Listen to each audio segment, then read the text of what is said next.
Hey there guys, welcome to my playthrough of The Evil Within 2. Now, I had previously done a playthrough of The Evil Within 1 and the Kidman DLCs a month ago. I completely ignored the Executioner DLC because it's a really crap DLC, do not play it. It has absolutely no bearing on the overall story of The Evil Within. And while there are some lore points that may or may not be canon, it still doesn't excuse the fact that it's a really crap DLC with some of the most rushed gameplay designs I've ever seen. But Evil Within 1 was a fantastic game. It is Shinji Mikami's greatest game. It's literally his magnum opus. And I'm going to be continuing the Evil Within series through playing the Evil Within 2, which is going to be really exciting.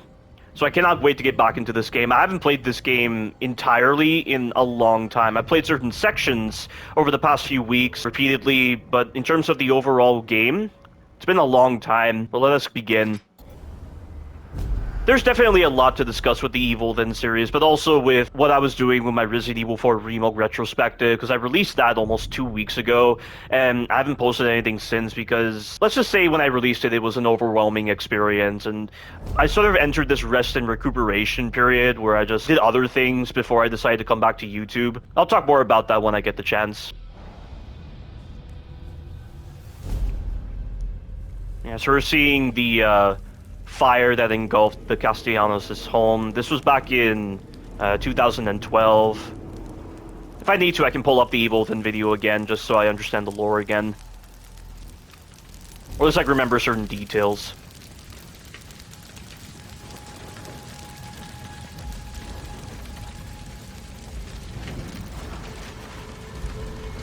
But this isn't exactly how the fire went, because this is Sebastian's nightmare right now. No, this is not happening. I don't remember who the voice actor for Sebastian is in this game, but I do like him. I remember the developers saying that they changed the voice actor for Sebastian because Anson Mount couldn't really capture, the fatherly persona. Damn it! He doesn't sound like someone who would actually be a dad to a child. That's why they changed the voice actor, and I do agree. Because I believe they said Anson Mount came across more like an asshole in the Evil Within 1. So I can totally understand that. How did this happen? It'll be very interesting to compare this game to Resident Evil 4 Remake. I'm coming, Lily. Just hold on. Because they do kind of have similar gameplay systems. I'm here, Lily. I'm here.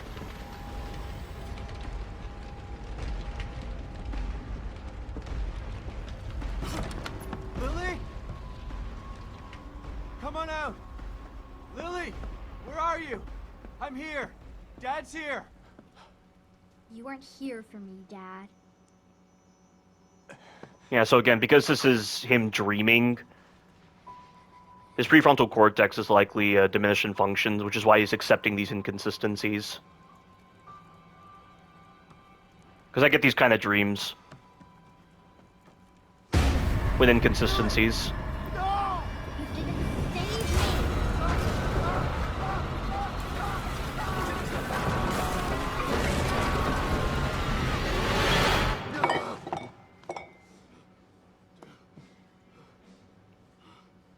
So this game takes place 3 years after the events of the Evil Within 1.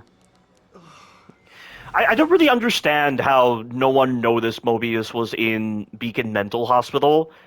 Because all Sebastian did at the end of the Evil Within 1 was go down an elevator. Why didn't the officers take the elevator to go and see the STEM system? And why weren't they affected by the wireless signal that emanated from Beacon Mental Hospital? I asked this question multiple times in my playthrough of the Evil Within 1.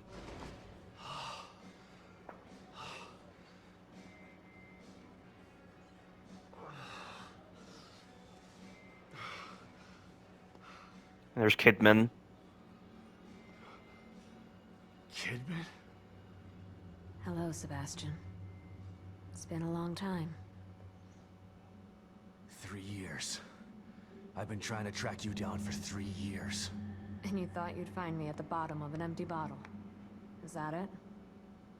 And why are you here now, damn it? You did? Yeah, he's angry with Kidman right now, but there was that scene where Kidman shushed him to make sure he didn't arouse suspicion at the end of the Evil Within 1. Although it played out a little differently at the end of the Kidman DLC. I assume the shushing scene occurred after Kidman said, "Welcome back to the real world, Sebastian." And then she said, leave that one. And those two, they're not going anywhere. No one can. And then at the end of the Kidman DLC, the administrator says no one is. I mean, I'm not really sure what the significance of that is. With the way the Evil Within 1 was vague with certain details, I feel like that impacted the lore that they incorporated from the Evil Within 1 into the Evil Within 2, and I feel like they did have to drop some points. But I'll explain more when we get to those parts. You didn't find me because they didn't want you to. Calm down, Sebastian. You knew what was gonna happen in that hospital, didn't you? Well, he isn't wrong there, because we know in the Kidman DLCs, the administrator, or at least like the fake administrator, she accepts it as the real administrator. But the administrator sent them in because Marcelo Jimenez was trying to activate the STEM machine in Beacon. It was unauthorized because he was trying to prove himself to Mobius by trying to neutralize Ruvik. It is still confusing when you factor in Lily's abduction and the fact that Mobius was using her as a core. Because if they had Lily, why would they still try to use Leslie for the core? But then we have that one conversation at the end of the Consequence DLC between the administrator and Marcelo Jimenez, where the administrator didn't accept Leslie as the core because of how unique he was as an individual. He not only lost his parents and witnessed them dying at a young age, but he also had his mental illness and his was it echolalia? Is that what he has? Where he's repeating the last couple of words or phrases certain individuals were saying. And also, as Ruvik described, the subject's case history cites developmental delays, indicates issues with communication, social cognition, repetitive behaviors, signs of synesthesia reported, genealogy suggests increased susceptibility to external stimuli, pattern adaptiveness. Like, Leslie was so unique that the administrator wouldn't accept that. I'm guessing even though they still had Lily and they were likely using her as part of a backup STEM system that became the next upgraded STEM system, Mobius wasn't going to drop what they did with the Beacon Mental Hospital STEM system because it'd be a waste of money and resources, and they need to make something happen out of it. Like, they need to get some kind of return on their investments. Maybe it's like that. I mean, I'm not really sure. What happened at Beacon is in the past. You need to forget it. You sound just like that psychologist the Force shoved down my throat. Who was actually mentioned in the Evil Within 2. You have answers. You do. You're gonna tell me about Mobius. You know, it is really confusing how he knows about Mobius, because we know that in one of the slides that you get, Sebastian had apparently taken some kind of Mobius label off of one of their devices, but it's never mentioned in the Evil Within 1 that he knew about Mobius, which is a little odd. I don't know why it does that. Also, in the comic that takes place, the Evil Within the Interlude, which takes place between the events of the Evil Within 1 and the Evil Within 2, Sebastian, I think he was aware of Mobius, but he never tried to pursue them or anything. He just went back to his job because he was trying to get over what happened.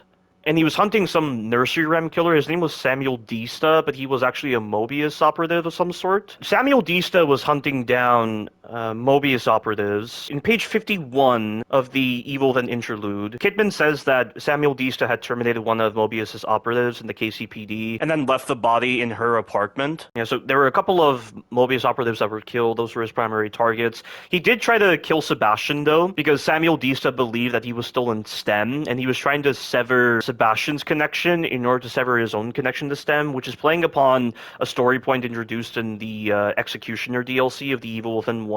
So Kidman had to kill Samuel Dista, I believe, and she said that he threatened Castellanos. If I hadn't taken him out, we would have lost the asset. So Sebastian is referred to as the asset / the marker by Mobius. Dista said that him and Sebastian were still plugged into STEM. He believed that. That's why he wanted to terminate Castellanos, to sever his own link with STEM and break free, because he believed he was still connected to STEM. And it's interesting because it's almost like there's a residual influence, or like the lines are blurred so much between the real world and STEM that it's easy to get the two confused. In one of the files that you get in the Evil Within 2, it mentions that Mobius was studying residual influences of STEM integration. They were studying this in Sebastian when he escaped, which is interesting. So I wonder if that's related to what is said here. But it just feels like the story of the Evil Within 2 and certain dialogue that plays is framed in such a way where it feels like the events of the interlude don't really matter.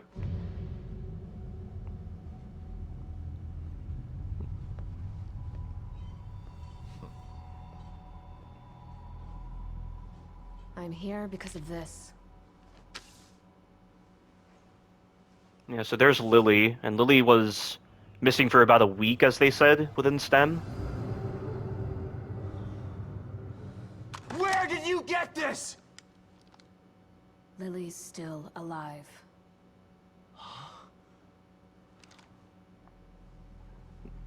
So I assume they're not only trying to get Sebastian because he knows Lily, but because of his previous exposure to STEM, which makes him a valuable asset. Or maybe it's like they have a loose end to tie up, and Sebastian is one of those loose ends, and instead of just killing him right here, they need to use him. Like, they might as well just use him in order to get Lily back. Lily is dead! I read the police report! I was at her funeral! Yeah, I remember that as well, mentioning of the funeral. It was in one of his journals. Yeah, so it was February 27, 2012, because he mentions in the personal document he made in The Evil Within 1, I felt so helpless when they lowered that tiny coffin into the ground. The funeral did occur, so they do make mention of that. We can rewrite history if we want to. Staging a death is child's play. Why would I come out of the shadows just to lie to you? Lily is alive, and she's with us. But she's in danger. We need you to help save her. Save her? What have you done to her? Get your hands off me!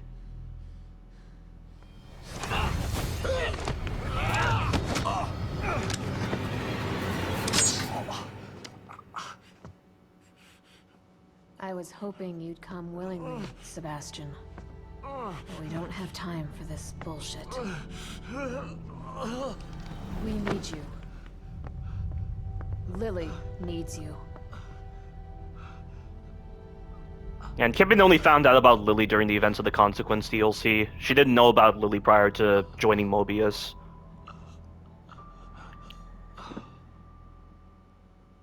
Sebastian? You're awake. Good. Yeah. Great. Where are we? You're in one of our facilities. So this is the almighty Mobius, huh? Be careful about what you say. You don't know how powerful they are. Right. So powerful they have to kidnap a washed-up ex-cop to help them. At least your terrible sense of humor is still intact. Enough of this bullshit. Come on, it's not that terrible. Where's Lily? Patience.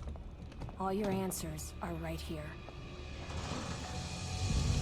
Yeah, so this is where we're introduced to the Administrator, which I'm not a big fan of his voice acting. The mental hospital incident was an unfortunate setback. But we used the knowledge gained to build a new and vastly improved STEM system. Yeah, I'm not a big fan of the voice actor of the Administrator in The Evil Within 2. He just doesn't sound imposing like in The Evil Within 1. And some of the lines he says are just a little odd for him to say, because it's not what I would imagine an imposing figure saying. What does this have to do with my daughter? Imagine it. Millions of minds connected together. Happiness for one is happiness for all. This machine, this miracle, will allow our species to achieve greatness. We needed to start with a mind that was pure and clean enough to support thousands of personalities. And I assume you only came to that conclusion after Leslie. The mind of an innocent child.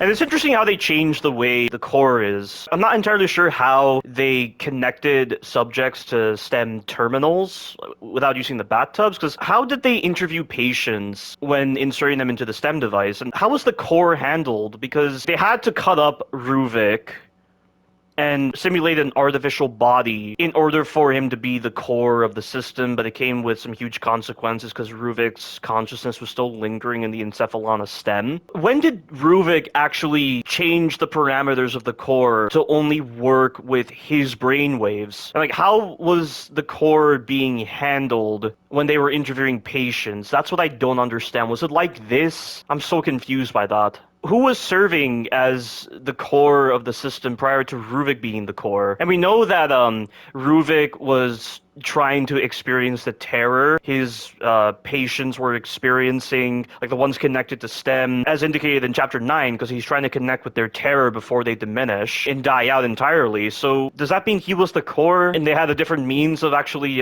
making a core for the system? And was it like this container that Lily is in? Like, I don't really understand that part. You connected Lily to that machine? Your daughter is quite special. The most stable core candidate we've ever tested. Yeah, so they're saying core candidates, so they've had multiple core candidates before. I know, like, Marcelo, he only went into STEM at the start of the Evil Within 1. He hadn't been in the system before that point. I would guess he was using the interviews he conducted with patients as his roadmap in order to actually figure out how to navigate STEM, to understand what the environments were like. But I would imagine it wouldn't be possible anyway because the individual experiences within STEM were different for each individual. Because we know, like, Kidman goes through a different scenario than Sebastian, even though they're practically occupying the same point in time. I assume Mobius corrected that issue with this new version of STEM, which they were developing sometime prior to 2012 when they abducted Lily. I don't know if this STEM system is slightly different. I mean, the only thing that really seems different is the core. Thanks to her, the new STEM has been a smashing success. See, that line right there, the new STEM has been a smashing success. I don't see the administrator saying that kind of line. That just sounds like a line a businessman would say, not like the leader of Mobius who's supposed to be imposing. Because we know that in the Evil Within the Kidman DLCs, Kidman seemed to have like a lot of inner fears towards the administrator, which was represented through that phantasm that would chase her throughout STEM. And I would assume it's a manifestation created by STEM that's probably shaped by Ruvik's influence, not like the administrator himself, because Kidman found out about Mobius using her as an expendable agent. I've heard on the wiki that Mobius put in that whole system within that Beacon Mental Hospital STEM system in order to test their operatives, but that can't be, because if it was for that purpose, they would have found out that Kidman knew about them trying to use her, but they clearly don't, so it would have to be something that STEM was just generating automatically while being influenced by Ruvik's influence. So Kidman's inner fears were so great that they manifested within STEM, and Ruvik's influence created this administrator-like figure with the Mobius symbol on his hand. And we know that in one of the letters that you get in the Kidman DLC, this administrator had actually gone into STEM, and Ruvik had left his mark on him, and that's probably one of the main reasons why he had that orbital class mark on his hand. And Kidman also had that same kind of mark at the end of the Kidman DLC. We saw that when she was getting Sebastian out of that STEM terminal. And that orbital class scar somehow exists in the real world. I don't know if other people can see it, or if Kidman is the only one who can see it, like it's a persistent hallucination that feels real to her. We see at the end of the Evil Within 2 that Mark actually heals, and it creates a scar on her, so I'm a little confused by that. Until recently. A little over a week ago, Yeah. Lily vanished. Just stopped sending signals. Then the STEM environment began to collapse. So why didn't they have Mobius operatives with her at all times? Like, what exactly is Lily doing within STEM? Because we know they can send in Mobius operatives. They have the Marrow, which the Mobius operatives use to observe the test subjects in secret. Like, the ones that are actually connected to STEM. And I assume they don't have the wireless signal active right now because of the fact that there's a file that you get in this game that indicates they need more mines to connect to the system to boost the range of the wireless signal, I believe. We thought it was just a technical glitch. An easy fix, so we sent a team of Mobius agents inside. But then we lost contact with them, and STEM went dark. Think about this, Mr. Castellanos. I am providing you an opportunity. Not only to see your daughter again, but to save her life. Something you thought you failed to do before. You can save her, or let her die. It's your choice.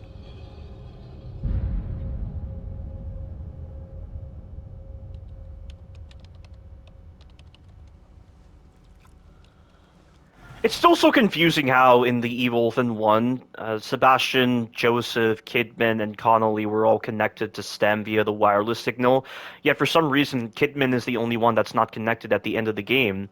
So Sebastian, Joseph, and Connolly were all inside these STEM terminals here. They're not called STEM terminals, they're called something else. They're supposed to be the equivalent to sensory deprivation tanks, but they go by some other name. I don't remember what it was. Good luck, Sebastian. And please, try to cooperate with any team members you might find in there. I know you don't trust us, but they have the same goals as you do. That's all right. I'm fine by myself. Which he's able to say because he went through so much of the Evil Within 1 by himself. Just remember to call me the moment you find Lily, so that we can begin the extraction process. Yeah, so why didn't they use some kind of extraction process to get Leslie out of STEM? If Kidman was sent in to get Leslie out, why didn't she just get Leslie and then contact Mobius? And then again, she didn't even have a way to contact Mobius, so how was she going to get out anyway? She didn't have any kind of communicator device. Like, that's just really odd. I don't really understand why they would send in Kidman to try to stop Marcelo and get Leslie back. But I mean, that was probably not the original goal. It was for something else. Like, that's yet again another confusing moment. I don't know what Kidman's original goal was. I mean, we know she was sent in there to likely neutralize Ruvik, and maybe that goal plus the fact that she was an expendable agent meant that she was never going to be extracted. But if they were never going to try to extract her, then shouldn't they have just killed her when she got out of STEM? Like, I don't understand. Like, there's so much confusion with the story in the Evil Within 1. It is a consequence of a lot of these psychological horror-based games. You know, like Silent Hill has plenty of inconsistencies like that. It's all about the way the developers prioritize certain needs, or the way they prioritize certain story moments. Like, they're willing to let a lot of these confusing moments slide. It's more so about the major points rather than any of these little intricacies with these psychological horror-based games. I mean, Evil Within is still a lot better than Silent Hill in terms of its use of sci-fi instead of fantasy garbage when creating this psychological horror-based experience. But when you're trying to make a sequel and you're having all these moments right here with like this extraction process, and then you're thinking back to the story moments introduced with the Evil Within and the Kidman DLCs. I mean, John Jahan is the director of the Evil Within 2. He directed the Kidman DLC, so I'm just surprised he isn't drawing from the Kidman DLCs more with influencing the story moments that occur in the Evil Within 2 and also with the dialogue. That's just confusing. Kidman's background and what she was doing in STEM and like the events of the Kidman DLCs, like when you add those events to the overall story of the Evil Within and then you try to compare it to the Evil Within 2, it really becomes quite confusing. I'll be out here for you.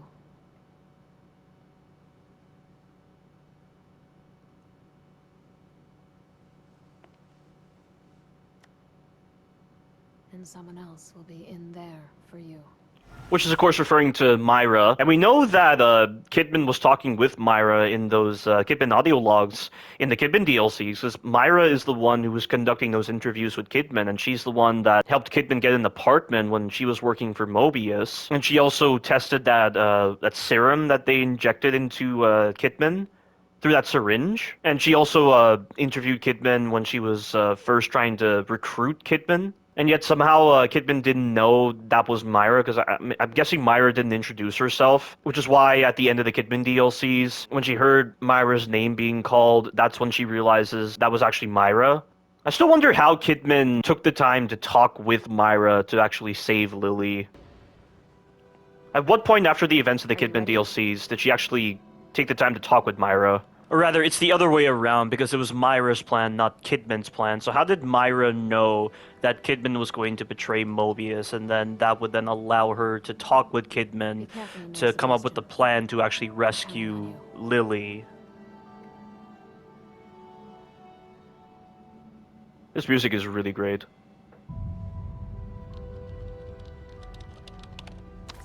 STEM entry in 3, 2, 1. Here's that sense of floatiness that I've talked about before. You know, Stranger Things has this kind of iconography, and Resident Evil 4 Remake has this for some weird reason that in Chapter 15. I have no idea why they do that. It makes no logical sense for Leon to be seeing, like, water on the ground and on the ceiling when that's not what Plaga injection is supposed to be like. It makes no sense why they do that.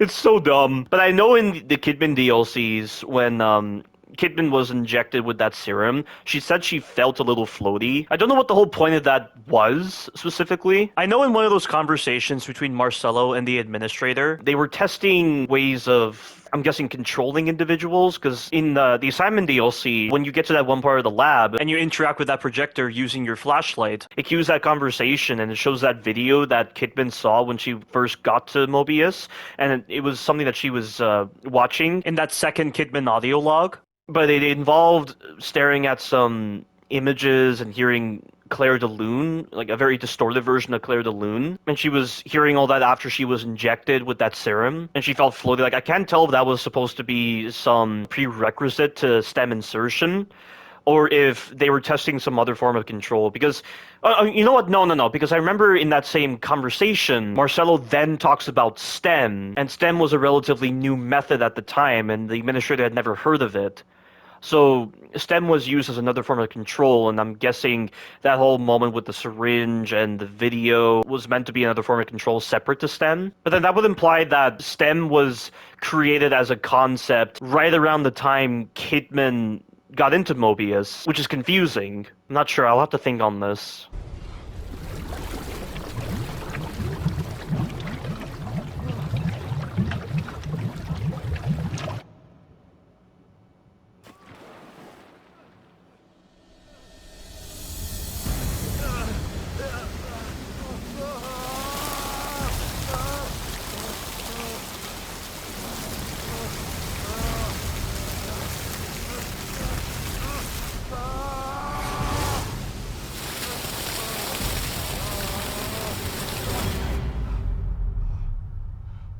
Yeah, so Stranger Things Season 1 had released before this game, sometime in 2014, I think? Or was it 2015 when Stranger Things Season 1 released? I can't help but feel like The Evil Within 1 had some influence in Stranger Things' development, and then Stranger Things had some kind of influence over The Evil Within 2's development. Because like this whole moment of walking on water was in Stranger Things Season 1, and in other seasons as well of Stranger Things.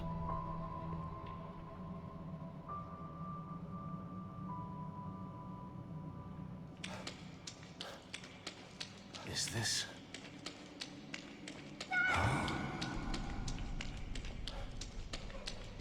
It is cool that they try to, create this loading screen moment right here to show the loading of assets.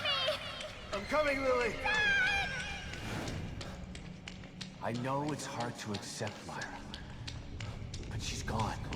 So I'm not entirely sure when this particular conversation takes place. In Sebastian's journals in The Evil Within 1, he never alludes to any kind of argument he had with Myra. All he says is that Myra has been growing distant from Sebastian because of Lily's abduction.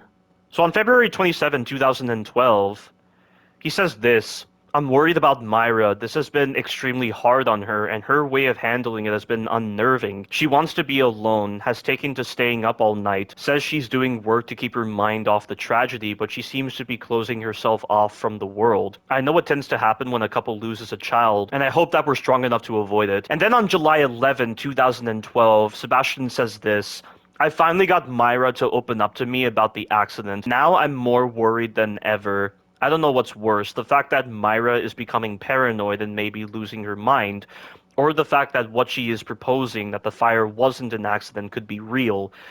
I owe it to her to trust her instincts, but if they're correct, God help whoever did this." So I'm not really sure when this conversation in The Evil Within 2 takes place in relation to this moment in July 11, 2012. So he finally got Myra to open up to him about the accident. And then he says right here, "Stop and listen to yourself, Myra. A secret society abducted Lily and used her for some experiments," I believe that's what he says. Do you have any idea how crazy that sounds? "But I have proof. Look."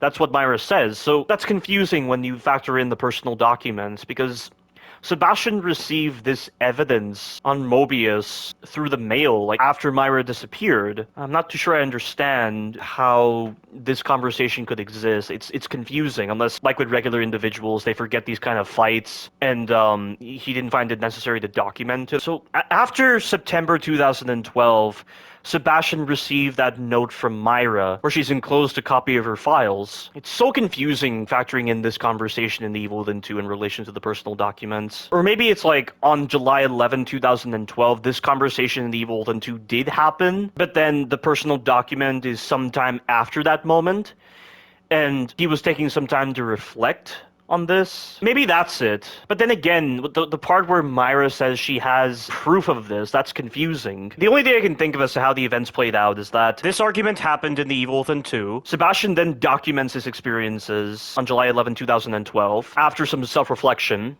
and after carefully considering Myra's words. But I'm guessing because of his job or like other things that distracted him, he went back to his job at KCPD, or like he started focusing a lot on that, even though Myra had proof. Like, why didn't she show him the proof at the time? Then again, she did say, I've enclosed a copy of my files sometime after September 2012. On September 1st, 2012, Sebastian indicates that Myra is gone. He says he hasn't heard from her in days. He went to report it, but they think he's crazy. So Myra's car, her computer, and some of her belongings are gone, and there's no sign of foul play. And everyone in the KCPD believes that Myra left Sebastian. And in this same journal, Sebastian says that he doesn't believe Myra left. He believes someone took her. She was getting close to something, but what? It's like something related to Lily's disappearance. I swear, when I do my retrospective of The Evil Within and The Evil Within 2, I really need to piece together the flow of events and the chronological order of files, conversations, and other things.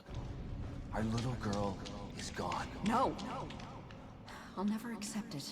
If you won't help me, I'll find out the truth on my own.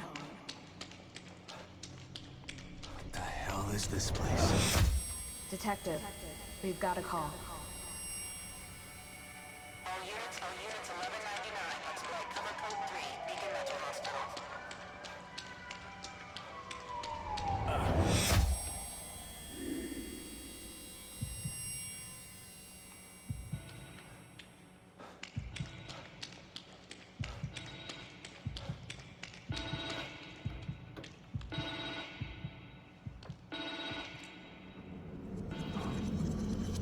What the? And so now we're in Sebastian's room, which was generated by his subconscious. And this communicator was also generated as well. So when did Mobius actually start sending these communicators to their operatives? Like, why did it take them so long to develop a communication system like that?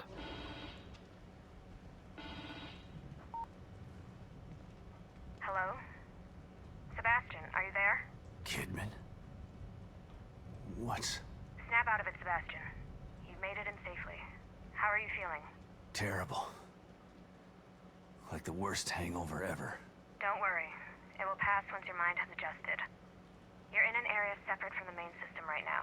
Yeah, separate from the main system, but is that what that safe haven was in The Evil Within 1? Was it separate to the main system? And Sebastian accessed it through the mirror, and also when he leaves the room here, he goes through the mirror as well. Why is the mirror so synonymous with a form of transportation? What does it mean? Is it supposed to represent the blurring of the lines between realities? And when that crack on the mirror shows, that's when the transition happens? Like, I don't understand. And also somehow Theodore infects this room in Chapter 9. He somehow gains access to this room, even though it's separate to the main system. Like, how does that work? That's how we're able to maintain communication with you. This construct is called your room. It's a safe zone that was formed from your own memories. My memories, huh? If that's the case, then where are my wife and child?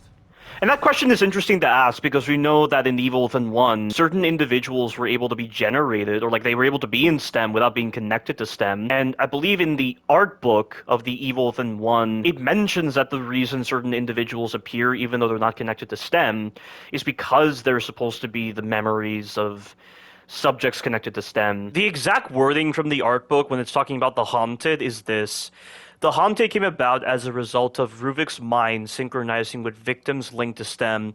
Although sluggish, some of them are seen using weapons and tools. You may also find that they move as if taking orders from someone. Those not linked to STEM may still take this form of a Haunted, but they materialized from those in subjects' memories. That might explain why we see Valerio in Chapter 4 of The Evil Within 1, but I do wonder why we don't see more people. So I think it's a valid question that Sebastian is asking right now. I mean, I'm not entirely sure how far this method of generation extends. Like, why do certain individuals get generated by the memories of individuals? This place looks like my old office at Crimson City PD. It was your subconscious that built it. You should ask yourself that question. Let's get down to business. We sent some information into your room. Now that I think about it, this whole idea of individual experiences being different within STEM, did they relegate that process to this kind of environmental feature where this is why the room is constructed by his subconscious? It's like this is the individual experience within STEM, but this is not in STEM, right? This is outside the main system. Do you see anything unfamiliar? There are photos of a bunch of Mobius agents here. Your lost team, I assume. That's them. Let us know if you locate any of them. You're our only line of communication into STEM. But why, though? Sebastian's method of communicating with Kidman is no different to what the other Mobius members are doing with using their communicators. And I do bring up this question multiple times in the later parts of this playthrough when we encounter some of these Mobius members. I just question why exactly they're not able to communicate with the main members of Mobius. They're stuck in Union and searching for Lily, too. Union? This STEM environment was designed to look and feel like a small town called Union. So again, how exactly did Mobius bypass the individual experience process within STEM and actually create a more collective environment? And we know that in Evil Within 1, there are times where the shared experiences intersect. So like Sebastian, Kidman, and Joseph are all in the same area and experiencing the same phenomenon. Like, what actually causes that intersection? And I'm guessing Mobius isolated, and that's how they created Union, to create a more collectivistic environment. Great. So your experts need rescuing too, huh? If anyone can do it, it's you. Thanks for the vote of confidence, but I'm only here to find Lily. There's more info there. You should check it out before you go. Baker. Team leader. He's the guy I should try to find first. I just realized, why is it showing the Crimson City Police Department Dispatch Center? Why are these all like missing persons reports? Harrison. Combat specialist, huh? Hopefully he can take care of himself. O'Neill. They must not have been expecting trouble if they sent in all these technicians. I question how Kidman explained the STEM environment collapsing, because we know that the main reason why STEM started to collapse was because of Kidman's plan failing due to Theodore's betrayal. So as soon as Theodore betrayed them, Myra made sure that Lily ran away, and that's when the STEM environment began to collapse. And as Kidman indicated, Lily's been missing for at least a week, so during that time frame, STEM corrupted Myra and made her assume her matriarchal form. Theodore managed to get Stefano under his employ and make him track down Lily, while I'm guessing Theodore tried to build up his presence within STEM. And Kidman said something to the administrator, and then the administrator sent in this team because he wasn't aware of what was happening. And as Sebastian said, they must not have been expecting trouble if they sent in all these technicians. So I'm just a little confused with how the events played out when factoring in what the game tells us later on. Sykes. A tech, but at least he has some small arms training. Hoffman. Psychology and surveillance. This one could be cagey. God, I still remember Evil Within 2 was my first attempt at doing a blind playthrough. I did it through live streams for some weird reason. I don't know why I was so stupid trying to do blind playthroughs through a live stream. Why would I do that? It makes no sense because I saw Seraphim17's blind playthroughs and I saw that he uploaded individual videos, so why didn't I do the same? Was I trying to, like, talk with people in the live stream? Like, why would I need to do that? And I was hoping that people wouldn't spoil. Like, why would... I don't get how I was back in 2017. It was just really weird. But I adjusted to Evil Within 2 rather quickly because I had gotten so proficient with Evil Within 1 that my experiences in Evil Within 1 allowed me to get through this game very easily. I mean, I was still not the best at Evil Within 2. There were still some methods and strategies that weren't that good, but I eventually improved. It was so much fun just, like, studying up on this game and finding all these, like, really neat mechanics, and also using some old methods, like being able to punish enemies during preset animations as well. This game really piqued my interest in psychology, because at the time, I think my interest in psychology was increasing during the time this game came out in 2017, which is very fascinating to realize. So this is almost like nostalgic for me. This game represented my first attempt at a blind playthrough that ended rather poorly, and so I didn't even do the blind playthrough. I went through the entire game without recording anything, and then I replayed back to the point where the first part of my blind playthrough ended, and then started some live streams from there. The first part of my blind playthrough concluded right around chapter 3. It's like right around the time the demo ends for some reason, and I only did it because people were close to spoiling the game for me. I was just so foolish back then. I don't know why I did live streams. Why anyone does live streams, unless you're talking about one-off live streams, or when you're streaming an online game, or when you're trying to chat with community members. That's really it. But like doing blind playthroughs or just general playthroughs, or like when you're trying to discuss lore or anything like that, why would you ever want to do live streams? Or when you're trying to showcase strategies as well, never do live streams. Live streams are the worst. That's why I never do Twitch. YouTube is just my preferred platform for that. Lily drew this picture of me. It was burned up along with everything else in the house. My first commendation. Feels like another lifetime. I guess because it was. He was an officer at the time, and he was promoted to a detective in November of 2004. So he got his gold badge in November of 2004, and he became a detective. And this is back in, what is that, 1994? Is that what that says? I can't read what that says. I don't know why the text has to be of a lower texture. And we have all these different outfits here. I remember liking the classic outfit, but I'm not one of those people that obsesses over like alternate outfits. I don't know why people obsess over alternate outfits. I like the original outfits of characters because it's diegetic to the universe, and I don't try to let such nagging thoughts cross my mind. It's just so funny that people calling me nitpicky on my Resident Evil 4 remake retrospective, but what's really nitpicky is when you talk about stupid stuff like alternate outfits or I don't know, like woke culture, which I don't even know what woke culture is. I don't want to know what woke culture is because in my experience and seeing what happens to other people, anytime people talk about woke culture, they automatically turn into idiots and start talking about dumb things. I know it's something political, but that's all I want to know about woke culture. And all this other stuff related to alternate gun skins, character skins, and gender. Why do people waste time talking about those kind of dumb things in retrospectives? That's nitpicky. And yet people want to call me nitpicky for talking about the most important aspects, which are the story, characters, and gameplay. People make absolutely no sense with such stupid remarks like that. But there's definitely a lot to talk about with my Resident Evil 4 remake retrospective when I get the chance, as I've mentioned before. Union, huh? Looks like Anytown, USA. It was designed that way to keep the test subjects calm and relaxed. Calm and relaxed. The exact opposite of Beacon. What happened at Beacon was beyond our control. It doesn't seem like you've got much control this time either. Look, I don't know what you're going to encounter in there. If you need information, I'd suggest you try talking to some of the locals. You know, canvass the area. Just like you taught me back at KCPD.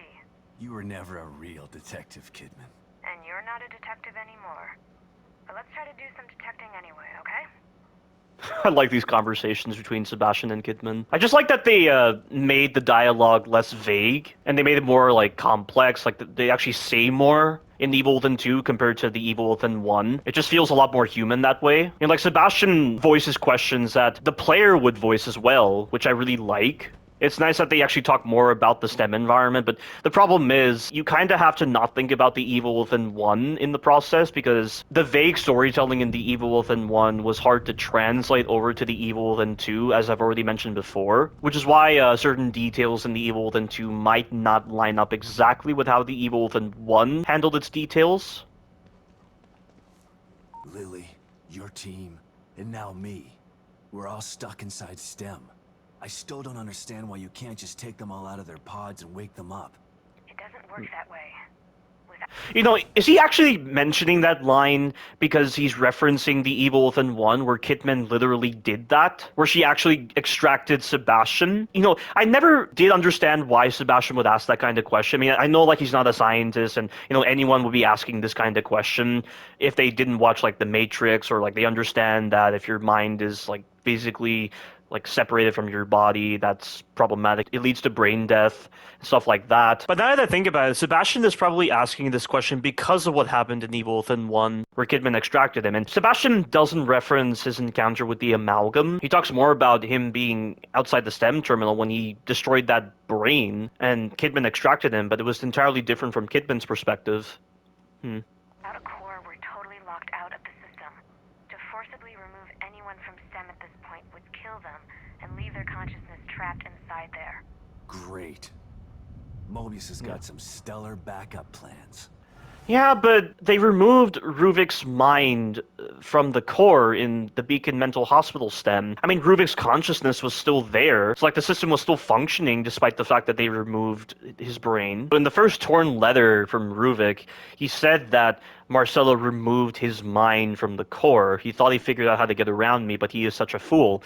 The brain is nothing but matter. My consciousness is omnipresent. I can see them all. Their fears, their memories, their thoughts. His brain is not there at the end of the Kidman DLC. So like they clearly removed Ruvik's core from the system, but they were still able to extract Sebastian though. Like Kidman was able to do that. So this is kinda inaccurate unless like Ruvik's consciousness was so strong because of his prior experiences with STEM and also his like physical wounds from the Victoriano Estate fire. Maybe those factors combined allowed his consciousness to be so strong without his brain being in the core that he was still able to serve as the core, so that's why the extraction process worked.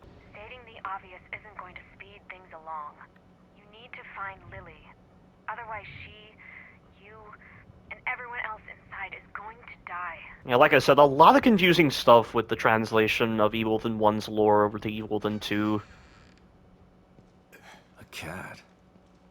I don't ever remember owning a cat. It's that same Mobius cat again. Kidman encountered this same cat, and she's an operative of Mobius. This would have to be a creation of Mobius. Like, I don't know if this cat is meant to be some kind of surveillance system, but it can't be, though, because, again, Mobius would have found out about Kidman's betrayal through this cat. So it's some kind of lingering asset from maybe one of Mobius's earlier experiments with STEM? I don't know. But why it's here is unclear.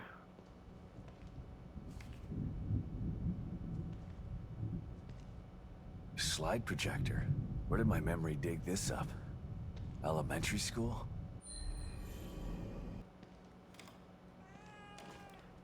And I can't tell if this cat with the red ribbon is supposed to be some reference to something in Japanese folklore. Kidman, you there? Always. You wouldn't have told me about Lily if your damn machine didn't go on the fritz. I would have spent the rest of my life mourning her and you wouldn't have cared. I cared, but I couldn't say anything. They would have killed me. I'm not sure I believe you. Why would I lie about that? To manipulate me. To get me to perform like a good little soldier. You've lied to me before. Our whole friendship was built on a lie. Okay, I get it. And I don't blame you for feeling that way. You'll never know how I feel until you've lost your family. I never had a family to lose. Just two people who brought me into this world and treated me like a burden instead of a daughter. Better to have loved and lost? Is that what you're saying? Maybe. At least you had people who cared about you. Point taken. So, if you look at these earlier slides at a later point in the game, when Sebastian realizes that Kidman is actually a good person, you get different dialogue. So I think what I'll do is I'll reload this autosave, and I think before every slide, I need to make a save so that I can actually hear both the dialogue. A mirror. Just like Beacon. Should be a way out. Why couldn't my memory just make regular doors?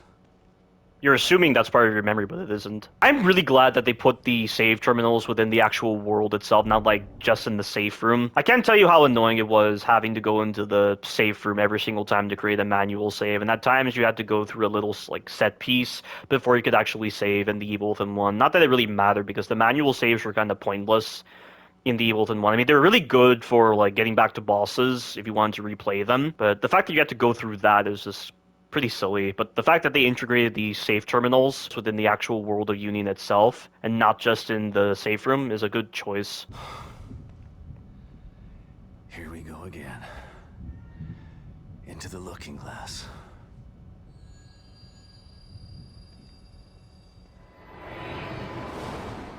Oh, that's right. I have to go into the safe room every time to talk with Tatiana, because you get unique dialogue every chapter. Now, I'm not entirely sure if this actually happened, or like Sebastian is believing this is happening right now. Really, what's wrong? Like, is this a meta game moment, or is this something that Sebastian's actually seeing? His head is broke. It's okay. Mom can fix it for you. She can fix anything. I will say the voice acting is a little odd for this scene. Maybe it sounds better in the Japanese version. Because like some of the dialogue just sounds kind of stilted with the tone of voice and diction. Sebastian? What's wrong? Like this line actually sounds good. Right? I've got a wonderful family. An amazingly smart and beautiful wife. Why wouldn't I be all right? Come here, Myra. Like, I don't know, it sounded like an AI voice was talking with the monotone tone of voice. Too hard. It's making you delirious. Are you sure you're not coming down with something? Like, Myra is the only one that sounds genuine in this particular cutscene.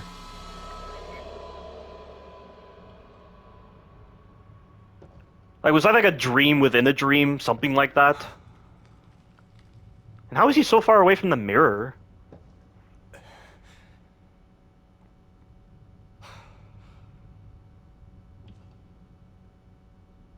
Is this the right place?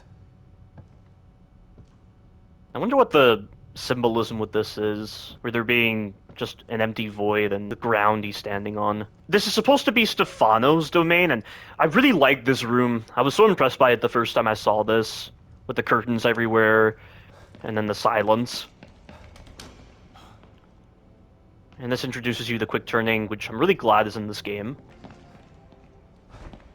Oh, you can actually see through it.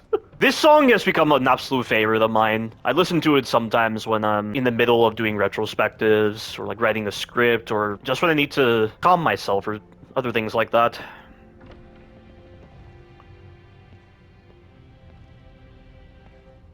It's such a great piece of music. What the hell? And there's Baker.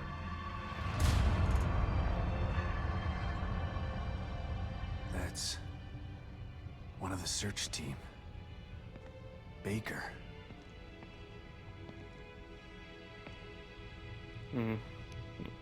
Yeah, Stefano is obsessed with the last moments of death, the sensations one must feel.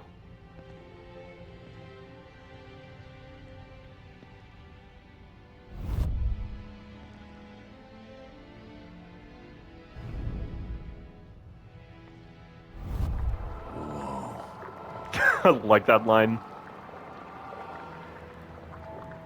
One of these days I need to do a quote video for Sebastian, like I did with Ethan Winters. Team leader.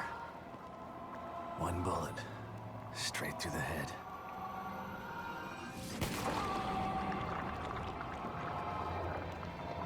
I do wonder why he even needs to have this music right here playing when every time you enter these cubes, the music still plays.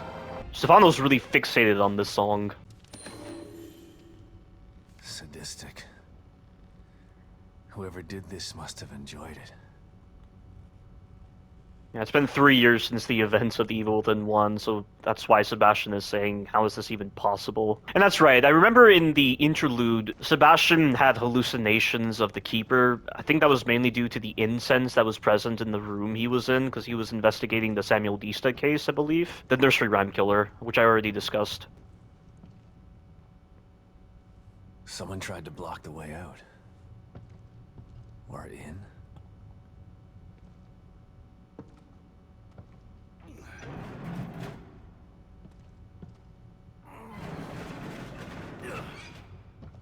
Yeah, that's Stefano's boss arena right there. Hello? Shit. Who was that?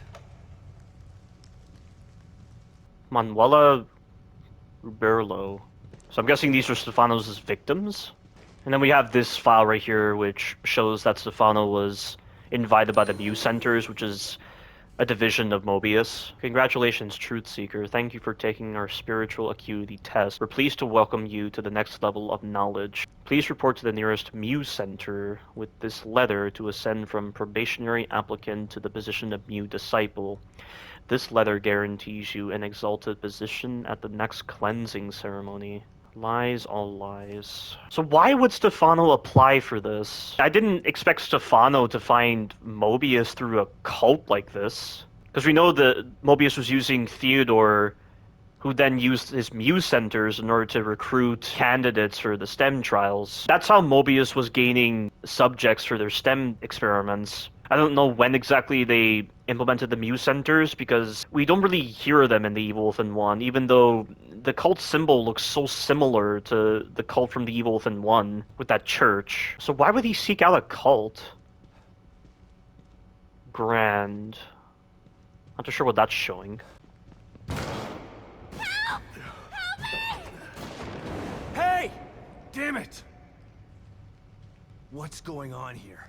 It's something that I just realized is that the woman you rescue in Chapter 3 or Chapter 4, she was actually put into STEM after she tried to get money from a sleep study, but it had nothing to do with the Mu Center. So I'm surprised someone like Stefano would need to seek out a cult, and that's how he inadvertently came into contact with Mobius.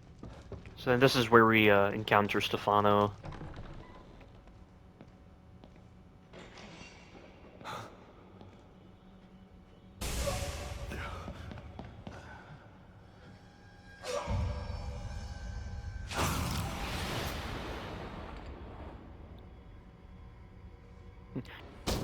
What was that? Shit.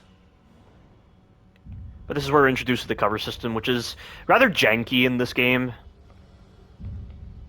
This game is definitely more janky than the Evil Within 1 because there's a lot of complex animations at play and all these kinds of systems that weren't really play tested properly, I would say. You really notice such jank when you're sprinting. Who the hell was that? Or when you're making turns, or when you're doing other things like that, because the transition between the individual animations is really janky. Just like the search team member. Like, the movement in the Evil Within 1 was good, but the movement in the Evil Within 2, while they have improved the stamina consumption so that it's not so much, it's just really janky.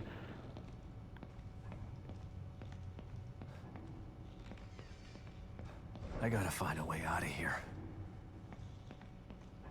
I don't remember Sebastian ever making that kind of quote.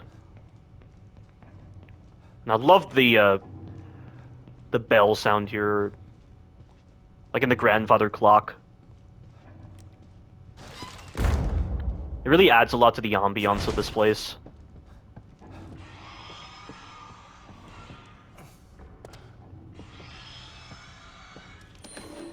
This game has some really nice atmosphere.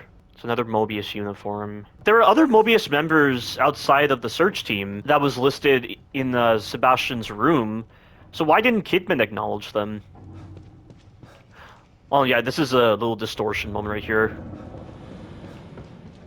It's like a giant eye in the room, much like in Silent Hill 4, only this is way cooler than in Silent Hill 4. Because I know there's a moment in Silent Hill 4 where you go into a room and that girl's face is enlarged and her eyes are weird. I don't know why they needed to put that in. It was just for some fun rather than for anything like genuinely scary. Silent Hill's developers never really take their work seriously, I would say, even though they do have a lot of psychological symbolism like in Silent Hill 2. But Silent Hill 2 Remake is pretty much as serious as I've seen with the Silent Hill series, even though the voice acting is absolutely appalling in Silent Hill 2 Remake. And the voice acting in the Silent Hill series is probably the worst voice acting I've ever heard in a game series. Like, the older Resident Evil games had bad acting, but nowhere near as bad as the Silent Hill games, and every single Silent Hill game has atrocious voice acting. They can never get it right. I have no idea if the Japanese version of the Silent Hill series is better, but like, the characters don't even sound genuine. They literally sound like actors talking in a room, and they're being fed lines out of context, and they can't match the diction and tone of voice properly to what's happening in the scene.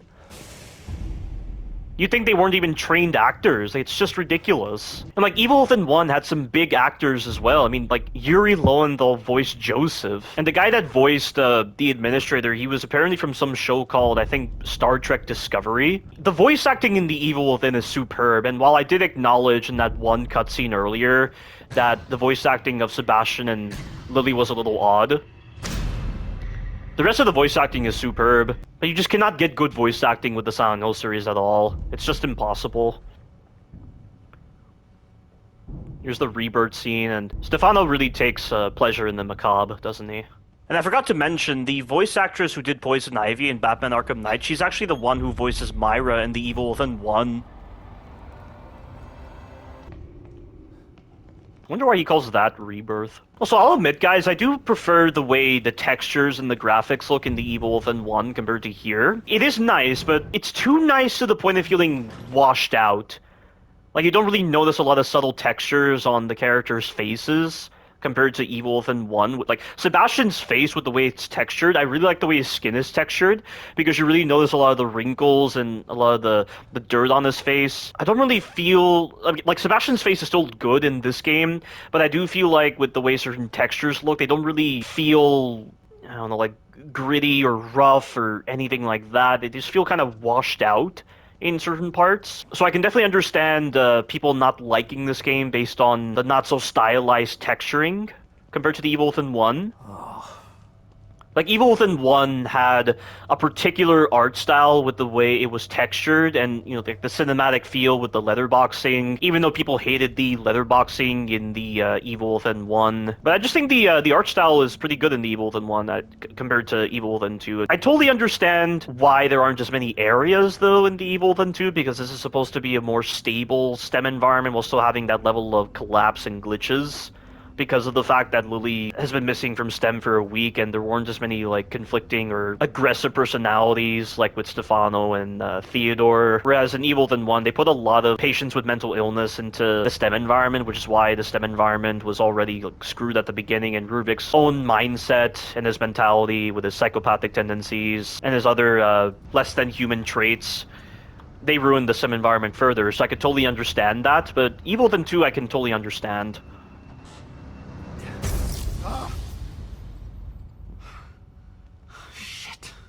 You have to wonder why Stefano doesn't kill Sebastian right there, but I'm guessing it was a different kind of camera system, maybe. But this is where we encounter the Guardian. I don't know how people know the names of these enemies. Where exactly are the names of these enemies listed? There's no kind of model viewer in this game, which is disappointing. What the hell? Yeah, but Stefano's trying to toy with Sebastian right now, like he was trying to toy with his other victims. That's probably what it is. Like, he even says in City Hall, when Sebastian is there, "Fear radiates from you. It's beautiful, but not yet finished." And by the way, Stefano's voice actor has got to be one of the greatest voice actors I have ever heard. If I was a director, I would hire him in a heartbeat, because he inserts so much life into Stefano, and he actually sounds like a genuine, professional voice actor compared to, like, the voice acting in Silent Hill, for instance. You just cannot get that level of passion like you get with Stefano and also with Theodore. And I think Sebastian saw Laura, because Laura likes to wear red. I don't know why he sees her here.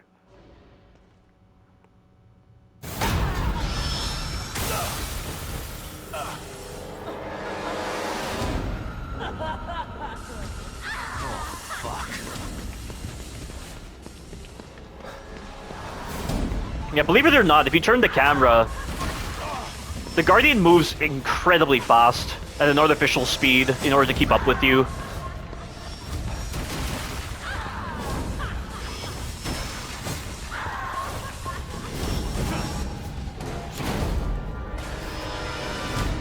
Shit. I'm trapped in here. Or maybe not.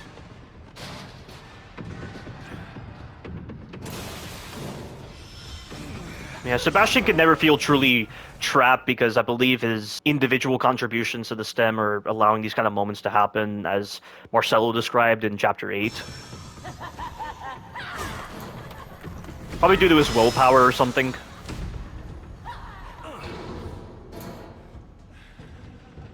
God damn it. What the hell is that thing?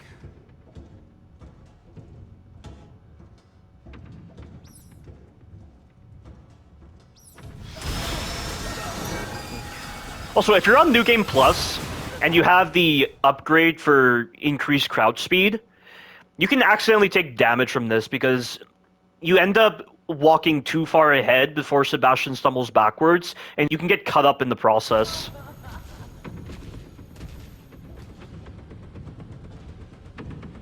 So if you have those upgrades on New Game Plus, you've got to bear that in mind when doing that little moment.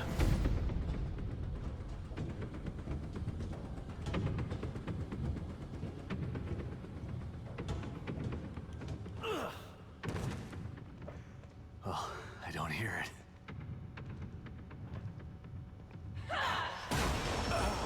Oh, you gotta be kidding me.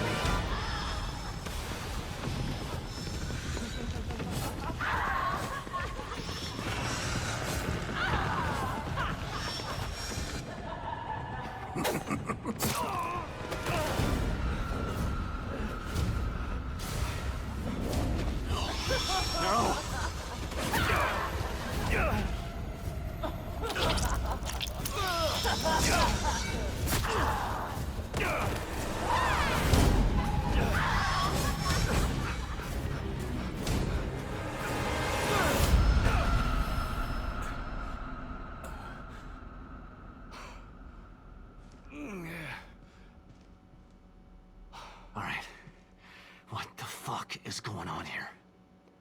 If this was a Silent Hill game, they'd just be continuing on and just saying like normal things, like they didn't just encounter a manifestation. Sebastian's dialogue makes more sense. And now where am I? We have the medical syringes, and one cool thing about the medical syringes is that if you use them, you get unlimited stamina for a little bit of time. So you can kind of use them for those kind of purposes on the Kumu difficulty, but that's only if you have less than 100% health. I kind of wish you could use them all the time on the Kumu difficulty, just to get that stamina boost. The handwriting in this journal is neat and precise. The final entry reads as follows. Just got the call. Now I know the reason for all the weird shit that's been happening the last few days. It's the worst possible scenario, but at least I don't have to pretend anymore. The things I've seen, they've all changed. It's too late to save them. It's time to put my training to practice. May God have mercy on their souls and mine. And I believe he's talking about the Lost, which are the replacements for the Haunted. And they're far more feral compared to the Haunted, likely because of the fact that they're using a child as the core. You have to wonder why Mobius didn't really equip Sebastian with guns prior to this moment. They were able to equip him with a communicator, yet they couldn't give him a gun or something. Wonder why. Maybe their capabilities were limited because of the fact that they were locked out of the system or something. Where were you when I needed you? I wonder if Sebastian's making that statement in response to only getting the communicator and not like a pistol alongside it. Maybe this is the right place.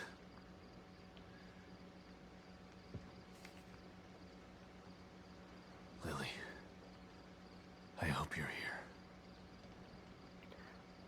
This photo, I thought this was lost in the fire forever. I remember when we took this. Lily's breath smelled like cotton candy. Myra never looked more beautiful. What did I get myself into? Kidman? Sebastian, where have you been? We lost you. I don't know. But it sure as hell wasn't a quaint little town. There's something bad happening in here, Kidman. Baker is dead. There's a killer running around in here, doing things that are... It's like Beacon all over again. What the fuck did you just send me into? I don't know. We're in the dark out here. Baker was the team leader. If he's dead, that doesn't bode well for the rest of them. Keep searching around. The more info you gather, the more I'll be able to help you. Yeah. Sure.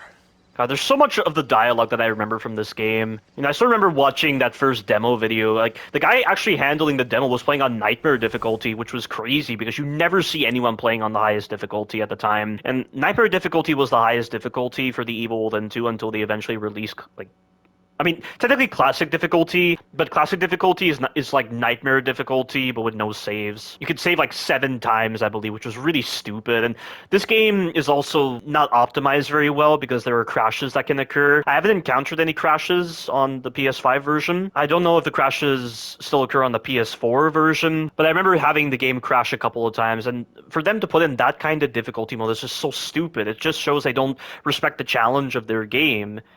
And they're relying upon something like that breaks your investment into the game, and it forces you to adhere to really like stupid restrictions as well. Like you're having to restrict yourself and not partake in so much of the game because of the fact that you're playing on classic difficulty, where you're only able to save 7 times. They don't bother modeling it after Resident Evil. With either way, if you're using like the ink ribbon system or like the Dead Space system of having a preset number of saves, it's still really stupid. The ink ribbon system in the older Resident Evil games had no purpose whatsoever. It was just there to waste your time. And furthermore, before Resident Evil 7 introduced the Pick 1 system, you had to take all 3 ink ribbons with you, and every time you saved, and you had to quit the game and then restart it, you had to put the ink ribbon back in the item box every single time, and it added more downtime. It might as well have been part of a loading screen. The frequency at which you use these ink ribbons, it's not much.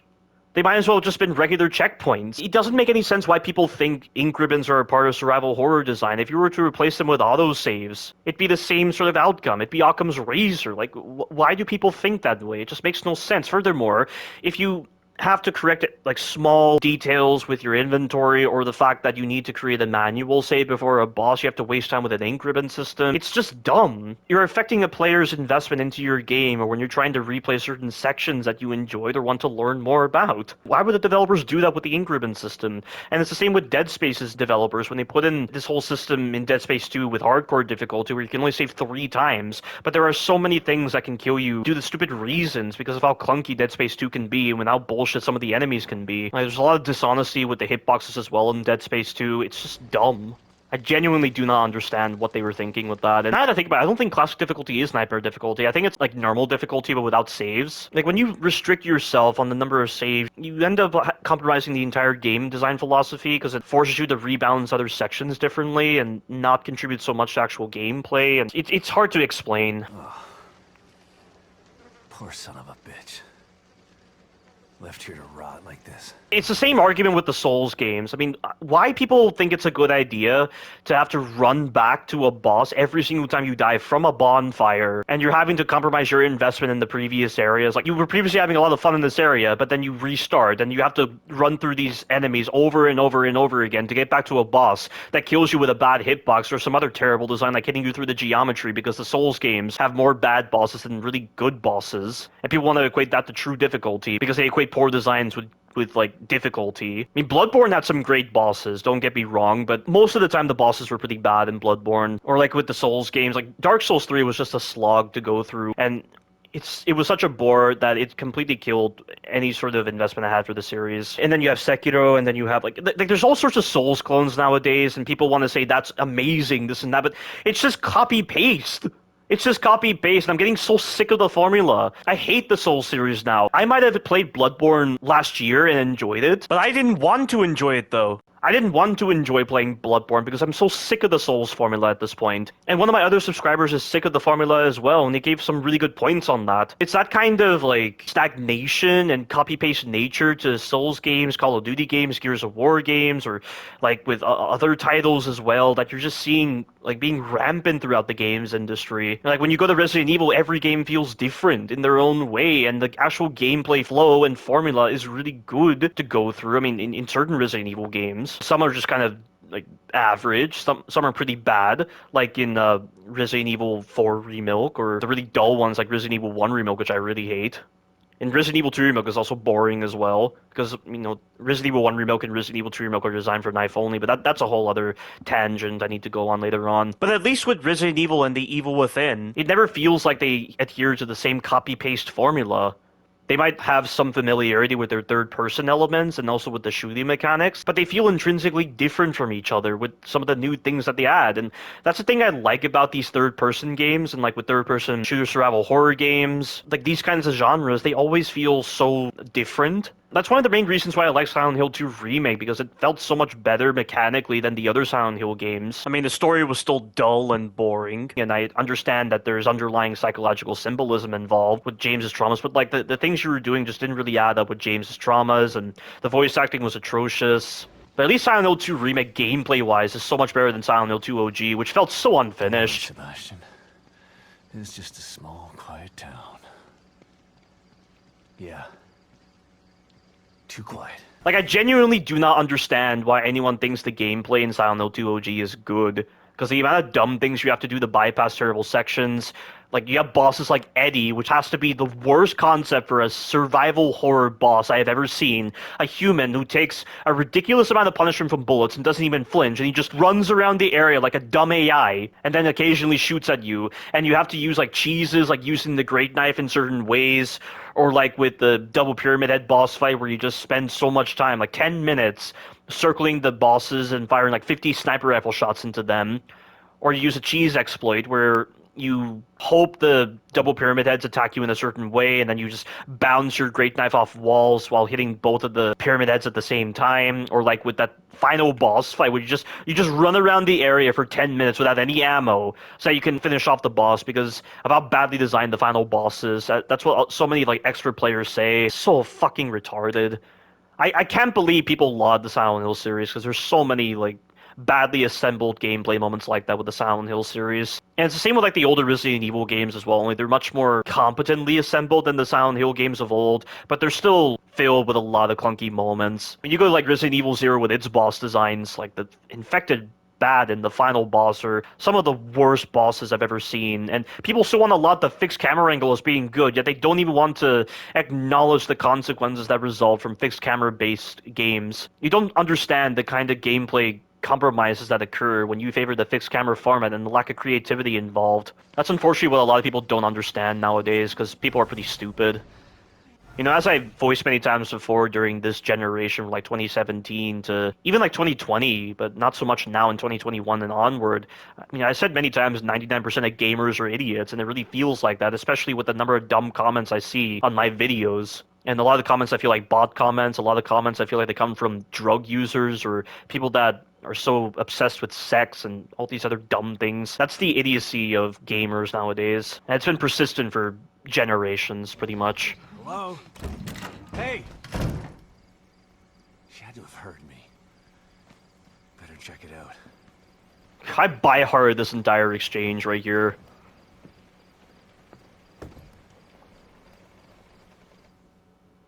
So this Lost right here is behaving similarly to Valerio, where they're repeating certain phrases in a way that is not socially acceptable. Like they keep repeating certain dialogue, but in Valerio's case, he was repeating certain lines that Ruvik said as a child. But here it's completely different. The phrases this Lost is saying are specific to herself, not to the core of the system. Hello? Like she's degenerated to her primal instincts. It's almost like her neocortex was severed, but her paleocortex remains intact or something. Skin and bones. But then again, she is able to move and Clean your plate. do all these other things. Gotta eat. Skin and bones. Such a memorable line.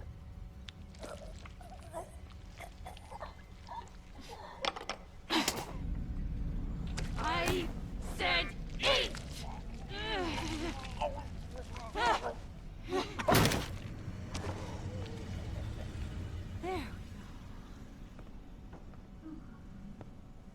I'm doing the best I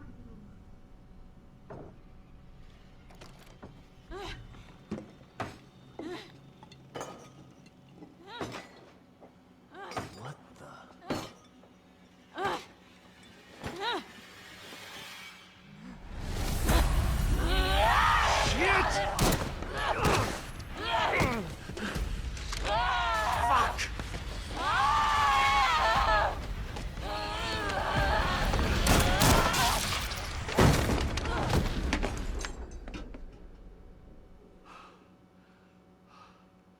She's still alive, and I'm not really sure what the significance of the tentacles in her brain is.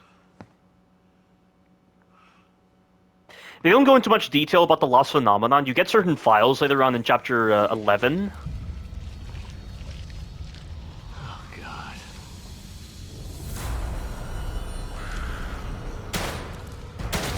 She generally dies in about 2 headshots. You see, like, right there, that mantle animation, you saw how he kind of jumped up for a bit and fell down.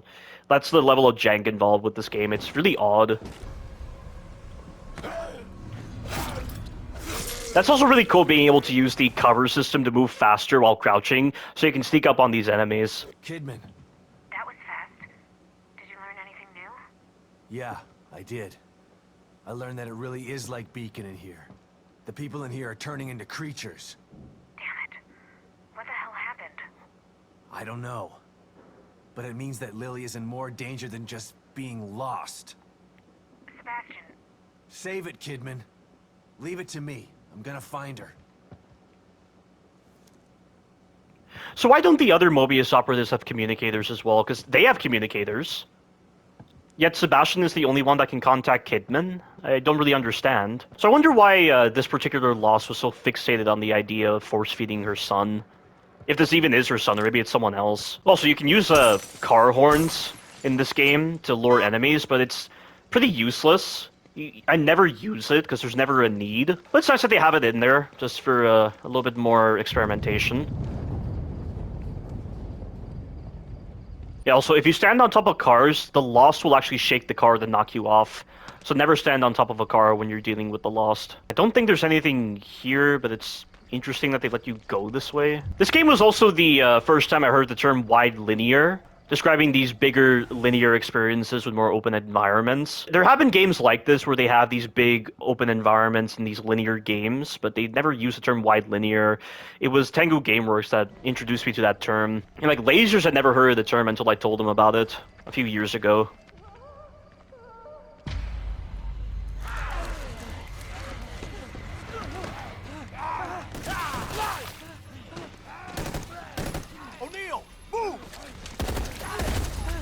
I love how he shoots the leg as he's running and he falls over. That is a mechanic, which is really cool.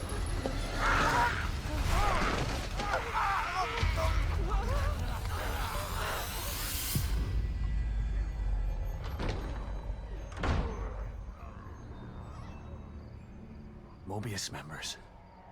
Some of them are still alive then. Damn. But those things are everywhere. Need to get in there and squeeze that guy for info. Yeah, so you can hold multiple bottles in this game, which is reliable. Yeah, a very reliable mechanic using the cover transition like that. There's also multiple sneak kill animations in this game, which is cool.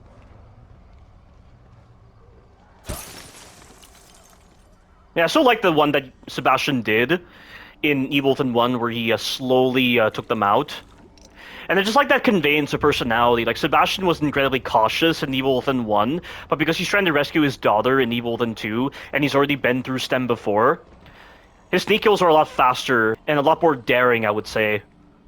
The fact that they convey that little subtlety with Sebastian's animations is really nice. Shit.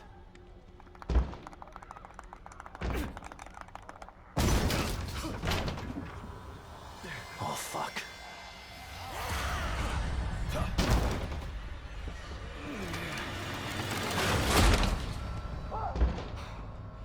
All right. Hopefully that'll hold. And I also like this scene as well. And I remember a reviewer citing this scene right here as being an indication of Sebastian using his detective skills. Like, he's dealt with individuals like this that have an itchy trigger finger, and so he uses his experience from KCPD in order to calm Liam down, which was a really nice take.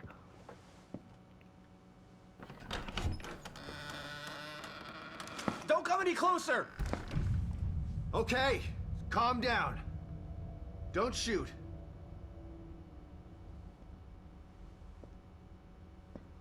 I'm not gonna hurt you.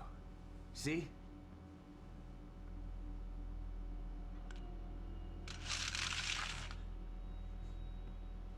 You can lower your gun. I'm on your side. You're not Mobius. You might not be one of those things, but that doesn't mean you're on my side.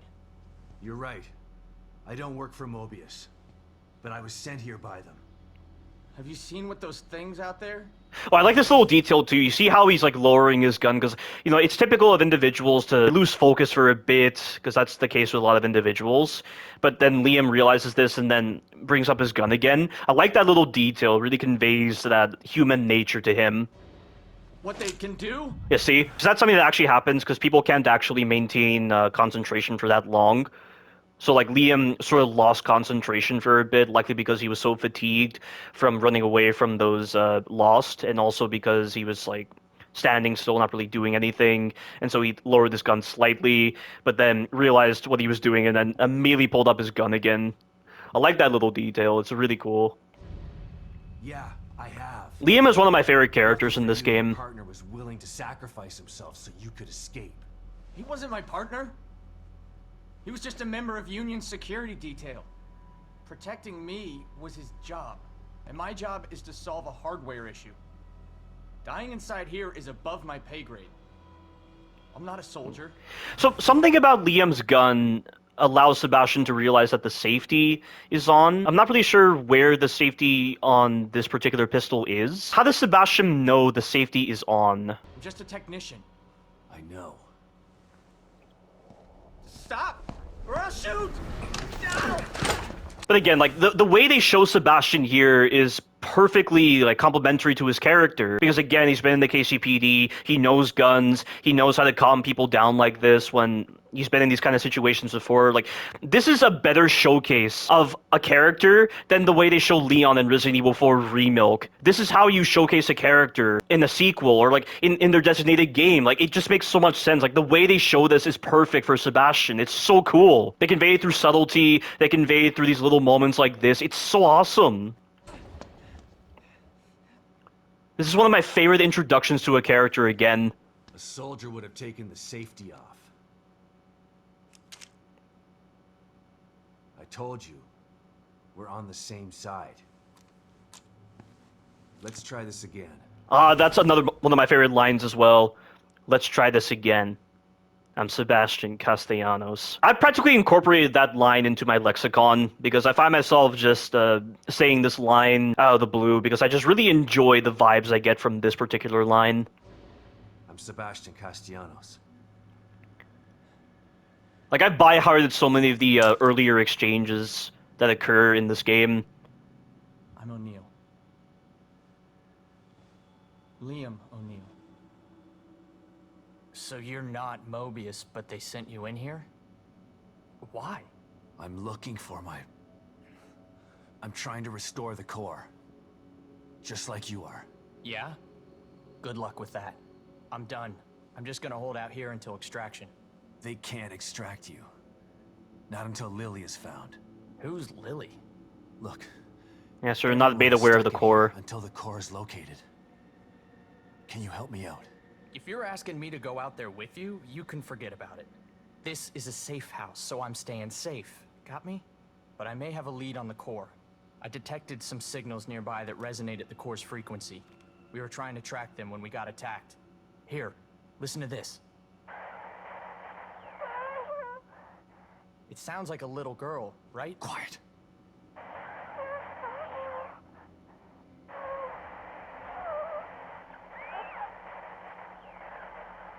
Was that her? The core? I think so. But I've been picking up all sorts of weird signals on my communicator since we got here. So why is it that Lily is the only one that emits a signal like that?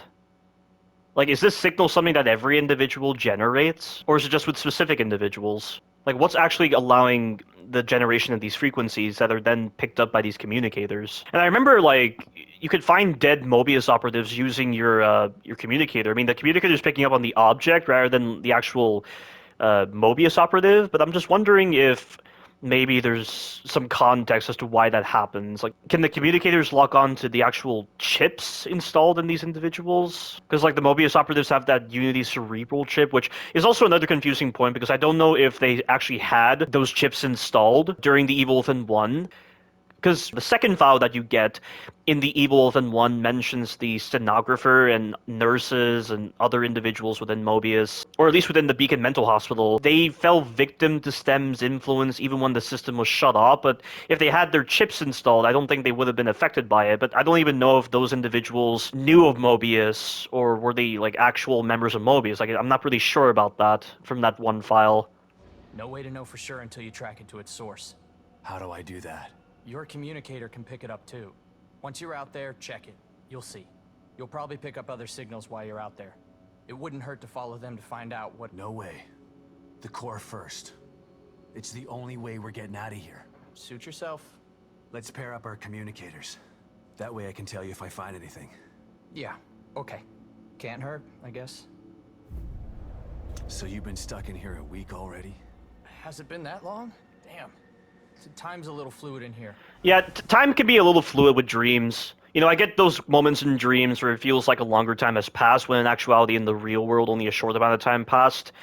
Again, it's related to a multitude of factors, like with your frontal lobe or your prefrontal cortex having reduced activity when you're sleeping. And maybe it's related to other factors as well, but like subjective time dilation is the thing. Like, you know those moments in shows and movies, so like in Resident Evil Degeneration, where Angela's vision slows when she's watching her brother kill those Army Rangers. It's like the brain is processing the visual information and other forms of information at such a speed that it presents as slow in a person's mind. So like in that brief period of time, which is like a few seconds in Angela's case in the real world, like, or at least like in reality, it's being processed to Angela like it's way longer than that, especially with like traumatic experiences, basically. It's a very fascinating feature of subjective time dilation. But in this case, I'm guessing because they were immersed in that fluid, and, you know, like, it's like a dream world, basically, using the collective consciousness of individuals, that sense of fluidity of time is likely going to be the case. Of course, you then have to wonder how much time really passed in the Evil Within 1, because all we really got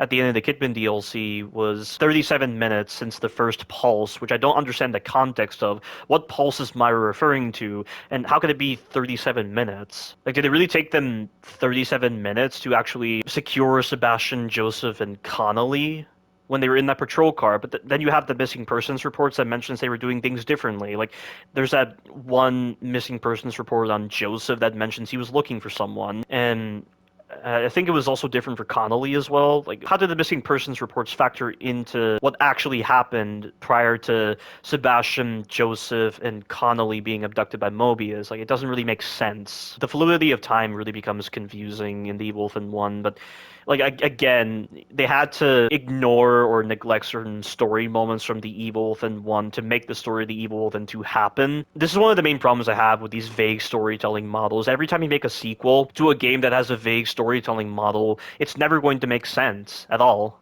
This was supposed to be a simple in-and-out job. Like, home in time for dinner simple.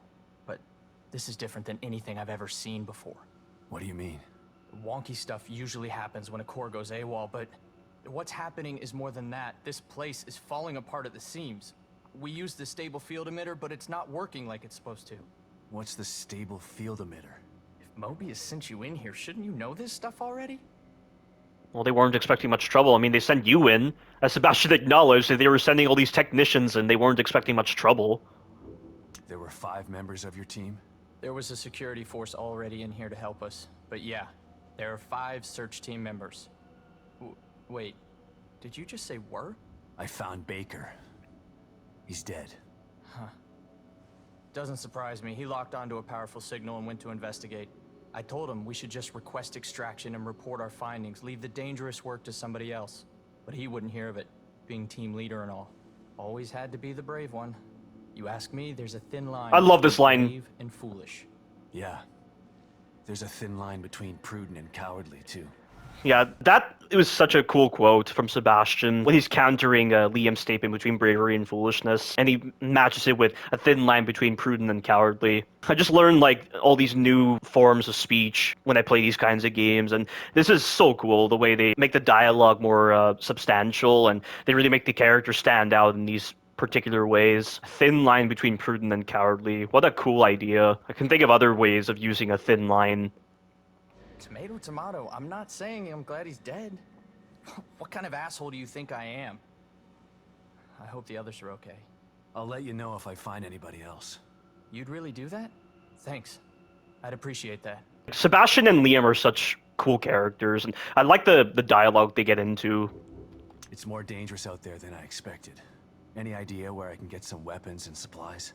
I tried to tell you about this one signal, but you didn't want to hear it. Well, I'm all ears now. I picked something up from 2 Mobius security team members who were talking about weapons caches. Maybe you can follow it and get some gear. Maybe they're out there, can help you out. I'll think about it. Come on, man. I'm all alone in here. I could use some protection. Maybe if you hadn't let your last guard take the fall Oh, I love it. Whatever. I'll mark the signal on your communicator. Follow it or don't follow it. I don't care. Those things are pretty tough. Takes a lot of ammo to get them off my back. Do you have anything stronger in here? Not in here, but you could probably find some out there. This place was designed to be peaceful, but Mobius and firepower go hand in hand. Do you know where I can find some of this firepower? It's pretty chaotic out there. You're not gonna find a pile of heavy-duty weapons altogether. But I did see something useful next to an abandoned APC just outside. I'll mark its location for you. But be careful. There are a lot of those things hanging around it. I really like this exchange of dialogue. And I always drink at these coffee machines because I just like watching the animation and the sound effects.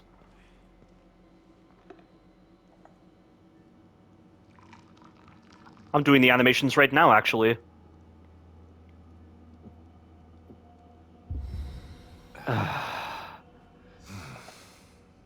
Takes the edge off.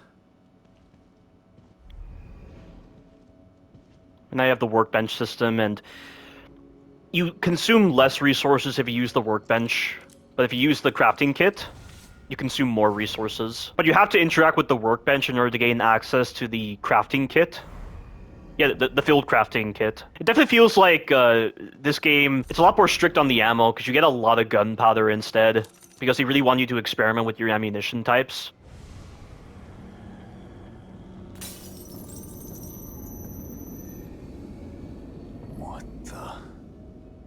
Who is that?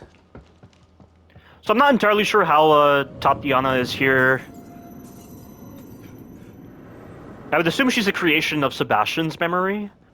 I still don't understand if she's actually like a member of Mobius, like that one operative we saw at the end of chapter 15 of The Evil Within 1. Because she looked kind of similar, but Kidman doesn't recognize her though, so it's not her. It's someone who happens to look similar to Tatiana. I mean, I only got this idea because the wiki said it's likely that, but it's not. The Evil Within wiki is horribly unreliable in certain parts. I mean, sometimes it's reliable, like with learning about that comic that took place before the events of The Evil Within 1, but they don't really go into a lot of detail about what actually happened. And I don't know how to get that comic. I got the interlude a while ago, like before The Evil Within 2 released.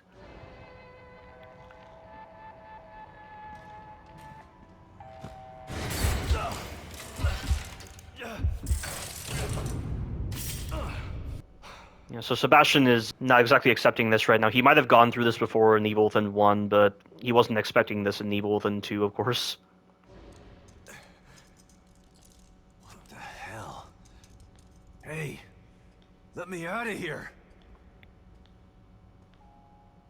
Detective Castellanos, what a pleasant surprise. Welcome back. You again? How are you here? This line also has lingered in my mind a lot. You again. But how are you here? I say that line repeatedly a lot, just when I'm in solitude. I could ask you the same question. Regardless, it's nice to see a familiar face. Even if that face has seen far too much. You look tired, Detective. I can help you get back in shape.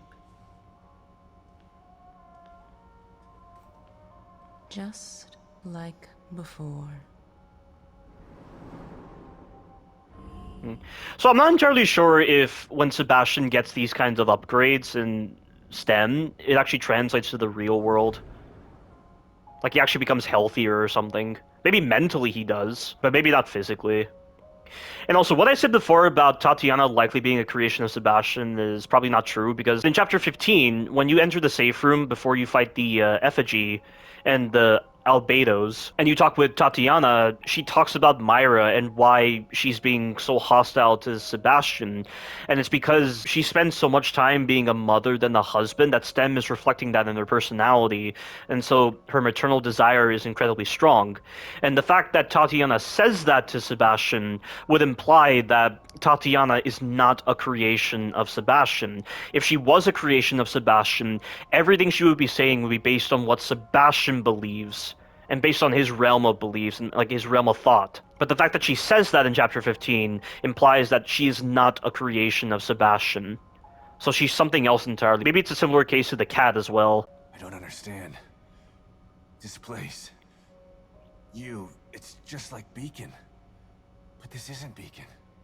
This is Union. Is it? It all seems familiar to me. These walls, that chair, you. For me, it's as if nothing has changed at all. In one of the chapters, a slide actually appears there, where I'm looking. It's just random. Being the tip of the knife is a dangerous job. And so chapter 3 is where the game actually begins. When you get out into the more open environments of Union.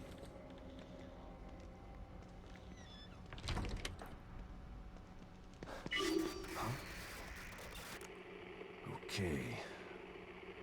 Let's see if I can find this signal he mentioned. Looks pretty far away, but it's the only lead I've got. God, I hope it's Lily.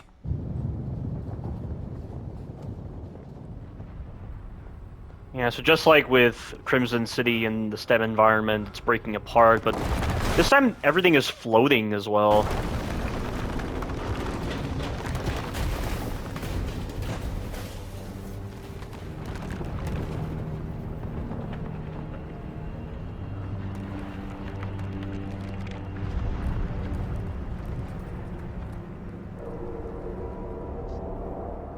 You know, the fact that the environment is collapsing and yet Liam's still okay with being in the safe room, it makes me wonder if these safe rooms are just like Beacon Mental Hospital. Because you know how at the start of chapter 11, Sebastian sees Beacon in the distance and it's intact? It's not breaking apart or anything. Is it like that with these safe houses? Because they're designated Mobius safe houses, or they have some kind of emitter or some kind of devices with them, or like they're directly connected to STEM in some way. Is that why they're resilient to the environment collapse? What in the hell? If it keeps breaking apart like this, there won't be any Union to search. I gotta try to find that signal. You can see that stuff there is floating. Like, there was nothing like this in the sky in Evil Within 1. There's all sorts of things that we're able to do. Yeah, also, unlike in Evil Within 1, you can actually jog towards enemies and they won't notice you immediately. In Evil Within 1, if you were standing up and behind an enemy, they would just immediately notice you. You had to be crouched at all times. Like, if you disengaged your crouch, they would just notice you if you were close to them. Also, the axes are really bad in this game. They are powerful, but they don't instantly kill enemies anymore, which is dumb. You have to upgrade their damage. It makes no sense why it's like that, and you also saw that janky animation Sebastian did when I was trying to go right. Yeah, lots of weird stuff with the jankiness. Those things are piling corpses up here. But why? Because you're trying to form a Guardian. Because Guardians are formed from these dead bodies. No, the symbol on the door is different. It doesn't have those diagonal lines at the tips on the left and right. Please forgive me for what I've done. Please forgive me for what I've done. So this guy killed this Lost, as Sebastian points out, but he believes he's committed a sin. Please forgive me. Oh my God. Please. I know I've sinned, but not this. Please. I won't sin again. Please forgive me. I'm sorry. Please forgive me for what I've done. Hello? Please forgive me. Are you okay? Please forgive me. Please forgive me. Oh God, please. Please.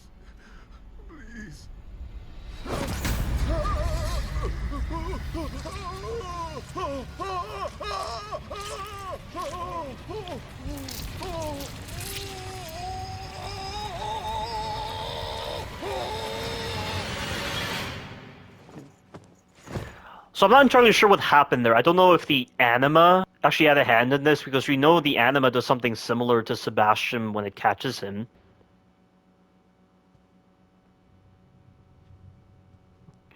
And I also like this subversion of expectations. We're expecting the Padre to get up and attack, but actually the Lost just come out of the windows. That's pretty cool. I mean, I'm not one for jump scares, but this game doesn't have any jump scares. Jump scares are a very lazy way to create horror, and when you have games like Outlast that rely far too much on jump scares and any meaningful horror, it really becomes bad, and it doesn't feel like a horror game at that point. It's just a horror simulator.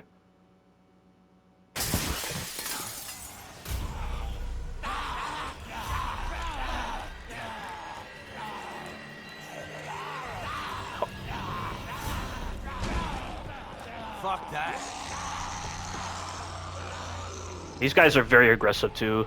Also, I messed up because I was trying to quick turn, but I had to mash the button too many times. Yeah, because like the quick turn input wasn't registering immediately, which is why I was trying to mash it, and I messed up. Yeah, but these particular Lost are so aggressive. So if you aim, you can see through the bushes, at least the one you're in.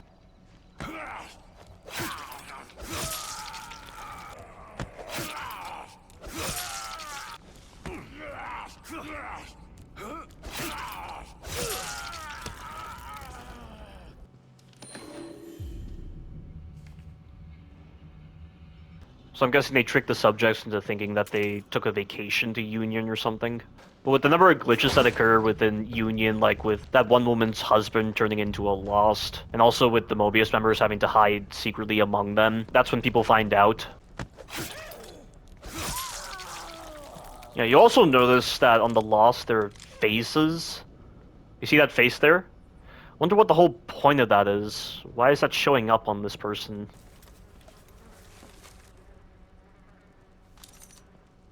Also, one thing I really hate about Classic difficulty is that it removes a lot of stuff that you can collect, because on Classic difficulty, you can't upgrade, which is already quite insignificant to me because I only ever play Akumu difficulty without the upgrades. But you know that the Evil Within 1 was developed on Akumu difficulty without upgrades, if on this game, Classic difficulty doesn't allow you to upgrade. But as a consequence of Classic difficulty not allowing you to upgrade, you end up not finding a lot of things to pick up. You end up finding a lot more trash bins that have rocks in them on Classic difficulty, and it doesn't make exploration as exciting.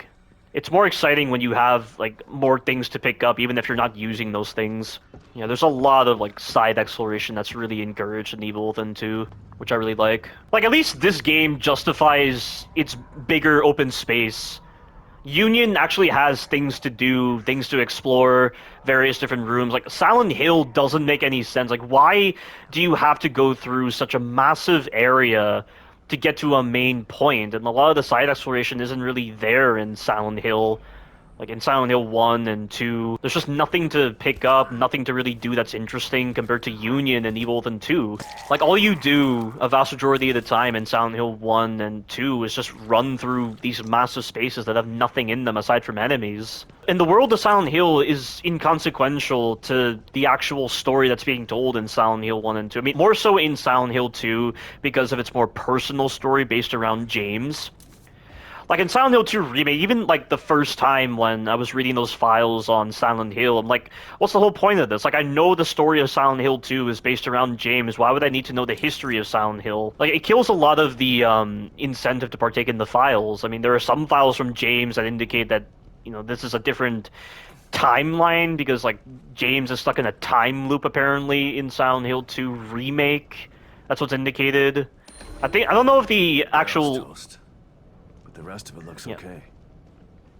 Need to find some parts to fix it. Like, I don't know if the actual idea of a time loop was established in Silent Hill 2 OG, but, you know, like, the exploration with finding all these files related to Silent Hill is pointless if it's all based around a personal story. Which, again, like, further disincentivizes the developers from really designing a big open space that has nothing in it. But at least in, like, Silent Hill 2 Remake, you could actually see, like, the length of streets, and there was, like, some stuff you could pick up. You had to go to various locations to create, like, this record, and also, like, to get loot, and it was all kind of pointless, though, because you did a lot of that introductory stuff in Silent Hill 2 Remake without really firing your gun. It was only when you got inside of the Woodside Apartments that you actually got a pistol. But even then, you didn't really use it that much. Like, the side exploration in the Silent Hill 2 remake was pretty tiresome, because a lot of the rooms didn't have anything. And it's the same in, like, Silent Hill 2 OG and other Silent Hill games. So at least, like, Evil Within 2 justifies its massive space, because there's so much to pick up. There's so many, like, side stories to go on. In terms of, like, resonance points, like this one side mission with those Mobius operatives and other side areas to go to, like when you go to that part of the Marrow, when you go down that ladder in that one building. It's funny how people want to laud, like, the level design of Resident Evil 1 Remake as being impressive. Like, oh, at the start you have different paths to go on, but it's like, you're only going to take one path that's more feasible. You have to go down one path that gives you access to an item that you need for another area. It's that step process with it being linear. So, like, at the end of the day, despite the fact that you have a seemingly non-linear level design with the older Resident Evil titles, you're going to make it linear in the end to ensure proper optimization of your route. It's an illusion of non-linear design when making it linear, and I much prefer linear design, honestly. But right here, with this massive open space, there's so many different ways to go. I don't necessarily have to go this way. I could have gone that way instead.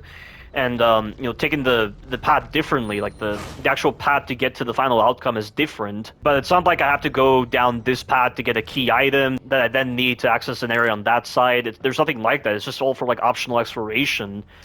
That kind of non-linear design is more suitable for optional exploration than anything more prudent main game progress, you know? It's something I'll never understand when people praise the level design in Resident Evil 1 Remake, because it's still a linear section, but they've taken that straight line and made some bends here and there just to make it seem like it's non-linear. But this area here, you can get the shotgun and go to an optional part of the Marrow, but you can also get the shotgun from that warehouse that Lily is in.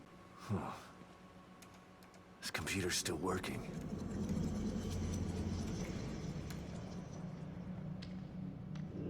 What the? You can actually pause right here and it still loads. So it gives the illusion that it loads really fast. I do kind of wish they gave more on, like, the story with the Marrow. Kind of wish this side area had, like, more to it. And you also encounter Hysteric here. Hysterics are very dangerous. You've got to deal with them in stealth.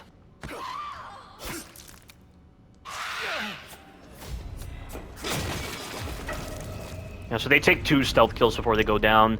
Again, like, stealth is really encouraged. Like, the way they encourage stealth, I really like. And at least, like, in Chapter 10, when you're forced to fight a Hysteric, you can just get rid of it using your explosive bolts. It takes 4 explosive bolts, which is ridiculous for this kind of enemy to take that kind of punishment. Doesn't really make sense, and also they're incredibly twitchy. They run so fast. Their animations do have problems, though. Like when they're transitioning between animations and they just immediately cancel into, like, a sprint animation. I know it's like one of those designs where they use seemingly broken designs to force you to favor a method, but the broken designs aren't so severe. They don't feel so, like, bad that it feels so badly designed. Because either way, I'm still going to approach that enemy in stealth because I'm going to favor the option that allows me to get an advantage over the enemies in a way that makes sense. One of the things that is a bit weaker about the Evil Within series is that, aside from, like, files and story moments and conversations, I don't feel like the Evil Within series utilizes a lot of environmental storytelling. Like, you know, in Resident Evil 7, when you go to Lucas's room, there's a poster that has some writing on it that indicates Lucas's sociopathy. Like, it's a symptom of that. It's little stuff like that that's really cool. And it adds more to the storytelling. I don't feel like the Evil Within has a lot of that kind of stuff. It has some cool environments, sure, but not a lot of environmental storytelling.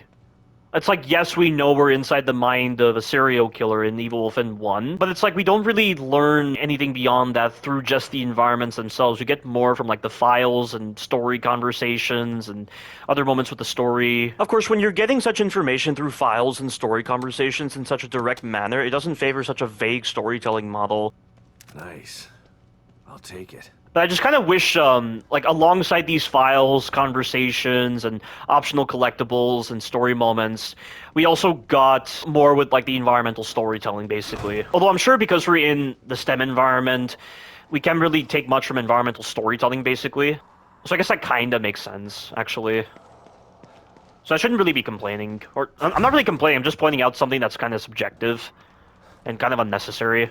Also, you can use the cover transition to bypass the stamina penalty, because you'll notice every time I use the cover system, my stamina is not draining, so I'm moving at my sprint speed, but I'm not losing stamina, which is really reliable. It's another cool way they make you use that mechanic. So I was just looking at the comment section of my Resident Evil 4 Remake retrospective, and I just got a comment from some moron who clearly didn't watch the retrospective, and he's commenting prematurely before he's even watched the full video. And he's like, have you even watched the movies? Leon was portrayed as being traumatized. What is wrong with such people? I clearly show footage from the movies. I talk about the movies, and he's commenting about whether I've watched the movies or not. Like, how dumb can he possibly be? And before that point, he's like, oh, I'm unsure if I want to watch 16 hours of phlegm with someone saying remilk. I genuinely do not understand why people have to sound so stupid with the way they phrase their comments. Can he actually talk like a normal person? I mean, what is wrong with him? And last I checked, 15 minutes does not equal 16 hours. That's probably how much of the video he watched before he eventually decided to post the kind of dumb comments that he made. When his math skills are below average, how can I possibly take any of his comments seriously?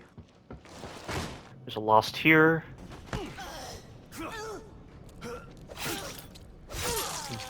Yeah, so again, if that was Evil Within 1, she would have spotted me. As soon as I uncrouched, she would have spotted me.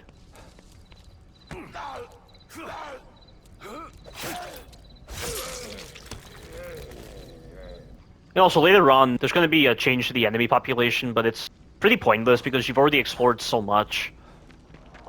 And I don't think I've gone down this path before, because I don't remember her. Like, look at this, there's just so much to explore around here. I don't often explore this area because I never find the need to do so. I don't think this leads anywhere important. I know there's a Molotov guy that could be on top of this rooftop. Oh. Yeah, so this is from one of the Bethesda games. They have a lot of these Bethesda Easter eggs. I don't know what this is for.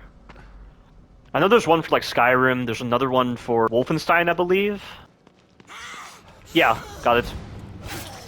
See what I mean? Punishing enemies during preset animations. That's the kind of stuff you did in Evil Within 1, and you do it a lot more in this game, which is fun. So I really gotta be extra thorough to make sure I pick up every single file. I picked up every file before in Evil Within 2, but I never did a recording. I mean, I did a recording of the collectibles in the Evil Within 1, like all of them. Not like the locations, but the actual collectibles themselves, but not for this game. But I mentioned before that at a certain point the enemies repopulate this area, but it's pointless because you've already explored so much of Union at this point. It's like they only put those in for the people who forgot about certain parts of the exploration. Okay, Punisher preset animation. I just find this makes a lot of sense realistically, because like, why would anyone not take advantage of the situation where an enemy is vulnerable on the ground? At least Sebastian has common sense with that kind of stuff. And yet Leon doesn't in Resident Evil 4 Remake. Like, he can't even punish enemies from behind whenever they drop down to his level. They're completely vulnerable when they're recovering from the drop-down animation, and yet he never tries to do the knife execution on them unless he shoots them and stuns them. That doesn't make any sense whatsoever.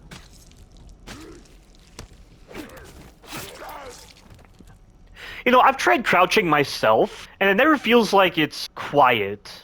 Wouldn't it be louder crouching like this because you're putting more weight on your legs? I feel like that would make your steps noisier, honestly, and it felt like that when I was trying to crouch. And it's actually a pretty challenging trying to crouch walk like this. Yeah, the detection on this one's a little odd. Also, sometimes when you drop your communicator, you have to aim before you can press triangle again. It's some weird problem with the input.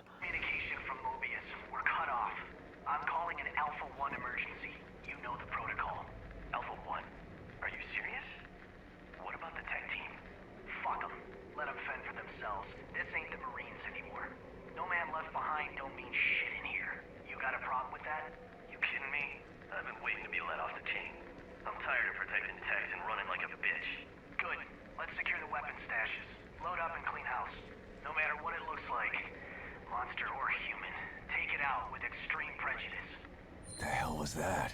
Whatever it was, it looks like they were here. Where did they go? Huh?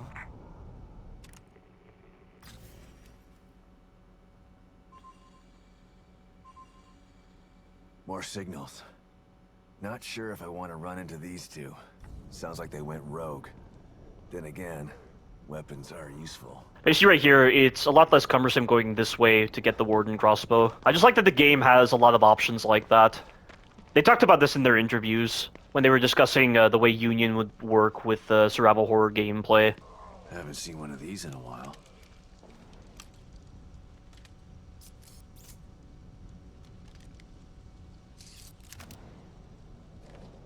So you start with the shock bolt instead of the harpoon bolt. And the shock bolts are nerfed. Previously they would electrocute multiple enemies, but they only electrocute multiple enemies if you shoot at water now. If you shoot at one enemy, it only affects that one enemy. Doesn't really matter because I never really find myself in many situations where I need to use the Warden crossbow. And you'll notice that whenever you're noticed by the enemies and you're sprinting, your stamina drains faster. And you know your stamina is draining faster because Sebastian will look behind himself as he's running. But see how he's not looking behind himself? It means my stamina is not going to drain so fast.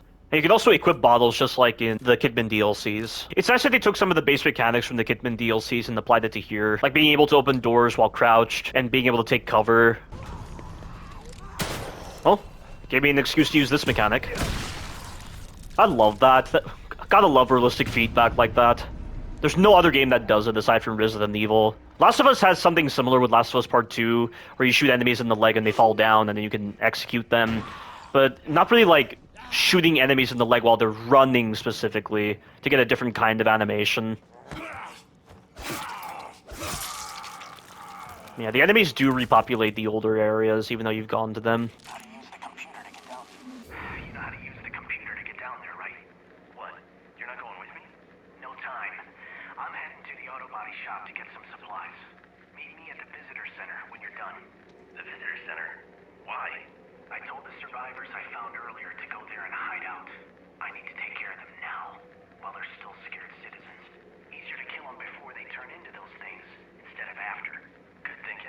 Yeah, so that was Hayes, and then... Oh, shit!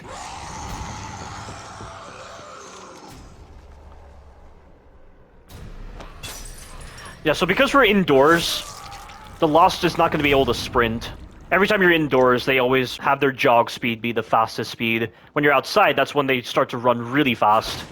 And also, when they're jogging, you cannot shoot them in the leg to knock them over. It's only when they're sprinting, like, at max speed that they fall over, which makes sense in a way. But because he's at jogging speed, it's a lot easier to hit his head with the bottle. And they're also not moving their heads around a lot when they're trying to get to you. Yeah, but Hayes was mentioned in another resonance point in a safe room later on, but I don't know if the guy who's actually talking about Hayes is the same guy. I think he's different. Also, when you pick up these shotgun shells, these enemies get up. You can't punish their preset animation, because they're programmed to be in a combat status when you pick up the shotgun shells. And I'd rather not deal with them right now, so I'm gonna set up my escape route. Yeah, so you can even use, like, these dumpsters here to create paths, which is reliable.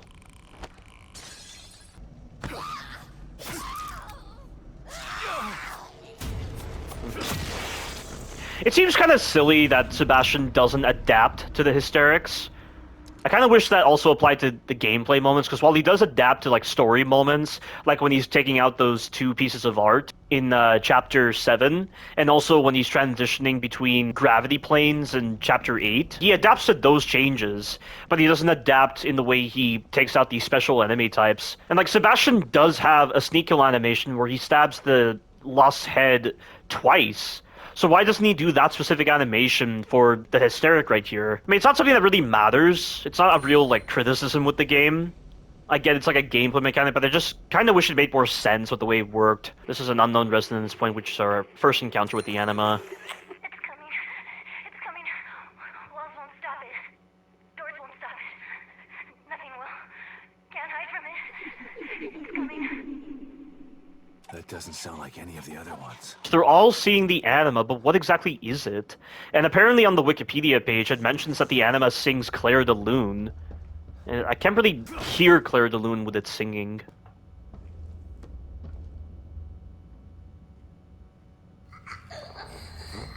What's happening? There's something in this house with me. I can't see it, but I sense its presence. I don't think I want to see it. Okay, so she can't see it, and then that Padre couldn't see it as well. But Sebastian is seemingly the only one that sees it for some reason. Is it because of his prior exposure to the previous STEM system? Is it because of his knowledge of Mobius? Is it because of his knowledge of other things these test subjects don't know about? I can hear those horrible things outside, which are the Lost. They're everywhere. I'm afraid to go out there, but I'm afraid to stay in here too. I'm shivering, but it's not from fear. Why did it get so cold all of a sudden? Now, we can't say the anima is a creation of Sebastian's mind because Sebastian was inserted into STEM immediately. There's no way a manifestation was immediately created and it took out all these individuals so quickly. It's freezing. Man, why does the temperature drop? Because I know, like, with ghosts, for instance, they drop the temperature with their presence, but we're not dealing with ghosts, we're dealing with manifestations within STEM. What the? And it says Sebastian's name for some reason.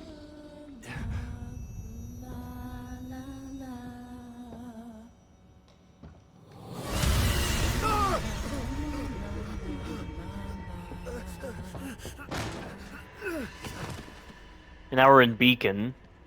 What the fuck is happening?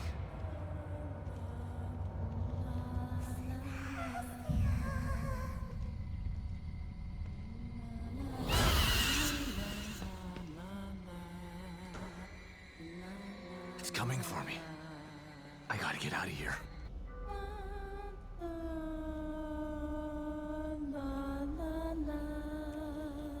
Like, can you hear Claire de Lune in its song? I can't really hear it.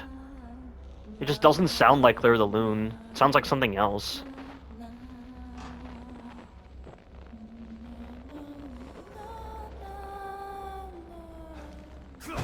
I don't have much time. I gotta grab that key card and get out of here. This might get me out of here.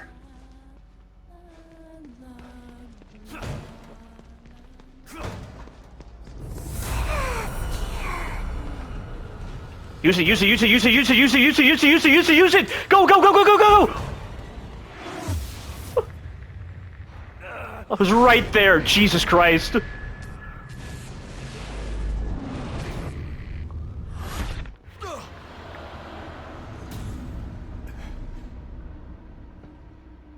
I just imagine that? No. That was... What was that thing? Was that real or all in my mind?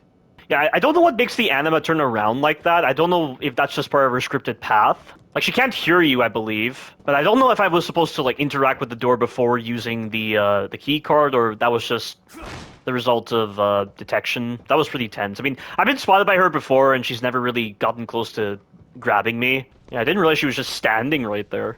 And there's that Molotov guy. So, like, when you do these anima sequences, it seems like it respawns certain enemies. Oh yeah, she appears in the world now. Which isn't a problem, because she despawns all the enemies as well. In fact, I can actually use this to my advantage right now. Wait, the ladder's not here. She despawns the ladders? I had no idea she despawned the ladder. So you can use this time to safely get through areas when the enemies aren't around. Sure is taking her a while to leave. Why hasn't she left yet? There we go. Yeah, I did not know the anima despawns ladders when she's around. But this is where Hysteric appears.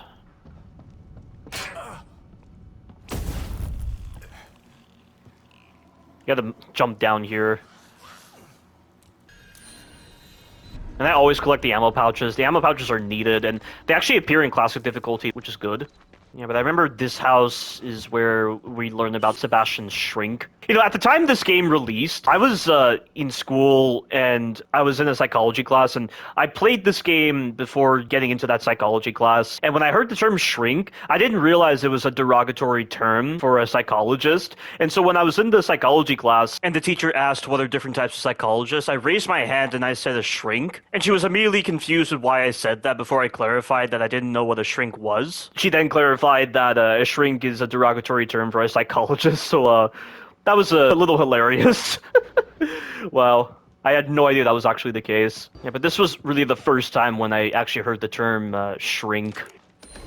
Here's this one. So November 17th, 2014, 1 month after the Beacon Mental Hospital incident. Yeah, following the events at Beacon Mental Hospital in October 2014, department policy requires that you undergo a mandatory psychological evaluation. Please report to the Standards and Training Division to schedule your fitness for duty evaluation. Dwayne Wright, Police Psychological Services. Sebastian, this is nothing to worry about. Just tick a few boxes, answer a few questions. SOP. I don't know what SOP means. What the hell is this doing here?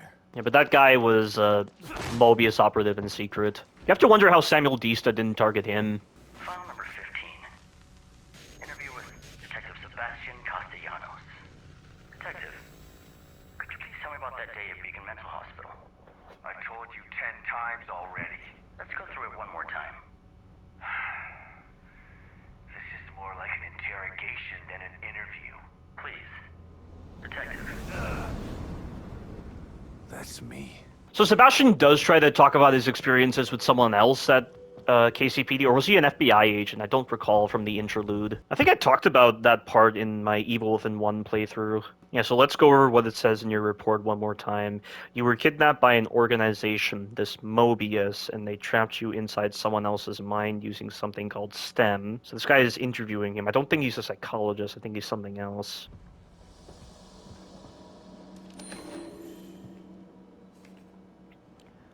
File 15, Psychiatric Assessment of Detective Sebastian Castellanos. While cleared of any wrongdoing in the disappearances of Detective Oda and Junior Detective Kidman, Detective Castellanos' statements about the Beacon Mental Hospital incident have been vague and evasive. Initially reluctant to speak to a mental health specialist, Detective Castellanos eventually opened up about what happened that day. It is my expert opinion that he is suffering from paranoid delusions, the recent death of his daughter combined with... Well, it's not that recent, though. It's from 2012. Yeah, so I don't know why he's saying recent. Recent death of his daughter combined with whatever happened at Beacon seems to have fractured his grip on reality. It is my recommendation that Detective Castellanos, and we only see the bottom half in Chapter 11. We had a call. Something happening at Beacon Mental Hospital. We went in. But it wasn't the hospital. It was somewhere else. Are you certain that's what you saw? My story's not gonna change, damn it. It was like hell in there. A whole other world. And this all took place at the hospital? I just said it didn't. Jesus, can't you understand? I understand that you've been under considerable stress. That was the counseling they made me do after. It was just a fever dream. A figment of your imagination. It wasn't a dream. I was inside of a killer's mind. It was as real as you are. That may be. But what good is it to hang on to this version of reality? Perhaps if we disabuse you of this notion, things will go more smoothly for you. Was he just head shrinking me, or did he know something I didn't? Does a layman actually use the term head shrinking? I haven't been exposed to enough of that to understand if they actually use that term. A very derogatory term. Yeah, that's something that Ruvik said as well. So I don't know why it's showing up here.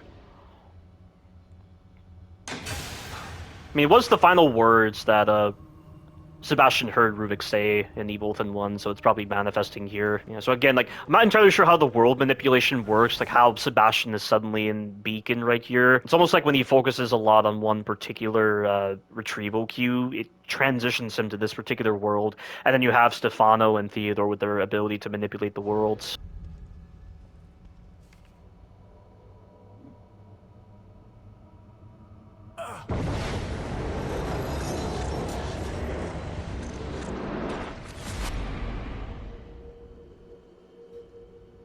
And here we have the letterboxing, so they just put it here for this one scene. Beacon. I can't be back. Yeah, this game looks a lot better without the letterboxing, but in Evil Within 1, the game looks better with the letterboxing, I would say. Yeah, so this is the Chapter 4 area from the Evil Within 1, and this is where Laura came out of. So this is the part of himself still stuck in STEM, but for the time being, I'm guessing the STEM environment is not going to allow him to free himself. What actually stops him right here? Maybe there's a part of himself that still wants to remember the traumas for some reason. And that animation where he's pulled into the ground is reused from the Evil Within 1. What the hell is going on? I'm not entirely sure why there's a patient here.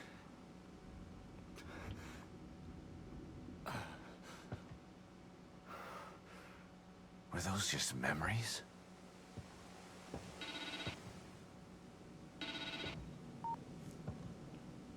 What do you want? Sebastian, are you alright? Your vitals suddenly spiked. about to go into cardiac arrest. I saw Beacon. I was there again. How could that be? This is a completely new stem. I don't know. Yeah, see, completely new stem. So it was designed rather recently, like maybe right around the time of 2012. But I know what I saw. God, I hope it doesn't happen again. It's bad enough in here already. I don't want to have to relive the past over and over. Place is trying to mess with me. Can't get distracted. Gotta find Lily. Yeah, when he says the place is trying to mess with him, he makes it seem like the STEM environment itself is a sentient entity.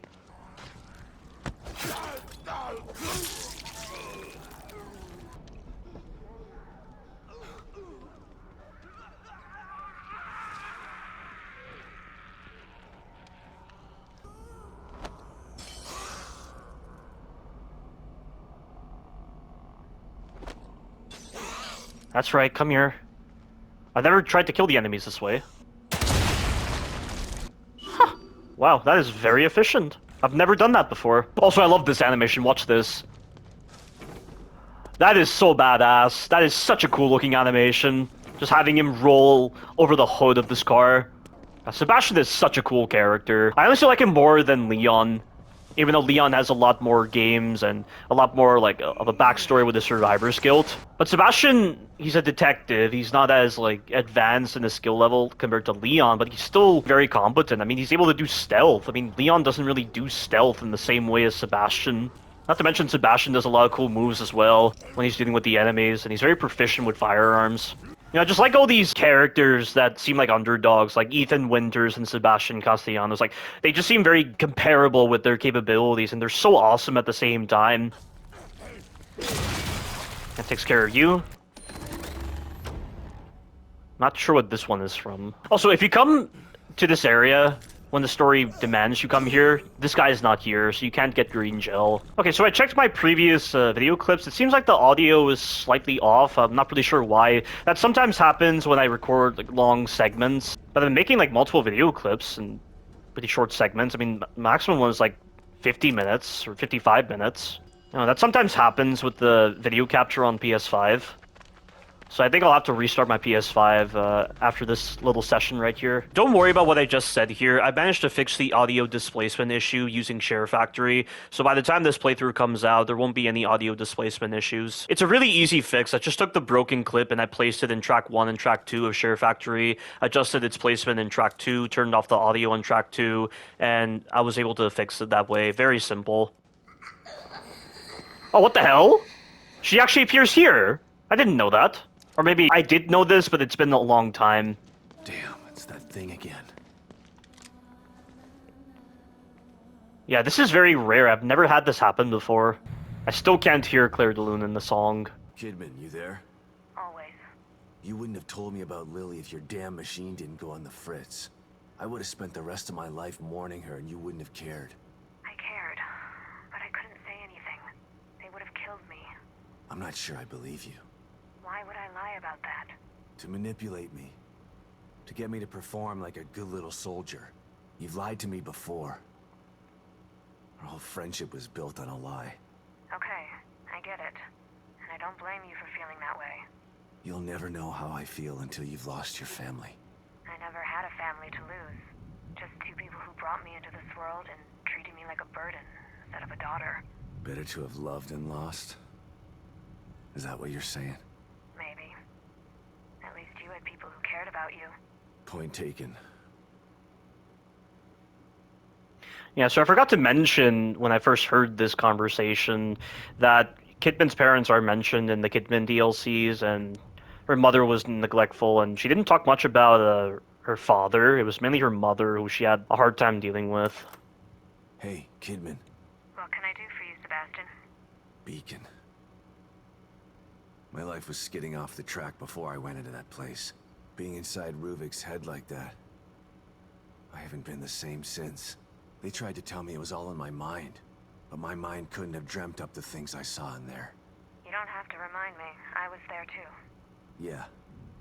Your pals in Mobius didn't have any problem putting you in danger, did they? Maybe. But if I wasn't... Oh, so they're acknowledging that Kidman was put in danger by Mobius, so that did actually happen. So Kidman was forced to be in STEM, but they didn't count on the fact that Kidman would find out that she was being used as an expendable agent? With you, we might not have made it out alive. There are times when I'm not sure I ever made it out. And now I'm in another STEM. Yeah, I like that line too. There are times when I'm not sure if I even made it out, because again, the lines between STEM and reality are so blurred that you don't realize which is reality or not. It plays into what the Matrix talks about, for instance, with what real is. Like, what is real? How do you define real? If you're talking about what you can see, smell, taste, touch, then real is simply electrical signals interpreted by your brain. It's like that almost. And I'm still with you. We're going to get out alive, just like the last time. I hope you're right about that. We're going to get out alive, but you're not even in STEM, Kidman. You still up, Kidman? No rest for the wicked. What's going on? I can't believe Lily is still alive. The fire. Lily wasn't killed in the fire. You know this now. Tell that to my brain. Tell that to the nightmares I've been having for years. Why did they take her? Out of all the little girls in the world, why mine? I can't answer that, Sebastian. Mobius took Lily long before I joined them. Right. As is acknowledged in Sebastian's journal, Lily was taken February 11, 2012, and then Kidman joined in August of 2012. So when she says Lily was taken long before she joined Mobius, it was a few months. I know you don't believe in coincidences, but maybe you see a pattern because you want to. You know that some crimes Apophenia. happen. There's no real reason for it. I think that's the term. The wrong person at the wrong place at the wrong time. No. I refuse to believe that.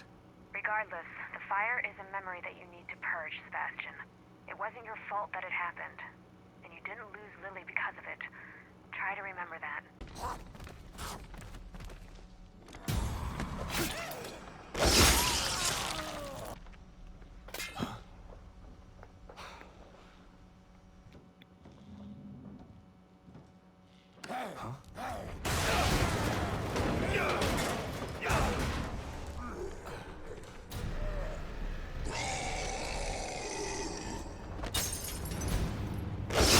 That takes care of you. This is going to introduce a slow motion moment. I don't know why certain cameras that Stefano uses, or I don't know if it's the camera itself, or like, it seems like it's inconsistent with what type of ability is displayed by the camera. Sometimes it slows down the target, other times it freezes it completely. I think for the most part, the cameras are meant to slow down the target, not completely freeze them. Although in City Hall, Sebastian is completely frozen when Stefano flashes his camera at him. I find it funny that this whole moment right here, it's like the developers want you to realize that you're supposed to shoot the enemy in the leg while they're running. I love that they try to advertise that mechanic without explaining it.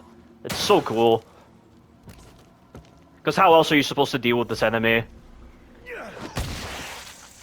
It's also interesting that your bullet isn't slowed, yet in Stefano's boss fight, I believe your bullets are slowed whenever you're inside the stasis cubes, so you can't actually hit Stefano. You can actually see the bullets frozen in the stasis bubbles. But this one, that's different. At least that's what it looks like to me. Maybe it's actually the same in Stefano's boss fight. Also, I've never heard of a shotgun having just 3 shells. Why just 3 shells and not 4? That seems rather odd, because the shotgun in the Evil Within 1 allowed 4 shells in the chamber. What shotgun only has 3 shells in the chamber? I've never heard of that. Oh, Mysterious Mask. This is the collectible I was thinking of. Not too sure what this is a reference to, which Bethesda product exactly.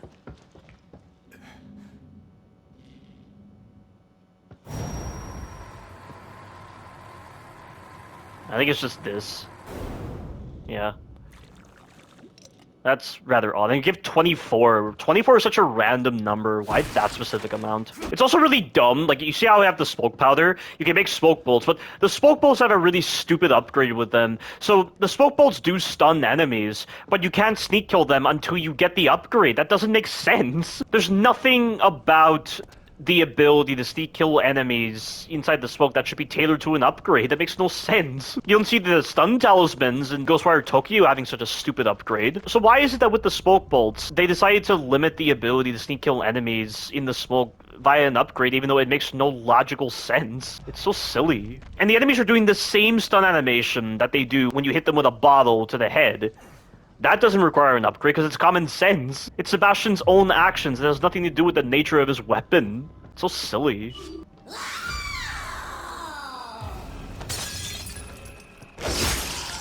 Yeah, also, by the way, when the enemies roar like that, they alert other enemies. If they don't roar, the enemies won't be alerted, but it's random what happens. And I knew that was a trap. There we go.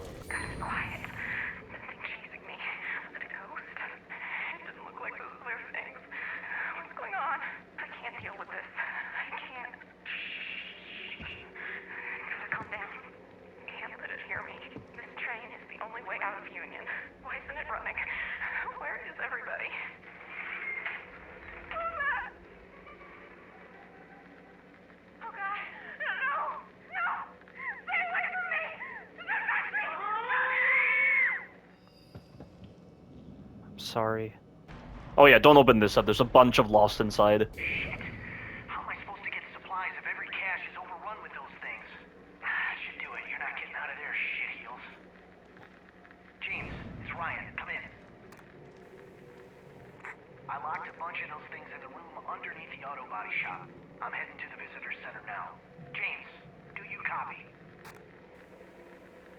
Shit. There's a supply cache under here? I gotta get down there. A new signal. James, where the fuck are you? Get your ass to the visitor center. You're never gonna believe.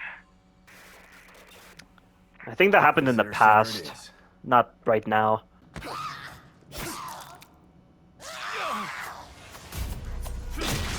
You know, I just realized the reason why the flashlight doesn't seem to attract the enemies is because it's a Mobius flashlight. And remember, Kidman used a flashlight in her DLCs, and it wasn't attracting enemies. But the lantern actually attracted enemies in Evil Within 1. Ken, where are you? I've been looking for you all over the place. Why is he saying, "Where are you"? He's right in front of him. Or like, is he trying to say, "Where have you been"? Shit, John.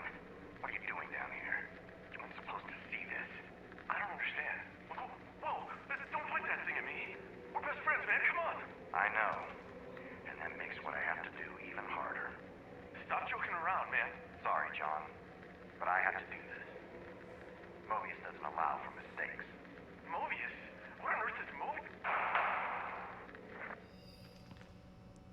Yeah, so they not only viewed subjects from the Marrow, but they also mingled with them. They were undercover.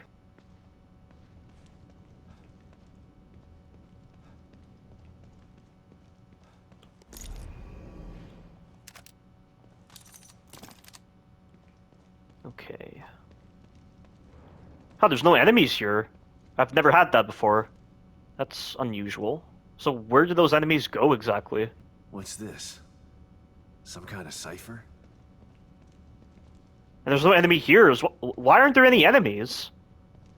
What did I do? This is one of those dynamic moments? Like where you do certain actions first and then it affects other areas? Like in Chapter 11, if you pick up the syringe pouch, it causes the spawning of a Lost who's holding onto a body. What's this? KCPD? 1976?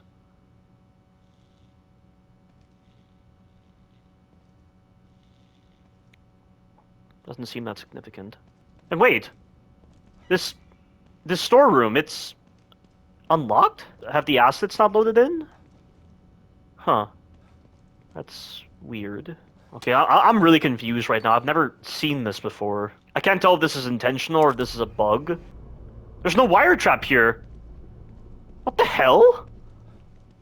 Oh, that sucks because I can't get an additional explosive bolt. Yeah, okay, well, I got this one. What the hell? What the fuck? Okay, what's going on? What's happening right now? I think my game is bugged. I need to restart. Yeah, I think certain assets weren't loading properly. That was so weird. All this weird stuff happens every time I'm trying to capture video footage.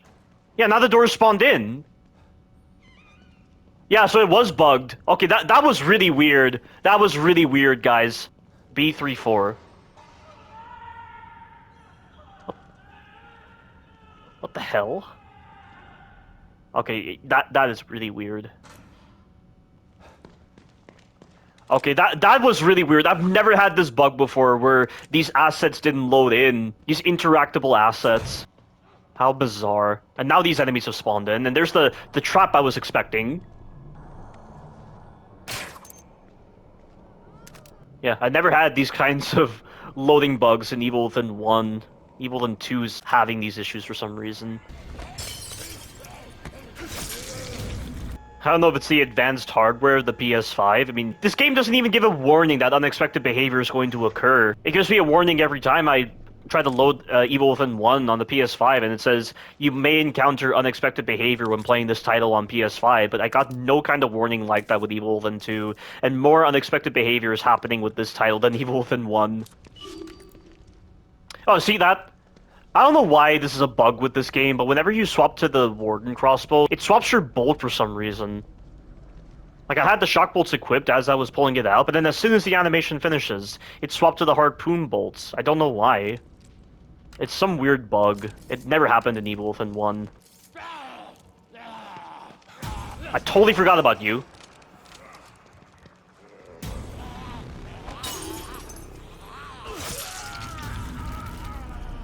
Yeah, this is the one that talks about Hayes. Okay, door's locked. Windows secure. Power disabled. Nothing's getting in here. Not even you, Hayes! Find yourself another safe house! This place is locked tight! Understand? Shit. This is so fucked. Didn't sign up for this. It's okay. I'm gonna be okay. You're locked in, man. Just gotta wait it out. What the fuck was that sound? How did that get in here? What the hell is that? No! One has to wonder why he didn't try to escape into the Marrow. He must not have had the password to access the Marrow from this safe house. Which is odd, because I thought all Mobius operatives had access to those kind of passwords. Recruitment and Muse Centers. The number of applicants received through the Muse Centers has surpassed that of the Medical Testing Fund. Registering the Muse Centers as a tax-free religious institution has increased revenue, which we've used to render expansions to accommodate the influx of new recruits. Mr. Wallace's use of neurolinguistic programming creates recruits that are far more mentally malleable and stable than previous STEM candidates. Mentally malleable, does that mean, like, converting them into specific individuals within STEM? Because, like, that one woman you rescue, she says she woke up in clothing she's never seen before and can't even remember her own name. What exactly classes as mentally malleable and stable? If you're going to be, like, changing them? Because wouldn't the mentally malleable mind be similar to that of a patient's mind? Because they're more accepting of delusions and hallucinations. Muse Center recruits are also willing to voluntarily cut off familial ties, which eases the pressure on Mobius operatives working in law enforcement. No more pesky missing persons reports on file. Okay, so does that mean those missing persons reports in the Evil Within 1 were falsified, like I thought previously? Is that it? If that's the case, though, then why is it that nobody brought this up with Sebastian with his missing persons report? I mean, then again, like, his missing persons report, you can only get it on New Game Plus, but Joseph and Kidman had missing persons reports. I'm confused. And you had other individuals like Ivan. I don't know. If these are manufactured, why have them as collectibles then? That's what I don't get. It is my recommendation that Muse Center recruitment becomes the Mobius standard for all new citizens. It has been a resounding success. And also, why create a missing persons report for Marcelo Jimenez if he was working for Mobius? And his position in Beacon Mental Hospital, it's not like he had anyone close to him. He's been with the organization for some time now. Why make a missing persons report? That makes no sense. And then there were missing persons reports for Ruben when he was a kid and also when he was a teen. It'd be very pointless to file those kinds of missing persons reports. And then there is also a missing persons report for Valerio, but that would imply that Mobius captured Valerio and used him for their experiments. Maybe they captured him in order to cover their tracks to make sure Valerio couldn't be tied to Leslie, so if anyone came to question Leslie's disappearance, they wouldn't be able to question Valerio or something like that. But then you have the other possibility, which is that Valerio was affected by the wireless signal emanating from STEM. But the thing is, both of these scenarios are contradicted by the way Marcelo tries to introduce Sebastian to Valerio in Chapter 4 of The Evil Within 1. Marcelo's behavior doesn't really line up with the idea of Mobius experimenting on Valerio, or that Valerio was affected by the wireless signal. Like, it doesn't really make sense. I'm not too sure when this woman spawns in. It's very random when she spawns in. She spawns in Chapter 3, she spawns in Chapter 4. Oh, she's spawning now. Someone's in trouble. Those things will kill her if I don't do something. It's okay, I took care of them. Please open the door. I need to ask you a few questions. Thank you. You saved me. I thought I was a goner for sure. It's okay. Calm down. What's going on out there? How am I supposed to know? If anybody should be asking what's going on, it's me. Look, I just got here. I'm even more confused than you are. Oh yeah? What's your name? It's Sebastian. Sebastian Castellanos. Well, then you're not as confused as I am.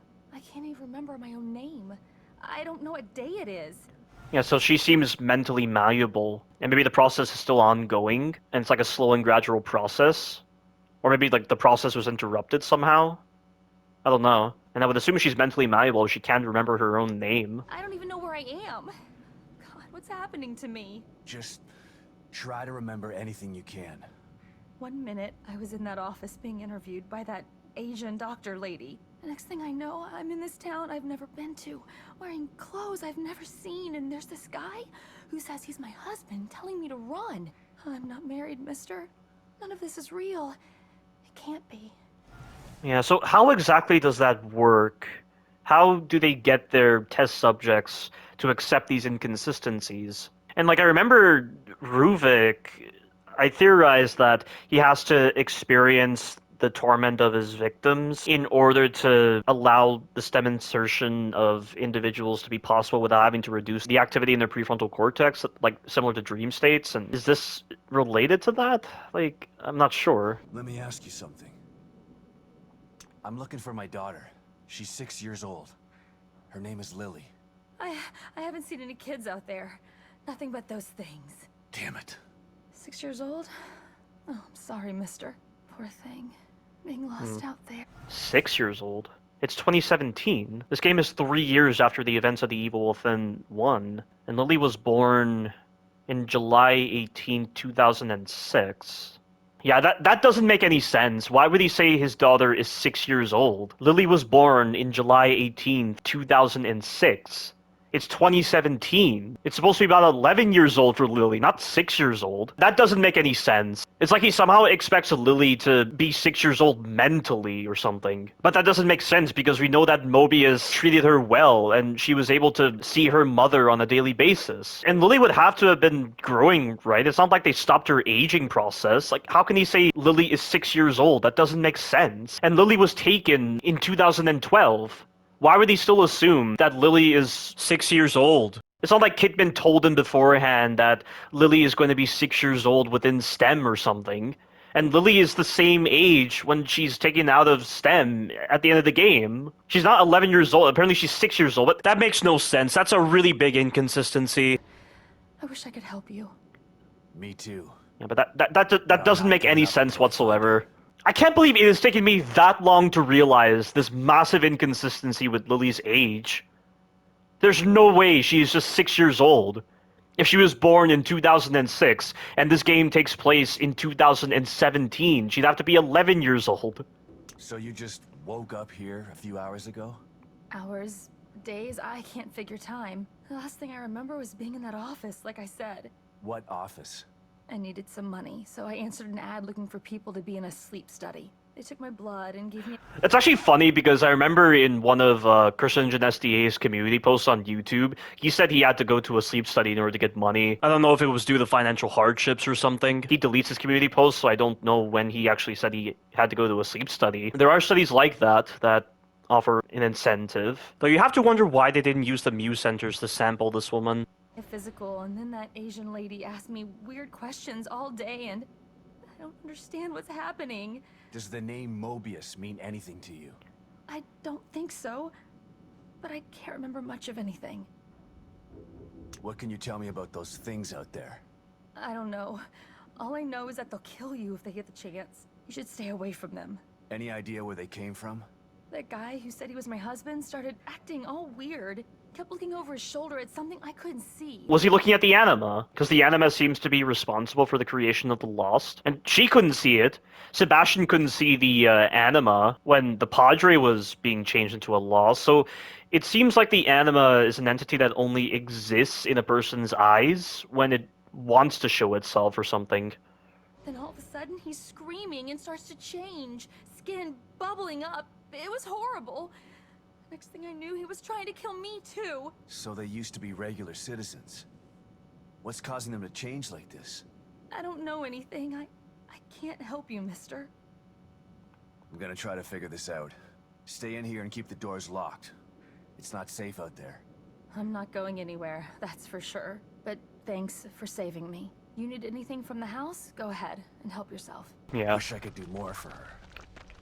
But finding Lily is the best thing for everyone here. And there's still so much more I haven't yet explored. There's the sniper rifle parts over there. And I also have to go to the visitor center again. I just realized that for the side mission. And there's also the laser-sighted pistol over there. There is just so much in this world to explore. Yeah, Silent Hill's got nothing on this. And I like how people were treating Union as like a new concept for survival horror, and they were genuinely surprised that this game would have these big areas like this. And it's like, have you people never played Silent Hill? What kind of dumb questions are you asking? The interviewers who conducted those interviews with Tango Gameworks regarding Union, have these people never played Silent Hill before? What's wrong with them? Makes no sense how they can be that clueless. Like, they've never seen a wide linear experience before, even though Evil Within 2 actually justifies its wide linear designs compared to Silent Hill. Because Silent Hill is just like nothing to justify its large spaces. And you don't even stay in Silent Hill for long before you go to other areas, other linear environments. I need this worse than you do, pal. So the laser sight is not really good in this game, because whenever the enemies are close to you, the laser is dishonest. It's when they're at a distance that the laser is more honest.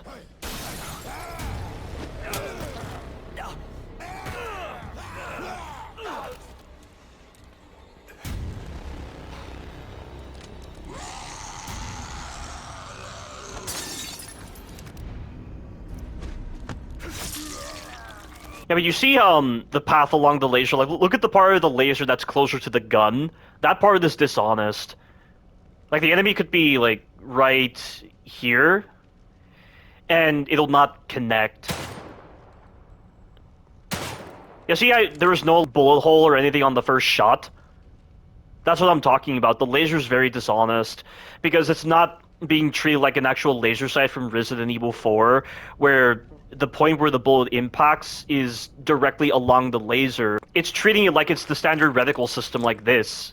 That's why the laser's dishonest. Like, the reticle fires at a single point, but the laser's being treated like it's the same thing, where it only fires at the center of the screen and not along the path of the laser. So if there's any sort of interruption in the laser's path, the game doesn't recognize that. And it still fires at the center of the screen. That's why the laser's very dishonest. I think on the first-person mode of the Evil Within 2, the laser's actually honest, and it's actually very reliable when you're trying to knock over enemies, because you could be facing the enemy and essentially running backwards, and you can have your dot on the enemy at all times, and so when you aim the laser, it's very honest. Here we have the Laments. I still don't know where you get the names of these enemies from. Yeah, you don't have to use the sniper rifle until chapter 16. And I don't know if these Laments are a creation of Stefano, because they're still around after Stefano dies. They're in the Marrow. Oh, this is really cool. Like, I don't think I've ever seen a game weaponize fire hydrants like this. Because again, the shock bolts are used to electrify the water, and it stuns the enemies. It's so powerful. It really helps in the sequence where you have to save Sykes. This is a non-linear section in a linear game. That's the correct terminology. I have no clue what's left. There's so much. I don't want to miss any files, because these files could be... Oh, shit! Well, this might work into my favor, actually. Because I can at least pass through these areas without any enemies being nearby. I think this is the most amount of times I've had the anima spawn during a single session. Oh, the shortcut! I forgot to establish the shortcut right over here. It's for later on when Stefano spawns in those, spawn, which are the names of those four-legged Lost. So just to go on other tangents, I recently finished watching Daredevil, the 2015 series, and I've also been watching Daredevil Born Again. I've also been watching The Punisher, which I haven't finished yet. I think I'm on like episode 3 of The Punisher. It took me a while to get into Daredevil. I only just got into it because of the fact that I heard so much about it. Like something within me was just tempting me to watch the show. But I heard a lot of people praising it, and also I watched the stairway fight and also the part in season 3 where Daredevil deals with those 3 prisoners. But the show is decent. I mean, season 1 was good. Season 2 I hated. Like, it started off really strong with showing the Punisher, but then when it started bringing in Elektra, who is such an annoying character, and adds absolutely nothing to the story of Daredevil, and also with the hand and all the supernatural stuff, I just completely lost interest. Why did they have to insert fantasy garbage into a pretty grounded show? And season 3 was better, but the start of season 3 was so slow. Really slow. I'm just glad it focused on Wilson Fisk again. I understand some of the praise Daredevil gets. The stairwell fight in season 2 is a really cool fight. I really like it. And also the part where he fights those 3 prisoners in season 3, you know, like, Daredevil is human, he gets exhausted, he's not going to be able to take out these guys very easily, even with all the training he's got. But it's, like, hard to think about those kind of moments when you get stupid stuff like with season 2 with Elektra and also the hand. And I was also really put off by Nobu, yeah, the guy in the Japanese outfit. Like, it just seemed rather cartoonish and really cheesy, how he just tries to attack Daredevil in this outfit that belongs in, you know, like a cartoon almost. It really didn't take itself seriously at that point. It was really dumb. And the Hand is apparently defeated in some other shows, like in The Defenders, and there's all these other shows like Luke Cage, Jessica Jones, The Punisher, which I'm watching right now, which I don't know if I'm really as interested in The Punisher as Daredevil. Because Daredevil is obviously like the main connective tissue between the shows, and the main connective tissue is more interesting to watch than like the side shows. And there's also Echo, which I haven't watched yet, which apparently has relevance to Daredevil Born Again because of the fact that Echo, with her abilities, she tried to get Wilson Fisk to confront his trauma, but he refused, and he'd rather live with the traumas. And yeah, that's really it, honestly. But Daredevil Born Again is pretty interesting, and I like the opening fight scene between Daredevil and Bullseye. While there were some moments that didn't feel very genuine, like with the way the projectiles were being thrown at Daredevil and Bullseye, it was still a cool fight scene. I like the music that plays. I like the fact that Foggy gets shot, and it causes a lot of emotional turmoil in Daredevil. Although, I will say, I find it really silly how many times Daredevil quits being Daredevil. He's quit at least 3 times at this point. The first time was at the end of Season 2, the second time was at the end of The Defenders, and then the third time is in Born Again. You would associate Spider-Man as being a hero that would quit, but Daredevil has quit more times than that. That is just crazy thinking about it. But, like, Daredevil actually feels like it takes itself seriously compared to these other side shows. And apparently with The Punisher, I mean, I've read a bit of the plot, but in Daredevil Season 2, there's this whole plot where the Punisher's family was killed, but what was previously thought to be a crossfire between gangs was actually a sting operation of some sort. I don't recall the exact details. But then the Punisher is saying that the whole sting operation was actually false, and there was actually a real reason why the Punisher's family is killed. And it just sounded really silly that it was like that. So, like, I don't know if I'm as invested with the Punisher's story as I am with Daredevil's, because the Punisher isn't that interesting of a character. He's just the guy that kills criminals. You can't really get anything from that, and it's not really focusing so much on him killing criminals. It's focusing more so on his backstory in Afghanistan and Kandahar and all these other things, and it's just, he's not interesting as a character, I'd say. Whereas Daredevil is far more interesting. You know, I didn't even realize he appeared in She-Hulk. I knew about his cameo in Spider-Man No Way Home, and apparently when people saw the cameo of Matt Murdock in Spider-Man No Way Home, no one really said anything. I'm basing this off a YouTube comment I saw related to Charlie Cox, who's the actor that plays Daredevil in the Daredevil show. But when people saw that cameo appearance of Charlie Cox in Spider-Man No Way Home, nobody said anything. And apparently Charlie was in the theater and he was watching Spider-Man No Way Home, and he was disappointed by the reaction. And, you know, the person who made that YouTube comment said they should be ashamed of themselves to not... Oh, yeah, I remember this moment with the explosion. It lures all the enemies there. Where are they going? Does that always happen if you go to the gas station there first before coming here? So where are they going? I wonder why they go to that specific spot right there. Yeah, but as I was saying, that person who voiced that YouTube comment and was disappointed that people didn't react to Charlie Cox with his cameo in No Way Home, he was incensed pretty much.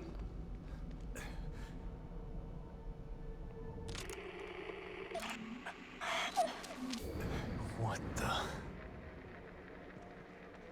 Are these lilies?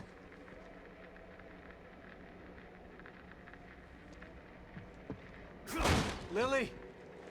Are you here? It's Dad. Where did she go? Lily. It's okay. It's me. Is he actually seeing the color changes? Damn it. All right, calm down. How do I get in there?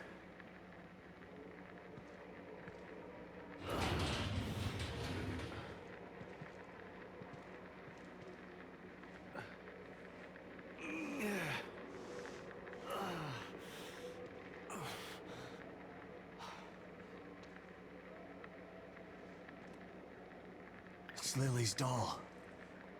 She's been here. And I imagine these are meant to be resonance points in a way.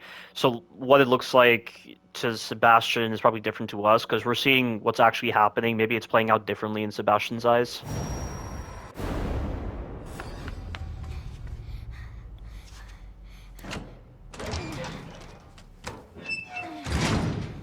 He doesn't even need his communicator to adjust the frequency or anything. He's just able to see it here. And obviously Stefano can catch a Lily, but he's toying with her.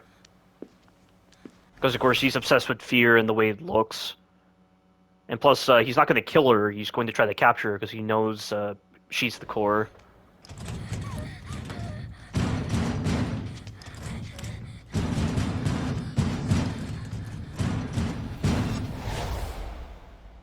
Lily. Oh my god, she's in trouble. Someone is chasing her. I should check out around back.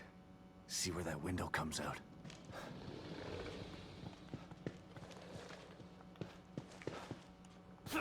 So this part right here, you can avoid the spawning of these spawn by taking a specific path. Alright, Lily. Where did you run off to?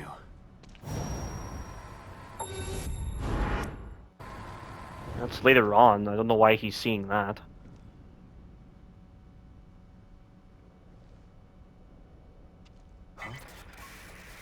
What the? And now it's logging that. Another signal. Good. I'm coming, sweetheart. Just hang in there. Now, do these fire hydrants last forever? That's handy. Let's try this again.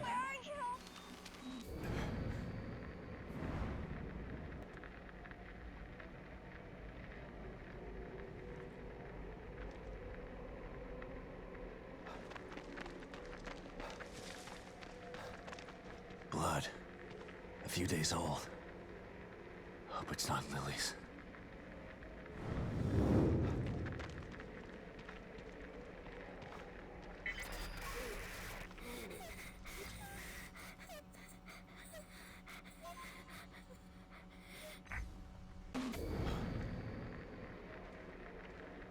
Oh, thank God.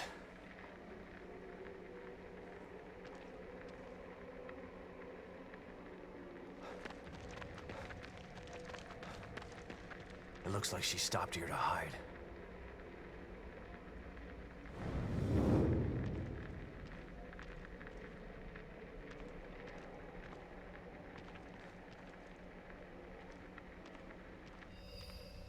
Oh.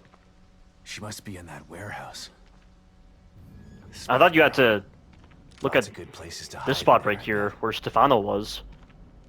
I didn't realize you could just wait for her. Because he says footprints. Who do they belong to? Lily? Lily? Shit. I'm still not sure if I explored every side area and gotten every file. Lily? Lily? It came from upstairs. She probably crawled through here. Gotta get through.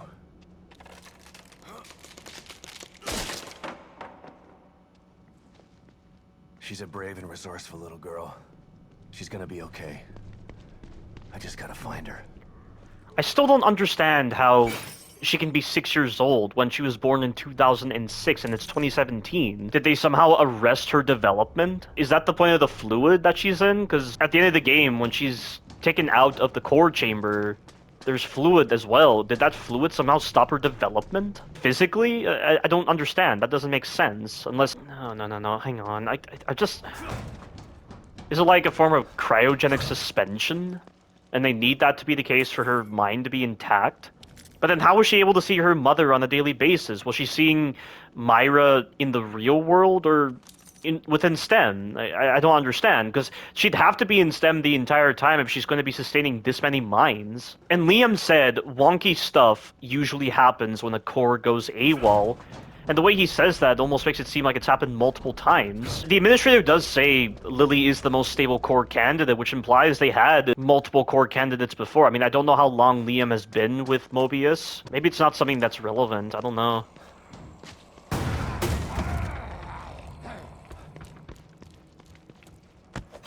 Could sneak killed this guy, even though he's supposed to despawn. Oh, that was actually the guy! Okay. So if you don't kill him fast enough, he spawns here instead. I did not know that. Infrastructure report.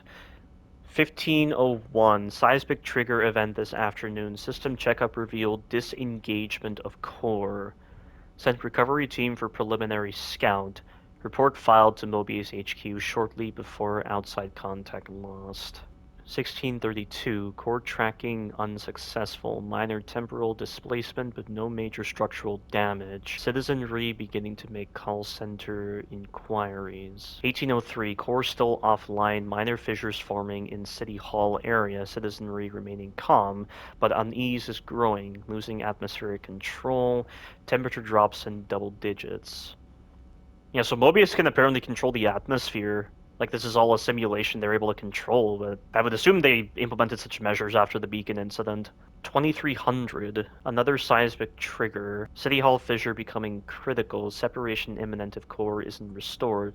Mobius Alpha team has arrived to aid in core search. Is that the team we're looking for? And Lily's been missing for a week already. Is this like at the start? Another doll. But where's Lily?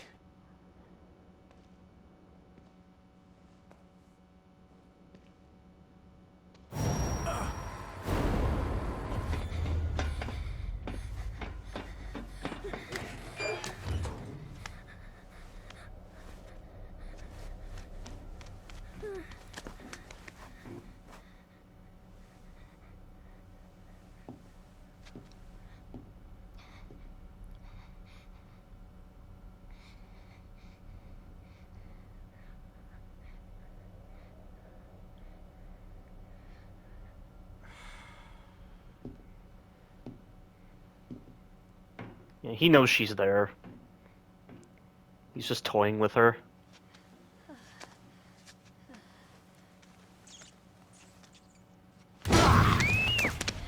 Like, he teleported right there. He could have teleported inside that gas station as well, but he chose to toy with her. The murderer with the camera. And the son of a bitch has my little girl. I was so close. Damn it! Calm down. Think. I gotta save her. No more signals coming into this communicator. I need to find another way. O'Neill. Not sure I can trust him. But he wants out of here as bad as I want to find Lily. O'Neill, it's Sebastian. Can you hear me? Sebastian? Is that you? You're breaking up. Shit. Not now. Maybe it'll work better outside. Okay, so I don't remember how I did this. For this sequence with the spawn coming up.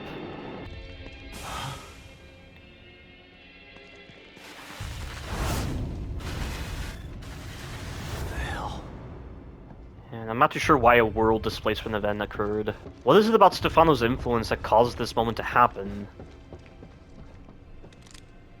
Randall Fig, yeah, I remember. You know what? This is almost like you know how Kidman and Sebastian have their individual experiences, and like, for instance, in Chapter 13, Sebastian is confronting Kidman when she's about to shoot Leslie, but from Kidman's point of view, she sees the administrator. I wonder if this is like this, where the shifting is occurring because Sebastian is accidentally crossing into Stefano's individual experience.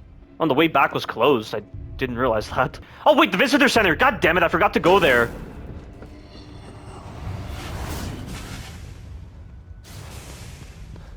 Hopefully it's still there.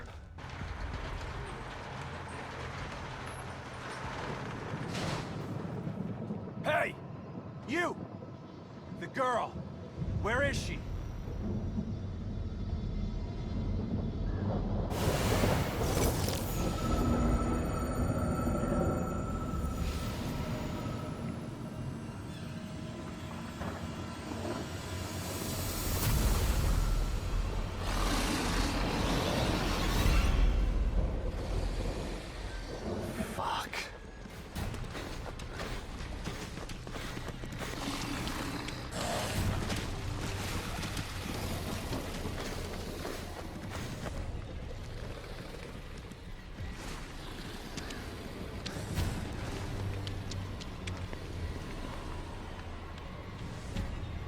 Yeah, this is what I would always do. I thought I had a better method, but I don't.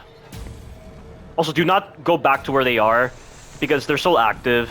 Even when they're disappearing, they can attack you. Shit, lost him again. Hope I can reach O'Neill this time. O'Neill, it's Sebastian. You're still alive? I mean, you're still alive. Good. Were you able to locate the core? No, but I know who has her. And he's got powers like nothing else in here. But I lost him. I think I can help you out with that. I picked up a frequency I've never seen before. It's coming from City Hall. Great. Where's that? Look up. Do you see a building with a big clock tower? Yeah. That's it. How in the hell am I supposed to get up there? It's a bit complex.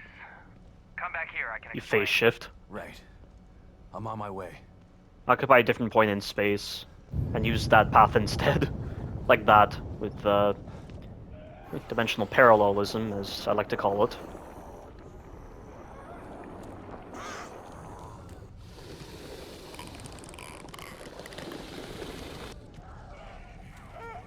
Yeah, even though these enemies seem to be in these spots, they actually aren't. The Lament is not here. Oh, you know what? I'm getting my term confused because there's an enemy called a Lamentation in Ghostwire Tokyo.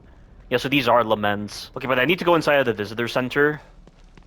I don't want to miss out on this one. Also, you know something I just realized? At the start of this game, the administrator says that they used the knowledge gained from the Beacon Mental Hospital incident to create a new and vastly improved STEM system. So that would imply that the STEM system Lily connected to wasn't even around when she was abducted, which is confusing. So what were they doing with Lily between 2012 and 2014? Ryan Turner. I recognize this work. Him again. Look, man, just let me go. I can take you somewhere safe. We got supplies. Stick with me. I can get you out of here. Safe? What's interesting about safe? Why would I want to leave here?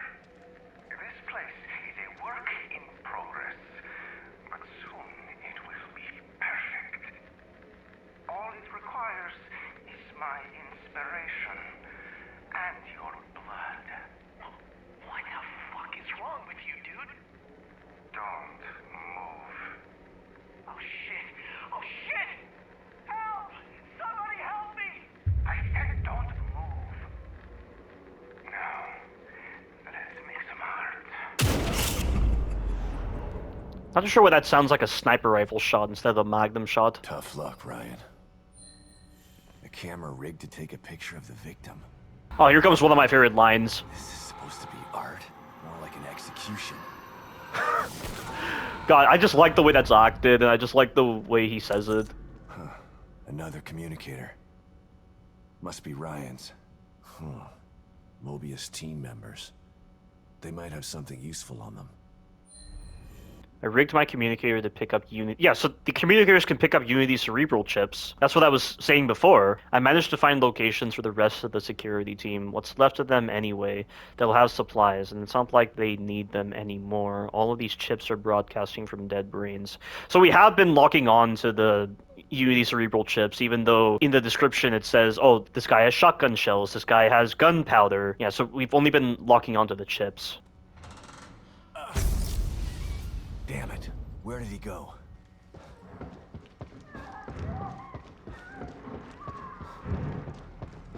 Yeah, but you first want to move this out of the way before you're going to inspect whatever's there. Because it spawns lost when you inspect the thing in the middle. The hell is this supposed to be? It's sick.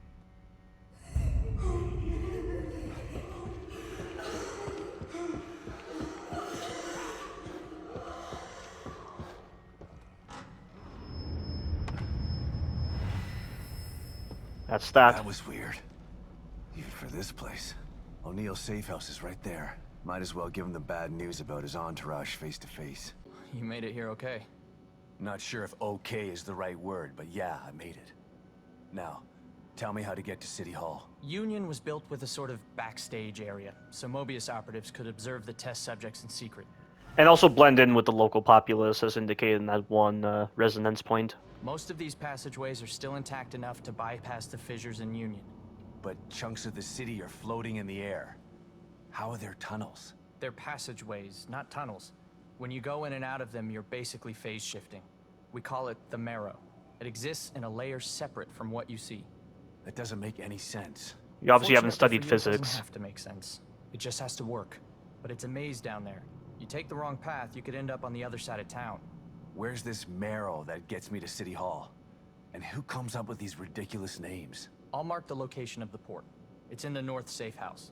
Looks like a regular computer, but it's not. I'll give you the password you need to activate it. Once you're inside, follow the marker to exit B2. That should take you straight to City Hall. You could have told me this on my communicator, you know. Maybe so. I like how they point that out. This. The passageways are still intact, but the collapse of Union has caused infrastructure issues. My communicator says that the gas leak is blocking the path to exit B2. You'd never make it through alive without this. Deadly gas leaks, huh? Thanks for saving the worst for last, O'Neill. Based on what we've seen so far, I doubt that it's the worst you'll encounter. You're not helping. Anything else you need to know before you go? I like Sebastian's sassy attitude in this game. It's so befitting for his character. I like that they emphasize that more in this game compared to Evil Within 1. Like, the most sassy comment I remember from Sebastian in Evil Within 1 was, "If I make it out alive, I'm never riding an elevator again." Did you find them? They're dead. But after what I saw, you're better off without them around. They were planning on killing everybody in here. An Alpha 1 emergency, huh? Can't say it's the worst idea I've heard. You're a real piece of work, O'Neill. You know that?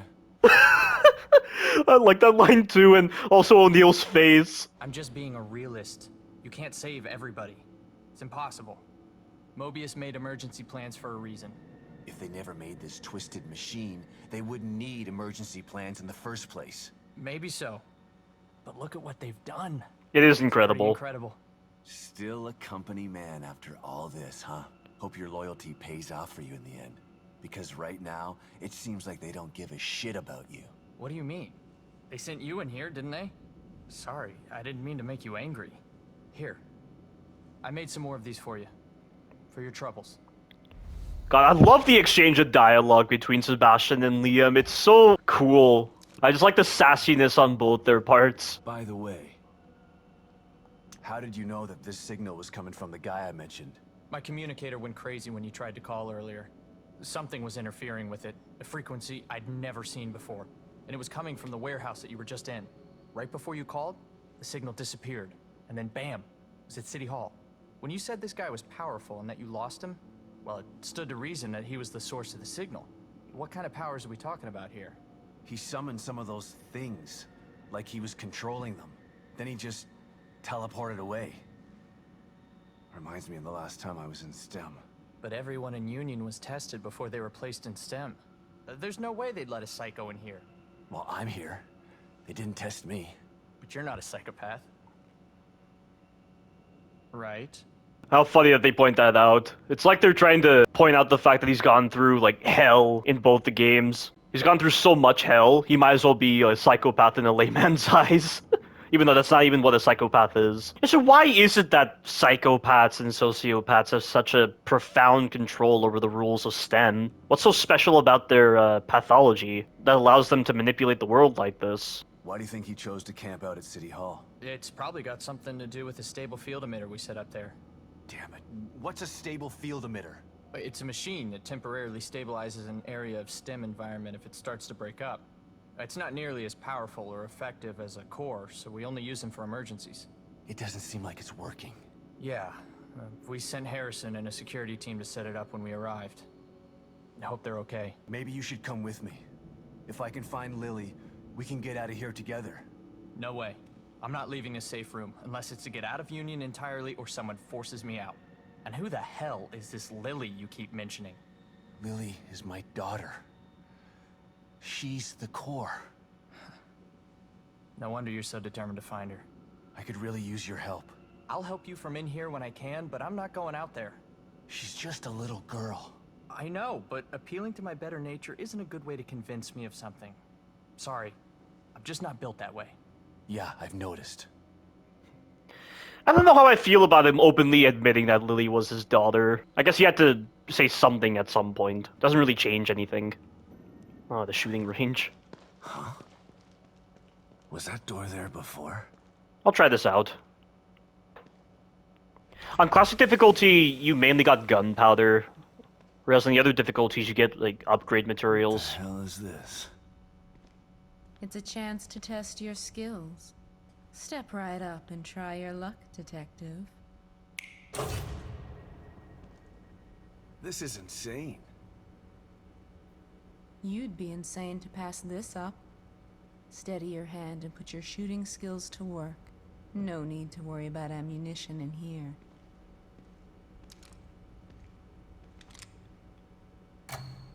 You can use other weapons during this sequence as well.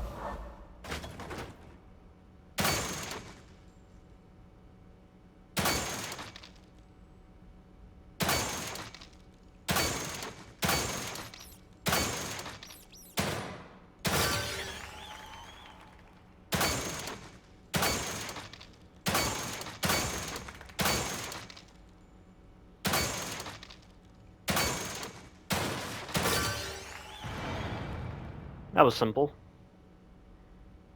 Hell yes. I can't say I approve of those kind of quotes.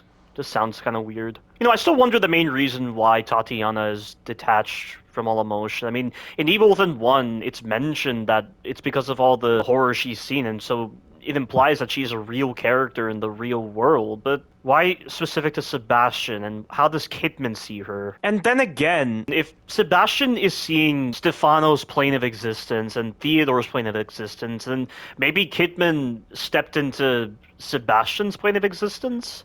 And that's why she can see Tatiana? But then why do we see all the Mobius symbols and all the moments from the past that she's seeing with the administrator? Can't say I understand. I mean, Kidman does say that something is drawing her back to Mobius, so maybe the reason why we see the Mobius symbols and those conversations from the administrator is to represent that feeling of being pulled back towards Mobius. Huh. Looks like the Padre had some fight in him. Probably should let Kidman know what's going on. Kidman, can you hear me? Loud and clear. What have you got for me? The good news is that I located O'Neill, and he was able to get me on the trail to find Lily. That's great. The bad news is that Union is literally falling apart around me, and it's mostly populated by corpses and monsters. Oh, and that psycho I told you about, the one with the powers he shouldn't have, he's got Lily. I'm getting ready to head into the Marrow, which you neglected to tell me about, to get to him. I'm sorry we didn't have time for a briefing before sending you in, but we didn't think it would be this bad. Oh, the conversation! I forgot! No, it's worse. My daughter wasn't stuck in Beacon. Okay, calm down. Maybe I can help you out. Can you give me any information on this person? Male, about 5'10", black hair. He fancies himself as some sort of artist. That's not much to go on. Tell me something I don't know. I'm on my way to City Hall. I'll call you later. You've brought something with you. A key? Excellent. Some keys open doors of perception, but this isn't one of them. This one is more mundane, but still useful. Go on. Open one. Its contents are better off in your hands than locked away in here. Back again, I see. And in need of some improvements. You're getting closer to what you seek. I feel it. My daughter. She's somewhere inside this place. Yes, and you're determined. I can sense a change in you. Let's change you further. Give you the tools you need to find her. So this is the computer O'Neill was talking about. Let's try that password. This is also the area where you can learn a bit more about Union. Could this be the whole map of Union? Used to be so huge. I'm honestly surprised they would try to... Then again, if they're trying to get millions of mines, but large cities like this are unsustainable for people, honestly. You have no idea how bad large cities are run. It's the suburbs that seem to be handled better. You know the amount of stuff that gets hidden away in terms of crimes when it comes to cities? You have so many like conflicting points of views from individuals that it ends up creating too much chaos. And you have people imposing all sorts of fees on people. And you have people imposing all sorts of fees for just living in the city. Rent is just out of control, stuff like that. Union growth. Operative Wraith? With the success of the Muse Center recruitment plan, Union's growth is exceeding projections. STEM pod manufacture has been increased. Union expansion has been drafted and is scheduled for rendering. Due to population growth, the Union environment map will have to be enlarged by 50%. In addition to new residential areas, a farming zone and industrial zone will be added to accommodate job assignments for new citizens. The thing I don't understand is, say this represents all of Union. What would happen if someone went off the edge of the map? Would they just find themselves back in Union somehow, with their impulses turned off or something like that, and heading back to Union? Similar to how in like Outlast 2, somebody tried to escape the area or like go towards the radio towers, but they've experienced all sorts of hallucinations that ended up driving them back into the test area. Like, how exactly does that work? Like, how do you expand this environment without people knowing? Like, how far do the land masses of Union extend? Like, how do you prevent people from actually wanting to leave Union? That's a little confusing. I wonder how they account for those kinds of discrepancies. Looks like they were still designing parts of Union in here.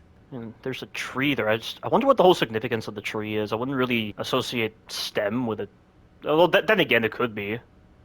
Like, this is the actual core. You have all the different branches coming out and the roots as well. Expanding to new land masses. Could be that. But I don't know if a tree is the best example of that. You know, that question I just brought up about the idea of Union somehow expanding without anyone knowing. It's something I also questioned about the Matrix as well. Because how is it that centuries or something like I believe it's 500 years in the future or something? Because doesn't the Matrix reset every 100 years or something? To prevent it from collapsing. That's what the architect said in The Matrix Reloaded. How is it perpetually like the 21st century? Or is it like the 20th century actually? I guess it's still the 1990s in the Matrix universe. Like, how is it that despite the amount of time that passes in the real world and the number of test subjects that die and the number of people that still live on and probably give birth inside the Matrix, if they even do give birth. I don't even know if like people are giving birth inside the Matrix, but how is it perpetually the 20th century if the Matrix has been around for centuries after the 20th century? It's a question I've wondered recently since maybe like 2022 or 2023. How does that work exactly with the Matrix? I wonder if it's like a similar situation to what happens when they're trying to expand Union in the Evil Within 2, and now people don't recognize the growth. If Mobius is wiping the memories of the test subjects, why bother creating a world then? You know? Why bother creating people that you can enslave if you're then going to overwrite them? Like, why do you even need people in the first place? Like, if that woman was experiencing memory loss and couldn't even remember her own name, presumably everyone in Union is going to be acting the same, then if they're going to be changing individuals within STEM, kind of defeats the whole purpose of the control, honestly. It's hard to explain. So this is the dreaded gas leak, huh? Thanks, O'Neill. I'd never make it through without this thing. It's like a maze in here. Not really. Flammable. Damn. That means I can't rely on my firearms. Still hard to believe they took the time to take this mode that you use for one section and make it a feature of the game. I know coming up is an important file. Thank God. That mask smelled terrible. Operation Pilgrim. Expansion and data goals. With the success of the new recruitment drive, we are nearing our data goals. Each citizen of Union adds 100 exabytes to STEM storage and processing ability. 2 million exabytes of storage are needed to activate the wireless stem. This is what I was talking about before, so the wireless stem isn't ready yet for this system, it seems. But then how was the wireless stem able to work in the Evil Within 1 then? They just need 20,000 people? I can't believe it's that small of an amount. I thought they would need millions. 20,000 individuals when you do 2 million exabytes divided by 100 exabytes. Given projected growth, we should reach that goal within a matter of months. Yeah, but they already did so. Like, why didn't they repurpose the tools that they had for the wireless stem for the new stem? If nobody found the beacon stem somehow, which makes no sense, you'd think they would have disassembled everything and taken it back to this stem device. Why do they need a number of citizens connected? A wireless stem will eliminate the need for costly stem pods and aid us in our goal. Phase 2, total stem immersion for the general populace. The Unity cerebral chips will serve to mark and protect Mobius operatives from the Phase 2 signal, which will be sent out via STEM's wireless transmitters to all corners of the planet. I don't know, like, this is just really confusing. This is yet another example of taking the vague storytelling from the Evil Within 1 and trying to translate it over to the Evil Within 2, almost like the events of the Evil Within 1 are meaningless. Why do citizens matter in the wireless signal? I don't think Rubik's notes mention anything about needing connected subjects to contribute to the wireless signal. I do wonder, you know, I didn't consider this, but maybe this is related to the Executioner DLC? Because in the Mobius directives on STEM, it mentions that dominated subjects are used by STEM to emit at wavelengths which deteriorate the memory and willpower of others in the area. This ancillary function serves to accelerate STEM's domination function. This could have relevance to the Executioner DLC. So STEM erodes a subject's memories incrementally, gradually altering their personality and their physical appearance, until finally the subject is completely dominated by STEM. Okay, so that seems to be happening in that woman's case, where she forgot her name, and she woke up with different clothes, and there was someone claiming to be her husband. But it makes it seem like this is just something STEM does automatically, like it's sentient, or at least with the beacon stem. And they say constantly in the Executioner DLC that Ruvik escaped into Leslie, but what's the point when Leslie's held captive by Mobius? He was taken away by Mobius operatives. And that ending scene in the Evil Within 1 where Leslie was seemingly walking away, that had to have been a hallucination, because how could they lose Leslie? Transmissions from the outside as well as tracking within STEM are subject to error and time delays. Use your own judgment in handling any encounters. I mean, this is them talking with the Keeper, or at least Pedro, that's his name. Testing and analysis needed to determine effect of removing a relay point upon the stable extraction of a subject in the target memory state. At this time, we are unable to say definitively that the death of a test subject and the subsequent removal of their influence leads directly to memory preservation. Possibility exists that an unknown element is affecting the integrity of subject memories. The only file that seems to have any relevance to what this email was saying from the Executioner DLC is Mobius Directive number 3. Dominated subjects are used by STEM to emit at wavelengths which deteriorate the memory and willpower of others in the area. This ancillary function serves to accelerate STEM's domination function. So maybe that's why they need all these citizens, like 20,000 citizens to be exact. And it says we should reach that goal within a matter of months. So these Muse centers were only installed recently, like within the past couple of months. So I'm guessing each subject is being used to emit carrier waves that deteriorate the memory and willpower of others in the area. It must not be very strong or something. I mean, I don't understand what that really means. In the Executioner DLC, the Unity cerebral chips will serve to mark and protect Mobius operatives from the Phase 2 signal, which will be sent out via STEM's wireless transmitters to all corners of the planet. And again, did they have these chips during the events of the Evil Within 1? It's not clear. And again, how was Mobius not connected to the wireless stem? Why was Kidman the only one that was affected? Myra wasn't affected. The other people in the real world weren't affected. It's so confusing. And you'd think Mobius would have gotten 20,000 individuals by now. They've been around for a long time, and STEM was likely conceived as an idea in 2012, right? Just based on the conversations that occur in the assignment DLC. Like that video that was shown to Kidman, and Marcelo was talking with the administrator, and I don't know. Hello? Can you hear me? It's Watkins. Watkins, what's going on? The collapse is happening faster than we predicted. infecting the marrow, too. Those things are trying to breach. You gotta help me. We're secure on this side. Get over here. I can't. The collapse caused a gas leak in the access tunnels, and I left my respirator on the APC. Can't you send a team through the tunnels with a respirator for me? Sorry. We can't risk the personnel just to help you. Fuck you guys then.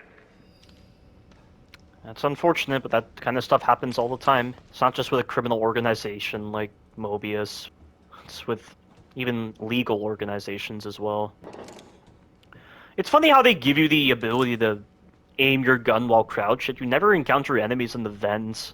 Here it is. My way back into Union. This place is ill. Oh. It's in critical condition. The infection has spread beneath the surface and into the muscles and bones. Only the veins remain to connect the failing extremities. And even those aren't immune.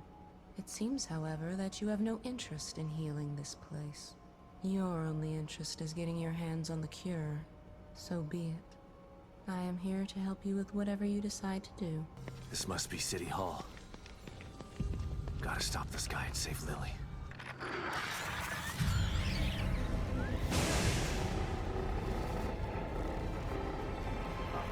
It's him.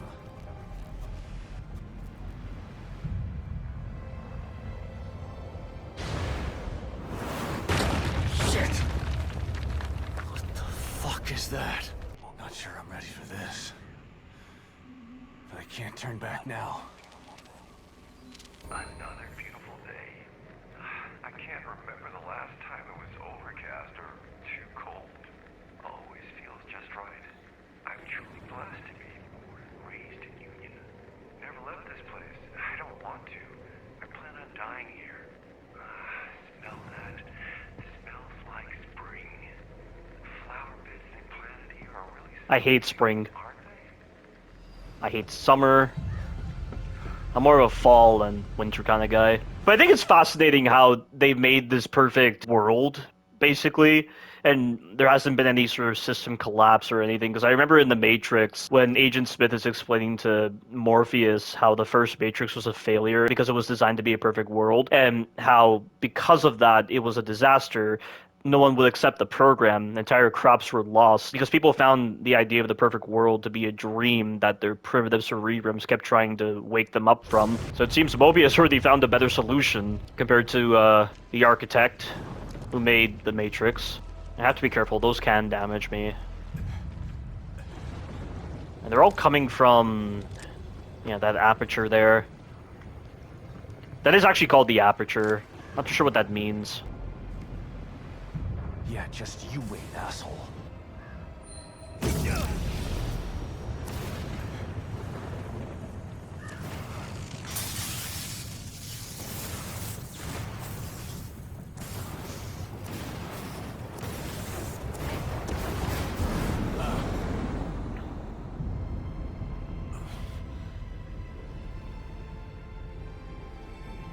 Oh, no running away now. I forgot to get the syringe pouch there. Just to clear my inventory.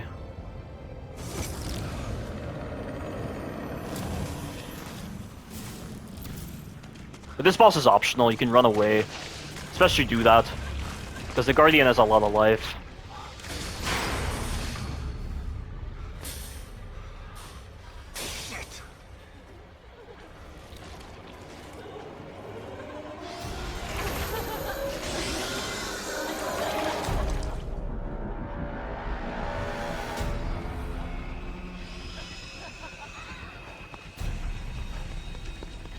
So you have to trigger the slow motion here to slow it down.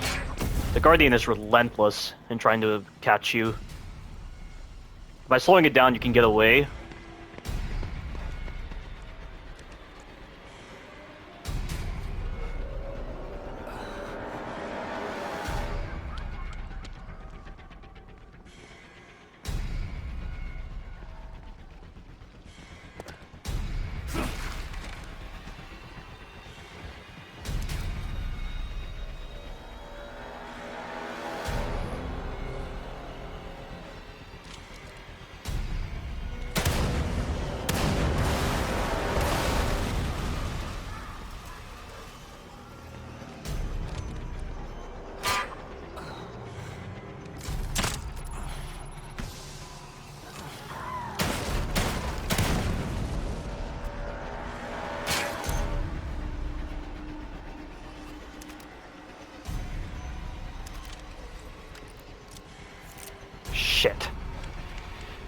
do not have much time.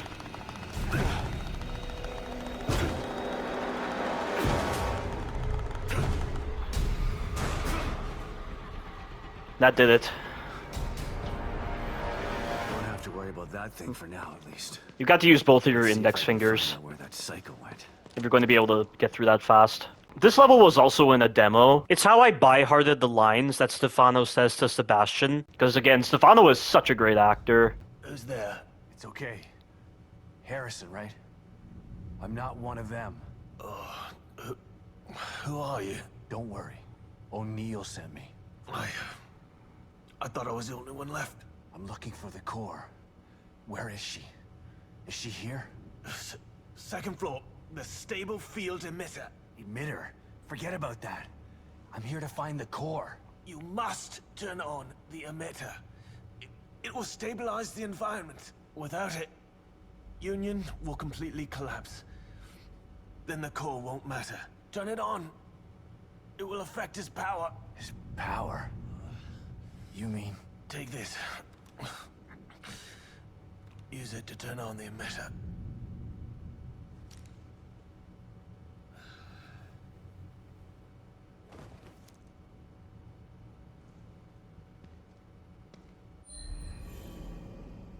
Another team member down.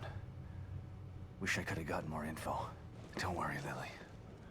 I'm still gonna find you. Status report. Expansion efforts put on hold. Retention of original map is paramount. Okay. In addition to fracturing of landmass and atmosphere control loss, daylight simulation has also been compromised. I mean, it's gradually restored once Sebastian takes down Stefano, but then Theodore comes in. Countermeasures for system failures have been established, but receiving reports of previously uncategorized issues. Citizens are experiencing memory rewrites. Okay, so it was unintentional. Also receiving reports of unexplained corporal dysmorphia and violent tendencies. Please advise. Okay, so that's referring to the lost phenomenon again. Jonah Constant? Oh. That's his MO. He's somewhere in here. That whole moment with Stefano using those stasis cubes to replay the last moments of death, that's his signature.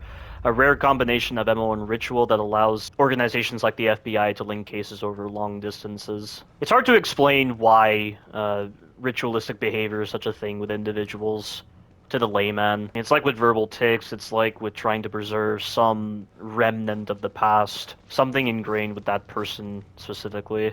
So is this entire room filled with a stasis bubble? Because why am I getting that visual effect when the stasis bubble is up there? You know, just think as well, I don't think these people are dead. I think they're still experiencing constant pain, because death isn't so instantaneous in those moments right there. I think that's what it is. So these people are still alive, but either way, once they get out of those stasis bubbles, they're immediately dead. They're stuck replaying those moments of eternal pain. And that is even more grim when you think about it like that, realistically. Like getting stuck reliving the last moments of your life, experiencing that eternal pain. It might go by so quickly. Stefano has increased 100-fold or something with the slow motion tech he has and his psychological ability. What's this about? I love that line. I've now incorporated "what's this about" into my lexicon because the number of times Sebastian says this line, and it always sounds so cool when he says it, that's why I've incorporated it into my lexicon. What's this? This camera's so old. Must mean something. Okay, that's what I was looking for. Interesting how we're using this kind of method to create passageways now, because that was not the case in the previous parts. It seems like Stefano was oh, wow, that loaded rather quickly. This game loads these kind of assets faster than Batman Arkham Knight when you're doing those Joker sequences. Like when you jump down into the clock tower and you're put into that sequence where you're seeing Oracle get shot by Joker. The loading is so problematic in that part. It just doesn't load fast enough, and so it really takes you out of the experience easily. But here, everything just loads so fast, and I know this game released 2 years after Batman Arkham Knight. I believe it released in 2015, right? Batman Arkham Knight. Yeah, it did. But still, though, I just don't really understand how Rocksteady could make that kind of mistake. Afterglow. Who comes up with this stuff? You'd be amazed at the kind of ways people get inspired to do this kind of art. Investigate. I didn't know you could investigate this. The pendulum stopped. Innocent gift. Bouquet. Another decapitated body found. According to KCPD, the body of a woman was found in Crimson City Park this morning. The victim has been identified as Emily Lewis, an aspiring model and actress. Her head has yet to be recovered, but examination of personal effects found at the scene led to the identification. This is the latest in a string of unsolved homicides of a similar nature. Lieutenant James Van Kirk of the KCPD Homicide Division held a press conference where he confirmed our worst suspicions that Crimson City may be the hunting ground for a serial killer. Emily's longtime friend and photographer Stefano Valentini appeared heartbroken at the news. It's a terrible thing that happened to my lovely model. At least I was able to capture her essence forever before it was destroyed. I remember this. Still a cold case. Glory. Appreciate the art. Fine. As long as it gets me closer to you, I'll play your game. That's Lily. This guy's playing with me.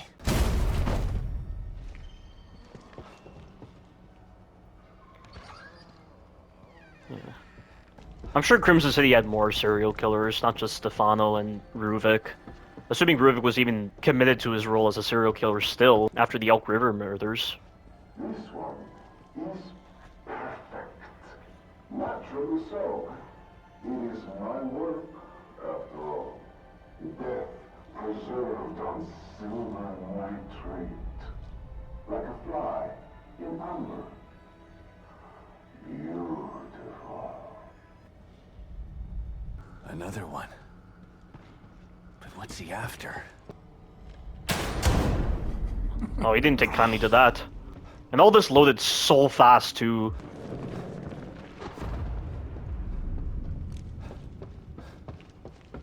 This entire scene is just really good with its atmosphere. And then when we get to the next part when Obscura appears, that part is just great with enhancing the tension. And then the sound of the heartbeat and the suspenseful music. It's one of my favorite moments in survival horror history. This section is so good with its horror.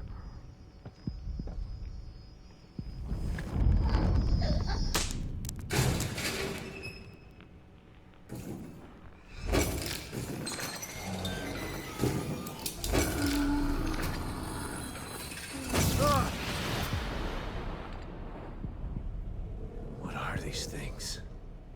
Yeah, so this is Myra's doing. Even now I'm getting the chills.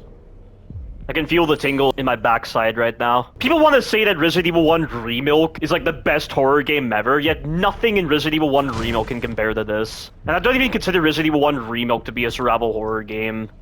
It just feels more like an action game, because you spend so much time just running past enemies, not even dealing with them using guns or anything. Just a knife. There's no survival horror aspect or anything.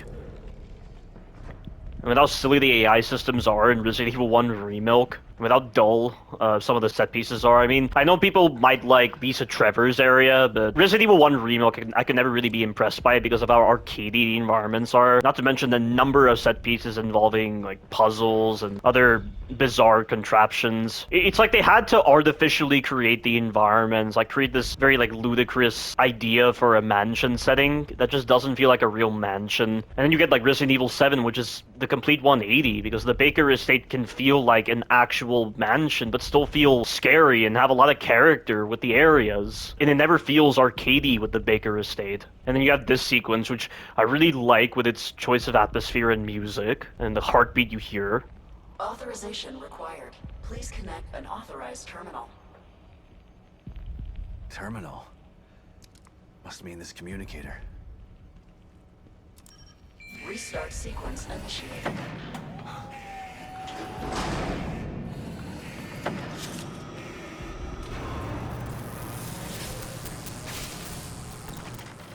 I've just by heart this entire exchange. This is masterful acting at its finest.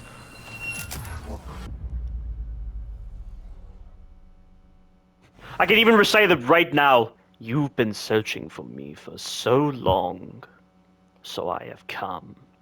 But wait, it's not me you seek, is it? No, it's the girl. I should be offended, but how can I be? You're not the only person who wants her power. There is another, one far more deserving, one who can offer rewards you could never imagine. So sorry, but you've been outbid.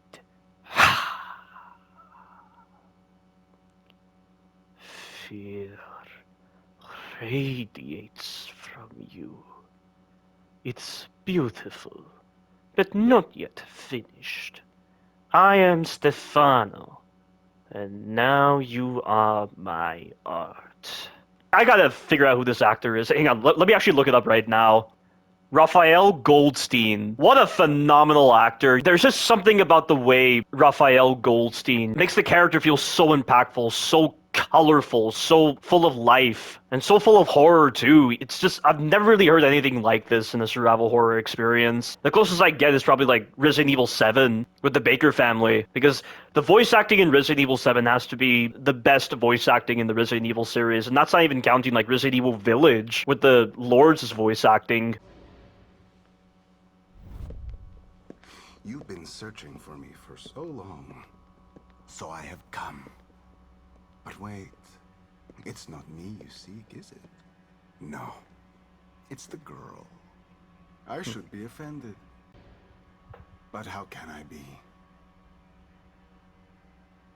You're not the only person who wants her power. There is another, one far more deserving. One who can offer rewards you could never imagine. So sorry, but you've been outbid. Fear radiates from you. Yeah, so how is Sebastian able to move his eyes faster when in response to the knife being close to his eye? It's like his involuntary reflexes are somehow preserved and not being affected by the speed changes. It's beautiful, but not yet finished. I am Stefano, and now you are my art.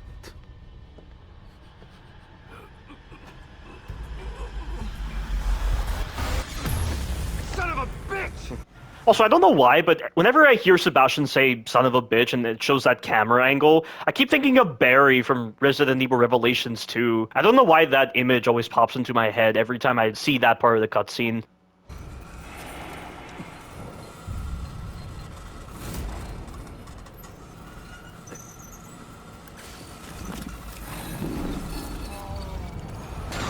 Meet my beautiful Obscura. Restart sequence. You gotta be kidding me. Sequence will complete in 90 seconds. That thing is stopping the emitter from activating.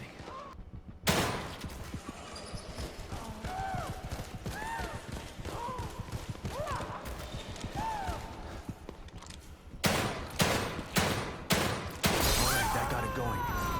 I just have to hold it off until the emitter starts. 80 seconds.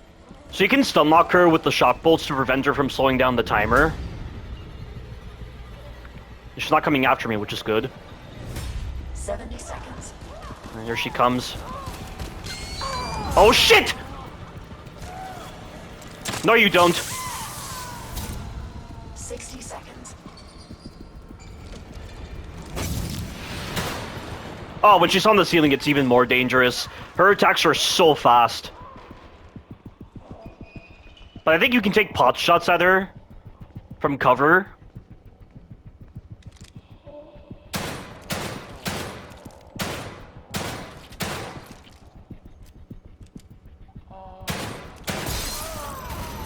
Yeah, she's not responding, that's why. 50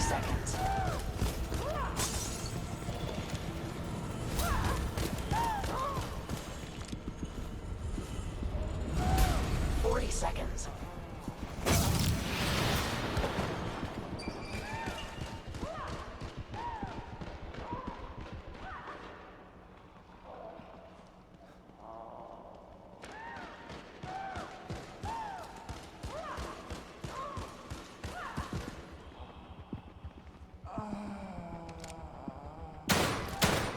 Oh shit! Go run! You see, look how fast that attack is.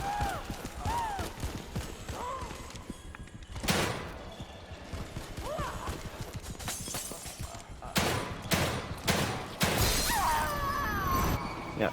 So anytime she's on the ceiling and you don't want to take shots at her, you just gotta wait for her to get down. She stays on the ceiling for a set amount of time. 30 seconds. God, she's so fast. 20 seconds.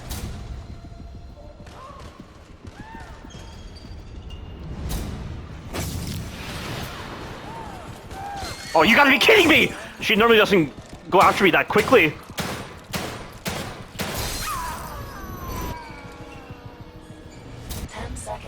It's done.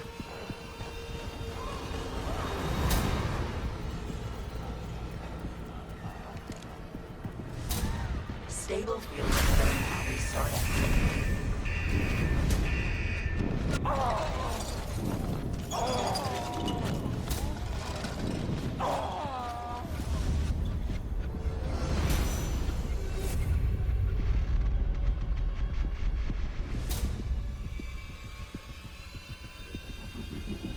Stabilization procedure completed.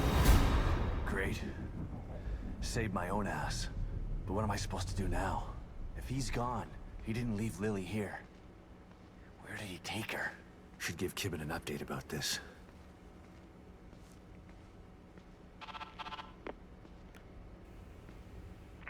Shit. Maybe I'll get a signal outside. Yeah, but that is a very intense time sequence. And no, I could have been stun locking her with the shock bolts, but I don't want to waste the ammo. Because ammo is very important in this game. At least I have to worry about ammo compared to Resident Evil 1 Remake. And Resident Evil 0, for all its problems, like, it has a lot of boss designs and enemy designs that can be worse than Resident Evil 1 Remake, but at least you're taking the time to experiment with the weaponry, because you have to. But that being said, that's still no excuse for the poor quality of certain enemies and certain bosses. Social facade maintenance. In order to maintain a conflict-free and obescent population, we must provide bureaucratic systems and increase the illusion of productivity. You can also increase the illusion of free will as well, by the way. And it's very interesting that they're trying to provide bureaucratic systems to reduce conflict and create a more obescent population. I've never even heard the term obesient. Don't you mean like obedient? Deferential and respectful, showing submission or obedience. So why not just say obedient then? In order to maintain a conflict-free and obedient population, we must provide bureaucratic systems and increase the illusion of productivity. To that end, a city hall will be rendered to represent a seat of government. Each citizen will be required to submit for a series of licenses that will require several forms and accompanying fees. Content to be decided. Fabrication team developing now. A mayoral election will be held in which citizens will be able to vote between two operatives of our choice, following standard real-world election processes already in place. The thing is, if they're able to rewrite the memories of individuals, why would they need to go through with this? I wonder if that's meant to be a commentary in and of itself. How no matter what you do to reshape an individual, the same sort of conflicts still arise because of human nature. Then again, as a thought, instead of having like a collective space, why not just have separate cities all occupying like the same space but in different dimensions, similar to what the Marrow was doing? Like, you could use a combination of the collectivistic and individual experiences. I mean, like, Kidman experiences different worlds compared to Sebastian, so why not just have certain people focusing on one specific world and then another group focusing on another world in a different dimension? It could work in a sense because these societies are easier to maintain when there are very few people. It's one of the main problems with larger societies, and it's often why a lot of people argue that democracy fails. It's because it's trying to sustain a huge population, but the huge population presents all sorts of challenges and discrepancies that are really, really tedious to manage. Whereas with like smaller communities, you're able to maintain that better. And it's only about 20,000 individuals, you know, with the 100 exabytes and the 2 million exabytes required But then they are trying to get the entire world in their grasp, pretty much. If they are trying to get the entire world, Union is not going to be enough. A single city is not going to be enough for this. You don't need these kinds of processes, and there are certain slave systems in place where they diminish the willpower and free will of individuals, where they're entirely subservient. That's what servants have to go through. They live in a world that is so small because they don't recognize the opportunities involved with them.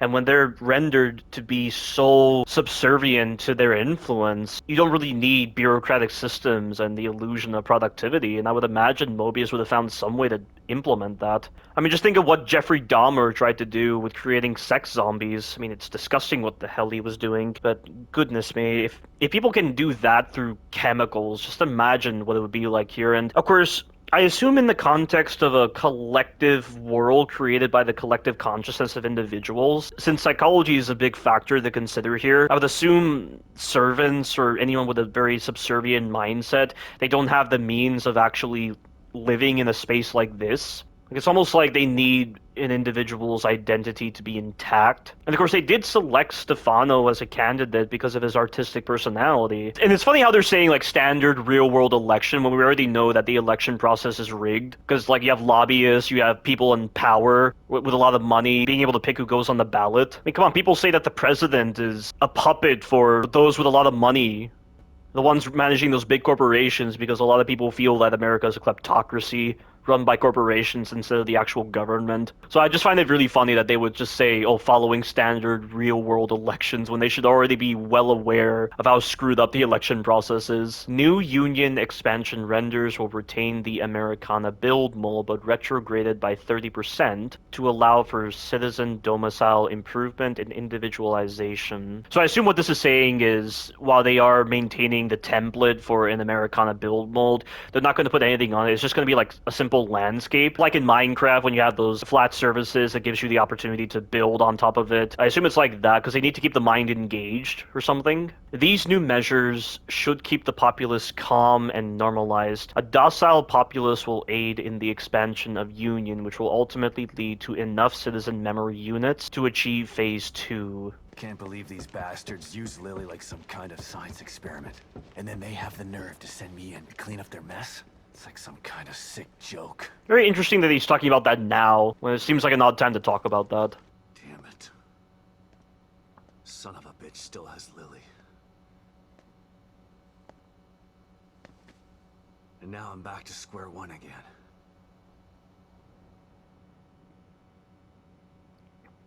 So what's the whole significance of CB201? I know we had that kind of designation before in Evil Within 1, but what does it mean?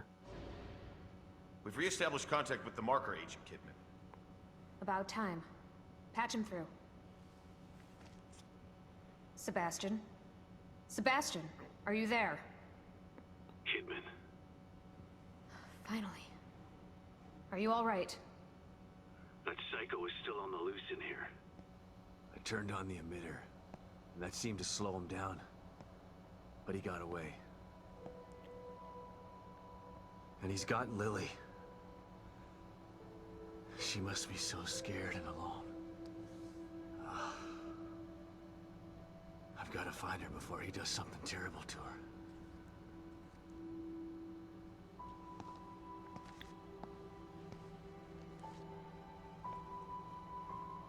I'm so close. I can feel it. We want to find her just as much as you do, Sebastian. Yeah, sure you do. Don't want your precious experiment to fail. It would be a real tragedy to waste all that time and money. I was speaking for myself, not Mobius. I spent a lot of time with Lily during testing. Which she must have done after the events of the Evil Within 1, because she only found out about Lily in the Consequence DLC. You have to wonder how Mobius gave her permission to see Lily. She wasn't exactly that knowledgeable about Mobius. I mean, I don't even think she was in that high of a rank within Mobius. So how did she get permission to see Lily during testing? And if she never went into STEM, right, and Lily was treated well and was able to see her mother on a daily basis, then did Lily actually become the core and then she was taken out during repeated trials? Like, when exactly was Lily put inside the core for a longer duration, or like permanently? The core has to be there in order for the environment to remain intact. And this statement right here is implying that Lily was taken out of STEM and was not made the core in certain parts so that they could conduct trials with her. Like, was this before the main STEM was established in this area? I mean, we don't even know where this area is. It's confusing to understand how exactly they were able to construct Union, assuming that Lily was taken out of STEM and interviewed constantly and also treated with respect and able to see her mother and also see Kidman as well. She's a good kid. I don't want her to suffer. I know things are bad, but I have faith in you. You've got to stay focused so we can save her. Together. Yeah. Okay. Okay, that guy's talking with the administrator for some reason. Don't worry about it. But right now you need to figure out where he took her. He said his name was Stefano. Stefano. Copy that. I'll see what I can find out and send it to your room. Okay. In the meantime, I'll check in with O'Neill. See if he can help me locate this psycho. Sounds like a plan. Let me know if I can be of any help. And... Sebastian? Yeah. Good luck. Thanks. Gotta figure out where he took her.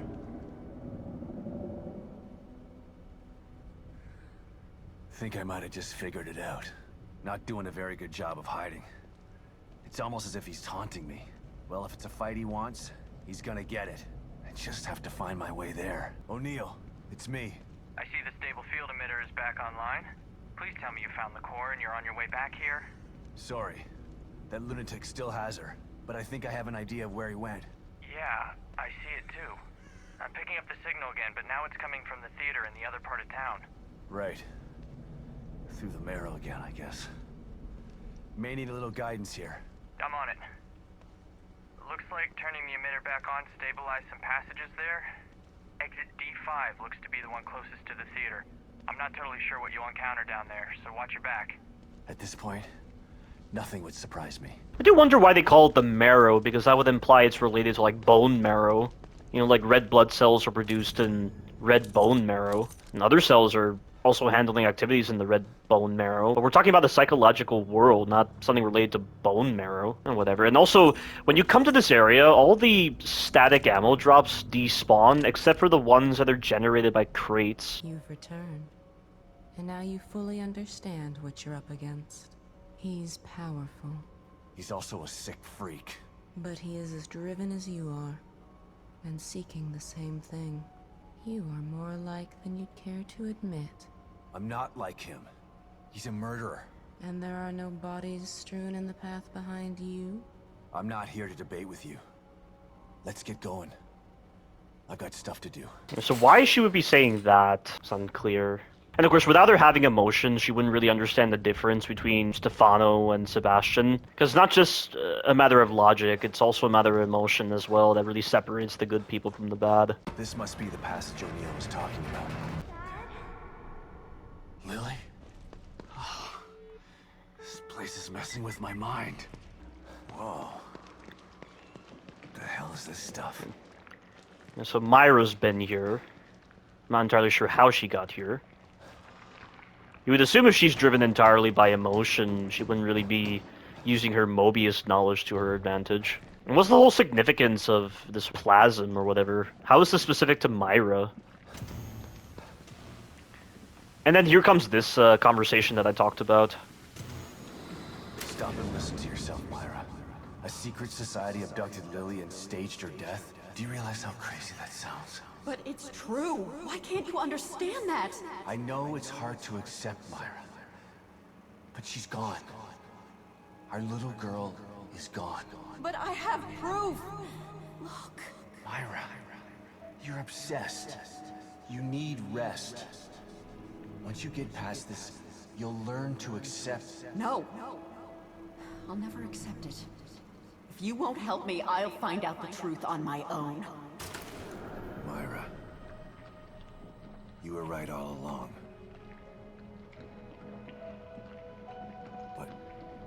But why am I seeing this now?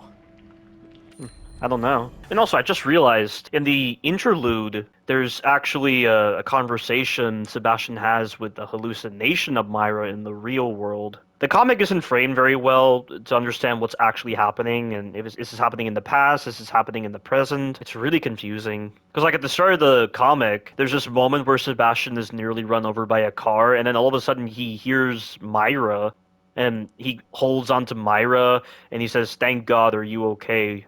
And then Myra says, "She's gone, Sebastian. Someone took Lily." Is this like a hallucination that's happening right now? And then he's like, "Lily, but I don't understand. I thought Lily was..." What's there to understand? Our daughter's missing. We need to find her, and we need to find the person that took her. It just sounds like it's a hallucination or like a delusion of some sort. But he's literally seeing Myra. That would imply it's a hallucination. But there's never any indication that Sebastian has hallucinatory symptoms. Unless that's still lingering in Evil Within. Because, like, we know he sees a hallucination of Leslie in Evil Within 1. Maybe that's related here. But it only seems to appear during very specific moments. And then there's this other one where after Sebastian is introduced to the nursery rhyme killer, he talks with this version of Myra. And is like, "Sebastian? Myra? Oh, so you do remember who I am then. That's nice. It's just Lily you've forgotten." That's Myra saying that. "I've not forgotten anyone. This is work. I need to find a license plate for..." I don't care! You should be looking for our daughter! What do you think I've been doing for the last 3 months? I've called in every favor I can at KCPD. No one knows anything. We can't trust anyone on the force. Oh? So now the police are involved. Myra. Sweetheart, enough with the crazy conspiracy theories. They're not helping. Good night, Sebastian. Myra, come on. I didn't mean... So that happened. So right here... I mean, I assume this is taking place in the present. And he's seeing this hallucination of Myra again, or he believes he's seeing Myra. Maybe it's part of his, like, drunken stupor. I don't really know. The comic doesn't do a good job at showing that. And Sebastian falls asleep and has his dream about being attacked by the nursery rhyme killer. Something about a red car. I don't think he talks with Myra after that moment. And that's right, Samuel Dista kept using the symbol from Beacon. He's styling his murders after the Beacon symbol, which is that cult symbol I talked about. And this talks about Samuel Dista. So Kidman is told to investigate this, and she says, "As instructed, I've been following the trail of the rogue operative Samuel Dista for the last 24 hours. Dista, formerly of Acquisitions, was responsible for finding new test subjects for the STEM initiative. However, since going rogue, Dista has been waging a one-man war against us. He's been terminating our deep cover operatives by disguising himself as a nursery rhyme-obsessed serial killer. Jack was our first operative executed by Dista. The iconography found at the scene corroborates with the Beacon incident, with Dista adopting a strange cross-like symbol as his calling card." So they aren't even aware what that symbol is, apparently. I don't understand how Mobius doesn't know what the symbol is. Jill was our second operative executed by Dista. Again, the locale was stylized after the Beacon incident. As anticipated, Detective Sebastian Castellanos was assigned this missing persons case by the KCPD. To the best of my knowledge, Castellanos genuinely considers Dista to be a serial killer. I have no reason to suspect he's aware of our former operative's true nature. As instructed, no contact was established with Castellanos. I've been made well aware by senior partners that any attempt to communicate directly with him will have severe consequences. Yeah, and then Samuel Dista killed Sebastian's partner, Tobias. Oh yeah, right here he talks about Myra. He believes he's talking with Myra over the phone, but like it keeps going to voicemail. "Myra, great news. Damn voicemail. Myra, it's me. I found something. It's a note from one of the crime scenes. I think it links Lily's disappearance with the murderer I've been tracking. Yeah, I know how that sounds, but get this. The note says, 'Daddy, help,' and has a picture of a lighthouse on it. A lighthouse as in a beacon. Lily's disappearance, Beacon, these murders, they're all connected somehow. The weird thing is, I think I saw him yesterday, the killer. I mean, he was dressed like a painter, but he had this weird mask over his head. Or at least I think I saw him. It might have been a dream. But that wouldn't explain how I was able to find the license plate for..." Sorry, I'm finding it hard remembering what order everything happened in. Every time I think I've got this figured out, it just gets more confusing. I wish you were here. You were always good at putting things back together, which actually has relevance to that one cutscene with Myra fixing that doll at the start. And also that note he was talking about, he talks with the chief about this, but when the chief reads the note, he says it's Sebastian's handwriting, which I don't understand. I assume the chief is in on this, or maybe he's with Mobius. I'm confused. Apparently the events of the interlude take place in 2017, because the chief says Myra's been missing for years, and as for Lily, she died 5 years ago in a house fire. It's all these like really surreal sequences. Almost like dream within dream sequences this comic seems to be portraying. Yeah, that's actually it. There's only 52 pages to this comic. Maybe even less. That's all there is to really extract from there, but again, like the interlude doesn't really tie in that well to The Evil Within 2. And apparently Samuel Dista knew Kidman because he terminated one of the operatives, and I assume that's, it's Tobias, Sebastian's partner. So Sebastian's partner was working for Mobius. Dista had terminated Tobias and left the body in Kidman's apartment. They refer to Sebastian as the asset in this one, and I believe they used the term in this game. I mean, they use the term marker, but I think they also use the term asset. All interesting stuff. But again, it doesn't tie so well to The Evil Within 2.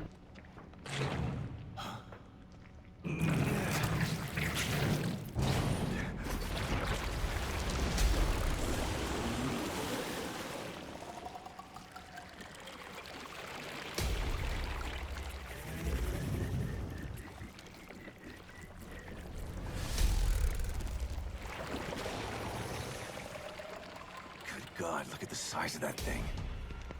Maybe I can sneak past it.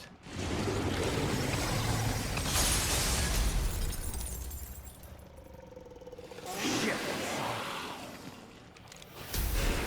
It's not pulling the stuff out of the way. Oh, whatever, it doesn't matter. That's that. I gotta get the hell out of here. There's also a collectible here that's a reference to Fallout.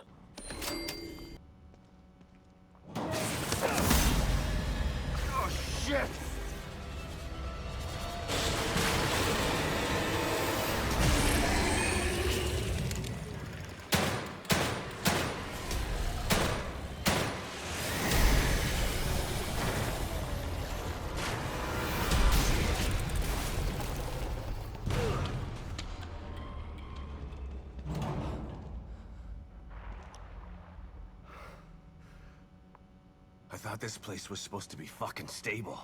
Emergency core displacement protocols. It is imperative that a missing core be replaced as soon as possible. A core that has been missing for even a few hours can affect STEM programming.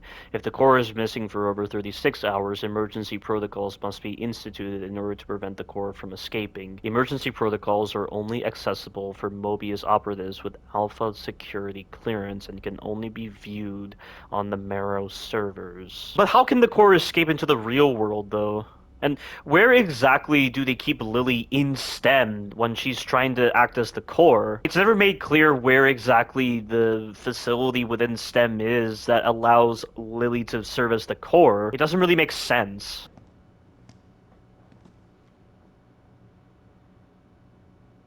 Someone's been watching.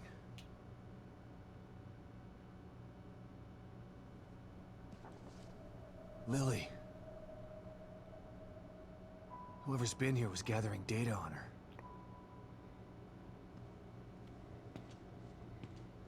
Don't move. Hoffman. You're Mobius, right? Shut up! Don't say a word. You're not one of us. No, I'm not. Kidman sent me.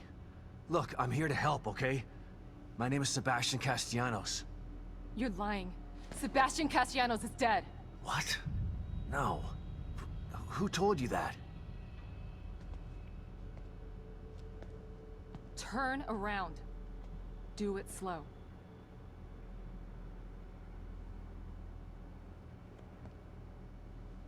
We know Kidman at the end of The Evil Within 1 told Mobius that Sebastian was seemingly dead, and that's why she says, leave that one, and those two, they're not going anywhere. No one can. I do find it to be rather bold of Mobius to just leave their bodies there and they're not even going to check the vitals. I mean, they probably expected Kidman to check the vitals, but like they're really sure that no one is going to link. I mean, then again, they own most of the police force, so that doesn't really matter. But I would assume the reason why Hoffman doesn't know is because Kidman said so. And so therefore, when she told Mobius that Sebastian was seemingly dead, this got translated over to other Mobius members. But then again, Mobius was monitoring Sebastian for residual effects after STEM exposure, so it seems like certain parts of Mobius did know that Sebastian was alive, but Hoffman is a part of the other group that doesn't know Sebastian is alive. I'm guessing the reason for this is to prevent any Mobius member from accidentally revealing to Lily that Sebastian is alive, because if she knew that her dad was alive, she'd be more resistant to the trials that they were conducting with her.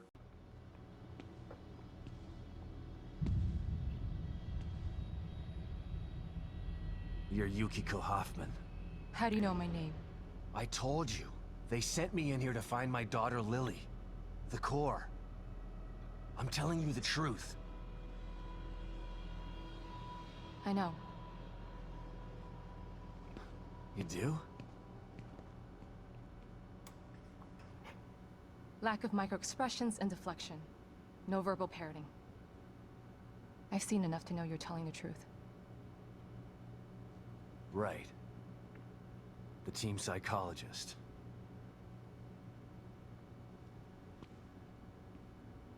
I have to use whatever tools I have to survive.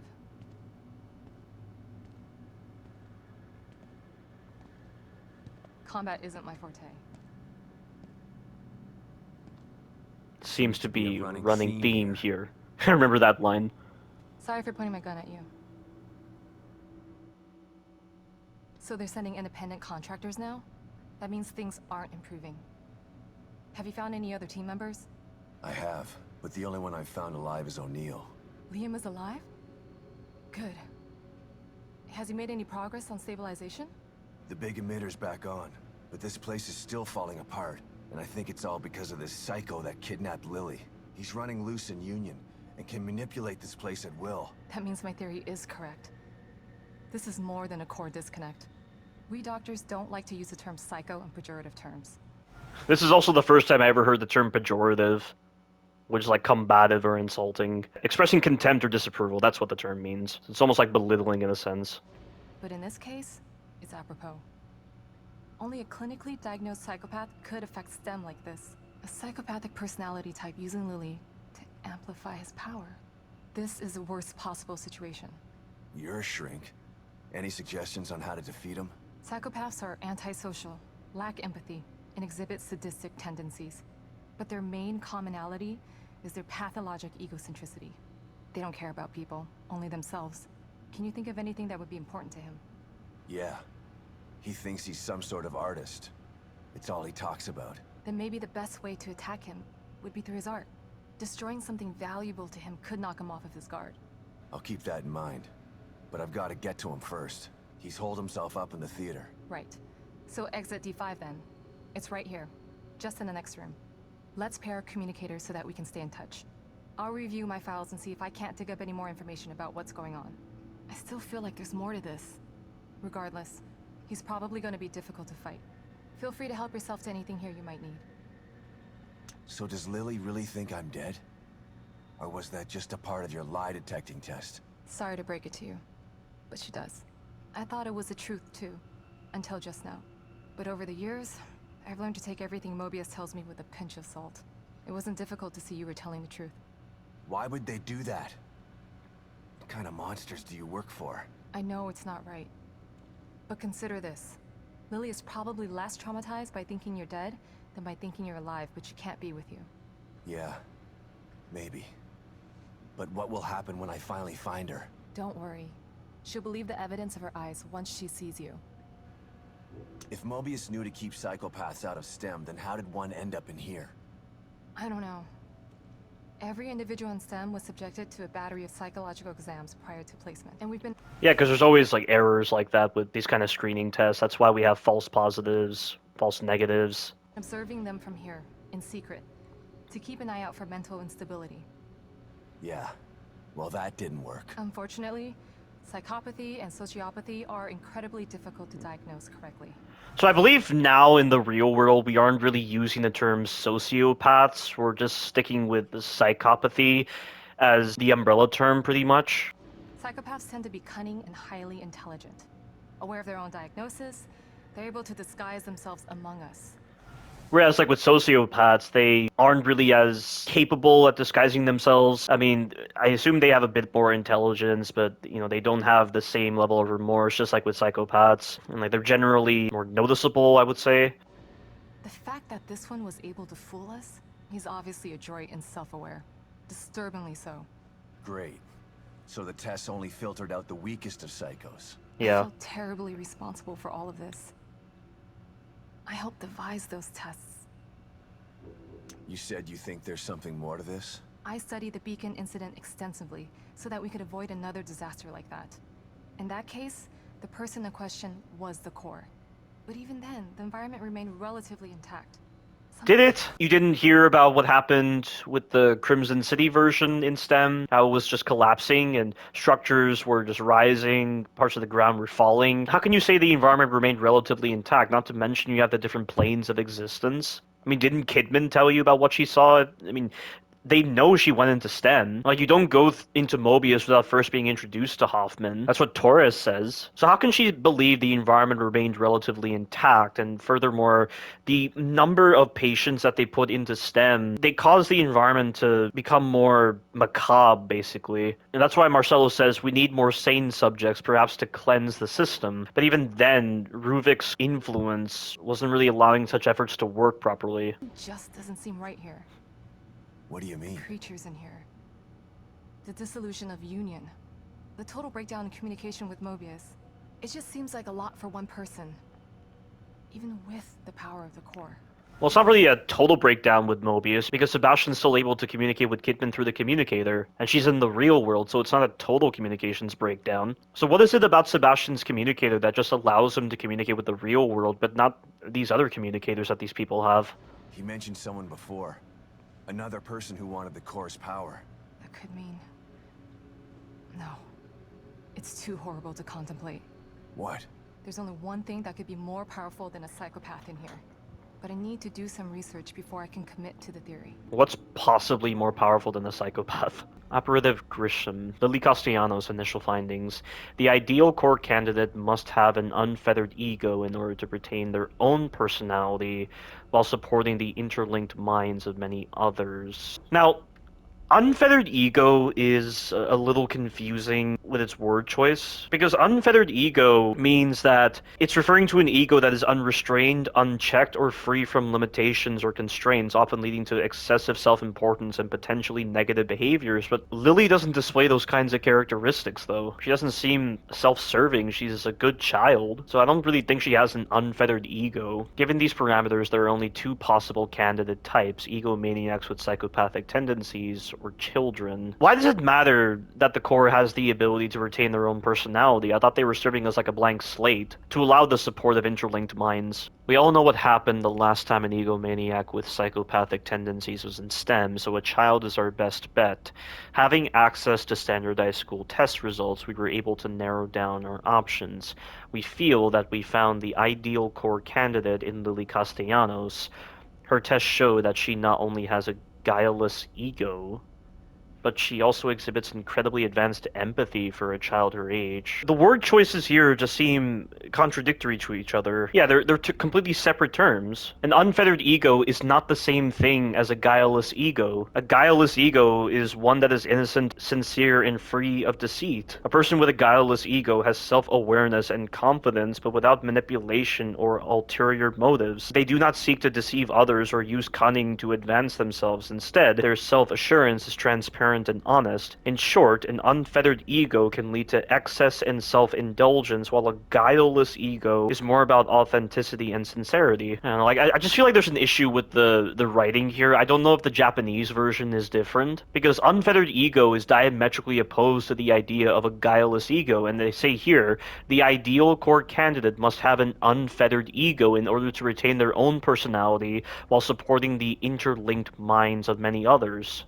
But here, they're saying that Lily has a guileless ego, so that doesn't make any sense. It's the same with saying that Lily is 6 years old when she was born in 2006, and it's 2017. And also, something that I didn't point out in this playthrough with regards to this file is that the wording makes it seem like Ruvik became the core of the system before Lily was abducted, because they're first saying we all know what happened the last time an egomaniac with psychopathic tendencies was in STEM, which makes it seem like this file was created after 2014. But then when they're talking about standardized school test results and how they've narrowed down their options to Lily as being a core candidate, that makes it seem like this is taking place before Lily was abducted from her house and her house was set on fire, which makes no sense because that event took place in 2012. Or was it that they were still screening for core candidates after Lily was abducted? Like, did they just abduct a whole bunch of individuals and place them somewhere in some facility and run tests on them? And then once the Beacon Mental Hospital incident happened, they then decided to look at standardized school test results, and that's how they were then able to narrow down Lily as being an ideal candidate. Like, this wording doesn't make any sense in that regard. But I suppose what I said could be a possibility if this email was made while Lily was in captivity, because the last sentence says, "We are sending her to Dr. Hoffman for further testing."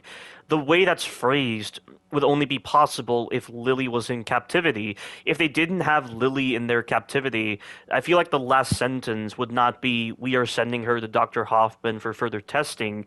They would be saying, "We need to abduct her and use her for our tests." Of course, I feel like there are certain parts of this game that might contradict what this email is saying, but I'll really have to look into that when I do my retrospective of The Evil Within 2. You seem more at ease, Detective. You've found a possible ally in this dangerous world. Not sure about that. I never know who to trust in here. Present company included. A shame. After all we've been through together. Isolation and distrust aren't symptoms of mental illness, but they are unfortunate byproducts of it. Closing yourself off from others does nothing but agitate your condition. You are human. You require connection the way a plant requires light. The only connection I require right now is to your machine. I've still got a long road ahead of me. Pick up, Kidman. I'm here. The first time I saw Myra, she was wearing that uniform. I think I fell in love with her right then and there. I didn't want to... Hang on. The first time he met Myra was in December of 2004. He saw her on his first day as a detective. So Myra was described as tenacious and no nonsense. Admitted to myself. But after she was injured on duty... Yeah, she was injured on February 2005. So Myra was almost killed this afternoon, shot by a suspect we were pursuing. Thank God I was there. She's going to be okay. But seeing her bleeding like that, thinking I was going to lose her without telling her how I really feel was unbearable. I think she feels the same way. There's something undeniable between us. It's against the code of conduct, but I have to let her know how I feel about her. I hope I'm not setting myself up for embarrassment. Again, this was in February of 2005. I knew I couldn't risk not telling her how I felt. She was such a great wife and mother that I sometimes forget she was a great detective, too. She was right. She knew there was something fishy about Lily's death. I mean, kidnapping. I should have believed her from the start. There's no way you could have predicted the truth, Sebastian. You know this. But if I wasn't with you, we might not have made it out alive. Well, you weren't really with Sebastian most of the time. You were only with Sebastian in very specific scenarios, but most of the time during the Kidman DLCs, you were by yourself, so that's not entirely true, Kidman. You know, I forgot to mention that because of the fact that Lily wasn't in the fire, that's likely why the manifestations in the STEM environment aren't vulnerable to fire, because Ruvik had a traumatic incident involving fire that cost him his sister, who was left in a vegetative state. So that's technically a classification that she's dead. It's why the manifestations in the STEM environment have a huge vulnerability to fire. These conversations between Sebastian and Kidman are so interesting. At least they do something with the radio compared to Resident Evil 4 Remilk and Resident Evil 2 Remilk. They removed so many of the conversations between Leon and Claire in Resident Evil 2 Remilk that the radio was just rendered pointless. Damn it. Can't feel my hand. That thing nearly tore my arm off. Never gonna kill it with this pea shooter. Need something bigger. I just need to get into that storage room outside the safe house. But Stevens has the key.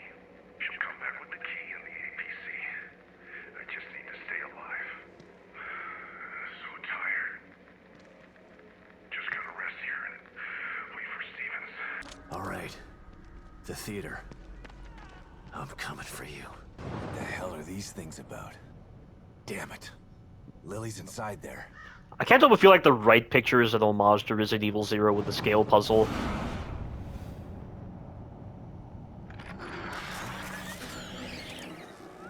You did not appreciate my beautiful Obscurus performance. Perhaps this one is more to your liking. Listen. No! Somebody help me! I'm preparing my greatest work yet. But you are not worthy enough to witness it. Not until you learn to respect my art. Listen. Listen to their screams. The echoes of my work. Respect art, huh? Time to put Hoffman's theory to the test. Okay, but do not go that way, otherwise you'll cause a tentacle to spawn from the aperture that will spawn in enemies. Yeah, the sniper rifle is devastating against the Lament.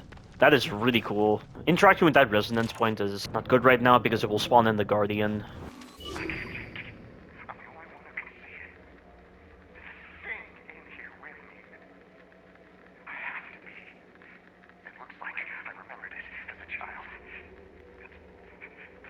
Remember that as a child? What are you talking about? You actually saw this thing as a child? Or are you thinking of something else that the anima reminds you of? And when he says it looks like I remembered it as a child, is that supposed to be a false memory because of the memory overwrite before he was inserted into Union? So therefore he believes he was born in Union? And also, does the anima look the same between individuals? I find it hard to believe that this guy remembered the anima as a child, if we're going off the theory that he has a manufactured memory. But it looks exactly like how Sebastian views it. So I just don't know if the anima works like that, where it looks different to each individual because of its unique characteristics compared to every other manifestation in STEM.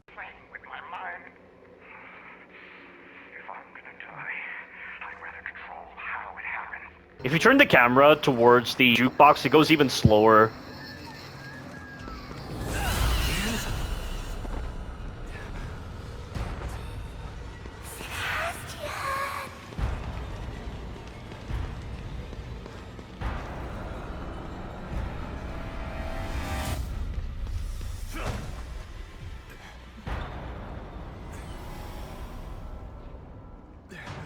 Shit!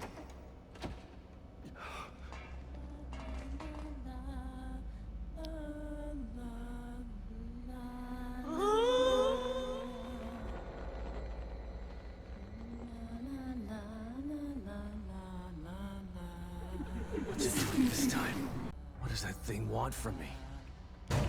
I feel like these should have been part of the main story, because these anima encounters are leading towards Sebastian breaking free from the traumas of STEM. I mean, he literally says, upon meeting that fake version of himself, that it's representing the part of himself still stuck in STEM. And it just seems weird to not do these moments and then complete the story, and Sebastian just seems fine. It just feels like these missions were at one point supposed to be part of the main story, but then they're reserved for side missions for some reason. I mean, if you're making this like a personal story for Sebastian, then I feel like these missions should have been a part of the main story.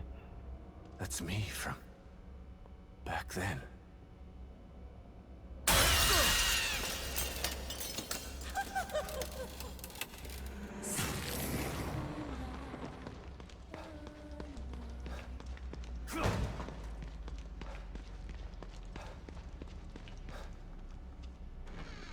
Alright, this one, I have to play this rather dangerously.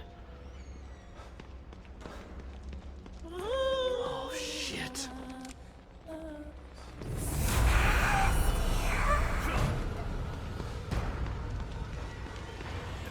Yeah, you have to spawn her in to see the correct door.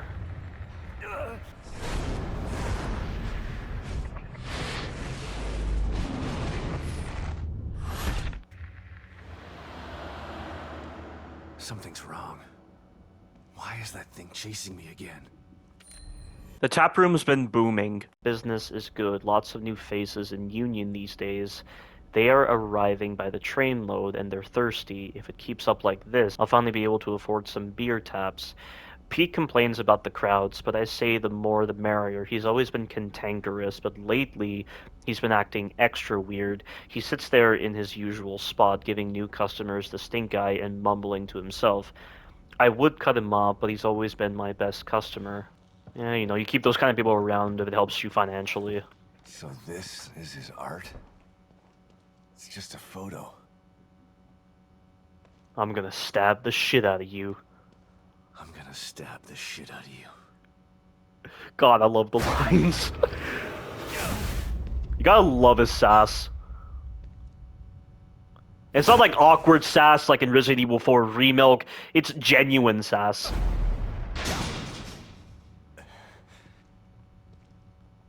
This one I need a smoke bolt. Don't cry. You're becoming art. You shall be part of my obscura. Flesh. Less malleable than clay. Softer than marble. It really is the perfect medium.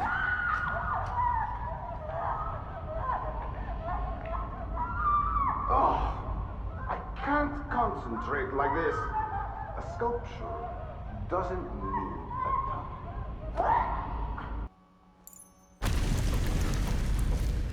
Alright, now a bunch of lost are going to spawn.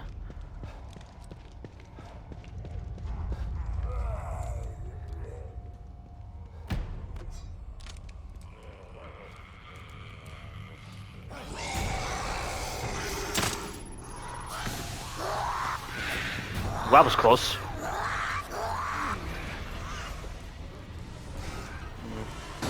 Yeah, this was a point where the game would crash, by the way, on the PS4 version. It looks like I'm in the clear. Well, there it is. Lisa Crane.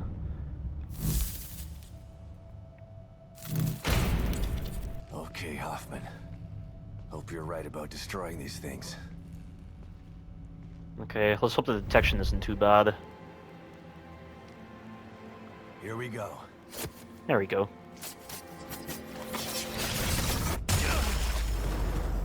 So you see right there, Sebastian wasn't aware that was going to happen, but then he's aware of it when he deals with the next sculpture. Destroying that freak's work was actually therapeutic, but I'm not done yet. One more. I can totally understand that.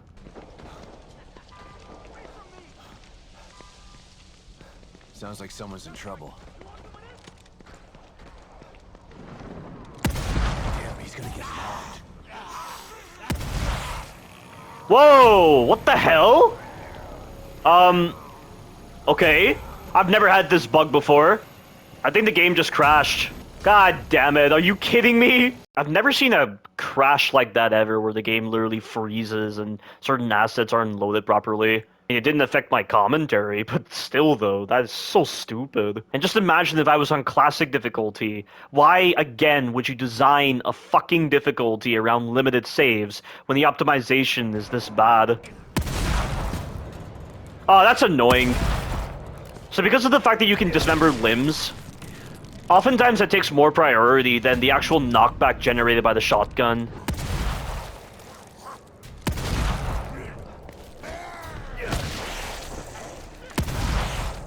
Maybe I can get the jump on you.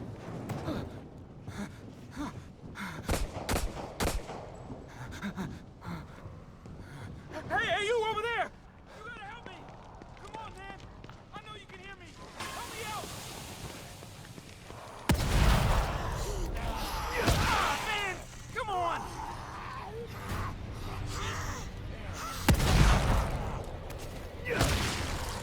Sides can take care of him.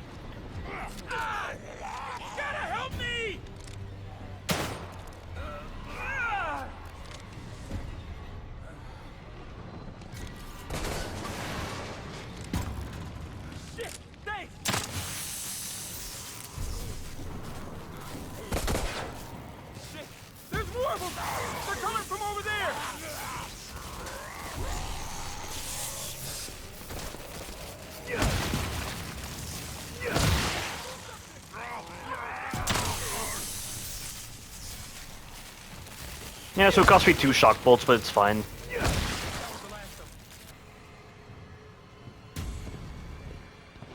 just saved my ass. I didn't think anyone would come. You're from the search team. How did you end up here? I was looking for something. And what would that be? Look, it's dangerous out here. Come to my safe house so we can talk. Lead the way. Come on. Come on in. They can't get in here. Thanks again for helping me out. I'm Sykes. Sebastian Castellanos. Castellanos, huh? I've heard of you. You survived the Beacon incident, right? How do you know that? I'm a STEM programmer, but I've got other skills too. Like hacking information systems. I know all kinds of things that nobody else knows. Not even other members of the team. Then you know who Lily is? Yeah. We're all trying to find her. Haven't had any luck though. That's why you're here, huh? That's right. But if you can't help me with that, then we've got nothing else to discuss. Good luck. Hey, hold on. We might still be able to help each other out. This better be good. Look, there's a bunch of stuff in here that you could probably use. And you can have it for saving me out there. You want to hear my proposal? Come on back to me. All right, I'm all ears. How can we help each other? I need you to restore the server inside the Mirror. It should be easy enough as long as none of those freaks are around. Here's where it's located. Hold on, I haven't agreed to anything yet. What's in it for me? You do that for me, I can open up all the locked supply caches for you. And what's in it for you? If you get the server on, I may be able to find another way out of Union. There's really a way to get out of Union? I'm not 100% sure, but I'm sure as hell gonna give it a try. They've lost contact with STEM. We're totally cut off. If we don't find the core, we're all gonna die in here. Unless I can figure a way out. How is that possible? You really want me to waste your time talking a bunch of technical gibberish? Yes. Because I'm that invested in this series. All I have to do is turn it on. How did the server go offline in the first place? All I'm saying is if you turn on that server, I can give it a shot. Look at this place. It's breaking apart out there. I'm surprised anything is working. But then again, Mobius probably turned it off themselves. They've got all kinds of emergency protocols in place. And you're questioning the almighty Mobius? Hey, I don't mind being a grunt. But the moment I become expendable, well, that's when I start to look for the exit door. You get what I'm saying? Yeah, I do. So, you gonna help me out or not? The cup's disgusting. Only one I've got, man. Oh yeah, I do remember for this little sequence when you're escaping after you restart the server, there's a Lost on the ground that's placed in a really clever spot. I hope I don't forget about that guy, because he's caught me out plenty of times. That's that, but a bunch of enemies are going to spawn. Seems like that worked. Could have gotten that.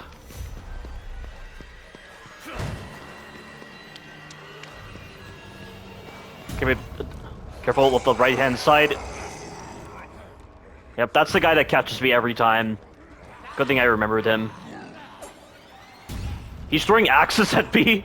Strange that you can't tell Hoffman about Sykes. Yeah, but there's a lot of stuff to collect in this area too. You can get a shotgun, which is really bad. This sawn-off shotgun is the only shotgun you need. The rest of the shotguns aren't good. There's only 2 you can get. But it's at least nice that you can get them in the actual world, and you don't have to buy them from some external source like the merchant in Resident Evil 4.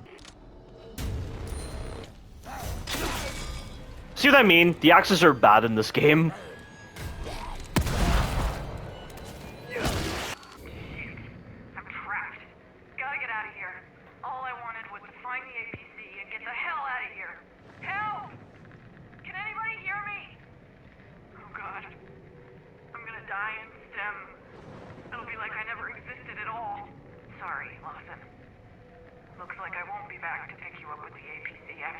I've not gotten this key in a long time because it's so pointless to do. Wonder where it could be. Run.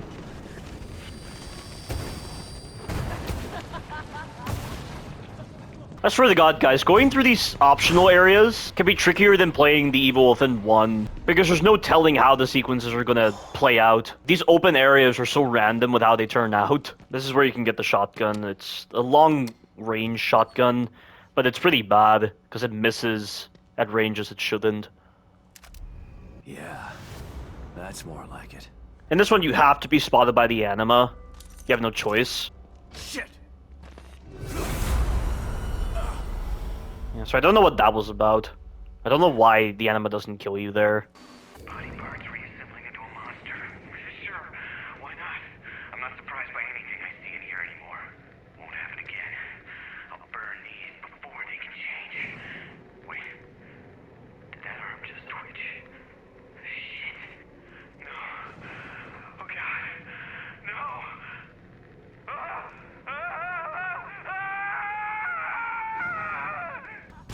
Shit! This area just fills up with so many guardians. It makes traversal through this area very dangerous. Also, I need to get the silenced pistol from Sykes' area. I don't use it. It's pretty pointless, because there's far better ways of distracting enemies, but still gotta get it nonetheless. I knew you'd make it back. The server is online. Yeah, I'm already in. I unlocked the supply containers just like I promised. See if you can open that one there. Thanks again for helping me out. The hard part comes next. Can you really do it? Get out of Union? Like I said, I'm gonna give it my best shot. But there's a ton of data I gotta scrub through before I can even start. I just hope I can do it before this place turns into a pile of gravel and guts. It's gonna take me a while. So what happens if you get out of Union? If I can make it out of the Mobius building alive... They're actually bringing up that scenario with getting out of the building alive. Imagine if they considered that when setting up Ruvik, escaping into Leslie's body. First thing I'm gonna do is disable my damn chip. Chip? Yeah.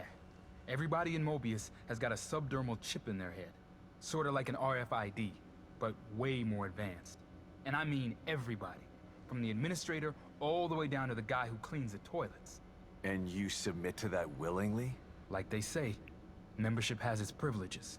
That chip will open a lot of doors for you if you got one. The downside is, with that chip in place, they can make my life a living hell if they think I disobeyed them.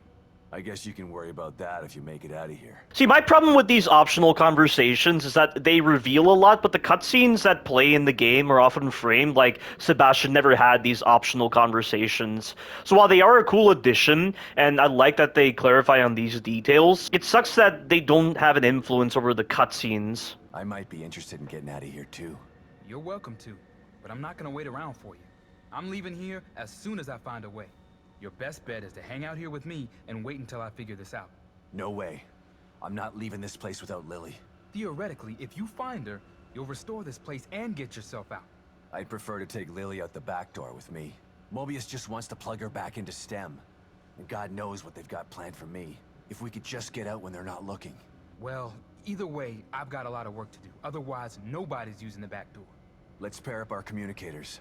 Call me before you leave. Yeah, okay. Good luck out there. So these supplies actually respawn when you come here in Chapter 13. Yeah, there really isn't a point to the silence pistol. Its use is pretty much overshadowed by other options that are better for distracting enemies.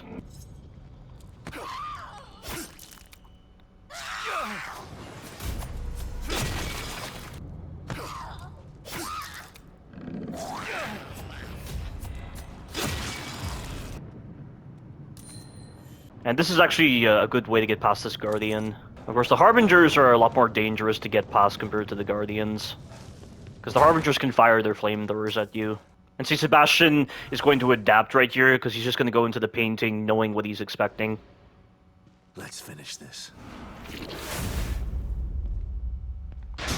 But this is the one with Obscura. Obscura takes a beating, don't even bother. I wonder if I can maybe do this? But it's interesting how these paintings are serving as ways for Sebastian to enter Stefano's realm. But the other times, he just got into this realm randomly. Alright. This should get me close to that art. Shit. Maybe I can sneak by it. Are you kidding me?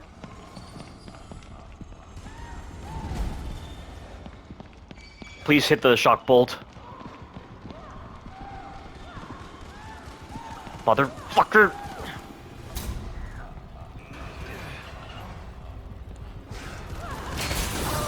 Thank God. That's a better placement of the shock bolt. Hopefully I'm done with those things for a while. Yeah, that's an updated method. I've never done that before with placing the shock bolt like that. That's gonna really come in handy for escaping Obscura. Previously, I would just shoot the shock bolt as I was running away from Obscura, but it was always running the risk of her attacking me. And he's adapting again. He's shielding himself. That is so cool.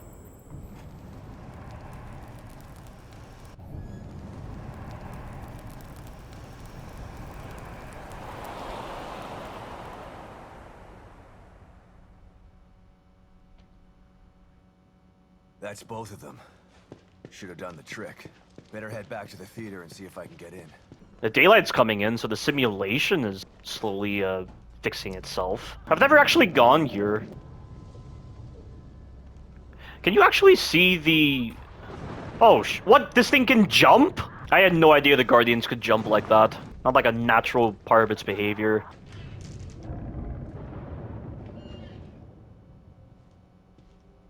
He's gotta be in here somewhere. You dare to destroy my work? You expect me to bend to your will? Just like them. Thinking they could sculpt me into what I am not. What they created in here. It's marvelous. They wasted it. Because they had no imagination. Because they are not artists. They want to control me, manipulate me. You want to stop me. But you have failed. Because with the power of the core, I can create my art forever. This is what I've been waiting for all my life. For both of my lives. No more struggling. No more listening to Philistine critics. No more pandering to the uneducated opinions of callow neophytes. Yeah, the struggling part, is that why he received that invitation from the Muse Centers? No more rejection from cruel simpletons. I'm finally free to be what I've always been. An artist. And I have the greatest canvas ever devised at my disposal. The world will finally know and revere the name Stefano Valentini.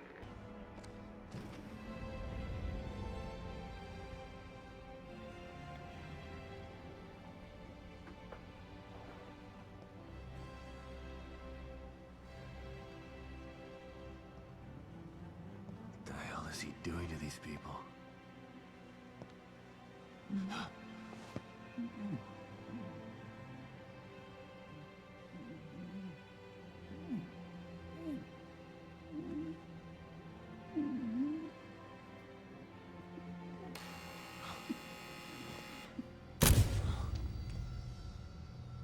This chase has been entertaining. But even the greatest entertainments must come to an end. Agreed. The girl, where is she? I commend you for making it this far. If perseverance were an art form, you would be a master. Perhaps not a Michelangelo, but a Van Gogh at the very Enough least. art school bullshit. Where is she? Another classic Sebastian Castellanos line. The core is safe with me. I took her on his orders. But once I realized the extent of her powers, how could I possibly hand her over? What I'm doing is more important than mere personal gain. He could never understand this. He? Who is he? It doesn't matter. He won't be around much longer. My work, however, will continue.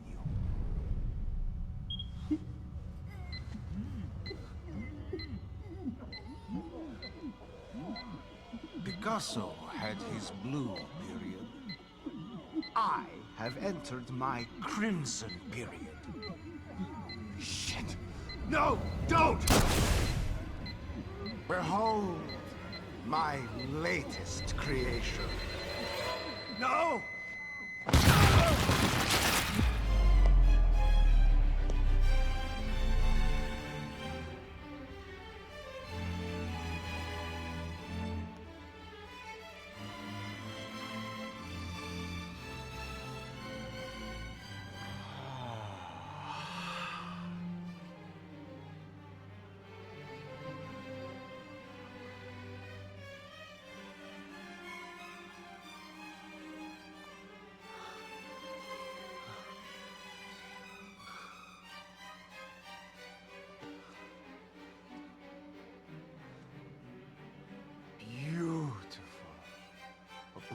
decay of flesh and blood. You sick bastard!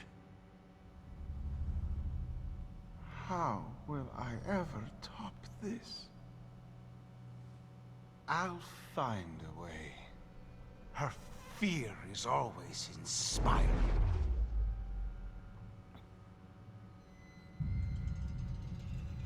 Nothing like the corruption of innocence to spark the fire of creation.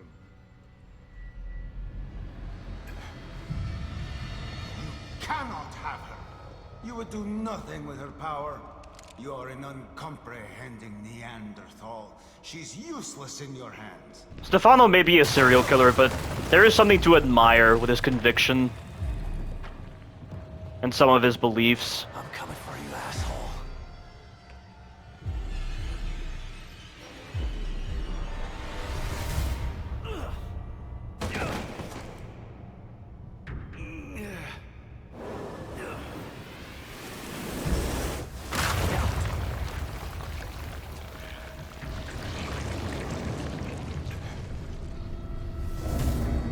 Holy shit.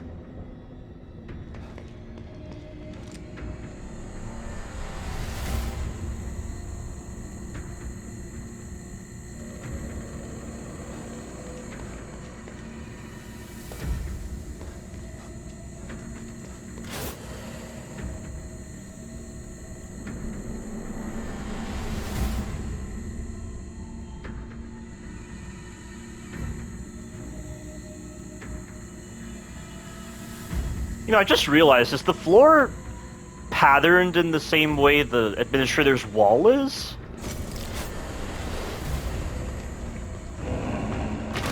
Looks kind of similar.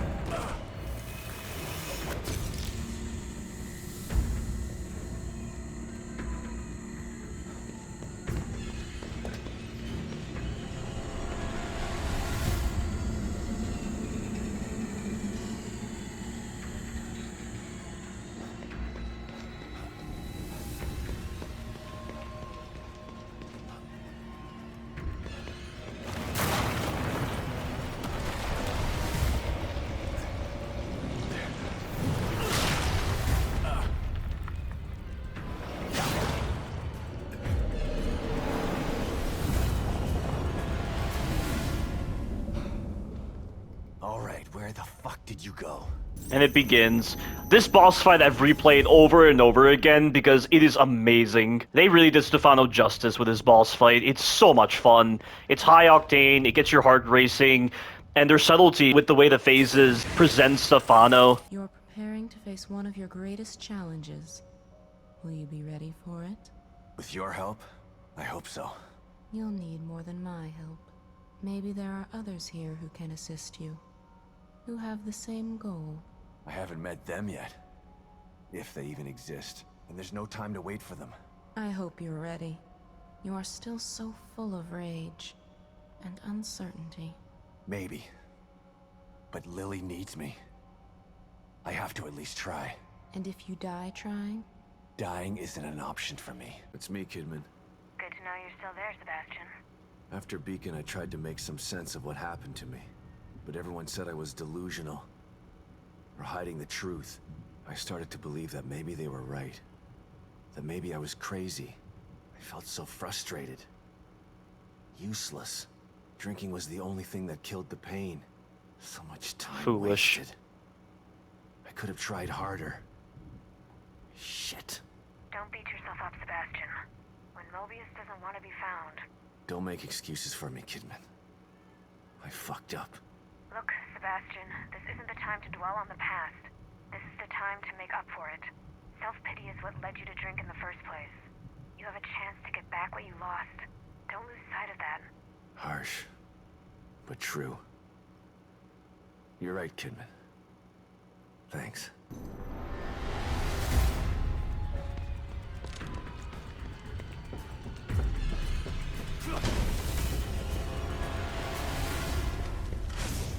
Come along.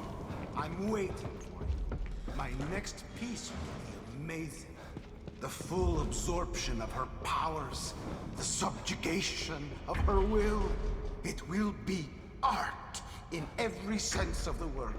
But what is art without an audience? I need you here to make the piece complete. That's not how it's gonna end. That I by heard it entirely, because I've heard it so many times. Come on, show me what you've got. And he's already declaring victory by putting Sebastian's name there. No more running. No more games. Agreed. You're beginning to bore me. So stand still and wait for him to spawn. Your death will be art. He'll spawn in the same spot. It's time to put a signature on it. This is going to hurt. There we go. You're beginning to annoy me. And he's always there. You can avoid me. Oh, oh god! You're going to regret that. And you might also notice that during this first phase, Stefano is more graceful with his attacks. His attacks are slow and methodical, like there's real strategy to what he's doing. Because he's so, like, excited with himself. He treats everything like an art form, basically. With the way his speed is, with the way it looks when he attacks. Like when he does his horizontal slashes or his vertical slashes, or when he throws his knife. And then also when he takes the pictures. You know, it's conveying the fact that he's still maintaining his artistic persona here. But then we get into this phase.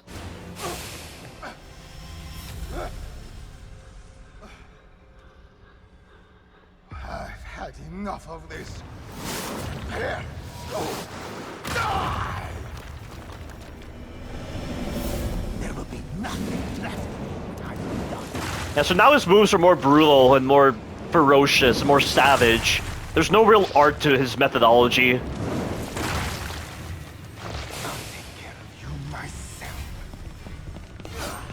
Like, look at the way he's slashing right now. I mean, that is not artistic in the slightest. It's just a very generic slash. I love the fact that they convey that subtlety with the degradation of Stefano's personality as the fight's going on. No sense in running. What composition? Philistine. Wow, he's never taken that long to initiate that attack. You're going to pay for And he's always there. And I don't have enough pistol ammo. You might have noticed that he destroyed the wall right there that actually had his artwork. He destroyed that, so he's not even caring about his art. And it's just generic explosions that he's freezing right now. But these explosions can actually be dangerous, because you can accidentally run into them as you're trying to avoid certain attacks.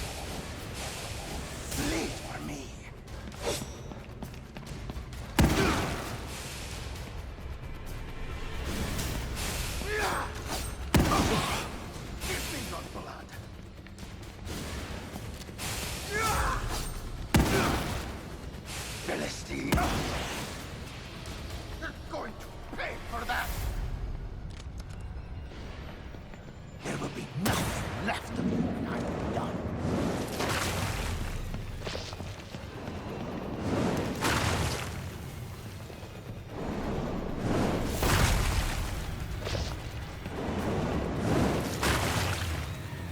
I'll take care of you myself.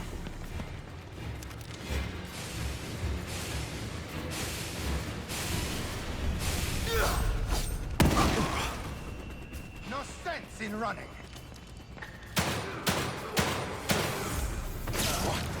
Yes, you always have to shoot him the moment he pulls the pin on the grenade. That's when you're free to shoot him and he won't teleport. You can't hide forever.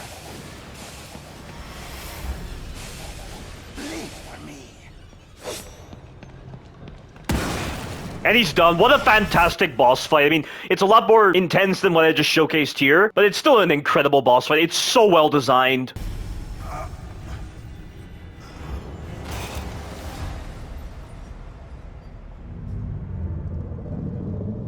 It literally feels like Sebastian is going up against a god right now. And he's very fortunate that by destroying Stefano's artwork, Stefano is not being very methodical with the way he's attacking Sebastian. It's just so cool the way they portray Stefano here through the way he presents himself in the fight.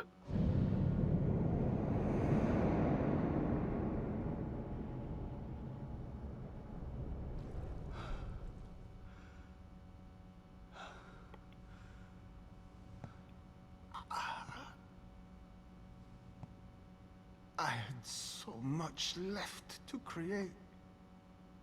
You've destroyed my legacy. Look at me. You made me into a masterpiece.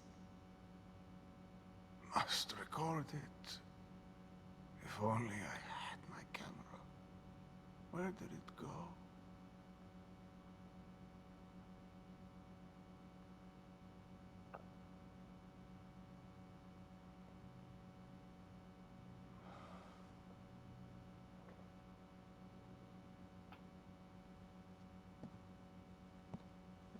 Yeah, what a fantastic boss fight, and it really feels like a survival horror boss fight with the way it handles its tone, with how intense certain scenes can feel with this fight, and with the music as well. Like the music goes from, you know, playing a different variation of that real-world classical music. It's called Serenade for Strings, but it plays that variation of Serenade for Strings, and then you get into this phase, and it showcases how Stefano has devolved, and he's a lot more savage, and the music really conveys that. It's so good. It's such a memorable piece of music, and this boss fight is so perfect because the shotgun is so damaging, the attacks make a lot of sense, it's so well designed. This is exactly how you design a boss, and they don't let the upgrade system get in the way at all.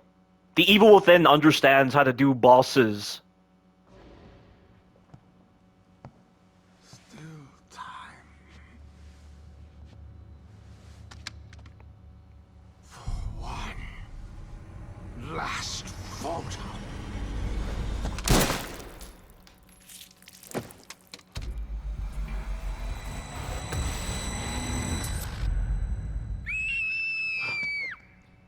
Lily! Don't be afraid, honey. It's me, Dad. No, you're not. Dad is dead!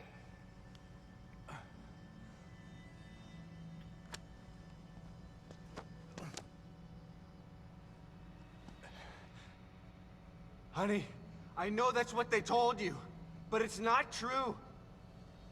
Lily, please. Come out, Lily. You don't have to hide.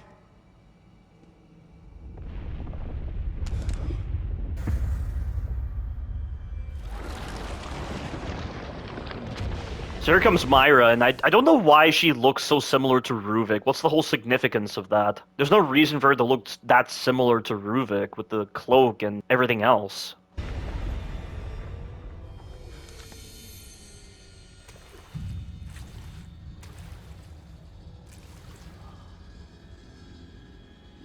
Come to Mother, Lily. I will protect you. Myra? Get away. You can't have her.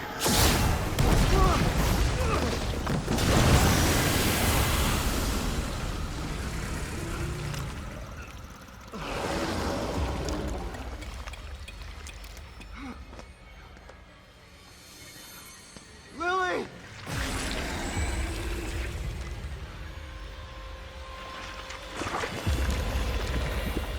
No!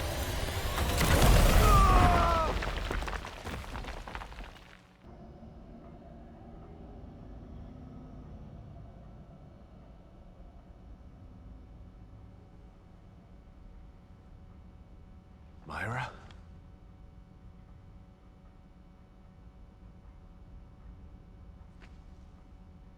I'll be out here for you, and someone else will be in there for you. Kidman. She knew about Myra.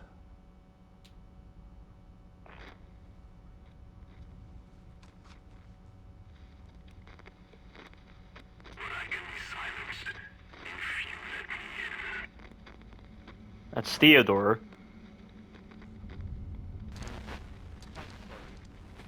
Shit. Not entirely sure why he's showing up right now in Sebastian's room.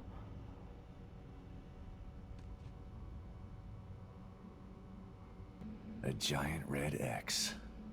Now that's art. Union is in need of creative personality types in order to simulate a real-world scenario, while candidate 10045 exhibits mildly egocentric tendencies. They can be chalked up to his artistic leanings rather than psychological issues. His background check reveals no living family members to raise concerns at his disappearance. The recruitment board recommends candidate 10045 for STEM insertion. Florence, Italy. Occupation artist. He was born in 1985. Yes, but is it art by Susan Fye. January 13th, 2015? Shock, disgust, outrage. These are some of the public's reactions to artist Stefano Valentini's solo show at the Crimson City Gallery. For this critic, the reactions were just as strong, but for an entirely different reason. While Valentini obviously sees himself as a provocateur, I merely see a mildly talented craftsman who attempts to create controversy with his simplistic vision. Reducing the female form to an assemblage of sexualized parts may work if it's done for the right reason, to highlight society's objectification of women, but Valentini seems content to merely revel in grotesquerie for the sake of titillation. What's significant about this photo to you? This was my last photo as a war photographer. Taking it almost cost me my life, but it also was responsible for my creative rebirth. It opened my eyes to the fact that there can be inherent beauty in abject horror, which is something that I think a lot of developers in the survival horror domain actually use to their advantage. And I've also noticed that same kind of inherent beauty in abject horror as well. Not really like horror, but also in other demeaning scenarios. I may never take another photo with such meaning. You mentioned that it almost cost you your life. Could you tell us more about that? Well, you've noticed my eye, of course. There's still a little piece of shrapnel that the doctors couldn't get out. They said it was a miracle that it didn't make it into my brain. It still aches sometimes, but I don't mind. It helps me to focus on what's really important, the beauty of life and the suffering, the fundamentals of my art. There are parts of that I can understand. At least he died fighting. Without him, that stable field emitter would still be off. Why talk when you can get into your mind? Maybe that's what this is meant to represent. It's probably an extension of Theodore's abilities. What is this? Where's the mirror? I thought that I'd seen the last of you. Oh no. You have many more miles to go. No kidding. Myra's in here. And there's something wrong with her. All I wanted was to save Lily. And now, I don't understand what's going on. Stefano is dead. But there's something else in here now. Something worse. Please, tell me what you know. All I can tell you is that your mission isn't over. There's more for you to do. Events set in motion long ago are coming to bear. You must be ready. So, how can I help you prepare? Events set in motion long ago? Does she know about Kidman's plan? Well, that would imply she's a creation of Kidman, but that can't be. Or is she talking about something else? Yeah, so you can see right here, the cult symbol is different. It's not the exact same symbol from Beacon. It's something different, which is probably supposed to be the Muse Center symbol. Maybe a cult developed inside of the Muse Centers.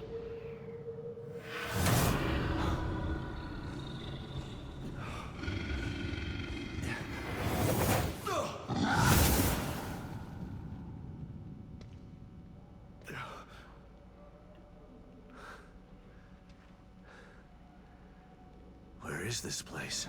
Yeah, so chapter 9 is a pretty dark chapter. I do like the ambiance with it. I just like how sinister this chapter feels. Welcome, Caesar. You have come for answers. I am here to help you.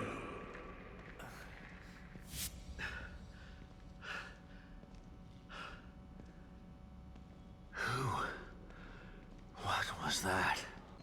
Oh, shit. Torture devices. This place is almost medieval. Looks like they were burned alive.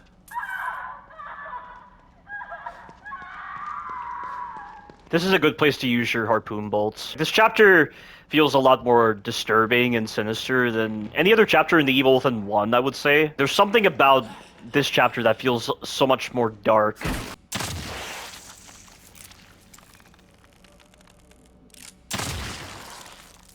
Looks like I can use this.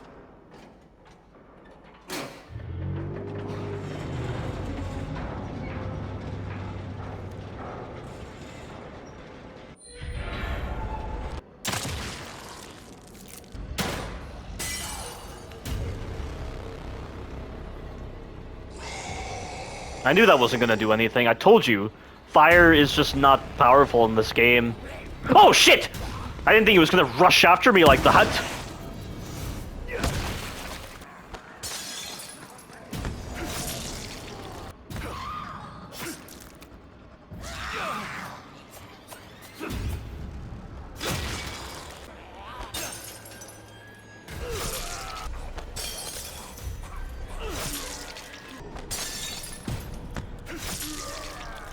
God, the bottles are so good. Burn page from Submit to Freedom 1. It is a natural human desire to resist, whether it's resisting change, resisting authority, or resisting desire.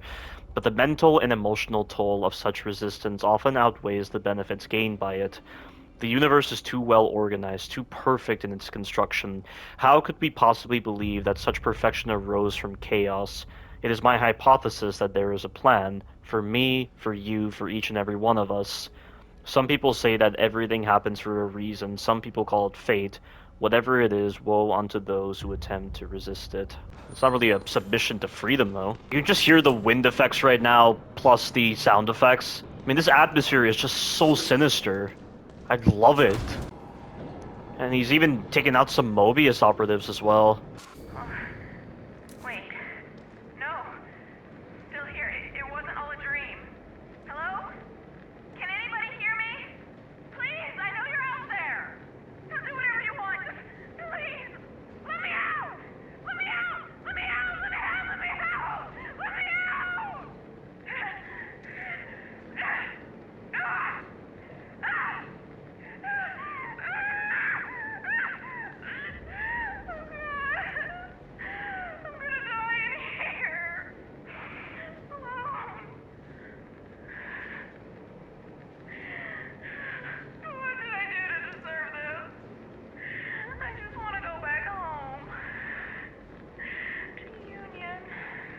Yeah, that is a very dark resonance point.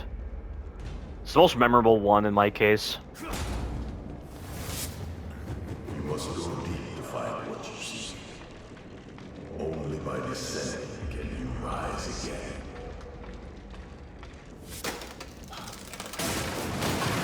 What's going on?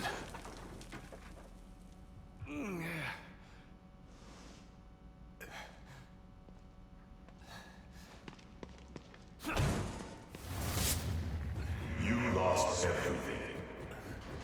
Your failure to regain led to inaction, which led to despair. And despair led to self-destruction. And Theodore says one of the most powerful lines I've ever heard in gaming. You are your own downfall. That quote is just so impactful in so many ways. It's hard to describe. And I find myself just incorporating it into my lexicon. It's such a powerful quote.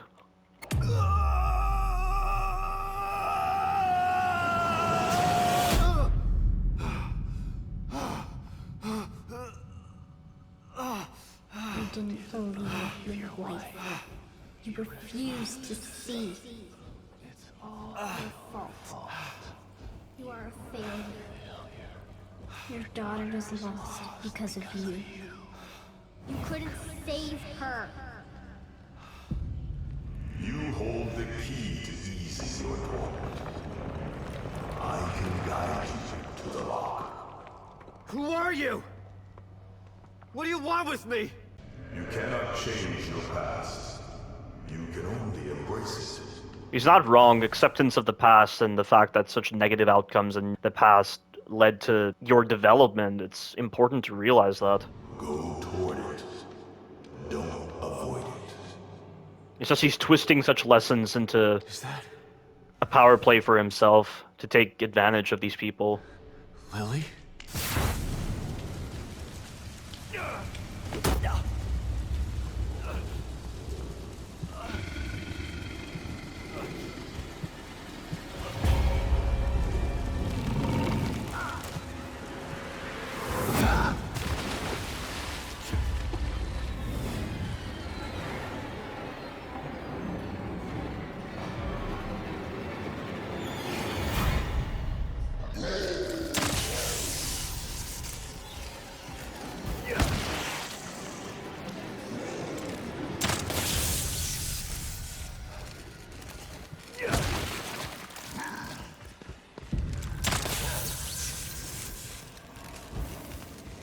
Can't stomp him yet. Luckily the shock bolt lasts for quite a while.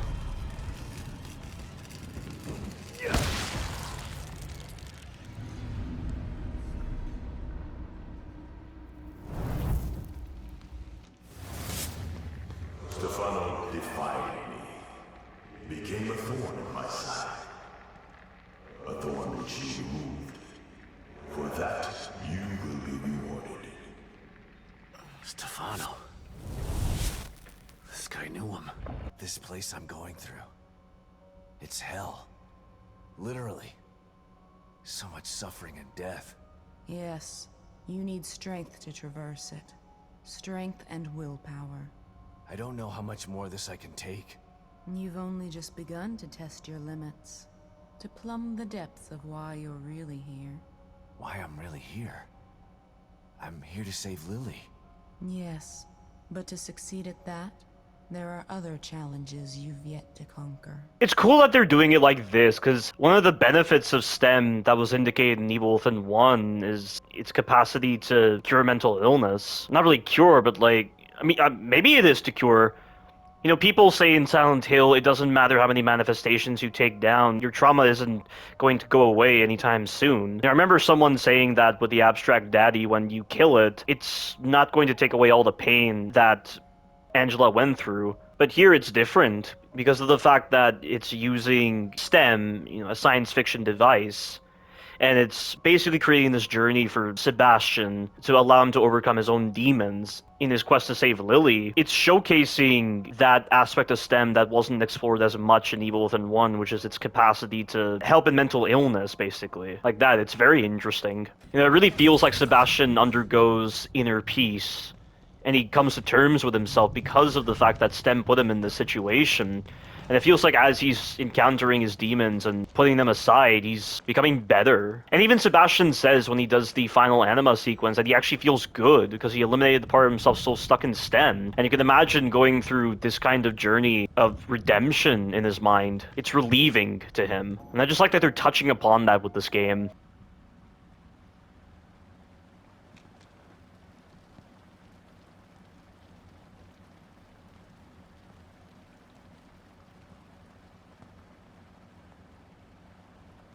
Sebastian Castellanos, you've finally come.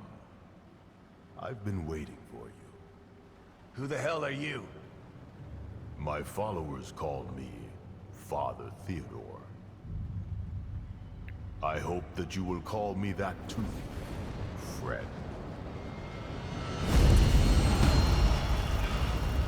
Oh, this line's great.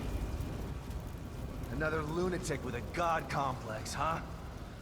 I already killed one of you today. That is such a great line. I love it. Classic Sebastian. And I even used that line in my Resident Evil 4 Remake retrospective when describing Krauser, because he really is another lunatic with a god complex. With how badly voice acted he is in Resident Evil 4 Remake. Of course you did. That is how you deal with every challenge in your life. Through brute force and intimidation.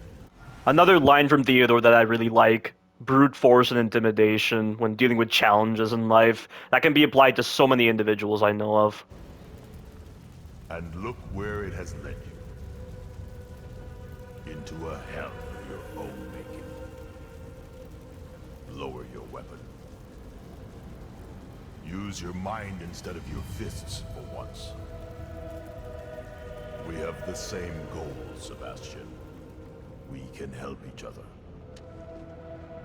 Join me. You will be reunited with your daughter. And I will have the power of the core. I already know who has Lily. Yes. And Myra won't give her up so easily. What? Where are they? I wish that I could tell you. But you are not ready. You must be folded into my flock before I can share that knowledge. I said tell me where she is! Accept my invitation. I can lead you away from your own darkness. I can lead you to Lily. Sorry, I'm not a follower. So be it.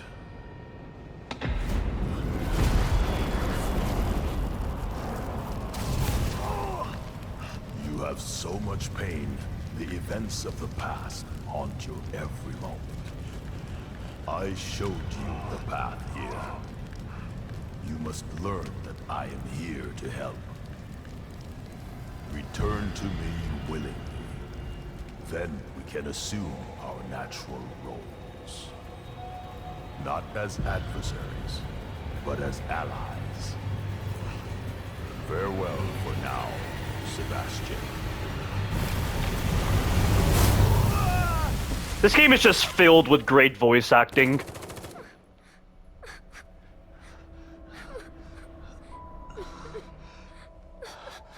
And this is probably one of the few examples that's demonstrated in this game of the individual experiences being different, just like with Kidman and Sebastian in The Evil Within 1. So this time, Sebastian was washed away in a tide of blood, but in this case, Torres is here because she heard the little girl crying.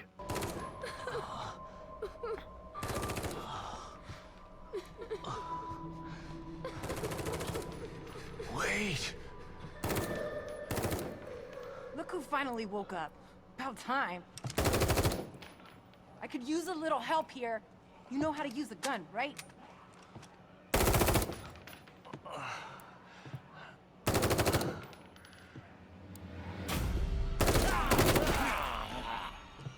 Take that side. Keep shooting until they're dead or we run out of ammo. What the hell is going on here? We can talk later. Just focus on staying alive. Eat lead, you ugly son of a bitch!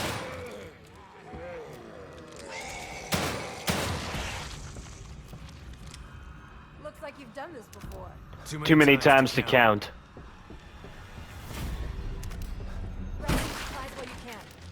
The sequence is very difficult. All right.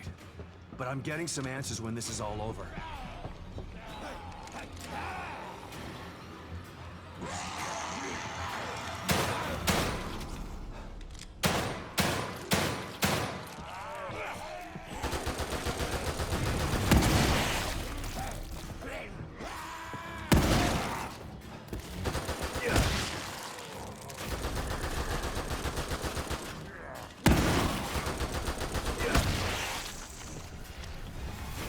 Check the back. I can hear more on the way.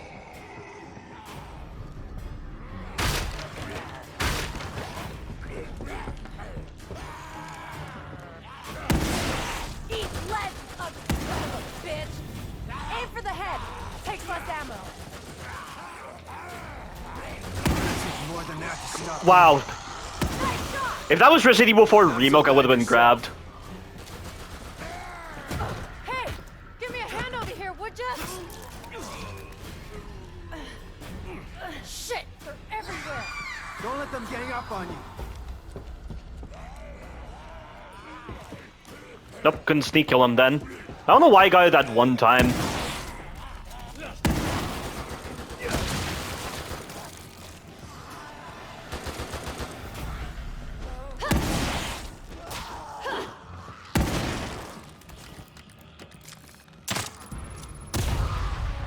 Shit! These things just won't stop coming! Eat lead, ugly son of a bitch!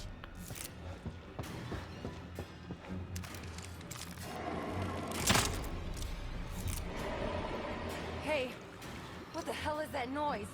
Oh shit. Watch out!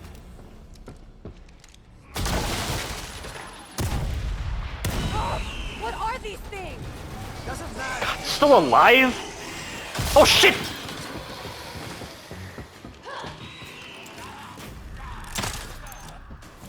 That's not what I wanted, but okay.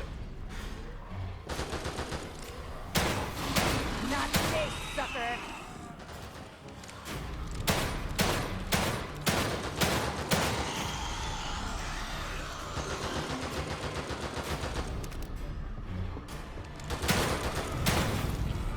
Yeah, not having shotgun shells for the final part is dangerous. I think that's the last of them. Come on, we gotta keep moving. This way. Thanks. Don't know if I could have done that on my own. I'm Esmeralda Torres. I'm Sebastian. I know. You do? It looks like we got him for now. We should make a move before more show up. How did I wind up here? And who are you? No time for 20 questions. My safe house isn't too far. We can talk on the way there. Come on. Take whatever you need inside. I'll be out here. Try to stay quiet. There might be more of those things. You can at least tell me how you know my name. Kidman told me to keep an eye out for you. Kidman? She said she would try to get your help if the plan went to shit. And here you are, so... Wait, I'm lost. What plan? Getting Lily out of here. And then, taking Mobius down for good. Wait a second. What is it? Shit. Let me guess. The way back to your safe house? There might be another way, come on. I don't see any structures in the sky. Wait, hold on. Your plan. Kidman didn't say anything about that. Yeah, well, I'm sure she wasn't able to debrief you on that in front of everybody. Over here!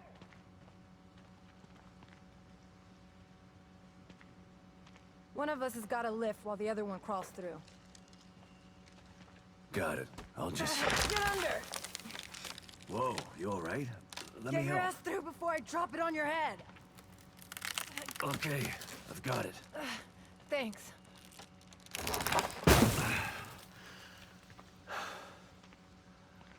You need a break after that, old man? Come on. I'm not that old. So you're telling me Kidman had a plan to take out Mobius all this time? Actually, it was your wife's plan. Wait, Myra? Makes sense. So that's why she's here. She's part of Mobius. This is ridiculous. Gonna have to duck. Don't blow your back out. This isn't the time, Torres. Because Myra's been in Mobius longer You know, than You Kidman. should be proud of your wife. She's compelling. She recruited me for this plan. I don't understand. Why would she join them? She found out they had Lily, and knew the only way to take them down was from the inside. So she joined up and waited for the right moment. All these years. That's where she was. Damn it. This is a lot to take in. I'm sure it is, but let's not lose focus. We've got to get over this. Can you help me? Yeah, of course. Ready?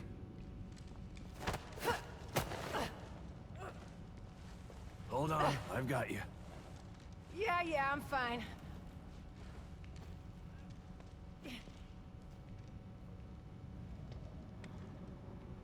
Hey, you just gonna forget about me? What? You thought I'd leave you hanging like that?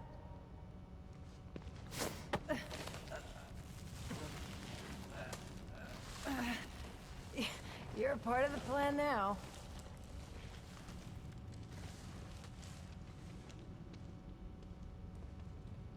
The plan. Right. Who else was involved in this little mutiny? Just 4 of us. Me, Kidman, Myra, and Theodore. Theodore? Father Theodore? Father Theodore? I just call him Theodore Wallace. You know him? We've met. But he doesn't want to save Lily. He wants her for himself. Tried to talk me into hunting down Myra, too. He's the one who screwed everything up. How is this whole thing supposed to go? Once Myra and Theodore got Lily, Theodore and I were gonna get her out while Myra stayed behind to take care of Mobius. Kidman stayed outside and make sure we got out of STEM safely. Shit, it was supposed to be easy. Nothing's ever easy. Oh no.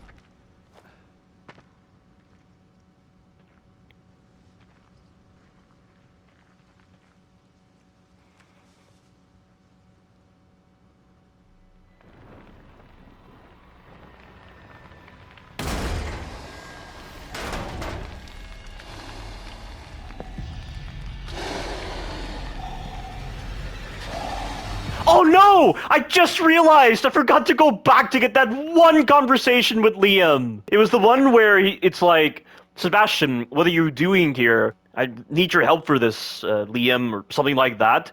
And then Liam is like, it's evil out there. And then Sebastian is like, well, there's evil within too. And then they look at the camera awkwardly. I can't believe I missed it.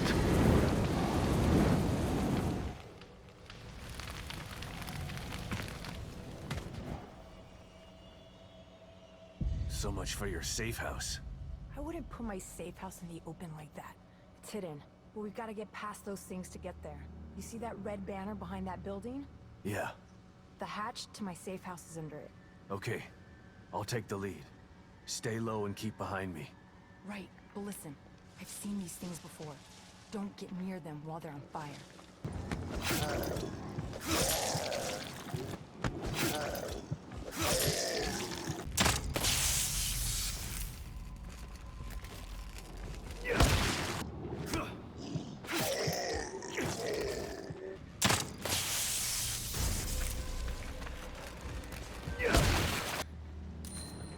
Okay, so because I got detected, I don't think she's gonna say the quote where she's gonna praise Sebastian for stealth.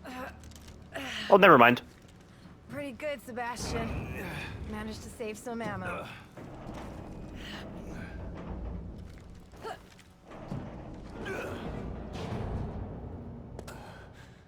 There's no place like home, but a safe house runs a close second. Listen, don't freak out at the amount of explosives I got in here. They're as safe as cookie dough. At least until I arm them. So what are we gonna do about Theodore? I don't know. He's insane. His hideout looks like an Inquisitor's dream home. I should be relieved that Myra has Lily instead of him, but... What? Myra has Lily? Yeah. But I'm not sure that's good news. She's... changed. This place seems to have affected her. She's hiding, trying to protect Lily from Theodore. And he'll tear this place apart to find them. If I can stop him, maybe Myra will come to her senses and we can get Lily out of here. So the plan is to take out Theodore? Yeah. But I have to find him first. How are you gonna do that? O'Neill helped me before. I'll call him. But I better give Kibben an update first. Right. But be careful what you say over that thing. She's probably in the control room with that lizard hovering over her.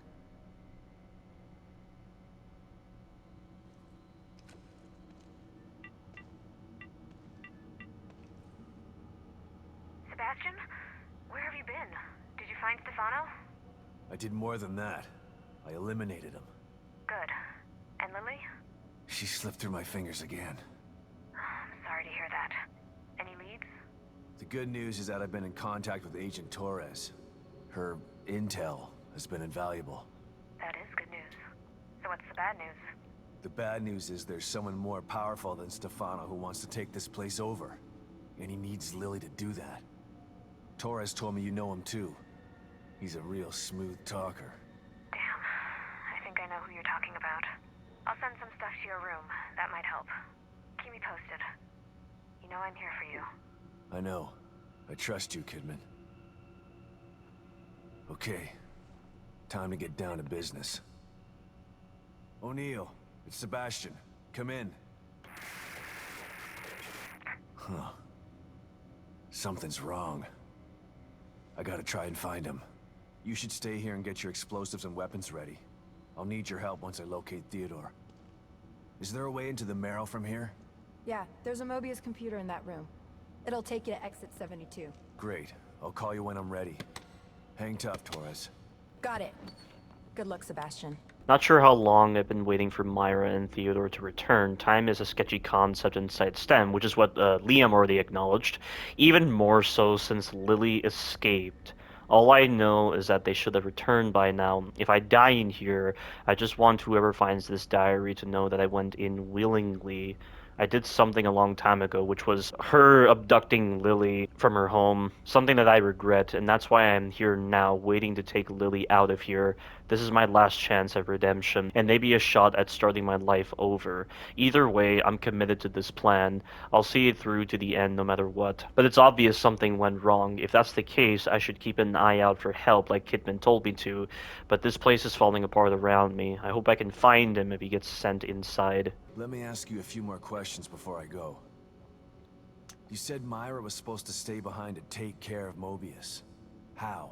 By using STEM against them. Everyone in Mobius has a brain chip implanted in them that allows them to enter STEM without being affected by it. Affected by it how, though? And furthermore, at the start of the game, we saw certain Mobius operatives inside of those tubs. So even though they had the chips, they still had to enter STEM by being put into those STEM pods. So what exactly does the chip protect them against, aside from the Phase 2 signal once they have the right amount of individuals plugged into STEM? Is this related to how Kidman in The Evil Within 1 was never affected by the pulses generated by STEM, aside from that one moment in Chapter 2 of the Assignment DLC? Is that what she's talking about right here? I mean, I don't think so, because I thought that was related to the injection that she received, not the use of a Unity cerebral chip. And Torres is stressing upon the entry into STEM, not the actual experiences within STEM, so what exactly is she talking about here? We know that in the Kidman DLCs, in one of the letters Ruvik sends to Kidman, it mentions that the administrator connected to STEM, and that Ruvik left his mark on him, which is likely related to the orbital class mark on his hand. And you briefly see it in the end of the game, when the administrator is dying. So, do these brain chips prevent that kind of incident from happening, where their physical bodies aren't affected by their experiences within STEM when they come into contact with some kind of powerful influence within STEM? I'm not really sure I understand. The only thing the brain chips really seem to serve a purpose for is to protect them from the Phase 2 signal, but what is she referring to when she's talking about them entering STEM without being affected by it? The chip allows them access and benefits that normal citizens don't have. How interesting would it have been if he actually brought up Sykes and this little discussion? It's something that I really wish they did more with these optional conversations. You know, have these, like, dynamic dialogue moments. And despite Sebastian being told everything about the plan from Torres here, he's gonna act like he didn't hear Torres saying all this. And you let them put those things inside you? It's not like we were given much of a choice. Myra was supposed to send a signal back through STEM that would neutralize every member of Mobius via their brain chips. Basically like a mass remote control lobotomy. That's one way to solve the problem, I guess. If we don't do it, Mobius will just put Lily back in STEM and kill all of us for mutiny. It's the only way. Yeah, again, relating back to Ruvik escaping into Leslie, and he somehow escaped despite being inside the Mobius building. And being taken away by those two guys at the end. I can't believe Kidman's behind all of this. She sent me into Beacon. She stood by while Lily was put into STEM. It doesn't seem like her to betray them. You're an outsider, Sebastian. You don't know what Kidman is really like. She had to keep her true self secret all this time so that she could get close enough to strike. But why now? Why not when they were building the new STEM? We need STEM to send the signal to take Mobius down. When Lily was chosen as the core, Myra and Kidman decided it was time to put everything into effect. The way things are going now, this could be our only chance to pull this off. So the way he says, why not when they were building the new STEM, it's almost like the new STEM was created around the time Kidman was inducted into Mobius in 2012. It gets confusing that way. So how did Theodore Wallace get mixed up in this? It was Theodore's idea of sending the signal through STEM. Now that I think about it, he probably just wanted to take over Mobius for himself. Damn it. I knew he wasn't trustworthy. That guy's slippery like a snake. But that's his game. He can convince people of anything. He convinced us that he was here to help us. Yeah, I've known people like that. They always seem like they're your best friend, until they stab you in the back. One minute I was in a tidal wave of blood in Theodore's hellhole. The next thing I know, I'm in that house with you. I still don't understand how you found me. Me either. I was scouting the area around my safe house for supplies when I heard a girl's voice coming from that abandoned house. I went to investigate. No girl, but you were there. It's almost like I was led to you. A girl's voice? It had to be Lily. But how? There's no telling how or why things happen in here. STEM was already unpredictable before she escaped. But now, I stopped trying to make sense of things a long time ago. You're back. New knowledge requires new abilities for the challenges ahead. If you knew something I didn't, you could have just told me and saved me the headache. If only I could. But this is a journey you must take alone. But I'm not alone. I found others to help me. Torres, Hoffman, O'Neill. They are there to accompany you, but the discovery is yours alone to make. Discovery and self-discovery. That's what I was That's saying. What makes STEM so Intriguing. This gives me some hope. Seems like he couldn't fool everybody after all. Still need to be cautious. He convinced a lot of people straight into STEM. Let's see, Silver-Tongued Angel or Guardian Devil by Daniel Block, October 10, 2014. So right around the time of the Evil Within 1, it seems. Crimson City. When you first meet motivational speaker, author, and spiritual Sherpa Theodore Wallace, his commanding presence and charisma are immediately apparent. His large, almost imposing stature contrasts with and complements his open and friendly face.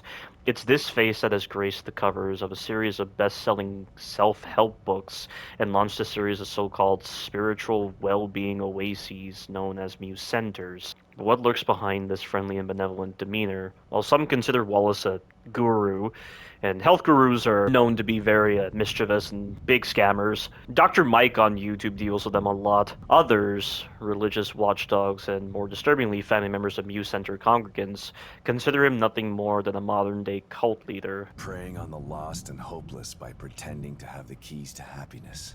Now I'm beginning to understand his MO. Okay, does the universe seem like a cruel and random place to you? Do you feel like the world is conspiring to distract you with shiny but unattainable baubles in an effort to distract you from the truth? That's quite funny, because I've had that feeling before many times. Are you convinced you're the only one who feels this way? Then the Muse Center is for you. Come, throw off the shackles of modern society, meet others of a similar mindset, create a better reality, the reality that you want, not the one that they want for you. Mew, we're waiting for you. Spiritual leader and motivational speaker. No wonder he was able to convince everyone he was on their side. Seemed like a good guy on the surface. The bastard smooth-talked himself right into the middle of the plan, just to use it for his own personal gain. His handwriting should have been a dead giveaway that he's a psycho. What do you mean? This looks like it was written by the Zodiac Killer. What do you mean his handwriting? That doesn't make sense. He's only coming to this idea because he knows beforehand that Theodore is evil. So that's why he's coming up with this ridiculous statement on handwriting. Kidman, I've had a serious conversation with Myra. I am sympathetic to your cause, but I think that further steps can be taken that will solve your problem in more final terms. Meet us tonight at 10 outside the Crimson City Renaissance Theater and make sure no one is following you. So he must have slipped this note to Kidman without anyone seeing. Kidman, you there? Always. My family was all I had. All I ever wanted. And it was taken away from me. Maybe when this is all over, you can have it back. What about you? I'm sure being undercover all these years affected your family life. What family? I never had one. Just two people who brought me into this world and treated me like a burden instead of a daughter. Damn. Sorry to hear that. Don't be. I got over it a long time ago. Just be happy that you had people that cared about you in the first place. Hopefully they still care about me. Let's work on a way for you to find out, okay? Hey, Kidman. What can I do for you, Sebastian? I never felt the same again after getting out of Beacon. Well, let's hope your second experience in STEM is easier to get over. I'm not sure about that. The last time I could tell myself that it was all a nightmare. I can't do that this time. I knew what I was getting into when I went in that tub. At least there won't be a systematic campaign to make you think you're crazy when you get out this time. You mean if I get out? Let's assume you will.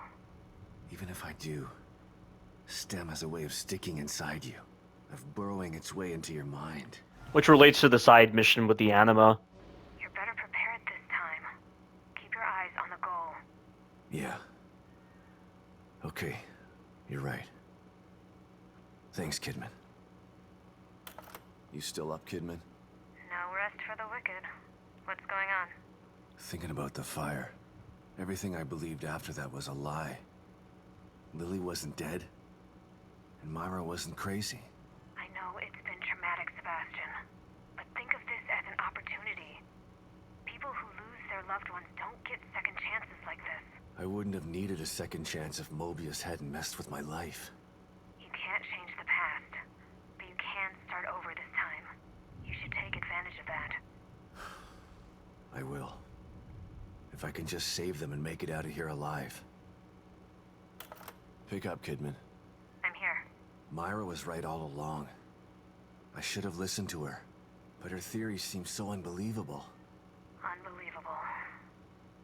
But all true. Yeah. And crazier than I could have ever imagined. The truth is supposed to set you free. Why do I feel so trapped by it? Because ignorance is bliss. Once you learn what's happening behind the curtain, you can never go back. That's what happened to Myra.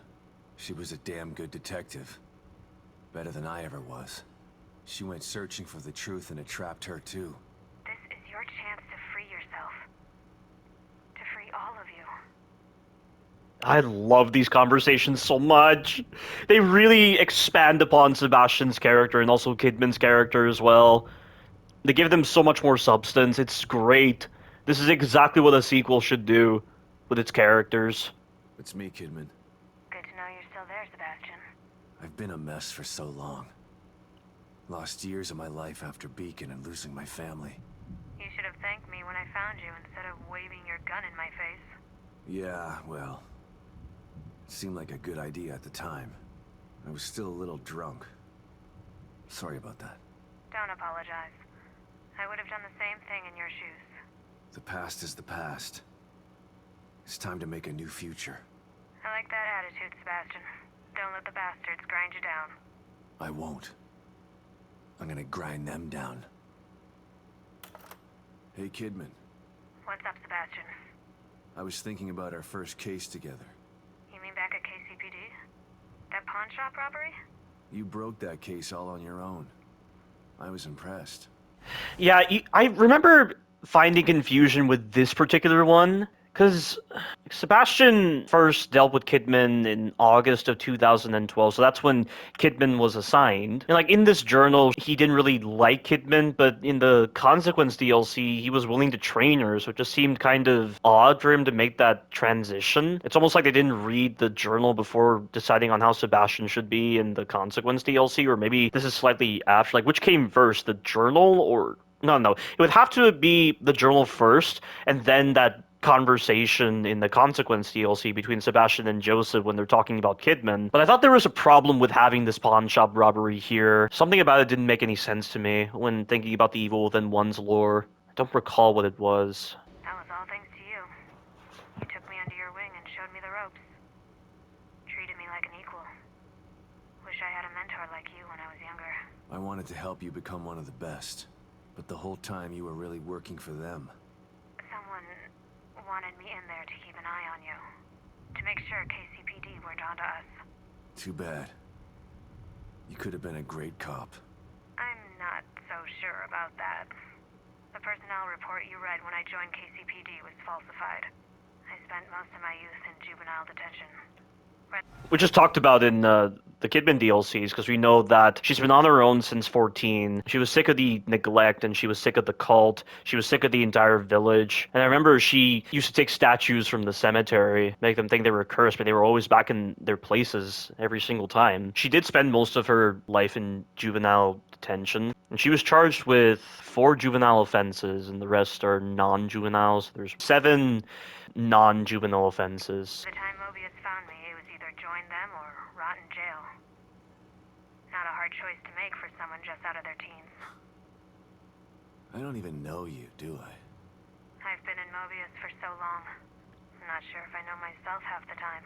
Something tells me the rebel in you is never too far behind. But I know in one of the recordings, Kidman was on assignment for a week. Yeah, so you've been on assignment for a week. How has it been? Observe and report just like you ordered. It's surreal to be on the other side after all I've been through. So maybe the pawn shop robbery was after that first week?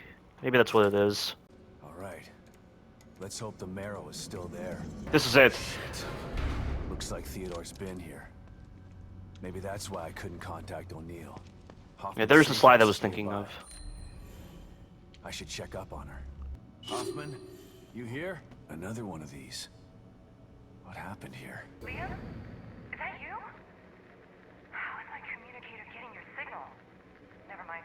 It doesn't matter. Where are you? What? That's on the other side of the laboratory. It's a restricted area. We were told never to go there. We don't have clearance. How did you... Okay, I understand.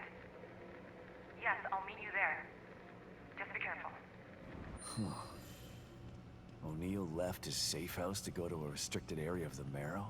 That doesn't sound like him. Time as a concept inside STEM has always been tricky, but the disappearance of the core and the collapse of Union has amplified this tenfold. The changes here have become even more pronounced since Sebastian left to confront Stefano. I'm afraid that he must have failed. I've been keeping a close eye on things via the security cameras. Not only is Union changing, but the corruption has spread to the Marrow itself. It's changing, shifting, items appearing seemingly from nowhere, so very interesting that they try to justify why there's suddenly new items I can collect. Creatures that defy imagination wandering the halls. I'm not leaving this safe house until I have a damn good reason to do it, but who knows how long a safe house can remain safe in here. Which I'm guessing is meant to allude to O'Neill turning into a Harbinger. Yeah, but like I said, my Resident Evil 4 Remake retrospective, as of right now, it has like 20,000 views, which isn't much. I mean, I already expected that it wasn't going to receive much attention. But what's interesting is that my retrospective was cited on Twitter. I was actually surprised by that. I did not expect my retrospective to receive that kind of attention. I'm kind of hoping for my retrospective to have less attention, which is definitely happening, because when you release a big video that's criticizing a pre-alpha that has objective issues with its story, characters, and gameplay, and you're showing gameplay problems, strategies for sections, moments where the characters are acting like idiots, moments where Resident Evil 4 OG displays better aspects than the remake version, and the name Resident Evil 4 is prominent in a lot of people's minds, it ends up being a stressful experience. And let me tell you guys, when I released that retrospective, there was not only stress regarding the kind of attention it would attract, but also a feeling of being deprived of something, because I dedicated almost 1.5 years to this retrospective, to writing the script, doing the commentary, and adding video footage and music, and it was feeling like a big part of my life. It's almost like I didn't prepare for the possibility for what I would do after I finished the retrospective, akin to a sense of emptiness. It's like when soldiers come back from battle and they fought for so long, they find adjusting to a peaceful life awkward.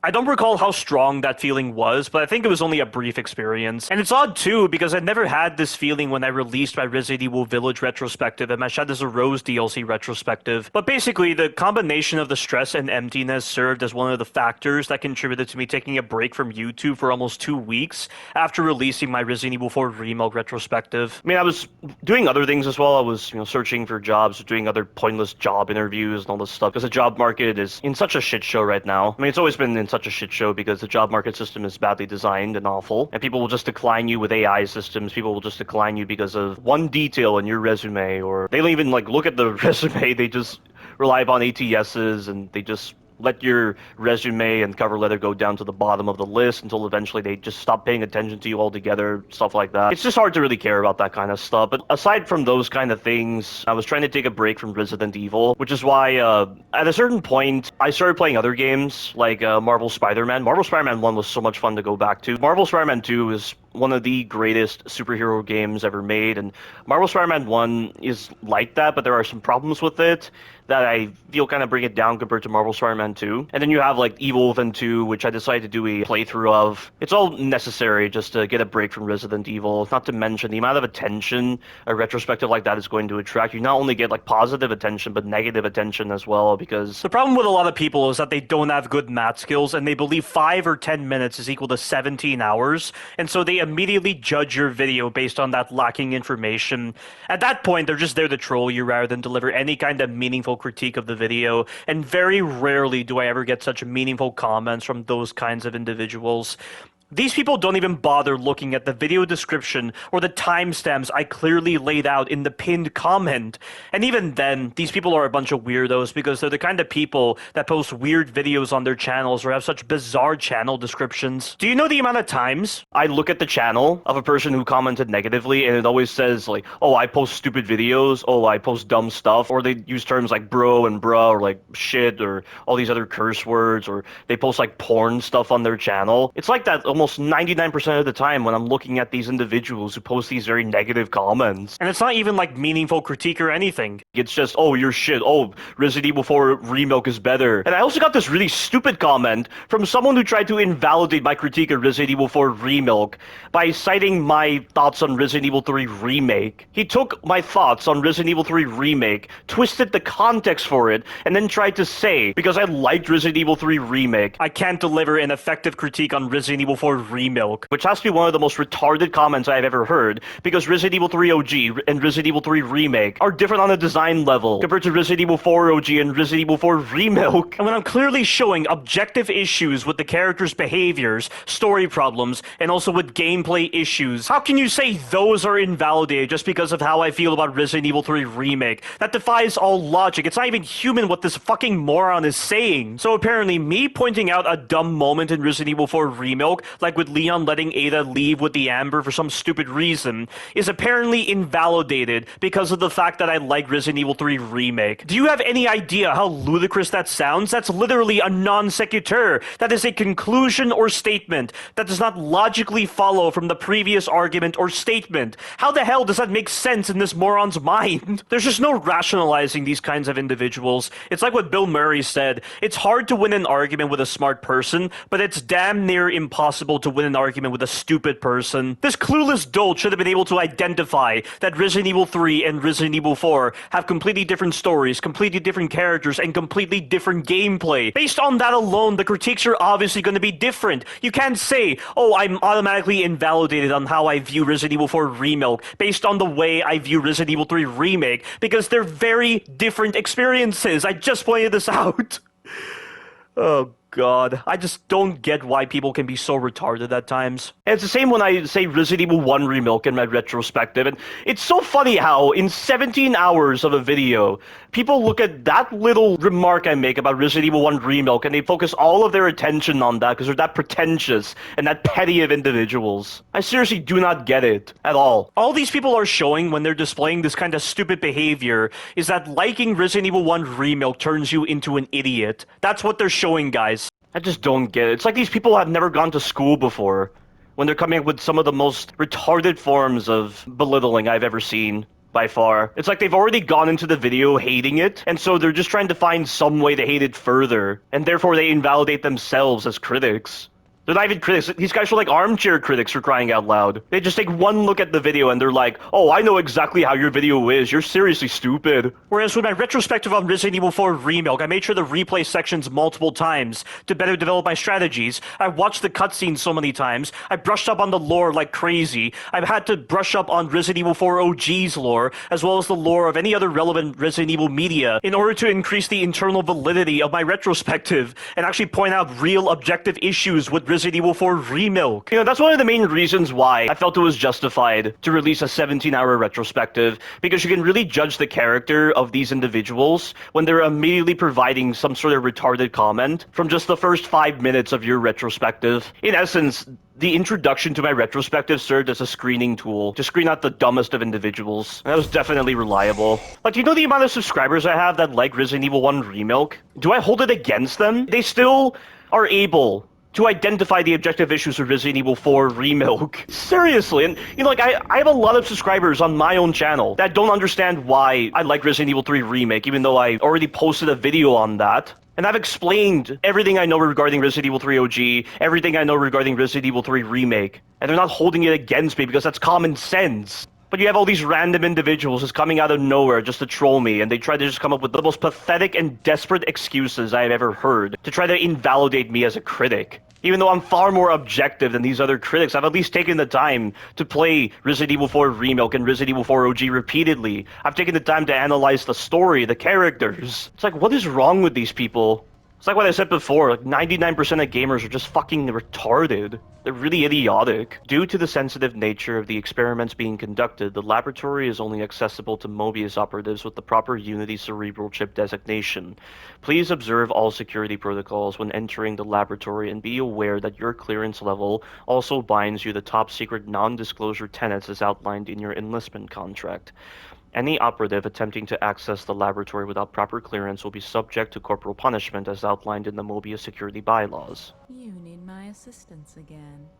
I do. I could use some information most of all. I sense that. But it's all I can sense at this juncture. What do you mean? There's something here that's making things murky for me. For everyone in here. Although there aren't many left in here to clear things up for. You're one of the last. But for how long? That's ominous. Let's get you taken care of. shall we?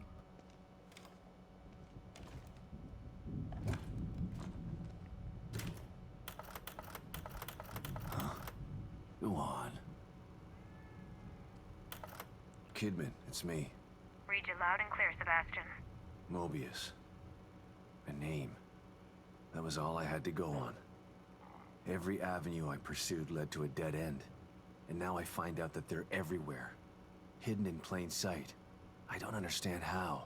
I told you before. You don't find Mobius unless they want you to. They've been around for a long, long time. They know what they're doing. We knew you were looking. We were watching you. And we were able to stop you every time you got too close. Why? Why do they do this? People need leadership. People choose leaders. Not always. Because like I said, the popular vote doesn't matter, the electoral college matters, and you also have lobbyists and other ways to rig an election and other things like that. And it's funny because Mobius is proving my point. The file in City Hall that talks about the bureaucratic processes Mobius implemented for Union, they're entirely rigged because people are only ever selecting Mobius operatives, so that gives an illusion of choice in the matter. What Mobius wants to do isn't leadership. It's imprisonment. They know this. If they own all the media and politicians already, they should be out in the open.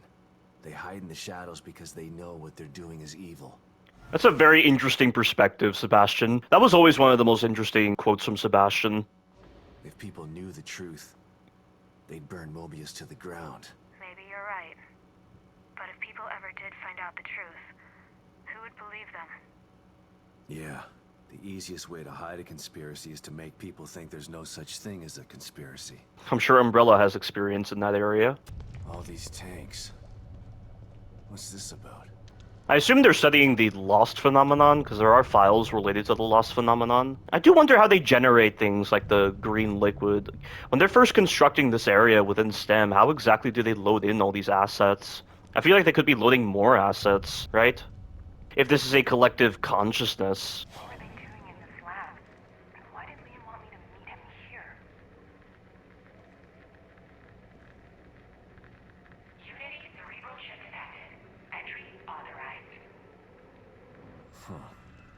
Can't pass through without one of those chips. Gotta be one around here somewhere. We have begun to observe a new and unexpected side effect of STEM integration in certain Union citizens. The symptoms begin simply enough. Small mental breaks triggered by vestigial memory overlaps. Vestigial memory refers to a remnant or residual form of memory that persists despite losing its original function or significance. It can refer to subconscious or implicit memories that influence behavior or emotions despite not being consciously recalled. For example, someone might have an unexplained aversion to a place without remembering a negative event that occurred there. Oh, okay, so maybe that does have relevance. Affected citizens begin to experience their old memories, which leaves them in a state of confusion. Rewriting their memories again is only a stopgap measure. Their new Union designations serve only to confuse them further. When they say old memories, are they talking about the repressed memories in the subconscious? Or like memories that are logged in like implicit memory alongside the vestigial memory? Soon these small breaks develop into complete dissociation and eventually total physical metamorphosis. This phenomenon is currently affecting only 0.005% of the populace, but it's troubling nevertheless. Much was learned after the Beacon incident, but STEM is still experimental technology. We are isolating our studies while we continue to expand Union. It is imperative that we stop this before it escalates. Oh, that turned on.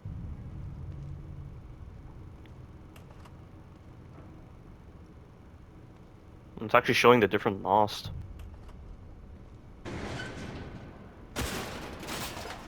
This leads to the Anima encounter. Are these Union citizens? What was Mobius doing with them? Looks like it goes down forever.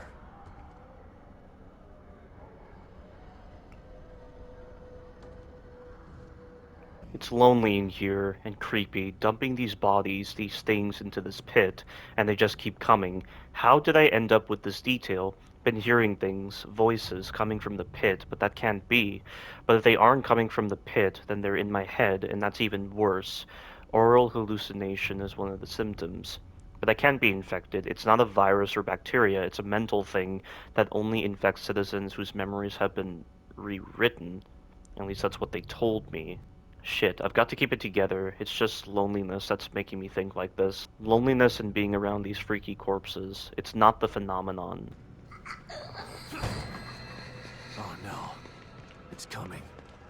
I gotta get out of here. So I was just reading something interesting about the anima just now on the Wikipedia, and it might have relevance to the Executioner DLC, because I did briefly talk about the STEM domination process from one of the Mobius directives in the Executioner DLC, and the Wikipedia says that the anima is a quasi-physical manifestation of the STEM domination process. As a subject's mentality gradually erodes from being connected to STEM, they would begin to hear and see things that others may not, which matches how anima was described to be a ghostly stalker that only the victims can see. At the peak of their corruption, an individual would seemingly be drained of their soul by anima, which symbolizes their complete subsumption by STEM, and transforms into a mindless loss shortly afterwards. The Wikipedia then mentions that in Sebastian's case, the anima manifested due to mental trauma caused by a small vestige of memory within his mind of the horrors he had been through during his time inside Ruvik's STEM. Despite his best efforts to deny and bury this memory, certain triggers encountered throughout Union brought them out to the forefront, allowing STEM to resume its domination of his mind, which is represented by the anima manifesting and chasing him down during the plot of the game. Of course, that still doesn't explain why she sings Claire de Lune. What relevance does Claire de Lune have to STEM exactly? Yeah, so there's the part of Sebastian still stuck in STEM. But it's a very interesting point that the Wikipedia has brought up regarding the anima.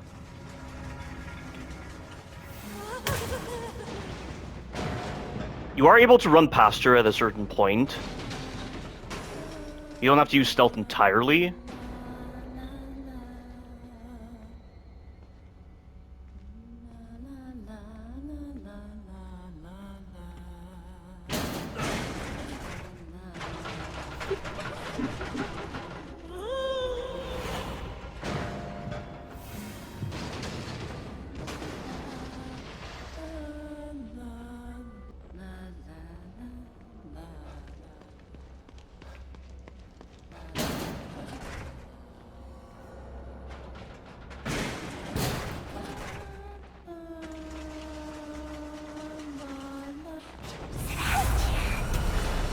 Oh, come on. There we go, that's it. That's what I need. Wow, she almost caught me. What does it have to do with this place? Okay, letter from Police Chief, November 17, 2014. Jim here. Just a quick note to give you an update on the Castellanos Beacon situation. We're sending Sebastian in for mandatory counseling. The Beacon incident needs to be kept under wraps, and the good detective is our only loose end. We have many operatives in KCPD, but not enough to ensure total information blackout. Okay, so they don't entirely own the KCPD. Fortunately, our staff psychologist is on the organization's payroll. Once we determine how much Castellanos knows, we can easily instill self-doubt through these sessions. When we're through with him, Sebastian won't be sure if what he witnessed at Beacon was real. Not that he needs much help. He's been stumbling through his assignments like a zombie.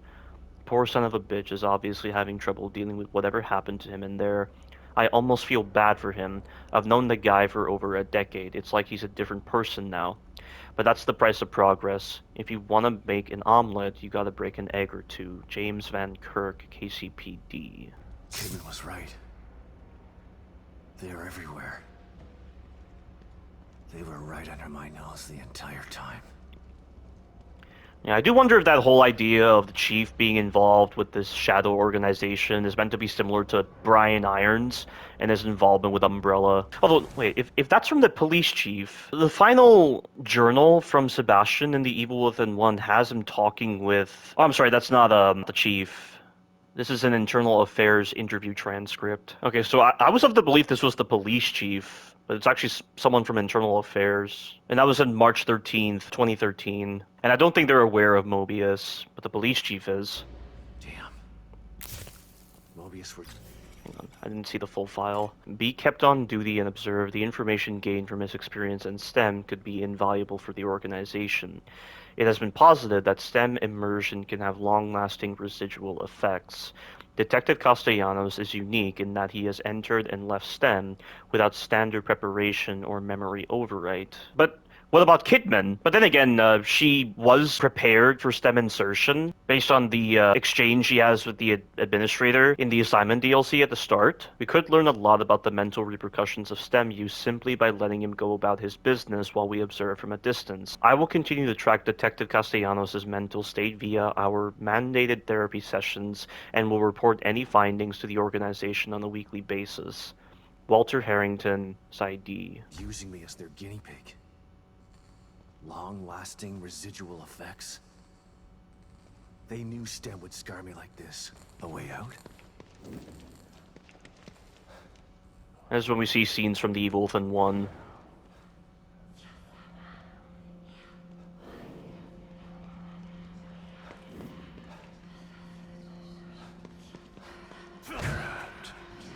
Can't get us. Still here.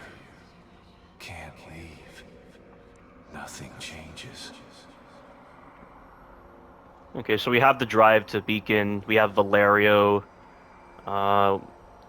Leslie, Crow, Ruvik, Beacon Mental Hospital, Kidman? My fault. It's all my fault. What the hell is this?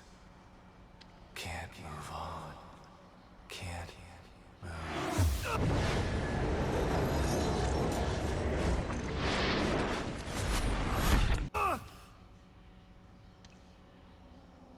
The source of my pain is me. The part of me still stuck in STEM. Never getting out. No. I'm wrong. I will get out. But without you. What a cool moment. It's almost like Sebastian achieves the first step towards, like, an inner peace, basically. What was that? It felt different than the others. More real.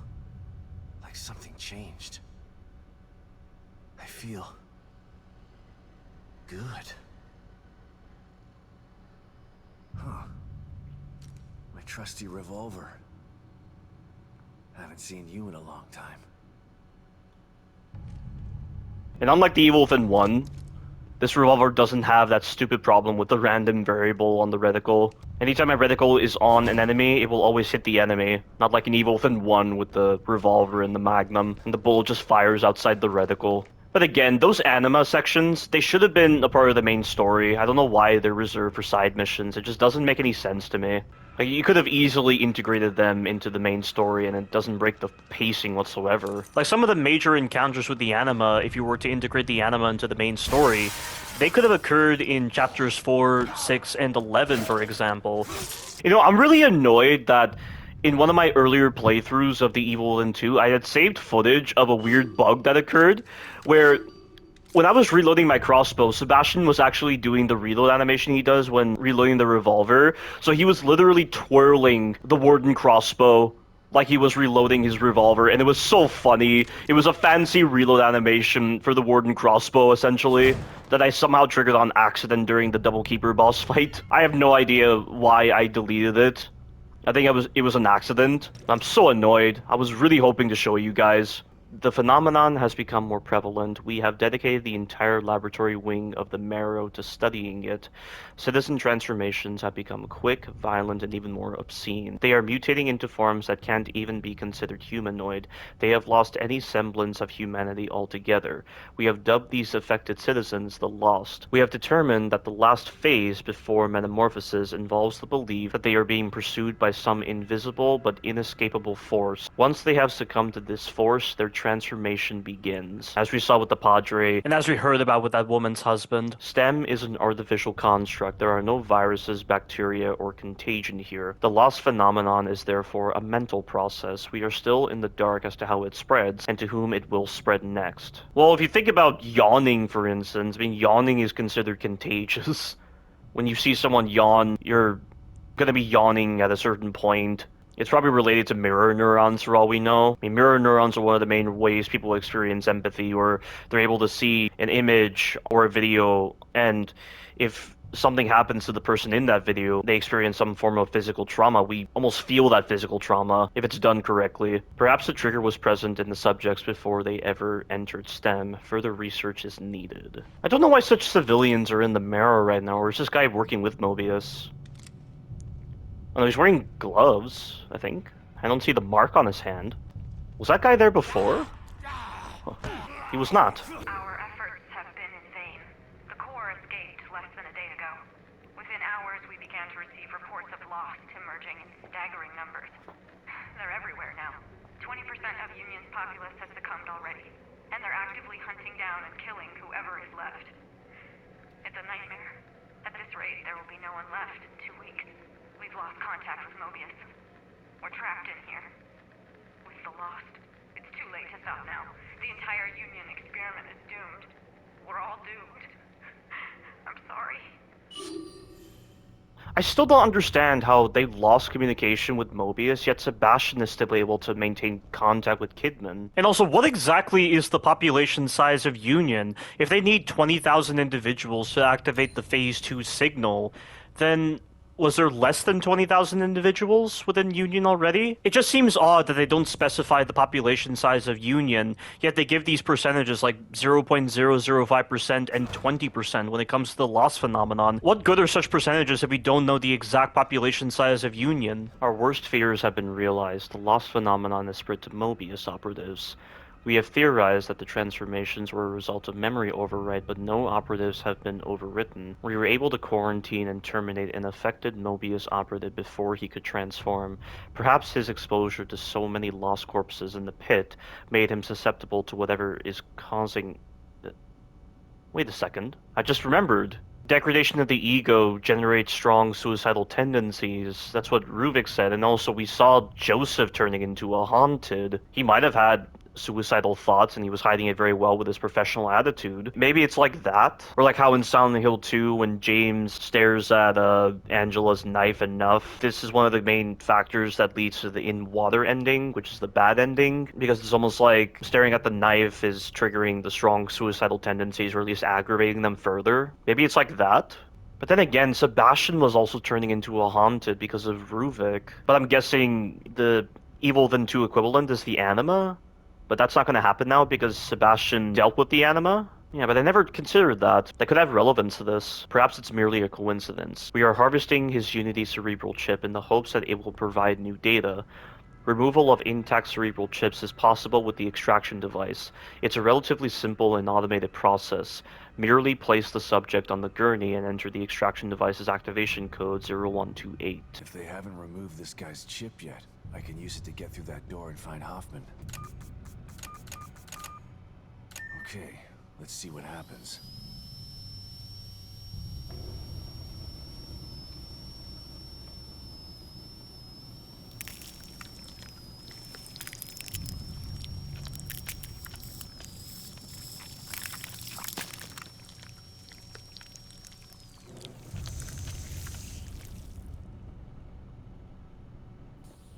It would have been nice if this opened up more optional exploration. Having this chip now, we can only open one door, which is to get out of here, but it doesn't really serve any point later on. And what exactly do these chips monitor? I mean, I know they're there to protect Mobius operatives from the Phase 2 STEM, but do they also log other data, similar to like in Resident Evil Infinite Darkness with Defense Secretary Wilson implanting chips into the infected individuals? I think it was with the zombies that he infected, or was it with individuals like Jason? And he monitored certain vitals, basically. I think that's how it was. I have to look back at Resident Evil Infinite Darkness to be sure. Oh, thank God he's already dead. I gotta get out of this lab.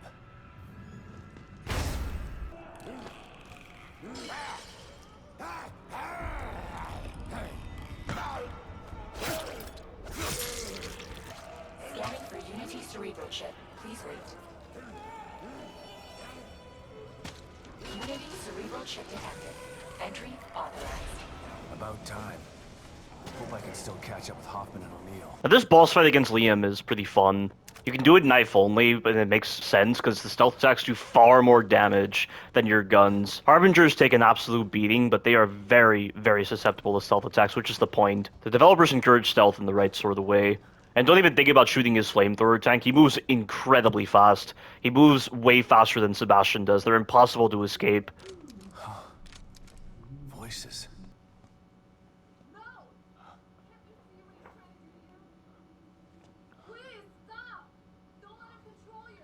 Just listen. Listen. His voice will tell you.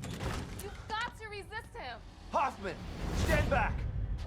No! He doesn't know what he's doing!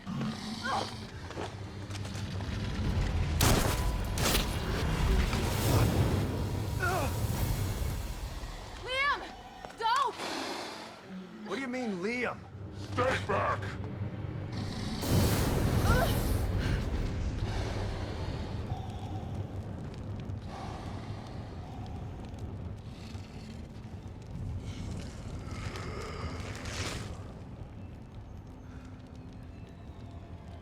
Stay out of my way, Sebastian.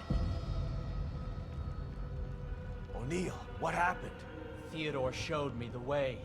I am his now. I helped him hide. And in exchange, he gave me a new life. A life as a slave. You'll never understand. For that, you'll burn! That line from Liam I like.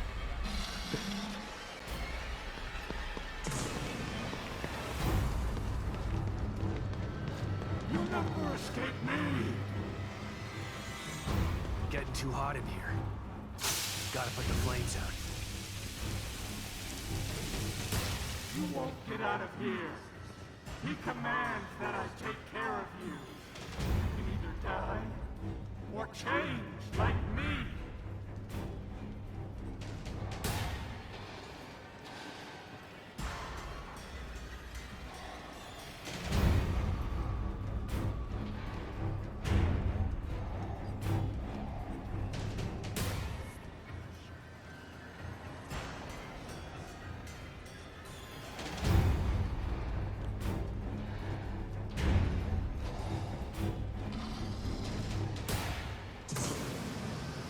Sorry, Master. I won't let him get away. I promise.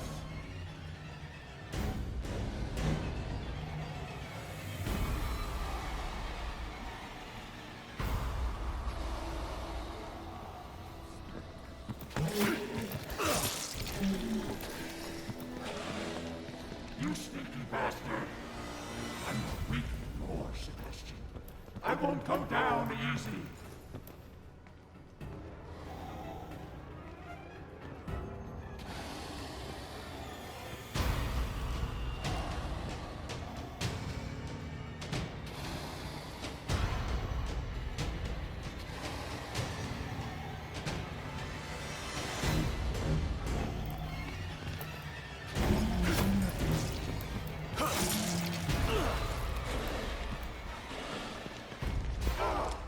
That wasn't fair.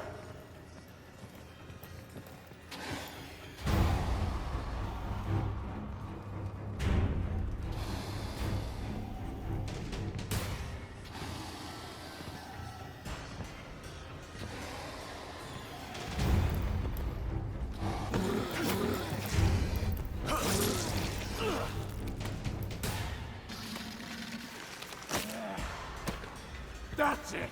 I'm done playing with you! You must be cleansed!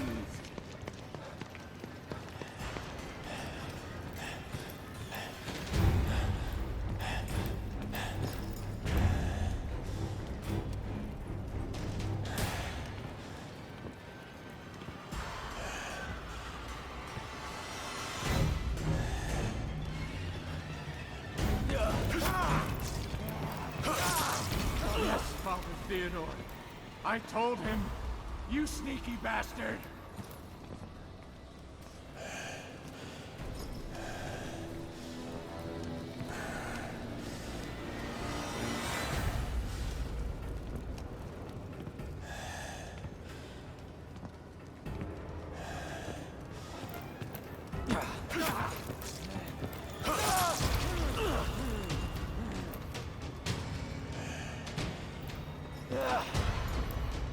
Run or you You can't get out of here.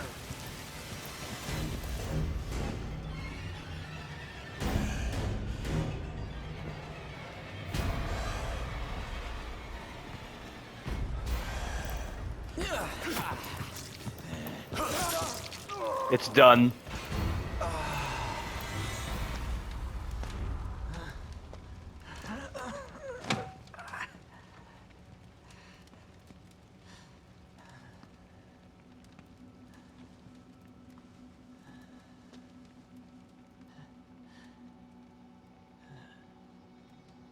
Thank you, Sebastian.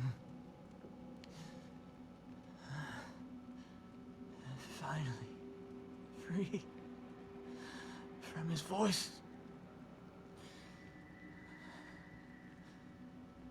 From my fears. I was so scared. You've got to stop him. I can't stop him if I can't find him, O'Neill. He phase shifted. He's not here. Not anywhere. The machine in the room next door. You've got to destroy it. What machine? He made me build it. To hide him. Destroy it. So that you can destroy him.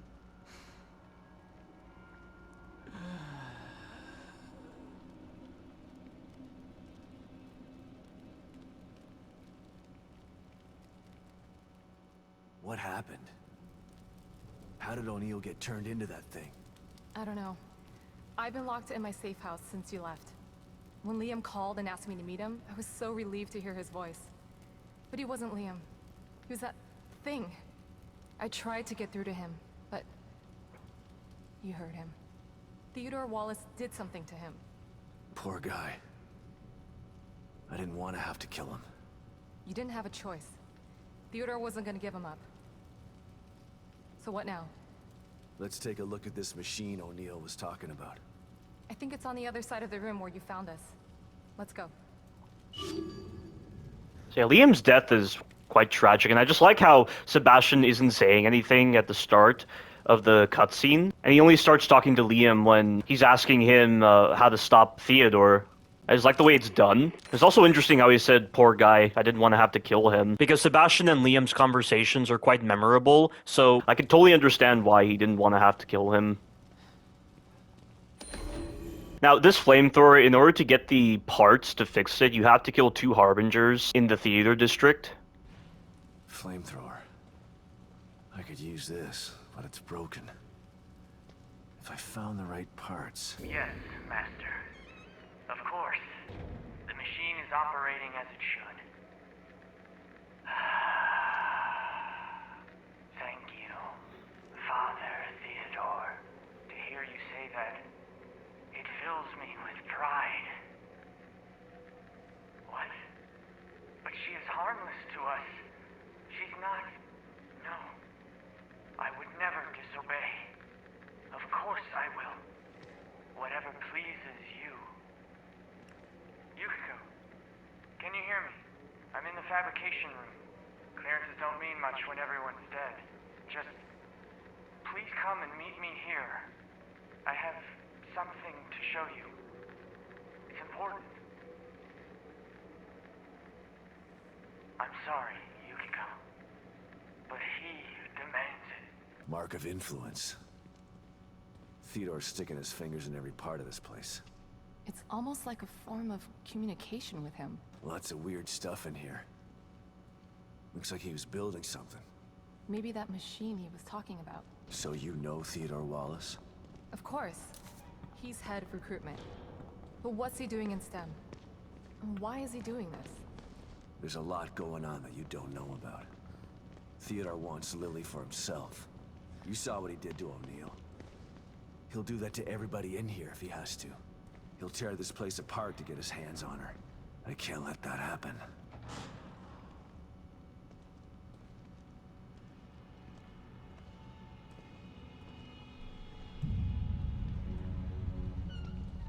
What is it?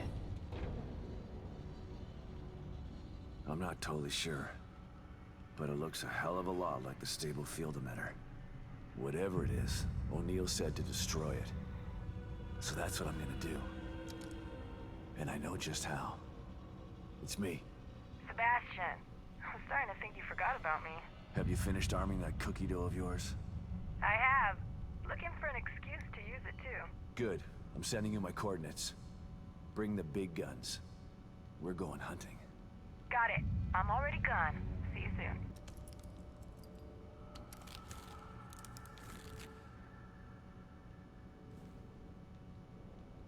I'm almost ready over here. Let me know when you're good to go. I need you to clarify a few things for me, Hoffman.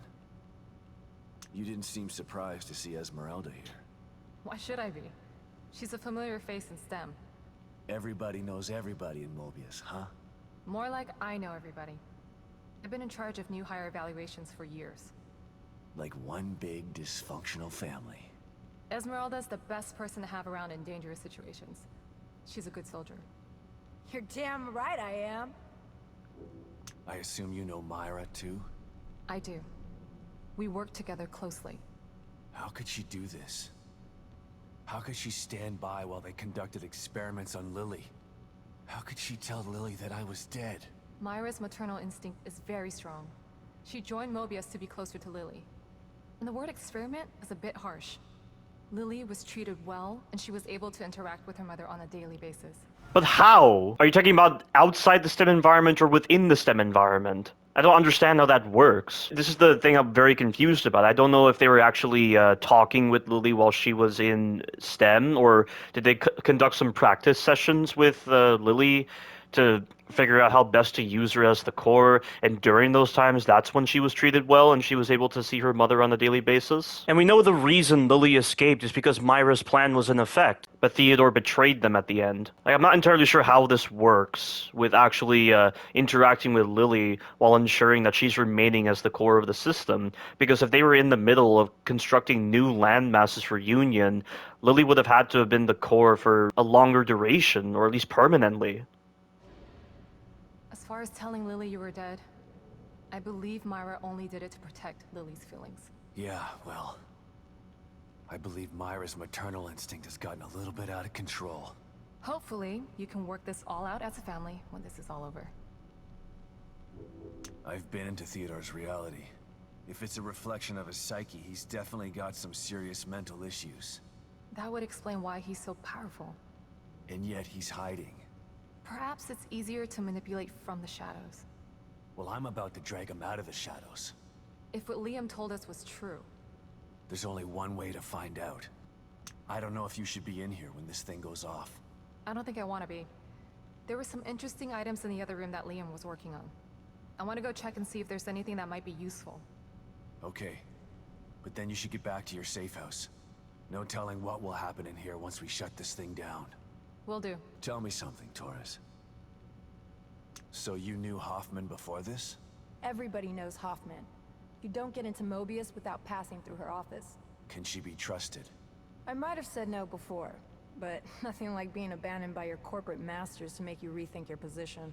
She's trapped in here like the rest of us. So you're not sure? Yeah, she's not bad. Just a bit of a cold fish. I have trouble completely trusting people who look at me like I'm something in a petri dish. I don't know what's gonna happen when we blow this thing up. Me either. But at least we're being proactive. I don't think we're gonna convince Theodore to leave Lily alone. He doesn't seem like the kind of guy who can be talked into doing the right thing. So you're giving me orders to shoot on sight? I'm just saying be prepared for anything. You can't predict what's gonna happen in this place. No offense, but how did someone as smart and headstrong as you wind up in an organization like Mobius? I was a demolitions expert in the army. They loaned me out to Mobius for some Black Ops stuff.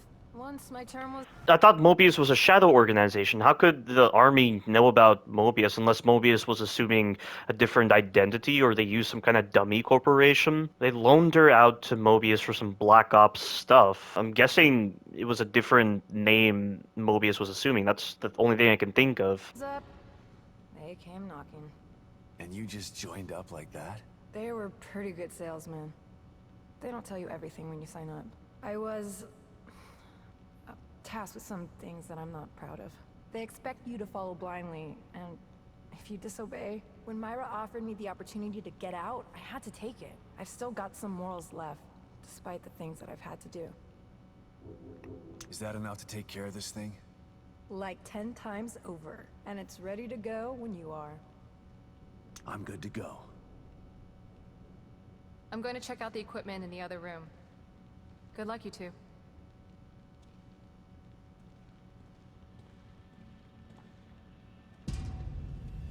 Okay, here we go. Operation Kick Ass, happening in 3, 2, 1.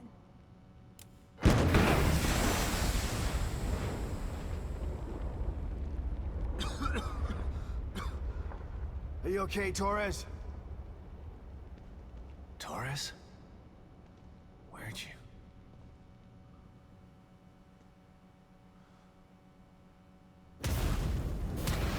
Sebastian Castellanos. You refuse to step into the darkness. So you try to bring me to the light. Your rash decisions have always been your downfall. Come then. I await you.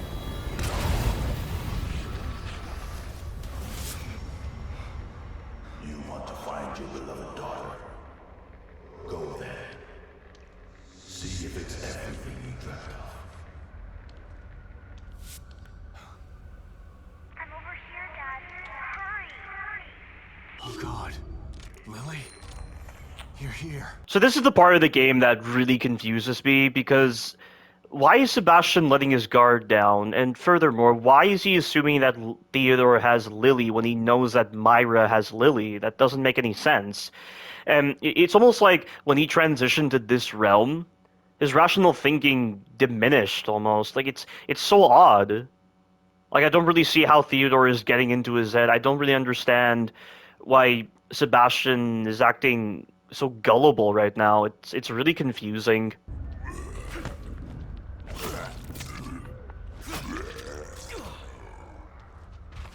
What even is this place? What exactly is this representing in Theodore's mind?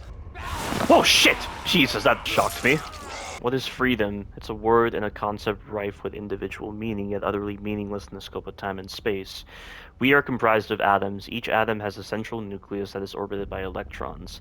The space between these elements is vast. We are mostly made of nothing. A hard fact to accept, but there is power in this knowledge. There is opportunity in acquiescence. There is strength in surrender as long as you are willing to submit to freedom. Oh, you are so delusional, Theodore. I would guess because Theodore accessed Sebastian's room in Chapter 9, that's why these assets are appearing here.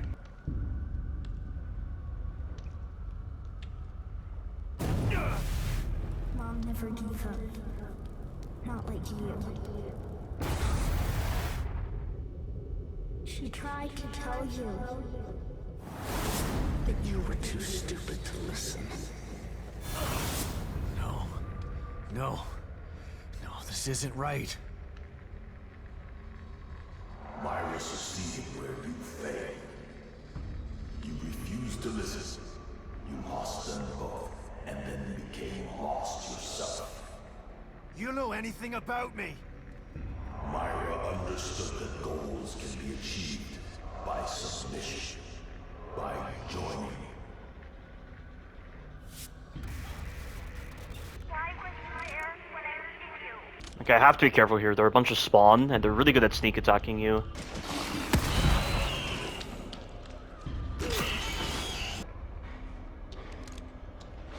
Shit!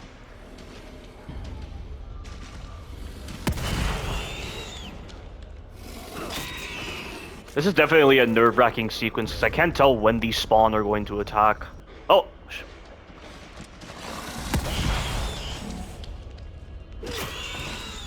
Shit! He almost caught me right there.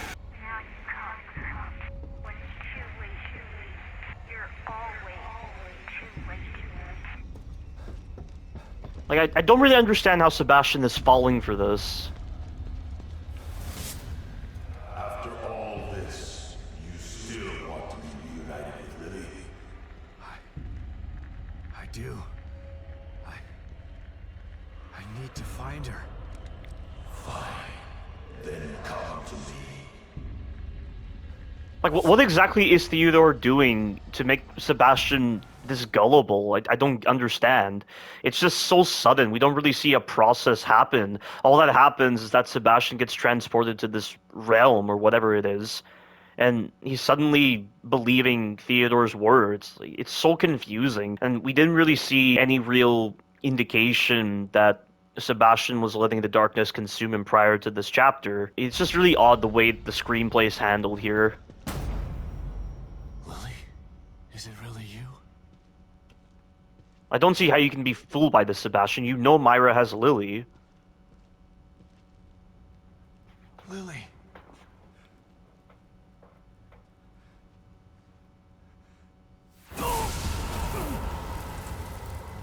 No. Lily. There she is. Your precious daughter.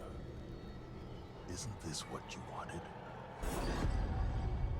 Dad? You let this happen to me. Why didn't you save me? No. Please. I couldn't. I wanted to.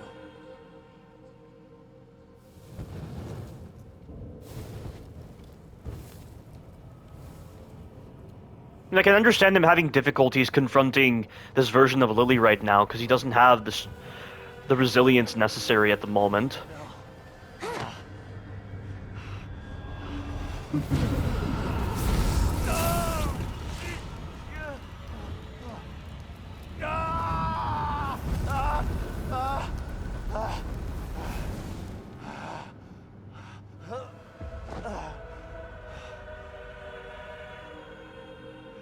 You are doomed to repeat the mistakes of the past.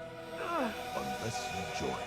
And now all of a sudden, Sebastian is hearing that sound that he heard in the Evil Within 1. I mean, he heard that multiple times, but all of a sudden he's hearing it here. And we haven't heard this sound for the rest of the game. It's only here where he starts hearing it. And also later on when he encounters Theodore again. So what's happening right now? Normally this indicates that the STEM system is activating. That's what the administrator said in the assignment DLC. He said that you'll hear a high-pitched noise and that indicates the system is activated. But what's happening right now? Why is the sound suddenly playing? Unless this is something that Theodore is manufacturing. He's tricking Sebastian into thinking that high-pitched sound is playing. Do that, and I can make your dreams come true. Together we can take Lily from Myra. Once I have the power of the core, you will be truly free. No. It will take more than bullets to stop me. Will you never learn? You shot me, Sebastian. Why? No. No. Like, how exactly did Theodore blur the lines between the reality, the STEM environment, and this realm here? Like, blurring the line between the real world and STEM I can understand, but here, how did he do that? I mean, again, this is probably, like, individual experiences. So, like, all of a sudden, instead of a collectivistic viewpoint shared by Sebastian and Torres, all of a sudden, Sebastian was experiencing something different, similar to what happened in The Evil Within 1, where in Chapter 5, Sebastian is pulled under that blood, while Kidman and Joseph are pulled as well. But from Kidman's point of view, Sebastian simply runs away, and then Joseph turns into a haunted and starts attacking her. Is it like that? But how did Theodore induce that?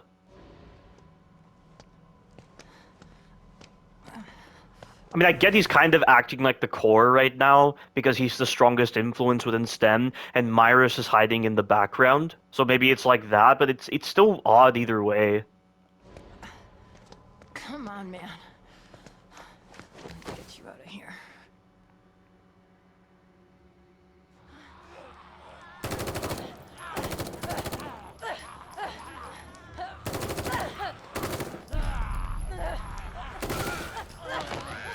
And where are we anyway? I don't recognize this room.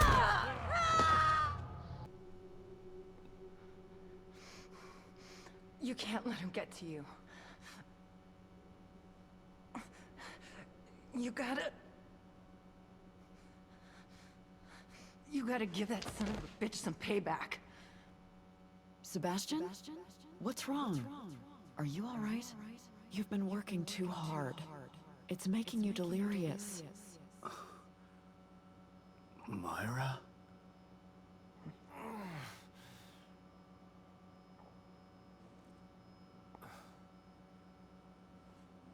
Torres, where? I'm home. How did I?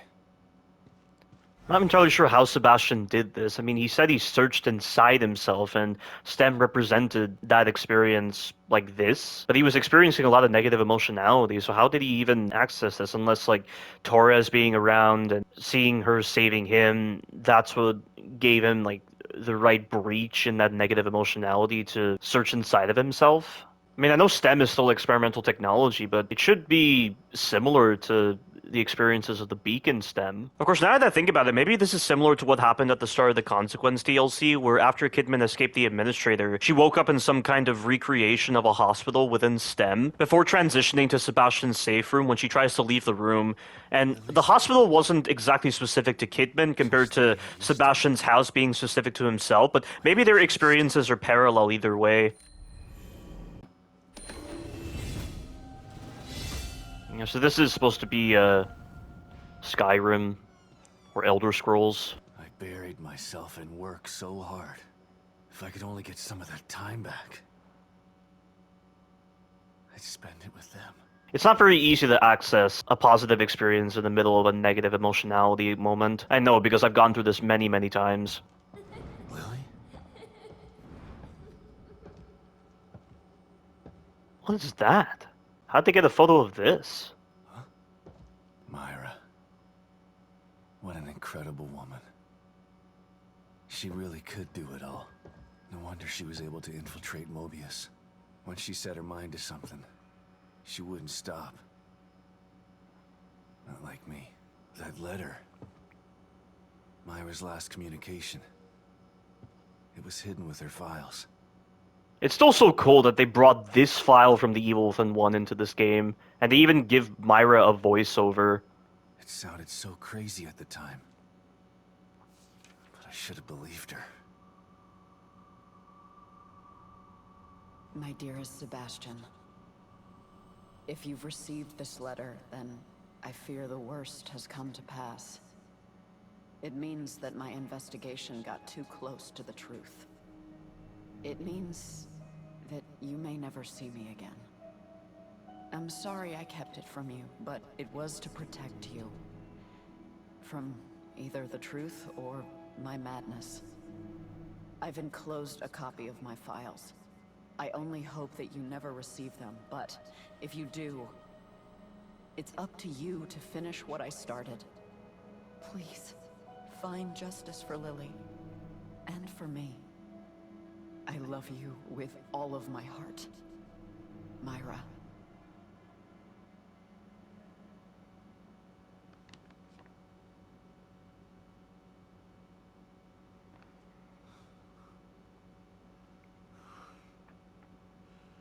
I'm so sorry, Sebastian.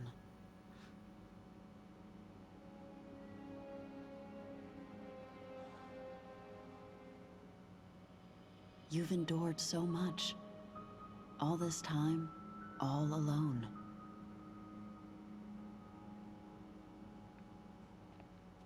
It's my fault.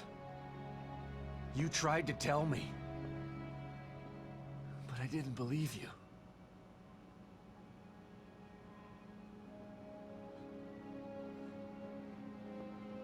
And now I'm so messed up. I'm talking to an hallucination.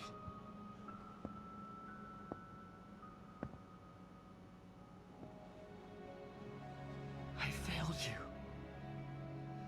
I couldn't save Lily from the fire. I failed everyone.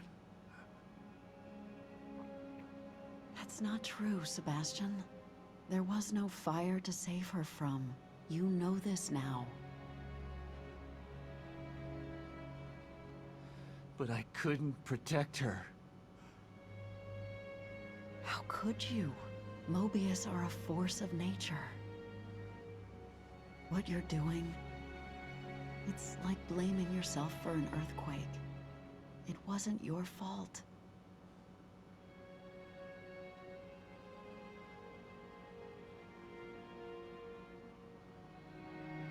You have to stop torturing yourself.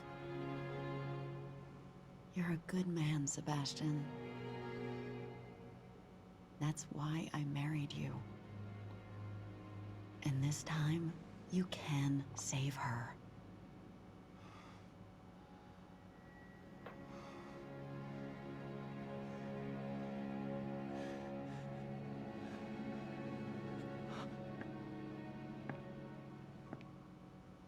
There are too many forces against you.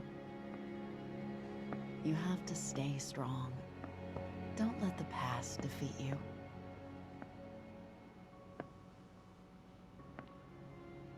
I forgive you.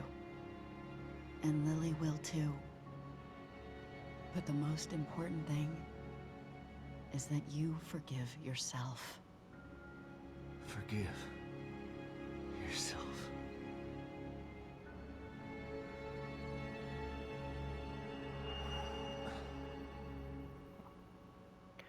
So I assume that's Sebastian coming to terms with himself. But like, you can consciously say that you forgive yourself, but the mind and the subconscious, it's independent of your conscious actions. It's hard to explain, but I know that everything I said in my Resident Evil 4 Remo retrospective is right, but a lot of the times my own body, when I read like some of the negative comments, they somehow get to me and I don't understand how that's possible. It's like my subconscious or unconscious process, it's creating that pit in my stomach like that. So it's like the non-conscious part of my mind is struggling to accept the truth. So maybe it's like that. Maybe this is like the non-conscious part of himself that's coming to terms with what actually happened with Lily. And Theodore in chapter 12, he was bringing out that sense of doubt and that sense of guilt that Sebastian has, and maybe that's how he was able to make Sebastian feel so gullible in chapter 12. It's still just odd either way. Like, I just wish the prior screenplay was more logical and it would make this scene a lot stronger. This is a strong scene. I like it. I really do.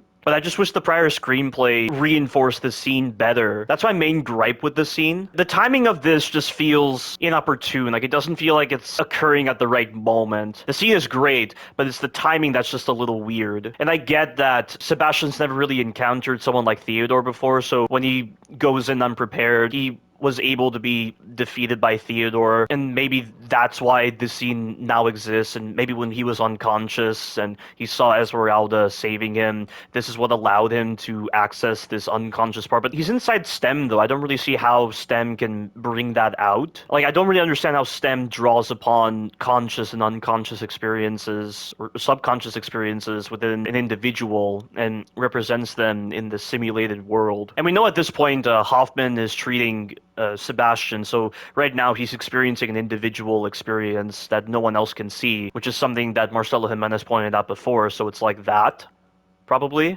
But the fact that he was able to access this positive space within himself is quite surprising, and this is like Sebastian achieving inner peace. And I remember watching this scene for the first time, and I'm like, does Sebastian really achieve inner peace? And like, inner peace is not really something that I would expect these kind of games to understand, but it was so interesting when it was represented here. Maybe it's not inner peace, maybe there's still remnants of turmoil within him, but it's just lesser now, like significantly lesser. But I like to think this is inner peace, and this is one of the things that I do like that the game touches upon, the idea of STEM helping with mental health in a way that traditional mental health resources don't offer. And it's so cool that it's represented like this, because again, Evil Within 1 alluded to this idea with what Marcelo Jimenez was saying in chapter 8. She's right. She's always been right.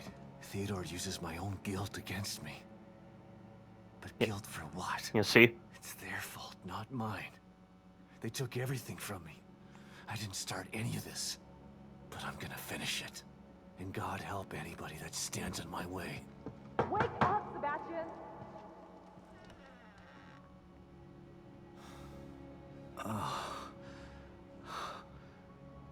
What?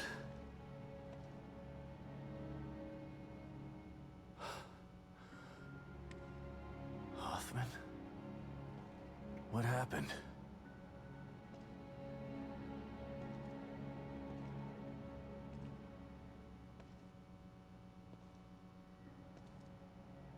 She brought you here.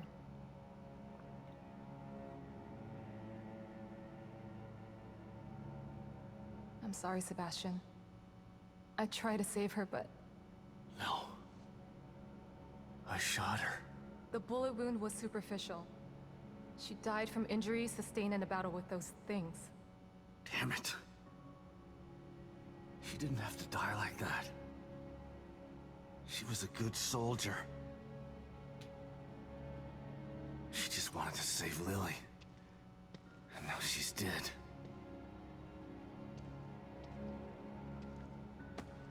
It's all my fault. Again. No, Sebastian. It's not your fault.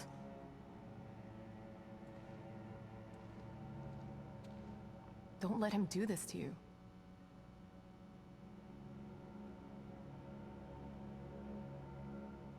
You're right. That goddamn son of a bitch. This is what he wants. Trying to make me feel guilty. But he's the one who did this. Not me. He's the guilty one. Okay. It's time to clean house. I've just gotta find Theodore. That's not the problem. Destroying Liam's machine worked. Theodore's out there in the open now. The problem is getting to him. What do you mean? I picked this up on the exterior surveillance system cameras. Have a look. Theodore's stronghold appeared in the middle of Union. But it's surrounded by what looks like a massive wall of fire. Shit. I won't be able to get through it. I think that there may be a way. I found a device in Liam's equipment room that should be able to help. Great. Let's see it. It's not quite ready. I still have to do a few tweaks. Okay. Go do what you have to do. I remember there being a hotel near there. I'll go check if it's safe, then send you the coordinates. You can meet me there with the device. Okay. I'll see you soon. A few more things, Hoffman. Theodore's been messing with my mind. Every time I see him, he uses my own nightmares against me. That sounds like him. He's a master of neurolinguistic programming.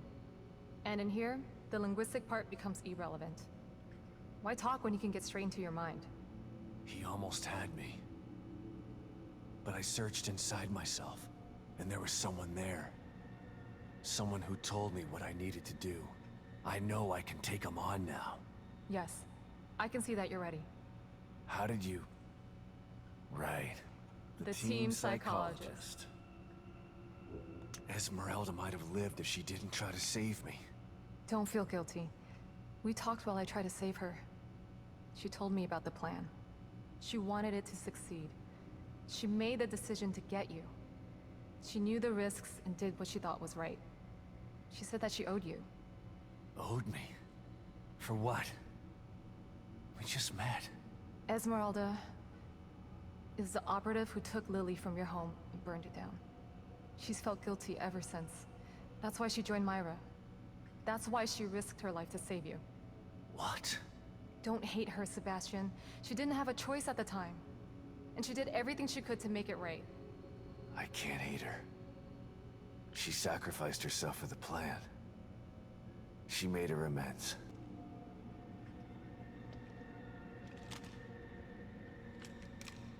I'm sorry, Esmeralda.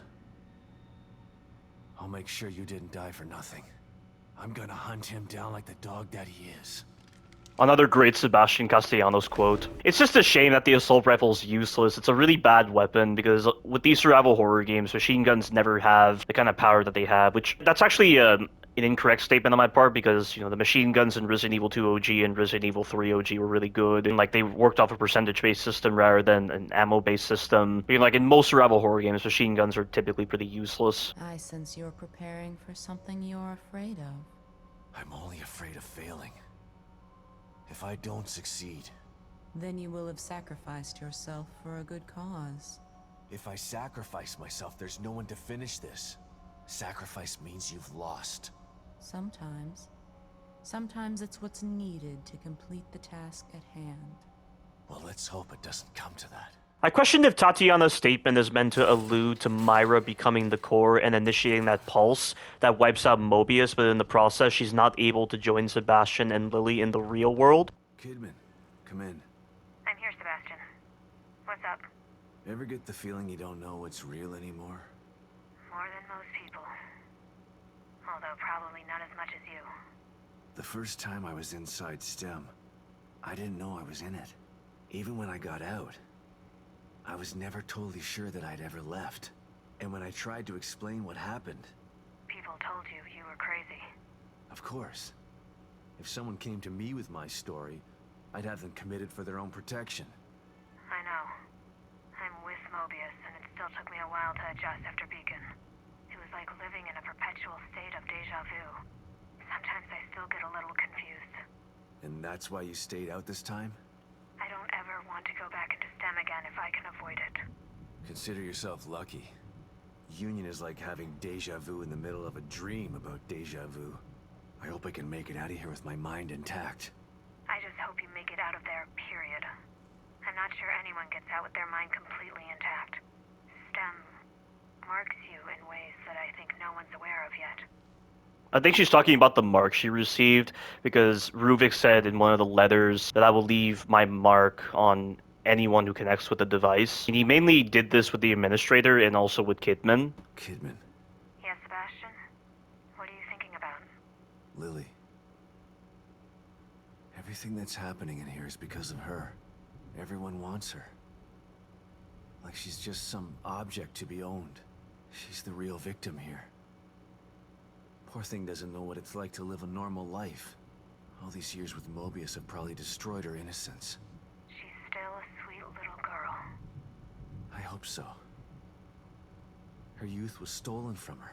She didn't get a chance to go to school. That's inaccurate right there. Lily did go to school. She was in kindergarten. Yeah, see, in June 16th, 2009, Lily was dropped off for her first day of preschool. So that's inaccurate what he's saying right there. She did go to school. I mean, I'm guessing like preschool isn't really considered real school in certain people's eyes, or maybe it's like that. I know the name preschool implies that it's before school, so that's probably why he's saying she never did get a chance to go to school. But, you know, I still consider preschool to be a form of school, even if it's preschool. To have friends, all the birthdays and holidays she missed. It's heartbreaking to think of what she's been through. Lily was always so precocious, so smart and observant. She had this way of looking at you, where you knew that she understood you. Not just what you were saying, but what you were feeling too. I always knew she was special. But I thought it was just because she was my daughter. Lily is special. She was found because of her off-the-chart scores on her standardized tests. I keep referring to her in the past tense.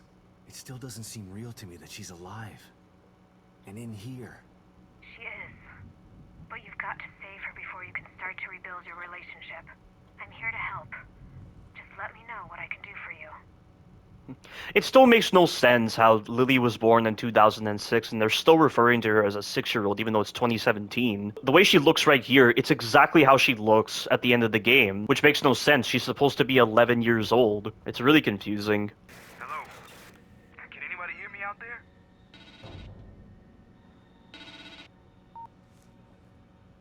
Sykes? You're still in here? Are you okay? Sebastian, just the man I was looking for. But I'm okay, but I could really use your help back here. It'll be worth your while. Oh. I should probably go to his safe room and see what's going on. It's all gone to shit. Shit. That really is a stronghold. What's going on in there, Sebastian? STEM is going crazy. It seems like it's becoming even more destabilized. You don't know the half of it. I take it you had something to do with it? I wouldn't have done it if I didn't have to, Kidman. I'm gonna finish this once and for all. I'm gonna save Lily. And I have all the tools I need this time. Good luck, Sebastian. And keep me posted, okay? It's important that I know what's going on in there so that I can help you again. You get me? I do. I'll be in touch. Yeah, so this is one of the few times where the enemies are actually attacking each other. Here he comes. He's dead. Just the component I need. Almost there. Holy shit! I've never seen that before! I've never seen a Lost go through a car like that. That's the first time that's happened.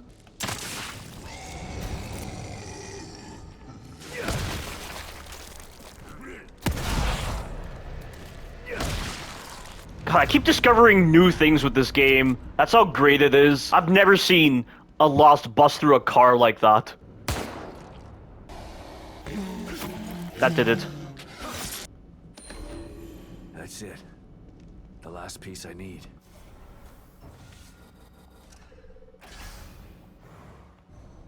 So, the flamethrower is kind of a bad weapon. It's not the actual stream of fire emanating from the flamethrower that actually does damage, it's the fire it leaves on the ground. Be very careful when firing this thing, because a number of times I've accidentally killed myself because of the fact that the fire it leaves behind, it's a lot closer to you than you think. So you gotta really make sure you're aiming this correctly, so that you don't accidentally leave a path of fire right next to you that you'll accidentally touch and kill yourself with. You'd think Mobius would have gotten a hand over vandalism like this with the candidates they were selecting. But of course, if people like Stefano could get through, but we're talking about highly functioning psychopaths that can really bypass those tests.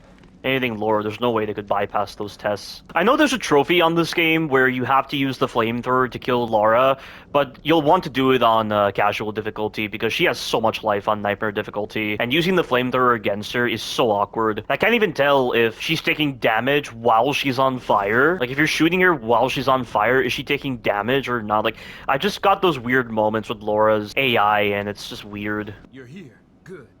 What's going on, Sykes? I'm sort of busy here. Hey, you're the one who told me to call you before I left. You found your back door. Check it out. Congrats. You'll have to show me how to use it if I need to get Lily out later. Fair enough, but here's the deal. I'm gonna need you to help me get out of here first. Help you? I don't know anything about how these computers work, Sykes. That's not what I need help with. I hacked the servers to access a restricted area of STEM. There's a pod in there that I'm gonna use to get out of here. Problem is, the power's out. And there are a bunch of those things in there too. Damn collapse is affecting the deepest parts of STEM. You get the power back on and clear the place out for me, I can get the hell out of here. Again, what's in it for me? I'll show you how to use the pod before I go. How's that? Okay. Worth a try, I guess. Thanks, man. Call me when it's all clear. So that area is restricted even to Mobius operatives that have a Unity cerebral chip. Surprising. I gotta tell you, I was surprised to hear from you. Tell me about it. I've been lying low to solve this backdoor thing, but I stuck my head out there a few times. Things are going nuts. What's happening out there? There's a maniac who's trying to take over Union. You were smart to stay in here. Otherwise, you might have ended up flayed and tortured. Sounds grim. Think I'll pass. What's worse is that the guy wants to get his hands on Lily. Well, if this plan works out, you'll be able to get her to safety once you find her. How did a guy like you end up in Mobius in the first place? A guy like me? What are you trying to say? I'm saying that you've got heart and a backbone. Seems they prefer their operatives to be either cold reptiles or unquestioning followers. You're neither. What did you think I meant? Nothing. Never mind. You know, I actually searched them out to try and join. Wasn't easy either. They know how to hide their tracks. Why would you do that? They're only the most powerful organization in the history of the world, dude. Why wouldn't I? And you don't consider what they do to be criminal? Hey, it's only criminal when it's enforced. You know what they say. Quis custodiat, ipsos custodes. right? That's the Sure. worst pronunciation. I'll take your word for it. Quis custodia de ipsos custodiet. Who guards the guardians? I don't really understand how that quote's related to the idea of Mobius doing criminal actions. But the flamethrower is reliable against the spiders that Myra spawns in their final boss fight. The only other alternative I've really found is maybe like the freeze bolt or maybe the explosive bolts. Alright, let's do this before I get cold feet. Looks abandoned. Spooky. Just gotta take care of whatever's down here and get the power back on.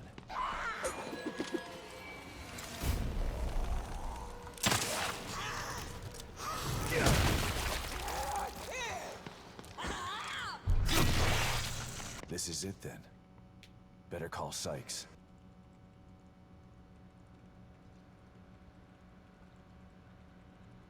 Thanks, man.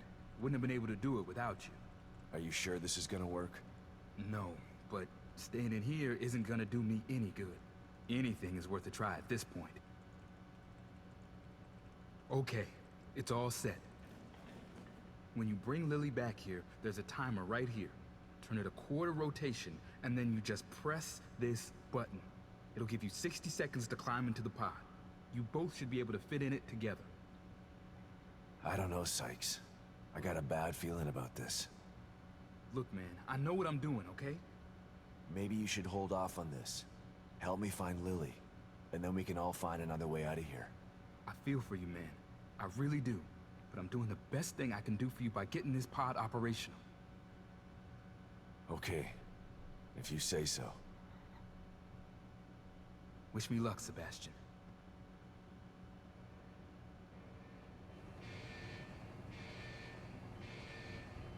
Thanks, man. I left you something in there for helping me. I'm not gonna need it where I'm going. See you on the other side, Sebastian. His fate is left uncertain.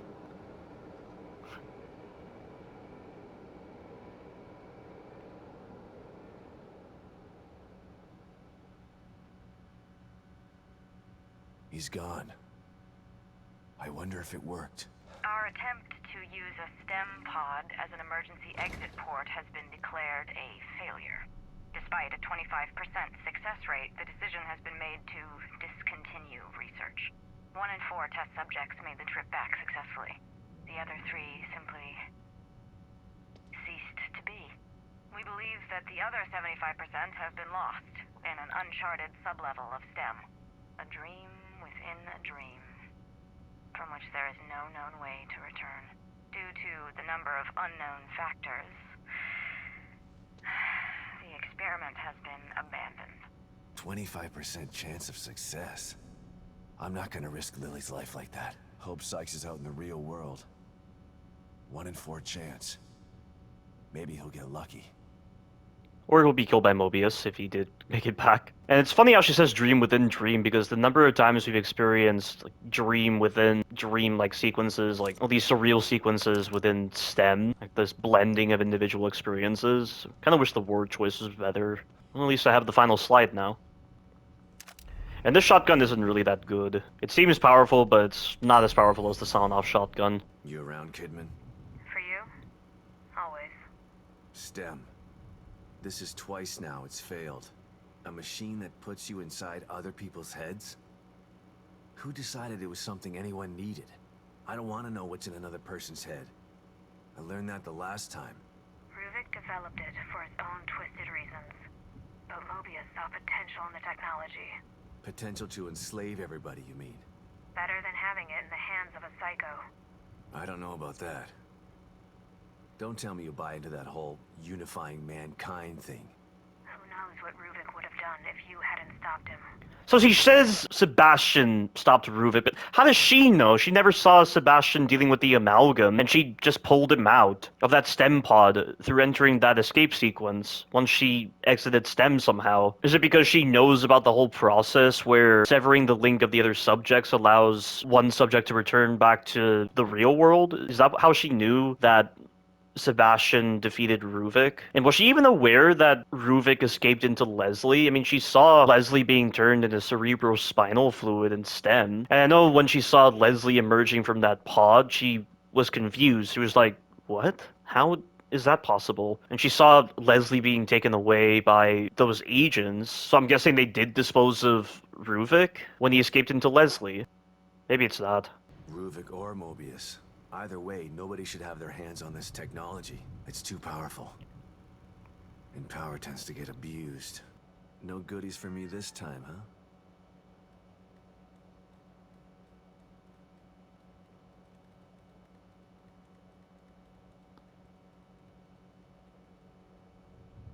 What is it? You want me to follow you?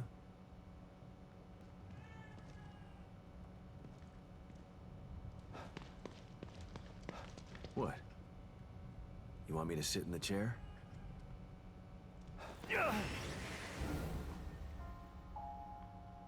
Congratulations, Sebastian. You've almost completed the inner journey that you began so long ago. You have faced down your own demons. You have risked great harm to emerge triumphant.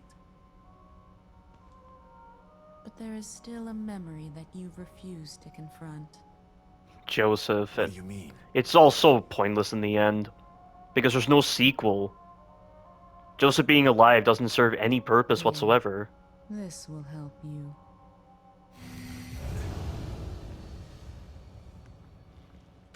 Joseph. My partner. My friend. Sebastian? Calling back so soon. What's up? After all this time, there's something we've never talked about. Sounds ominous. What is it? Not what. Who? Joseph. Right. I know that you respected Joseph and that he felt the same way towards you. I never had the opportunity to make amends about that. Things were confusing after Beacon. I should have tried to get answers about what happened. I mean, I know what happened. Don't worry, I can't fault you for what you did. But I still blame myself for his death. You don't have to do that, Sebastian. Why not? You'd prefer that I blame you? You're the one who actually killed him. No, I didn't. I saw you shoot him, Kidman. I know you did, but... But what? Joseph isn't dead. What? Are you... No. It can't. What happened to him? Where is he? That's a long story. And a conversation for another time. When we're both safe. Just know that you don't have to blame yourself for his death anymore. I've got to go, Sebastian. Let's finish this and we can talk later. Yeah. You bet we're gonna talk later. And we never hear of Joseph again because there wasn't a sequel. And with Microsoft now owning the Evil Within IP, it's unlikely we'll ever get a sequel to this amazing series. So disappointing. There is absolutely no reason to bring back Joseph and make him seem like he was alive. I know in Hi-Fi Rush there's an Easter egg involving a robot Sebastian and a robot Joseph talking with each other, but they aren't talking about anything related to the Evil Within, so it's kind of disappointing that that was the way they wanted to show that Easter egg. They just have character models that resemble Sebastian and Joseph, and that's it. I really wish they did more with the Easter egg, honestly. Hotel's clear, Hopper. Why did Skip? Well, here it is. What is it? It's a portable field stabilizer. O'Neill must have been working on it before Theodore changed him. It creates a small area of stabilization that should keep the fire away. How small? Its circumference is about as big as a safe house. Big enough to protect me. Good. How's it work? That's the tough part. It's a prototype, so it's a little temperamental. I have to operate it. Last thing you want is for it to go on the fritz while you're in a wall of flame. I can't let you do that. It's too dangerous. So is staying here if you can't get inside. Besides, I'm sick of hiding. The only way we're gonna get through this is if we work together. It's the only way to save Lily. And what if you need emergency psychoanalysis? Who's gonna help you then? You know just what to say to convince me, Hoffman. Of course I do. I'm the team psychologist. That you are. You might want to prepare for this. Let me know when you're ready to go. Liam's transformation was horrifying yet fascinating. It went far beyond neurolinguistic programming. Theodore's words did more than influence Liam. They physically transformed him. No wonder Theodore wants control over Sten. It has amplified his already formidable influential prowess. The things he could do in here. Sebastian's personality isn't as weak as Liam's was, but he still suffers from unresolved trauma. Theodore will no doubt try to use his new abilities to break Sebastian down. I just hope that he's strong enough to resist. Are you ready, Sebastian? All right, Hoffman. Let's do this. Okay. Lead the way.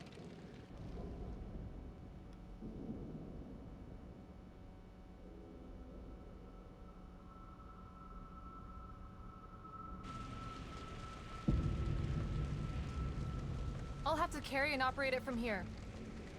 It should protect us from the fire, but it won't stop those things in there from trying to kill us. Don't worry, I'll take care of them.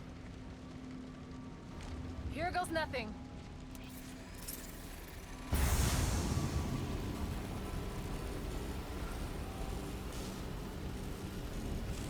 It's working! Just make sure to stay inside the dome. Come on!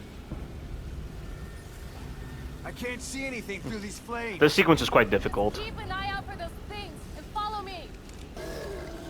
One's coming through! I got him! And it's behind me. Another one. Watch your back, Hoffman. That's what you're here for! Good thing. They're everywhere. I love how he twirls his revolver. And like I said before, I had a weird visual bug where Sebastian was twirling the Warden crossbow like he does with his revolver when he reloads, and it was so funny.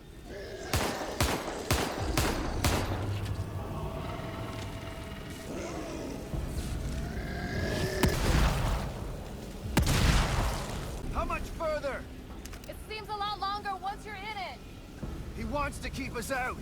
Good. That means he's afraid. Don't stop now. We're almost there. Hold on! Something wrong with the stabilizer! Can you fix it? I'm working on it! Just watch my back!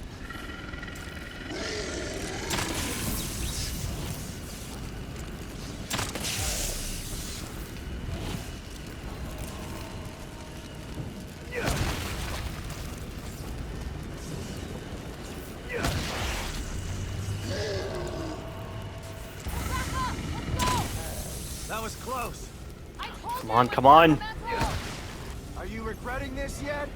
This is my chance to make up for what I did to Lily. And all the others I helped put in STEM.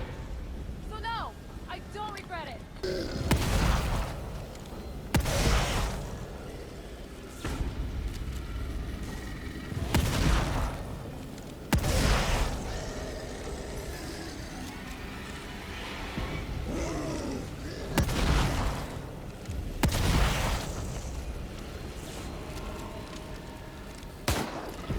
Shit!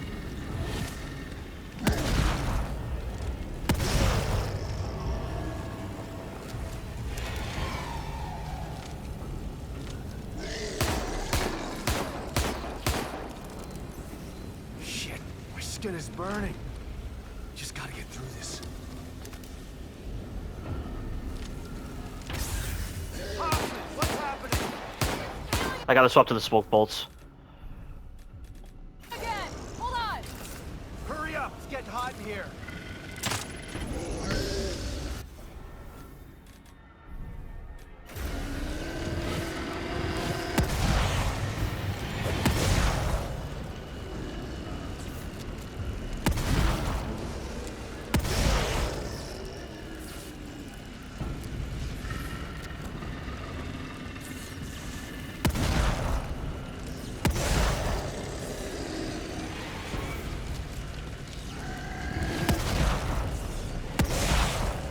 That's it.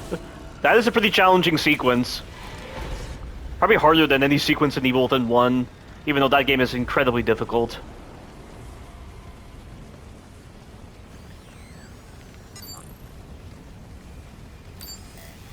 I got it!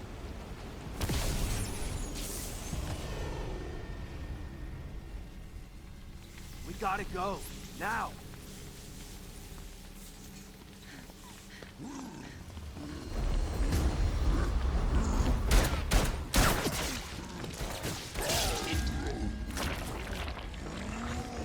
Run!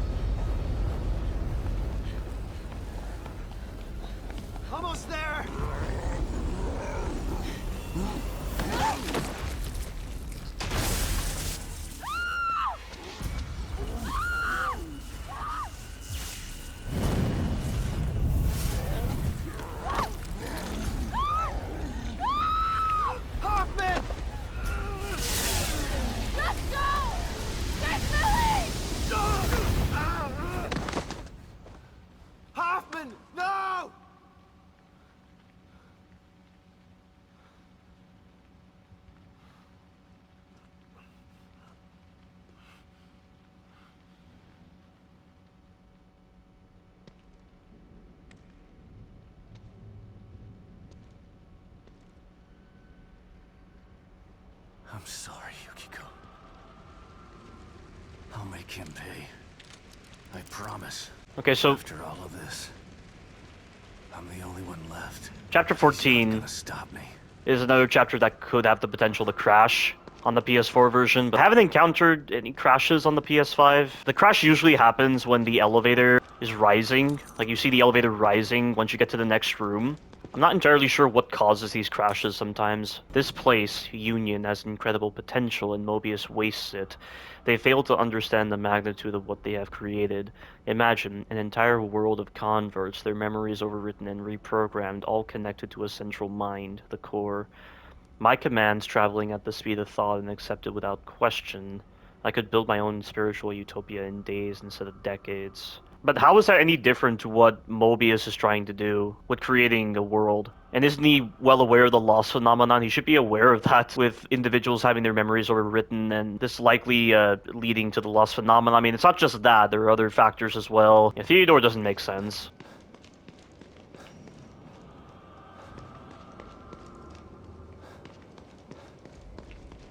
That's odd.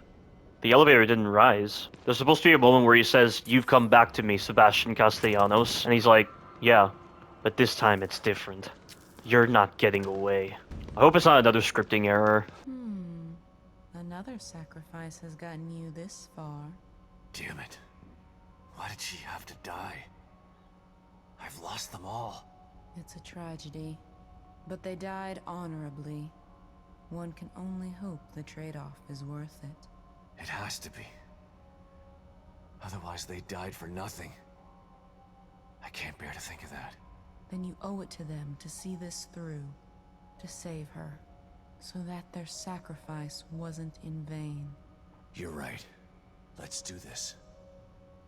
I need all the help I can get at this point. Okay, this is really weird. I've never had this issue before. You'll never get there. Just like the last time you wanted to save her. Damn it. You're not gonna get to me. At least the scripting works here.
Everyone want to control Union. It's not even real. Union is better than reality. Union is soulless. Their minds are connected to it. To control Union is to control them. To control them is to control the world. If you think I'm gonna help an asshole like you take over assholes like them, you're even crazier than you look. Yet another Sebastian Castellanos quote I love. But I still don't really understand how Theodore can really control Mobius through their chips. It's not like he can modify their behavior once he controls Union, and he sends that signal through STEM. Because the signal was for the purpose of triggering the kill protocol that the chips have. And he's saying he can overwrite that program or something? When I have become the core and built this new world in my image, reality will soon follow. Mobius have already created footholds in all aspects of society, and they were foolish enough to implant themselves with ticking time bombs inside of their minds. Well, of course, they did that to protect themselves from the Phase 2 signal. They consider themselves wolves and the rest sheep, but I am the herder waiting to call the wolves when they're not looking. Once Union falls to me, Mobius's days are numbered. So is Theodore trying to extend his influence to the rest of the world? If he's trying to extend his influence to the rest of the world, and Mobius is still in the process of trying to get enough individuals connected to STEM that it will be enough to activate the Phase 2 signal, how exactly is Theodore going to do that after he takes down Mobius and assumes control? If he's going to be inside STEM the entire time, how is he going to recruit individuals from the outside to connect them to STEM? How is he going to recruit individuals through his Muse centers, for instance? You'd think Theodore would have followers in the real world ready to actually send in more individuals into STEM, so that it'll then contribute to the Phase 2 signal. And also, I still wonder how Mobius is wiped out, despite the fact that the Phase 2 signal wasn't exactly ready to cover the entire world. If that's the case, does that mean there are still remnants of Mobius left over after Myra sends the signal to eliminate them? The only thing I can think of was that the Phase 2 signal actually was ready, but because of the fact that Lily escaped, that might be why the plan was delayed. But if the Phase 2 signal was ready, they wouldn't have made a file in Chapter 4 that says, oh, we need more individuals connected to STEM so that the Phase 2 signal can be ready. And by the way, why exactly does Mobius even need to connect individuals to STEM to strengthen the Phase 2 signal? Can't they relay the signal from the STEM device to highly sensitive antenna arrays throughout the world, or radio towers? Like in the Evil Within 1, remember how in the patrol car, when the signal is affecting everybody inside the car, it shows the radio in the car, like it has some relevance to the signal? Like, was that actually happening where the radio in the car was picking up the signal generated by STEM? I mean, it's all speculation, but I still think Mobius could have done that in order to effectively eliminate the need to connect 20,000 individuals to STEM. I mean, it did say that the storage capacity of STEM would increase with each individual, so maybe they needed the 20,000 individuals in order to increase Union's capacity to generate new assets or support a large amount of minds, because of course we're talking about the entire world right here, so maybe that's why they can't just simply broadcast the signal now and then use like highly sensitive antenna arrays or radio towers to bounce the signal throughout the entire world, because Union isn't really ready for that. And having said all of that, maybe Myra's plan to eliminate the entirety of Mobius can actually work, because the storage capacity of STEM is irrelevant to Myra's plan with using a signal to set off all the brain chips that connect Mobius to STEM. So maybe the wireless signal is ready, but Mobius is not going to use it yet because they need STEM to have the right amount of storage and the right amount of processing speed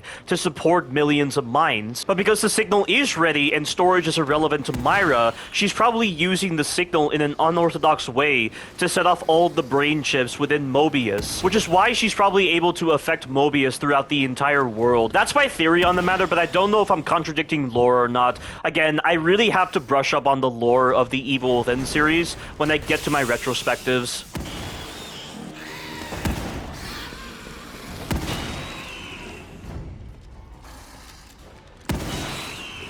Okay, that works. Instead of crafting ammo, I could have just used my additional shotguns. I always forget I have them because I'm so used to using the regular sawn-off shotgun for all of this game. I offer you one more chance to join the right side of history. Otherwise, you'll be stuck in your own tortured mind. I'm not making any deals with you, friend. God, I love that. There's so many great quotes of Sebastian.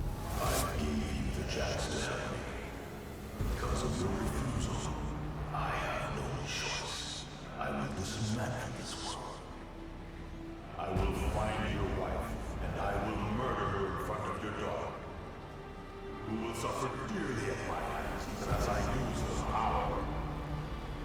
I kill you first. What makes you think this time will be any different? I'll keep coming back until one of us... Yeah! Sebastian's so awesome.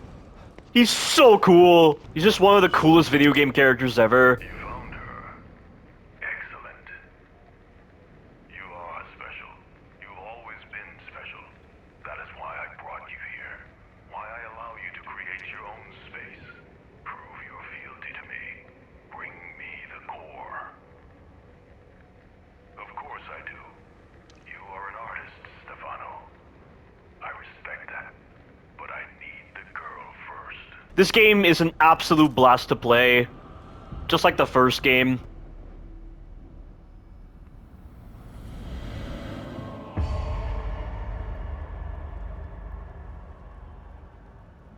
If it's a taste of despair you wish, a taste of despair you shall receive.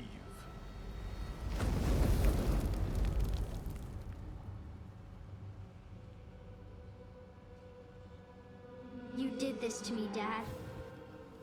You didn't save me.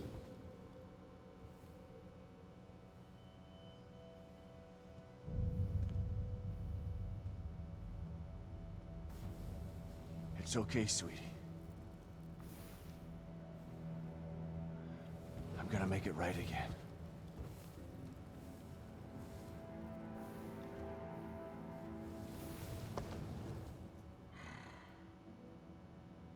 I love you so much, Lily. I always have. And I always will.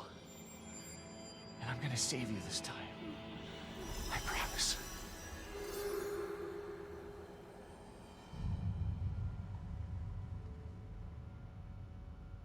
I see you've overcome some of your guilt and pain.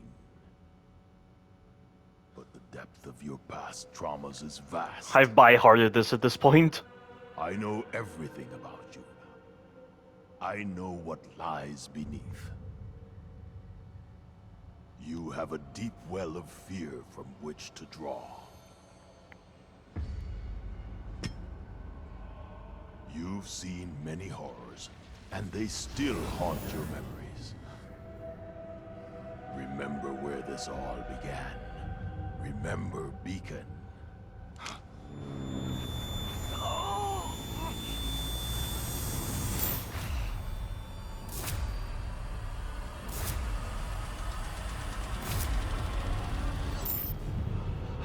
Yes, you remember it all.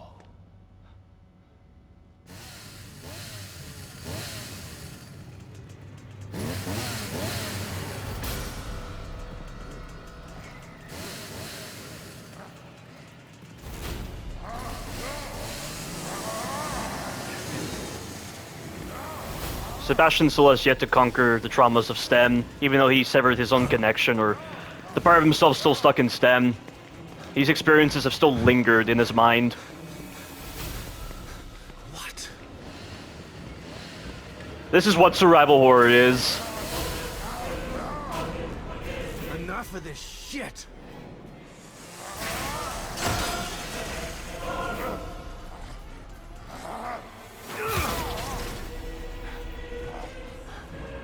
No more running. No more games. Not this time.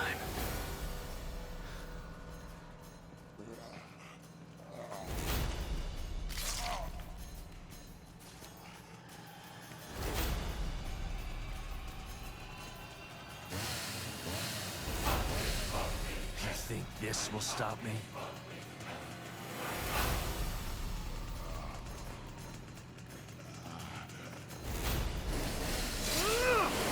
God, he's so badass!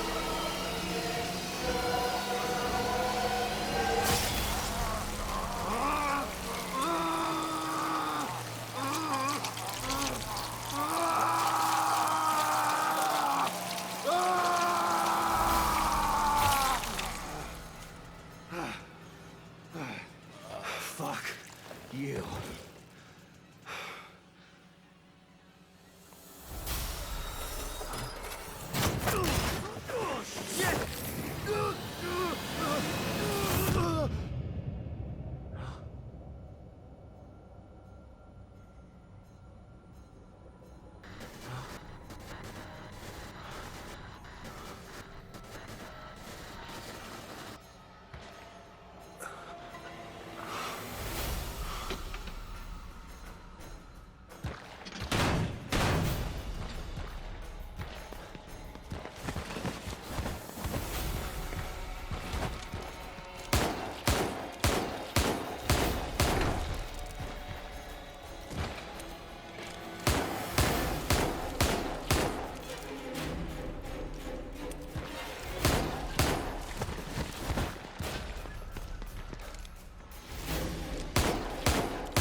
So one of them is the real one. I'm not too sure which one it is.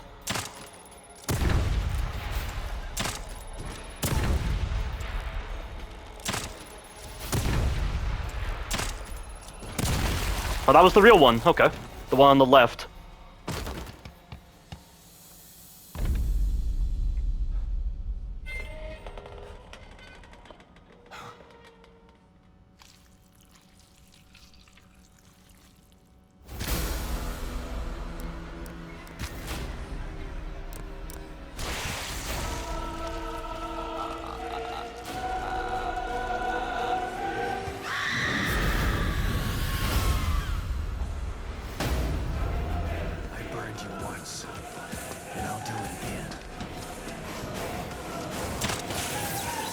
That was a mistake. I was supposed to go left, not that way.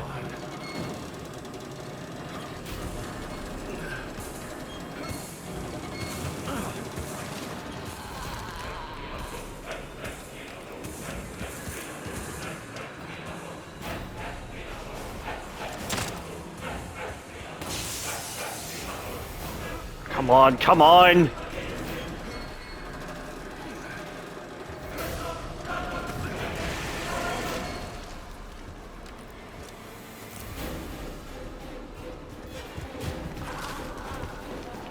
Come on.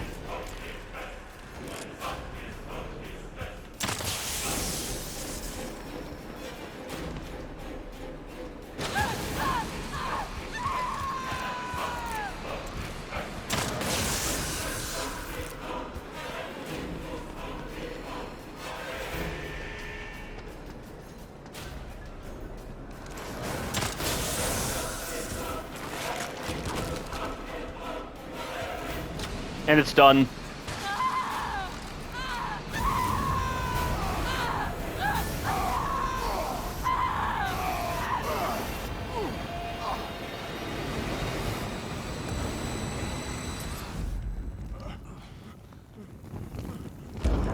What a fantastic boss fight.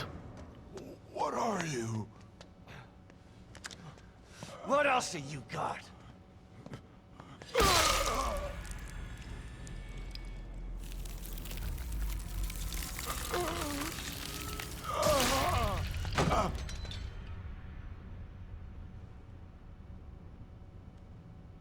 Myra?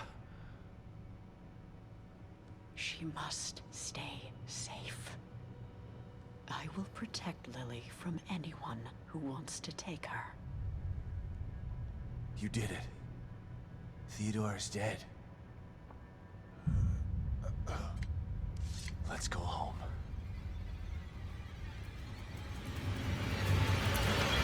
No! The power of the core is mine.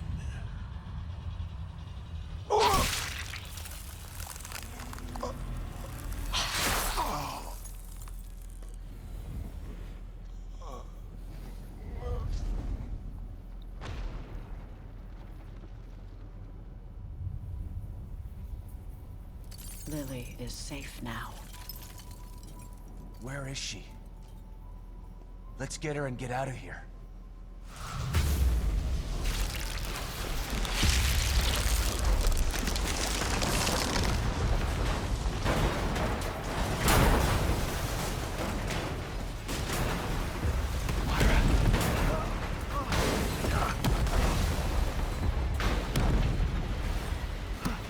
Myra!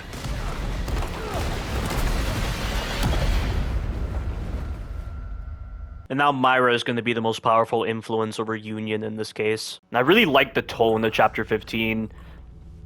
It's like a calm after the storm, not calm during the storm. I never really had this feeling with other games until I played this game, with this calm after the storm moment.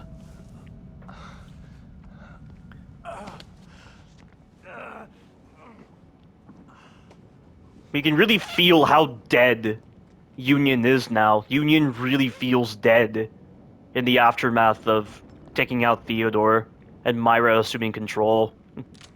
And also, I know people have commented, why would Theodore utilize manifestations that Sebastian's already encountered before and defeated? Well, it's just because you might be able to overcome these kind of traumas, or like ignore them, or just feel like you've escaped them, but they're still there. Sebastian's fears of STEM were still there, and the comic, the interlude, it showcased the Keeper manifesting as a result of the incense affecting Sebastian, and he was still scared. Like, the horrors of STEM were still within Sebastian. He might have defeated the Sadist, the Keeper, and Laura on a conscious level, but by the subconscious level, he was still holding on to those horrors. It's hard to explain. Like, you know, a person could be afraid of bees, for instance, and they can probably kill bees with sprayers or with fly swatters, but they're still scared. I mean, it's probably not the best analogy, but I don't really know a good analogy for this, but it's like that. It's like Theodore was drawing upon the horrors Sebastian went through in STEM on a subconscious level, and so essentially, just like with Sebastian killing the part of himself still stuck in STEM and feeling good, this is like Theodore drawing out those subconscious horror experiences with STEM through the Sadist, the Keeper, and Laura. And when Sebastian killed them, it might have been permanent that he's gotten over his horrors with STEM. Because like I said, STEM has medical applications, like psychological applications as well. And that I like that it's represented like that. But man, look at this place, guys. This gives me Dishonored vibes, because there was a realm you went to in Dishonored that had like the white sky and surreal nature and floating environments. It gave me that kind of vibe, and I believe Dishonored is a Bethesda product. Yeah, it is, because of the Alla Corvo trophy in The Evil Within 1. So I feel like this is an homage to Dishonored, or at least that one part of Dishonored. But again, Union truly feels dead at this moment.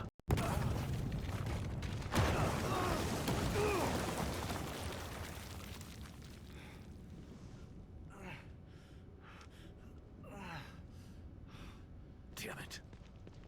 Myra, where did you go? And this chapter is where you can get the sniper rifle if you didn't get the parts. However, if you collected one of the parts, but not both of the parts back in chapter 3, the sniper rifle will not spawn here. What is this?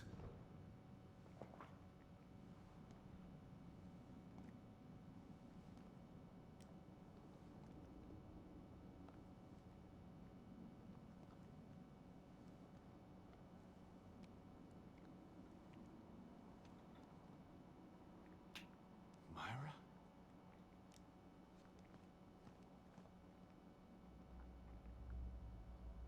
It's over. Let's get Lily and leave this place before we're stuck here forever. We can have our family back.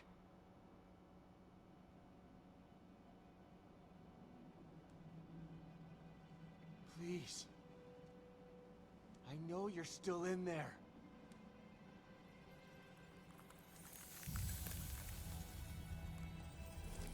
Stop it!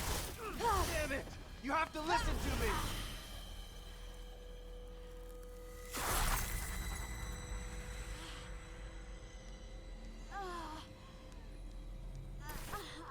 Myra, what's wrong?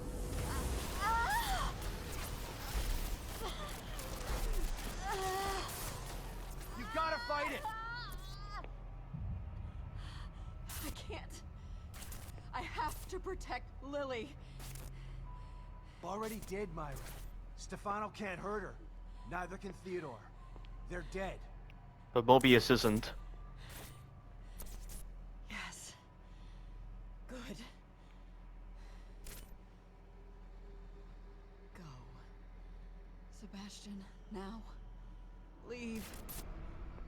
No, I'm not leaving you and Lily in this place!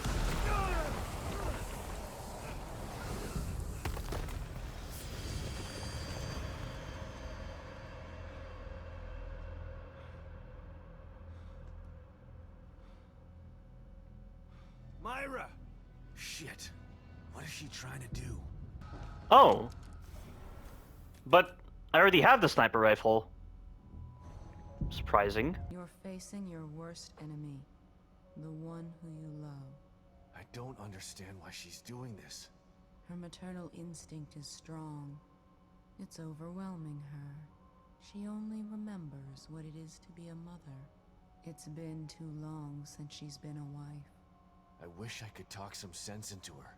Sometimes it's difficult to convince the ones you love of what they refuse to believe. You should understand that more than most. I see what you're saying. Just remember that you're doing the right thing. Lily doesn't belong here. Myra must understand this. There is still a piece of her somewhere inside, like a dying ember. I hope you're right. See, like, the fact that Tatiana knows that about Myra, it once again puts into contention her point of origin. Like, who exactly is Tatiana if she knows these kinds of things that are happening in Myra right now? Myra!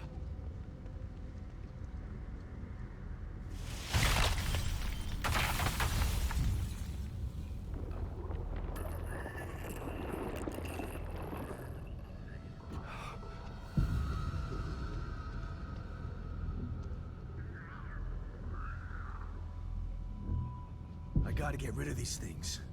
Maybe then I can get to her. That was not my intention, but okay.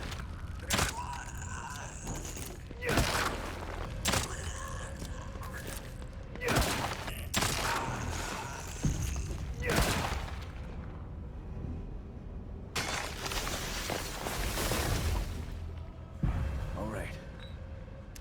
I hope she hasn't gone far. I love this soundtrack too. It has such a haunting vibe to it, to complement the dead nature of the Union now. And it's called Remains of Union. That's what the song is. Myra! Stop!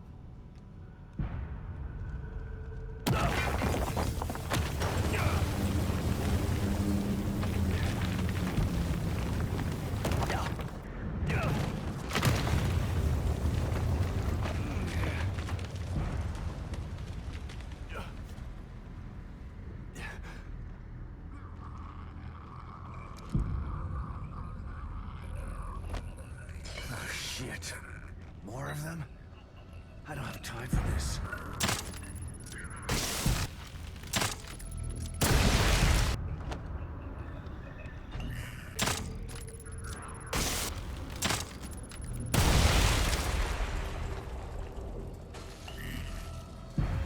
Oh, what? You're still alive?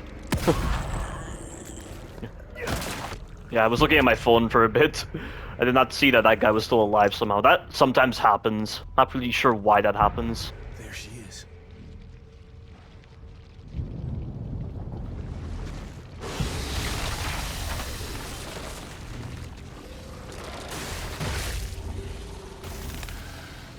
Oh, God.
Nice.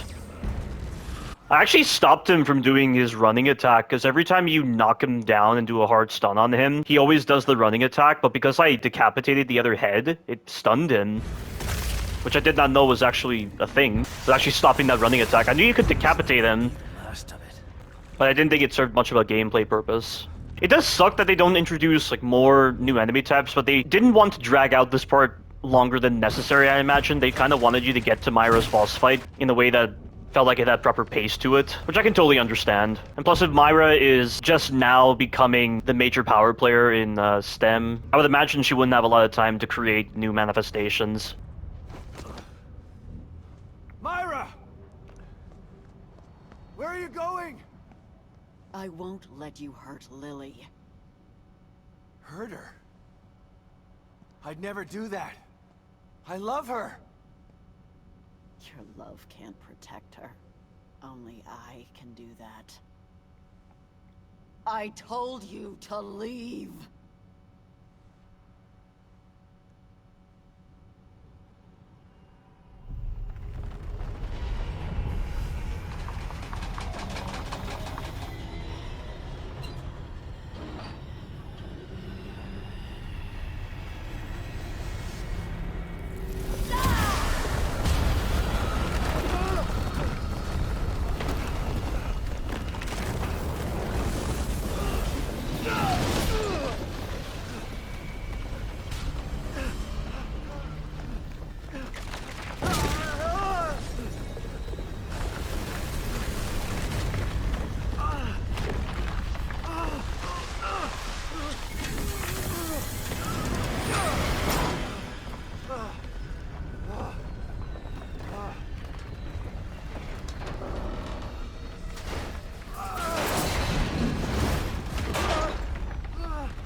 And this gives me Journey vibes. I've never played Journey, but I know certain scenes from the game.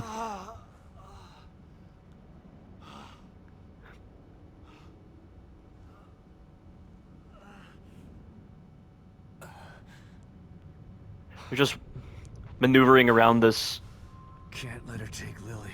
desert of memories. And look at that, by the way. That looks really cool.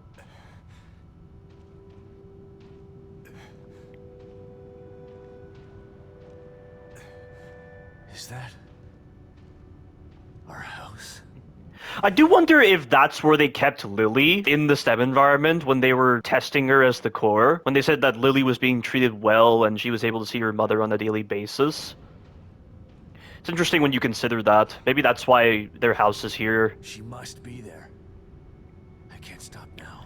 And just like with Beacon being preserved in Chapter 11 of The Evil Within, I imagine Myra preserved that location because she's the major power player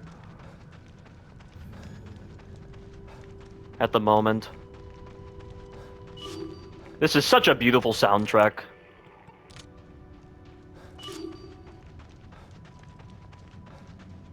Their guard is down. Union is running so smoothly that they're not monitoring it as closely. It's now or never.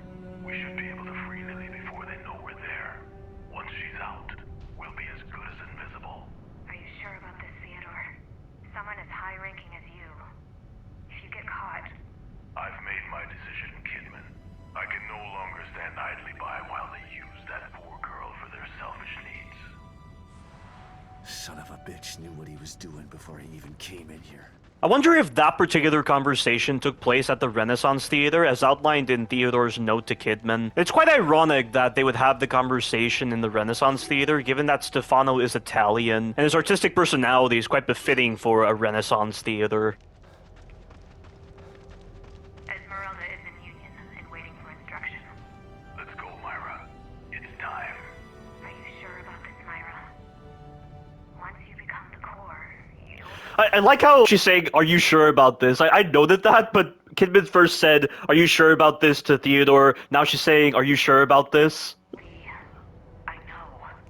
But if I don't, they'll just hunt Lily down and put her back inside.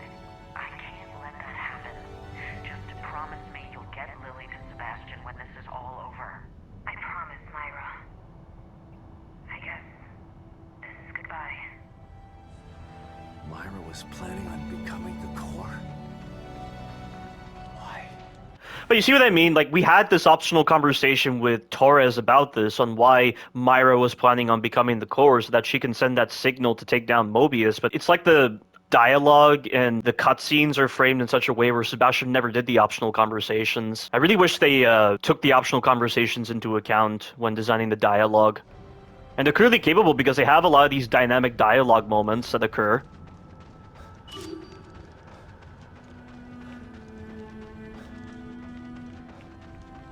she is. Quickly, Theodore, let us... What are you doing?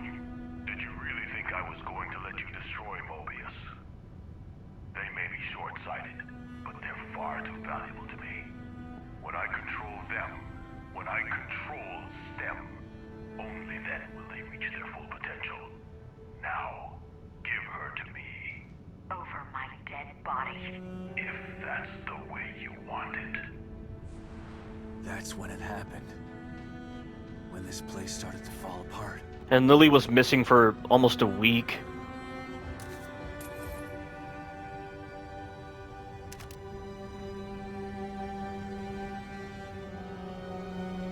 Let's hear you talk your way out of hell, Wallace.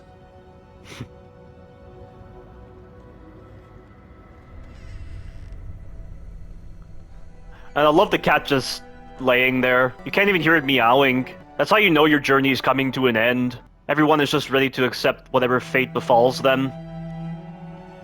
That is what always comes to mind when I see that cat. This game is really good.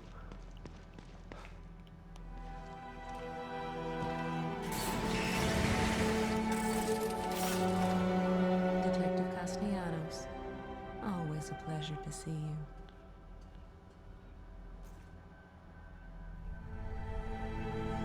I'm afraid that this will be the last time I can help you. I feel the end approaching. You've been here for me the whole time. Both times. Maybe I've been with you longer than that. What do you mean? Who are you? I'm who I've always been. I'm who I'll always be. I'm who you turn to when you need inner strength. And you need me now more than ever. And when this is all over? When this is all over, you won't need me again. Because this will be over? Or because I'll be dead? The same answer applies either way.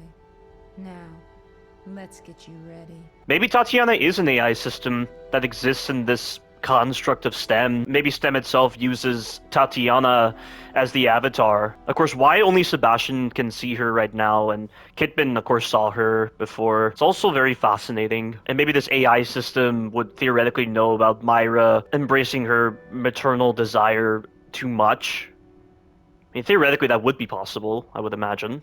When this is over, you won't need me again. But that would imply it's not an AI system. It's something else with Tatiana. What a fantastic game. Run, Lily. Hide. I'll find you. I promise. What do you think you're doing, Myra? I'm protecting my daughter. You fool! The power she commands, you don't understand. No. You don't understand what I'll do to keep her safe. Damn you, Myra! You can't run from me. I'll find you! You did it, Myra. You kept her safe. But now you're putting her in danger. I imagine Theodore's attack aggravated her maternal desire further, making her more susceptible to STEM's influence or something. You have to wonder why Myra is the only one to assume an alternate form. I mean, Theodore and Stefano didn't have any alternate forms, so I'm guessing that's due to their psychopathic tendencies, whereas Myra is normal, so maybe that's a factor to consider there.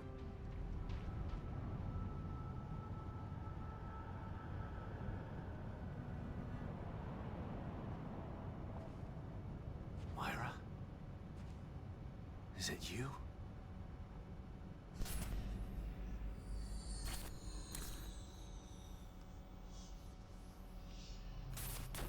Sebastian. You know, I totally forgot to mention that sort of fluctuation between Myra's normal form and the maternal protector form. It's just like what happened with Leslie in the Kidman DLC, where in that playground area, Leslie fluctuated between himself and Ruvik. I wonder if there's any significance to that, specifically.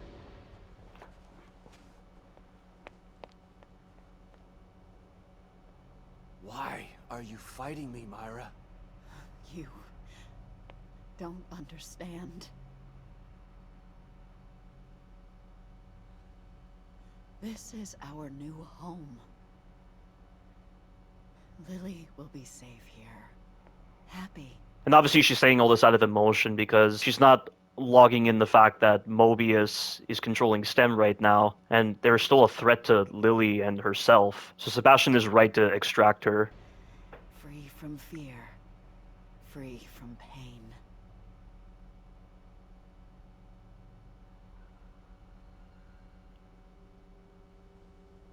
No, Myra.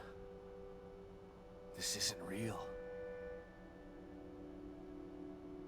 Pain is part of real life, and so is love. If she stays in here, she won't live a life free from fear. Because she won't be living a life at all. And that is such an impactful statement from Sebastian. I was not expecting him to say something that poetically profound, because he is right in so many ways about the importance of pain and how that informs love and empathy. It's such a perfect counter to Myra's statement. I mean, again, he should be aware that Mobius is still in control, and they're going to be a threat to Lily, so he should also be saying that, but this is still a great statement from him. Like, I never thought I would hear anything that poetically profound from a character like Sebastian. It's so interesting, and I can relate. You don't understand the things they did to her. I can protect her. No. Please, let me take her out of here. Let's do it together. We can be a family again.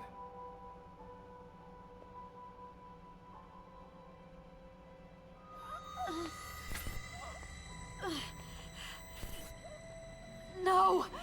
I won't let anyone take her from me!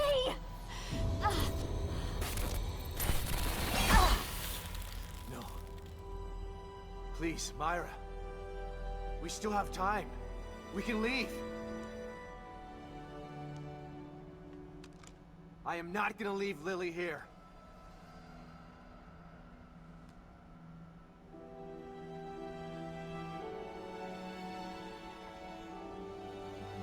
Please. Anyone who tries must die! Don't make me do this!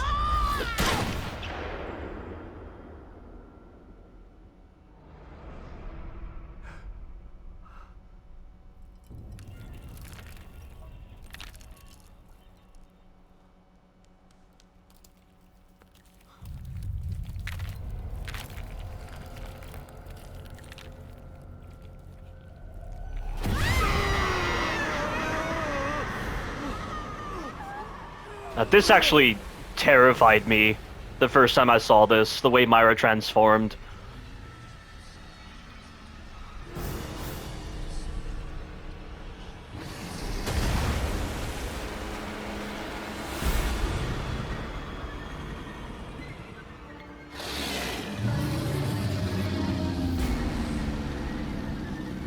My God.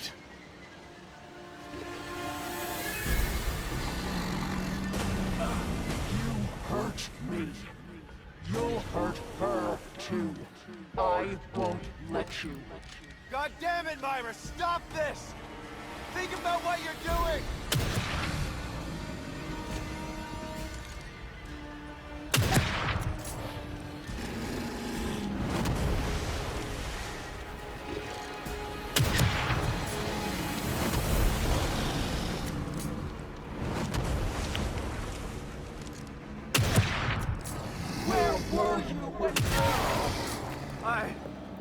I don't want to do this to you, Myra!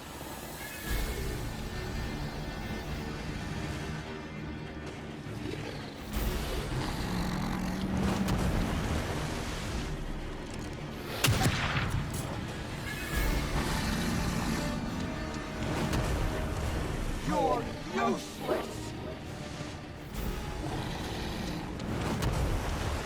Oh shit!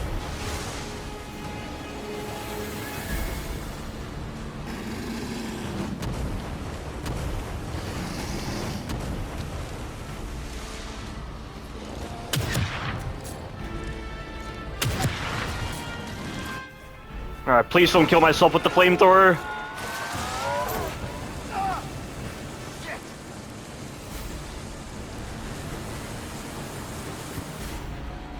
That did it.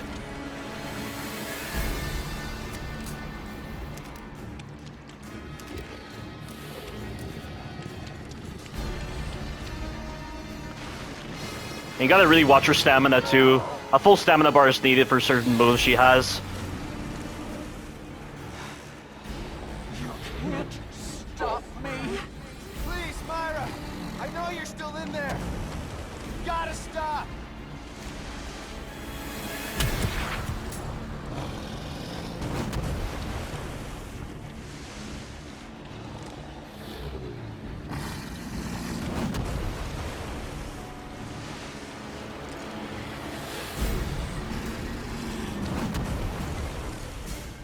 I can't get a good shot on her weak spot. Leave us alone!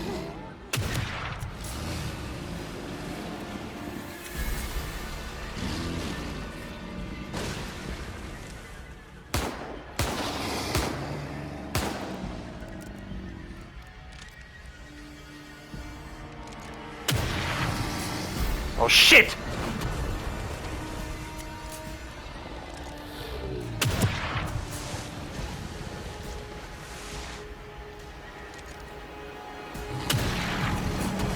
Oh god!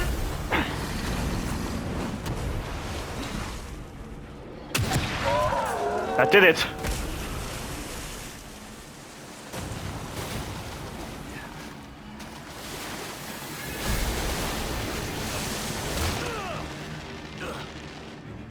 I've never seen a more terrifying display of maternal desire ever. You can't escape me.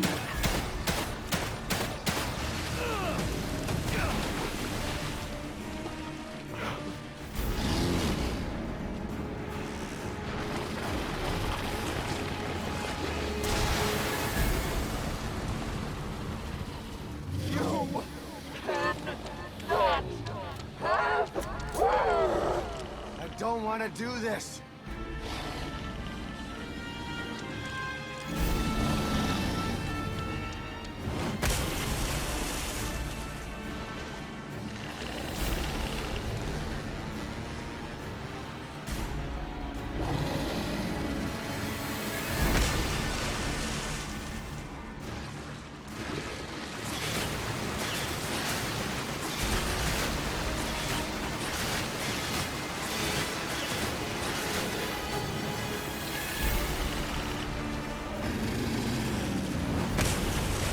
Shit!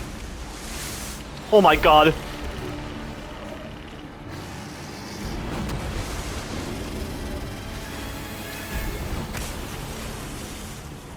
Leave us alone.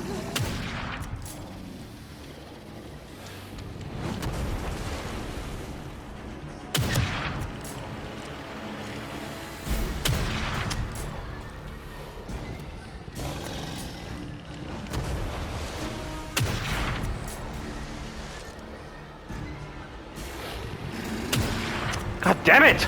It's so hard to hit that weak spot. Okay, I know what's coming. It's gonna be the sweep moves.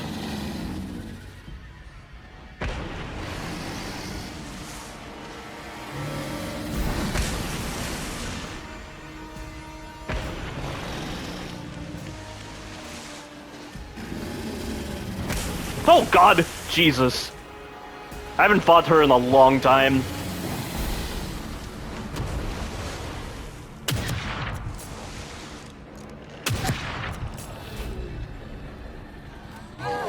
No!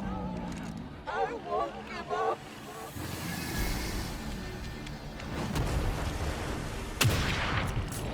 Come on.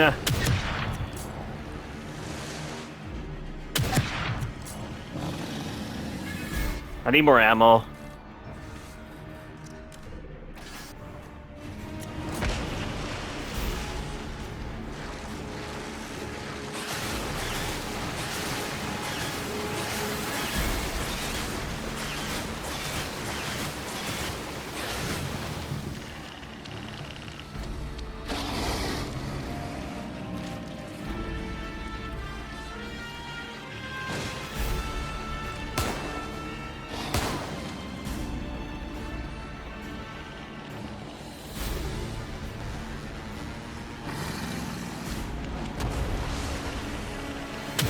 There we go.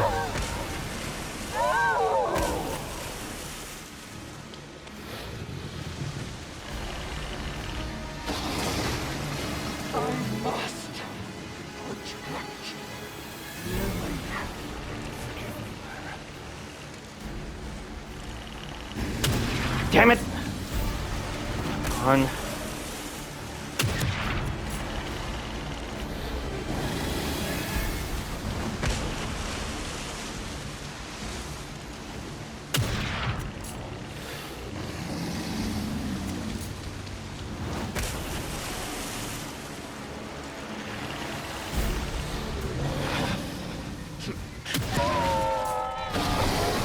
That was intense.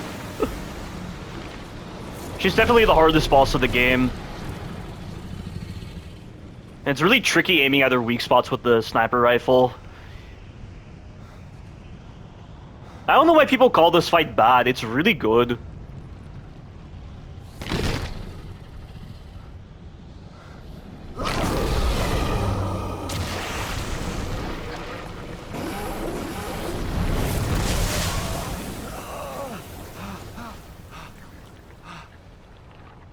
Like, just the way it conveys that maternal desire in a way that's very lethal, and how terrifying she looks, and the music, and everything else with the way the fight works, it's so much fun. And people are only complaining because, oh, it seems simple, but come on. What were you expecting, a dumb boss fight from Dark Souls? Like, there is a time and place when you need to talk about a fight being simple, but just look at other aspects, not just that. How are you supposed to enjoy anything? Like, can you actually enjoy a well-designed fight and actually factor in other aspects, or like the prior sequences, or anything like that? I mean, judging an encounter like this, it's not just on one simple, straight path. It requires other factors as well.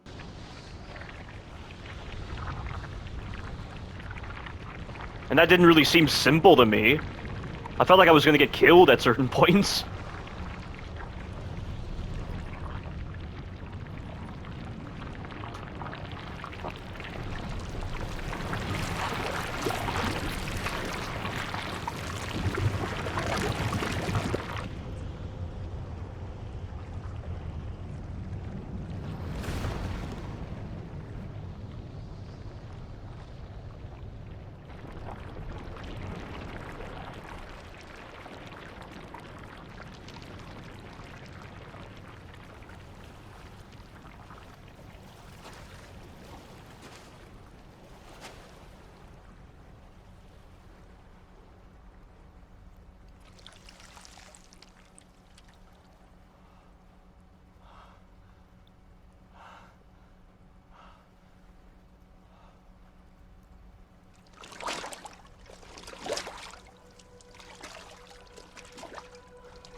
Myra. Please.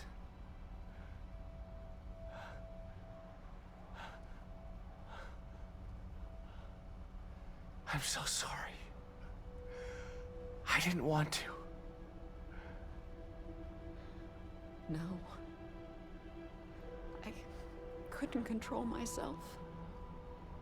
You did the right thing. Thank you. I'm so glad you're alive. You have to take Lily. Get her out of here.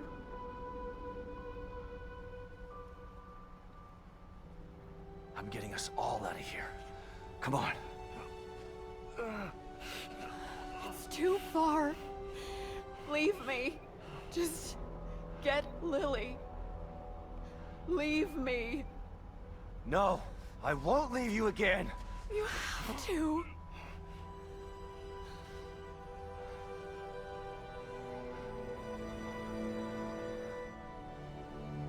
Go. I'll follow. I'll meet you there. Lily needs you now. Please, hurry.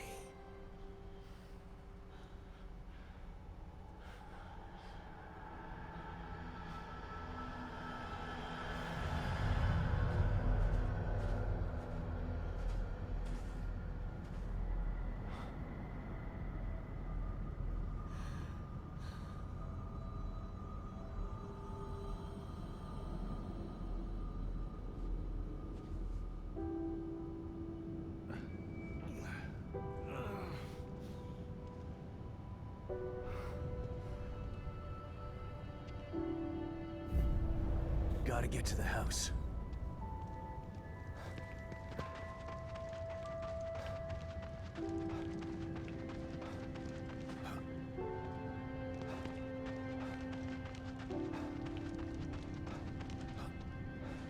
Almost there.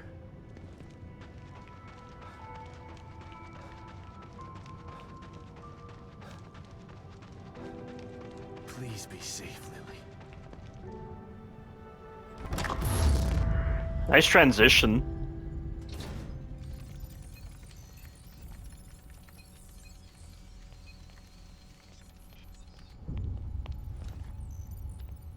You know, you do have to wonder how Myra got into STEM without Mobius knowing. Same with Esmeralda and also with Theodore. Because we don't see them in this room, they're somewhere else. So how exactly did Kidman get them into STEM without anyone noticing?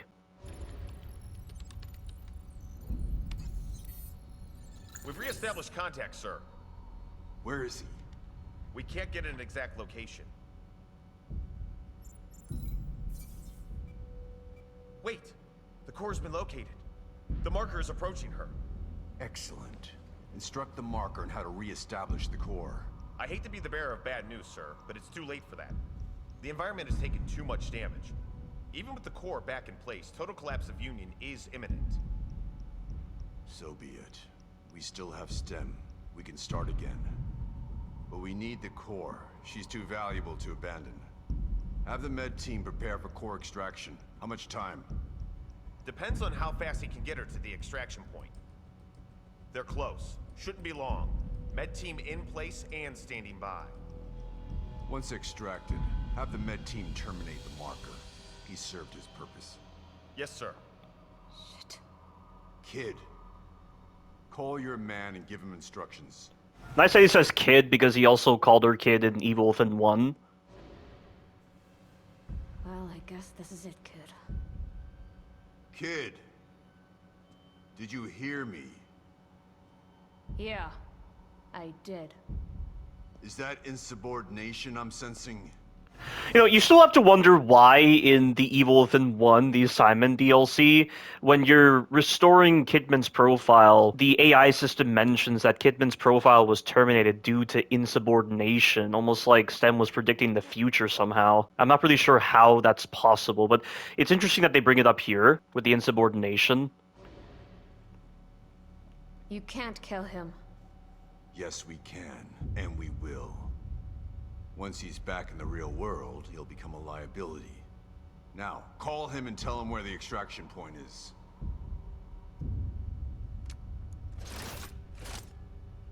Come now, kid. He signed his death sentence the moment he entered STEM. Now, do as I've ordered, or you'll be signing yours as well.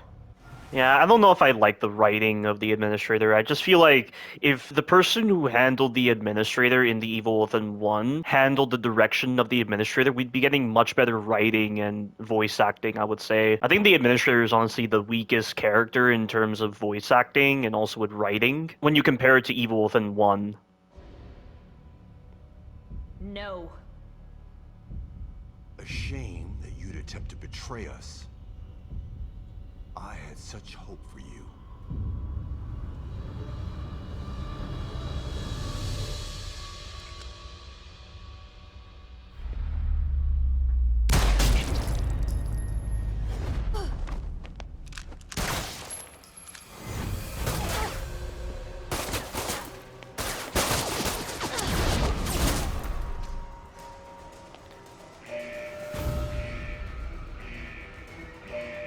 And this part's really dumb because there's no way you can possibly like stay out of cover and shoot the enemies in a normal way because they'll easily kill you. So you have to spam the iframes or the startup frames and shoot them in order to survive.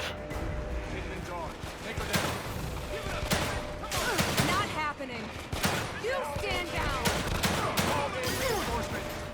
Somebody check on the administrator. Did they both just say the same quote at the same time? The shooting's very inaccurate because I'm not aiming directly where my dot is. Need to hurry before more show up. It's not aiming towards the center of the screen.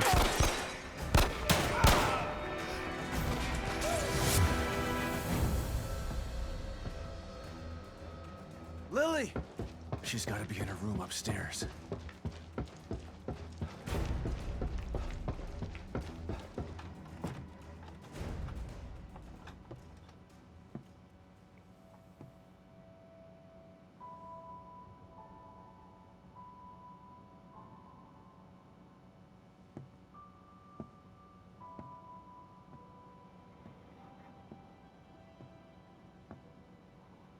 Lily.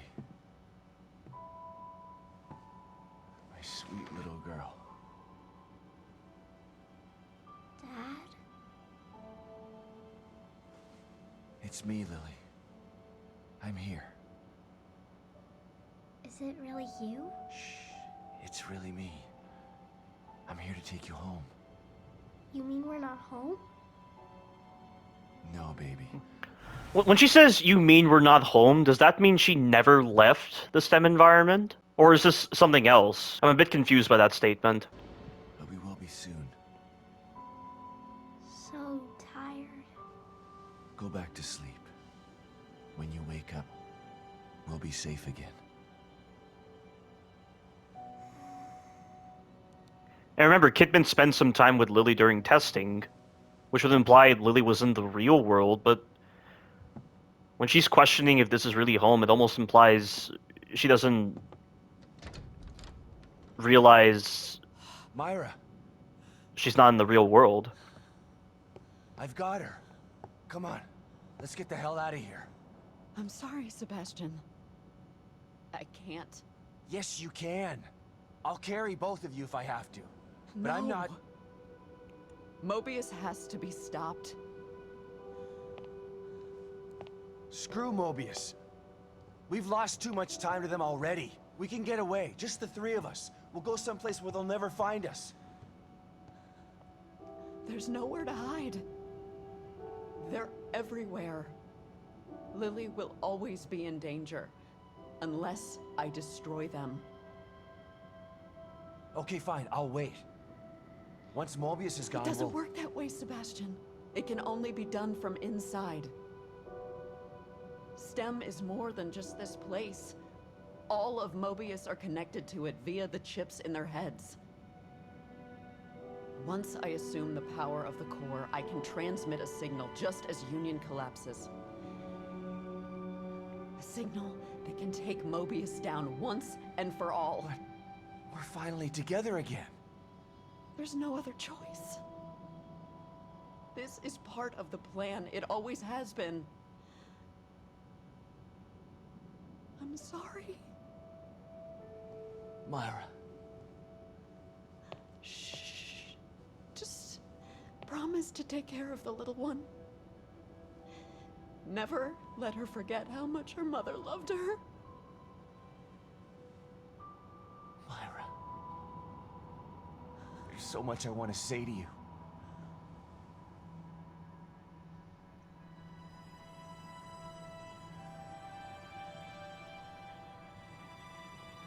You don't have to say anything.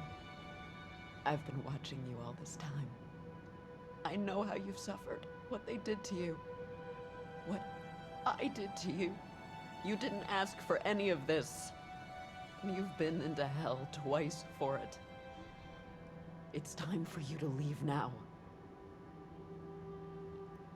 To live the life that was taken from you.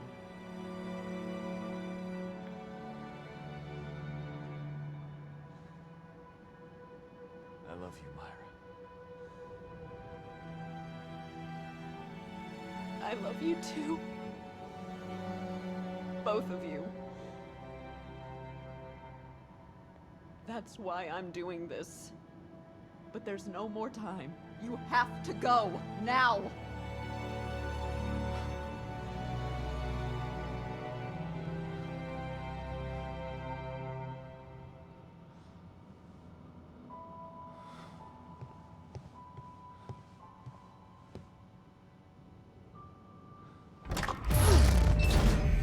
Come get me, assholes. Warning, warning, Alpha 1, emergency. Warning, warning, Alpha 1. Shit. We've got a pin down! Shoot to kill! We're not making this easy.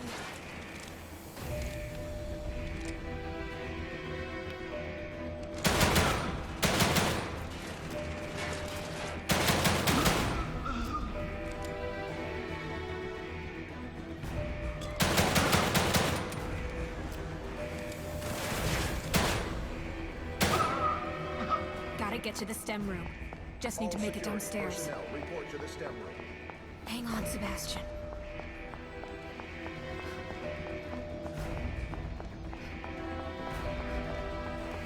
Almost there.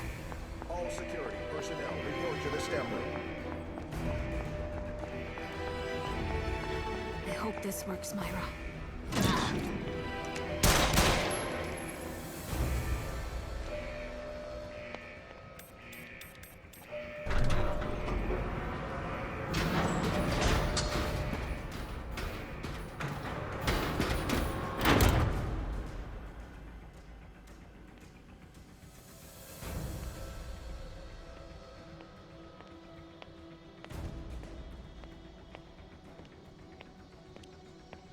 What are you doing, kid?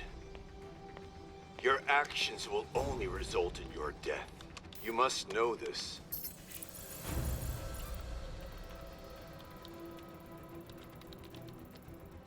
You had such potential. You could have amassed such power. And now you choose to throw it all away. Why? After all you've seen, all you've done, why the crisis of conscience now? That's how I learned that phrase. For the detective? For the child? No. It's for me. Think about what you're doing, kid. STEM is needed. Imagine it. A unified consciousness for all mankind. No more wars. No more disparity. No more pain. Yeah, he did briefly talk about this in the Consequence DLC at the start, when you're in Sebastian's room. He said society is wounded, and I don't remember the rest of it. But of course, near the end of the Consequence DLC, the fake administrator twisted it and he said that STEM is an abortion, a machine designed on the premise of fear. But in a sense, it is perfect with what we hope to achieve. Because when one experiences true fear is when they can be controlled, they can be molded. I'm sure the administrator probably doesn't mean what he's saying about a unified consciousness for mankind with no more war, no more pain. It's all just for his own selfish ambitions.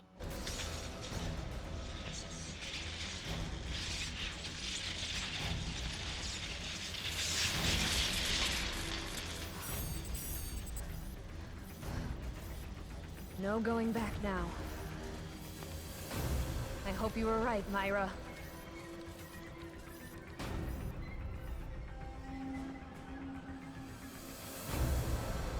Sebastian, Kidman, I've got her. Where do I go? get to your room. All right. But Myra's staying behind. You know why. Okay. We don't have much time. I'm counting on you, Kidman.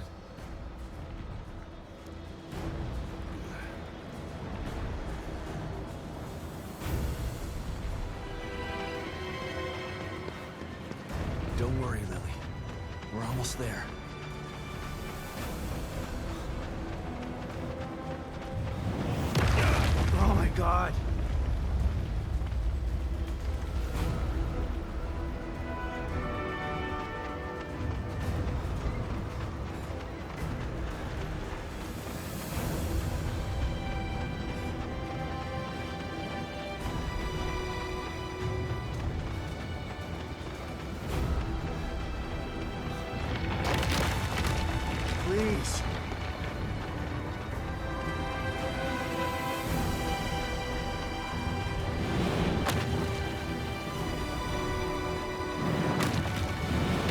We're gonna be home soon. Just gotta hang on.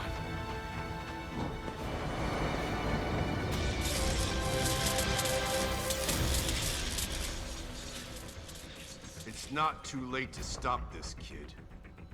If you do, I promise to kill you quickly.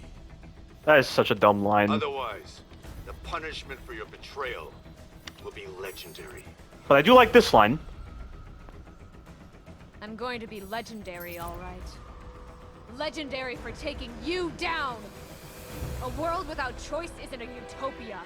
A hive mind only works with a queen that controls it. Join us or die? Well, guess what? There's a third choice. And that's fuck you! You're foolish! But oddly admirable. I like this line from him. It's a shame to have to lose you like this, kid.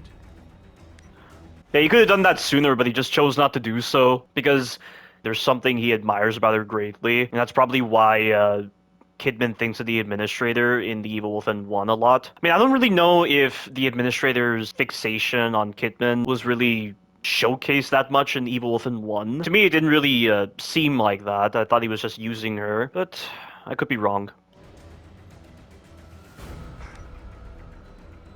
What? You thought that I was just flying by the seat of my pants here? I took my chip out 3 days ago. No matter! You'll die today. One way or another.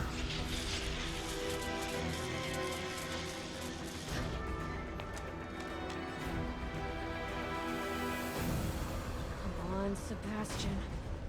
We're almost out of time.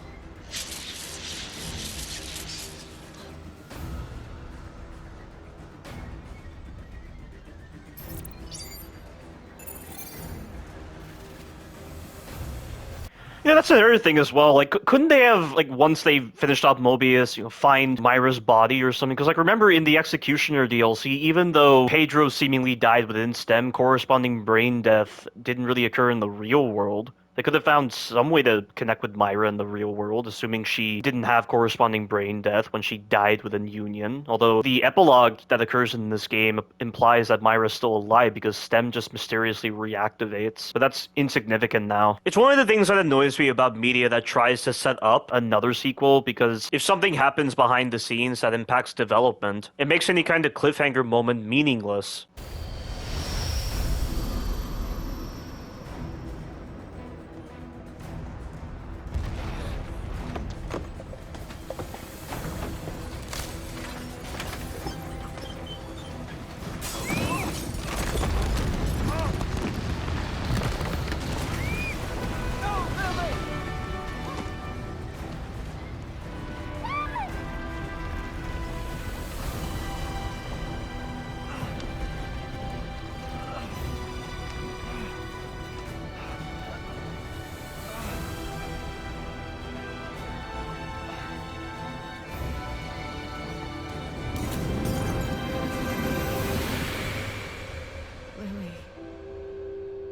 Sebastian, I love you both. Now you'll be safe.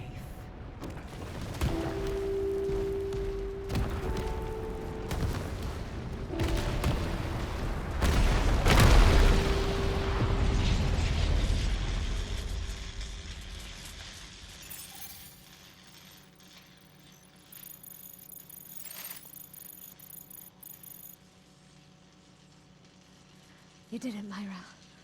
I knew you would. I like how she says Julian, not Kidman.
Take it easy, Sebastian.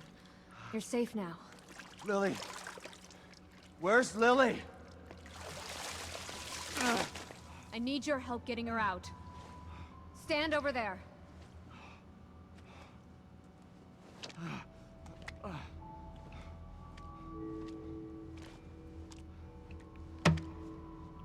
Hurry!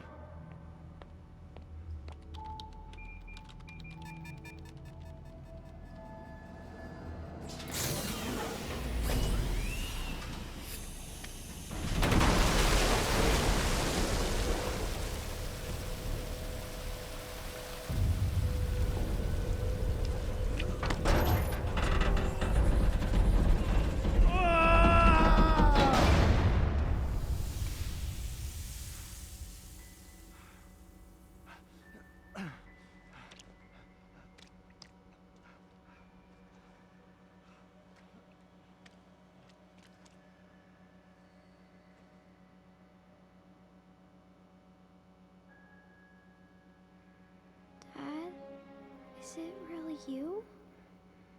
Yes, Lily. It's really me. I was having the worst nightmare. Shh. I know, Lily.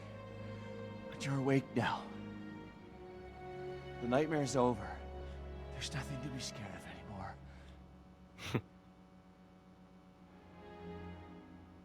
It really is, isn't it? I'm not still inside there, just thinking I'm...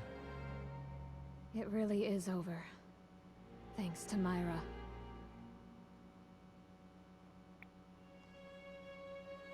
Come on.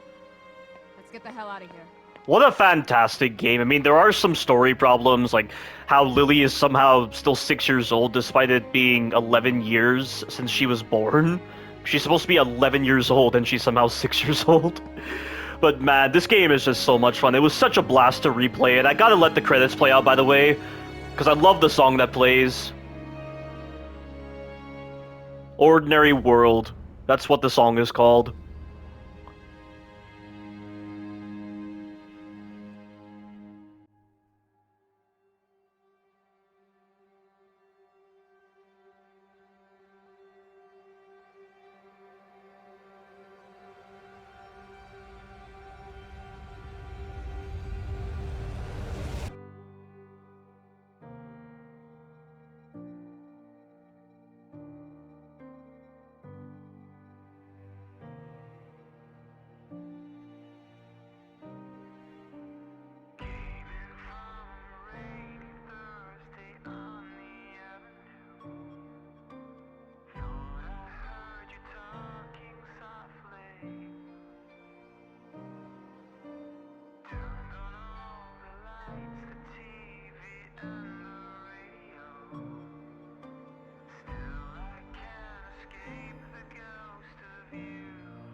Somehow I have to find. And as I try to make my way to the ordinary world, I will learn to survive.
but I won't cry for yesterday. There's an ordinary world somehow I have to find. As I try to make my way to the ordinary world, I will learn to survive.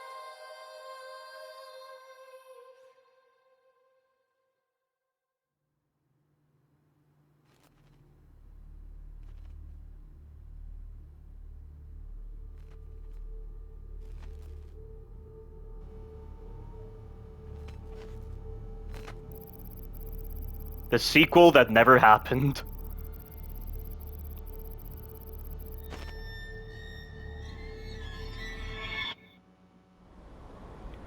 What a fantastic game. I mean, this game might have some issues with its combat compared to the Evil Within 1, but it's still a fantastic game. And compared to Resident Evil 4 Remake, this is miles ahead of the quality that was non-existent in Resident Evil 4 Remake.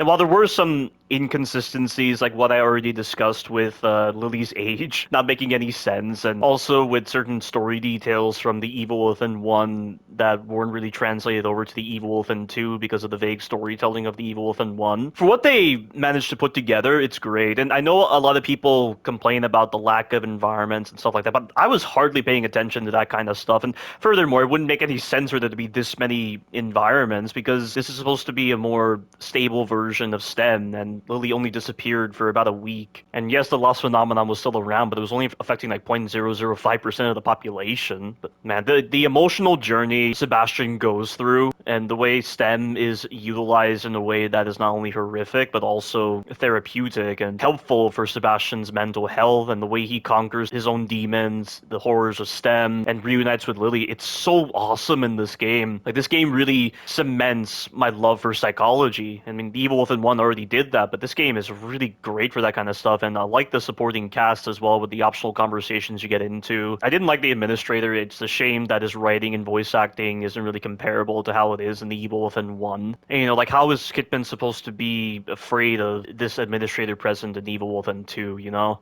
It does suck that Ruvik was kind of dropped, but I mean, it kind of had to happen because Leslie wasn't going to get out of Mobius either way. There's no way Ruvik could have escaped into Leslie and gotten out of the building because they took him away. And then Joseph is revealed to be alive, but the sequel never happened, unfortunately, because they were focusing on other projects like Ghostwire Tokyo and Hi-Fi Rush, which I still need to get to. I still need to play Hi-Fi Rush. That should be like the next playthrough. Only it'll be a blind playthrough this time because I haven't played it. But I've heard a lot of positivity for that game, and from that one cutscene I saw in Hi-Fi Rush involving the transition from gameplay to cutscene, it was pretty interesting. And unfortunately, with Tango Gameworks shut down and then bought by Krafton and Microsoft now owning the Evil Within IP, there's just no chance for a sequel. And even if there is, it'll probably be regulated to Xbox. But then again, I do have an Xbox Series X, but I can't record commentary on Xbox because Xbox isn't intuitive in the same way that PlayStation is. I can't even record long stretches of footage without an external hard drive for some stupid reason on Xbox, and I have no idea how that works. Not to mention, I can't stand the Xbox Series X controller. It always hurts my fingers trying to use it, and it always chafes against my skin. It's just really unwieldy in my case. And aside from that, given how Microsoft has been with just shutting down companies and also not maintaining a good budget, I just have a feeling that if they magically announce an Evil Within 3, it's just not going to be good. I mean, I'll still play it either way, because the chance to play a new Evil Within title is just as rejuvenating as the chance to play a new Resident Evil title. But this has been my playthrough of the Evil Within 2. It's been a blast to come back to this game, and to come back to doing YouTube content after releasing my Resident Evil 4 Remake retrospective. Definitely rejuvenating. Thank you all very much for watching, and you take care now.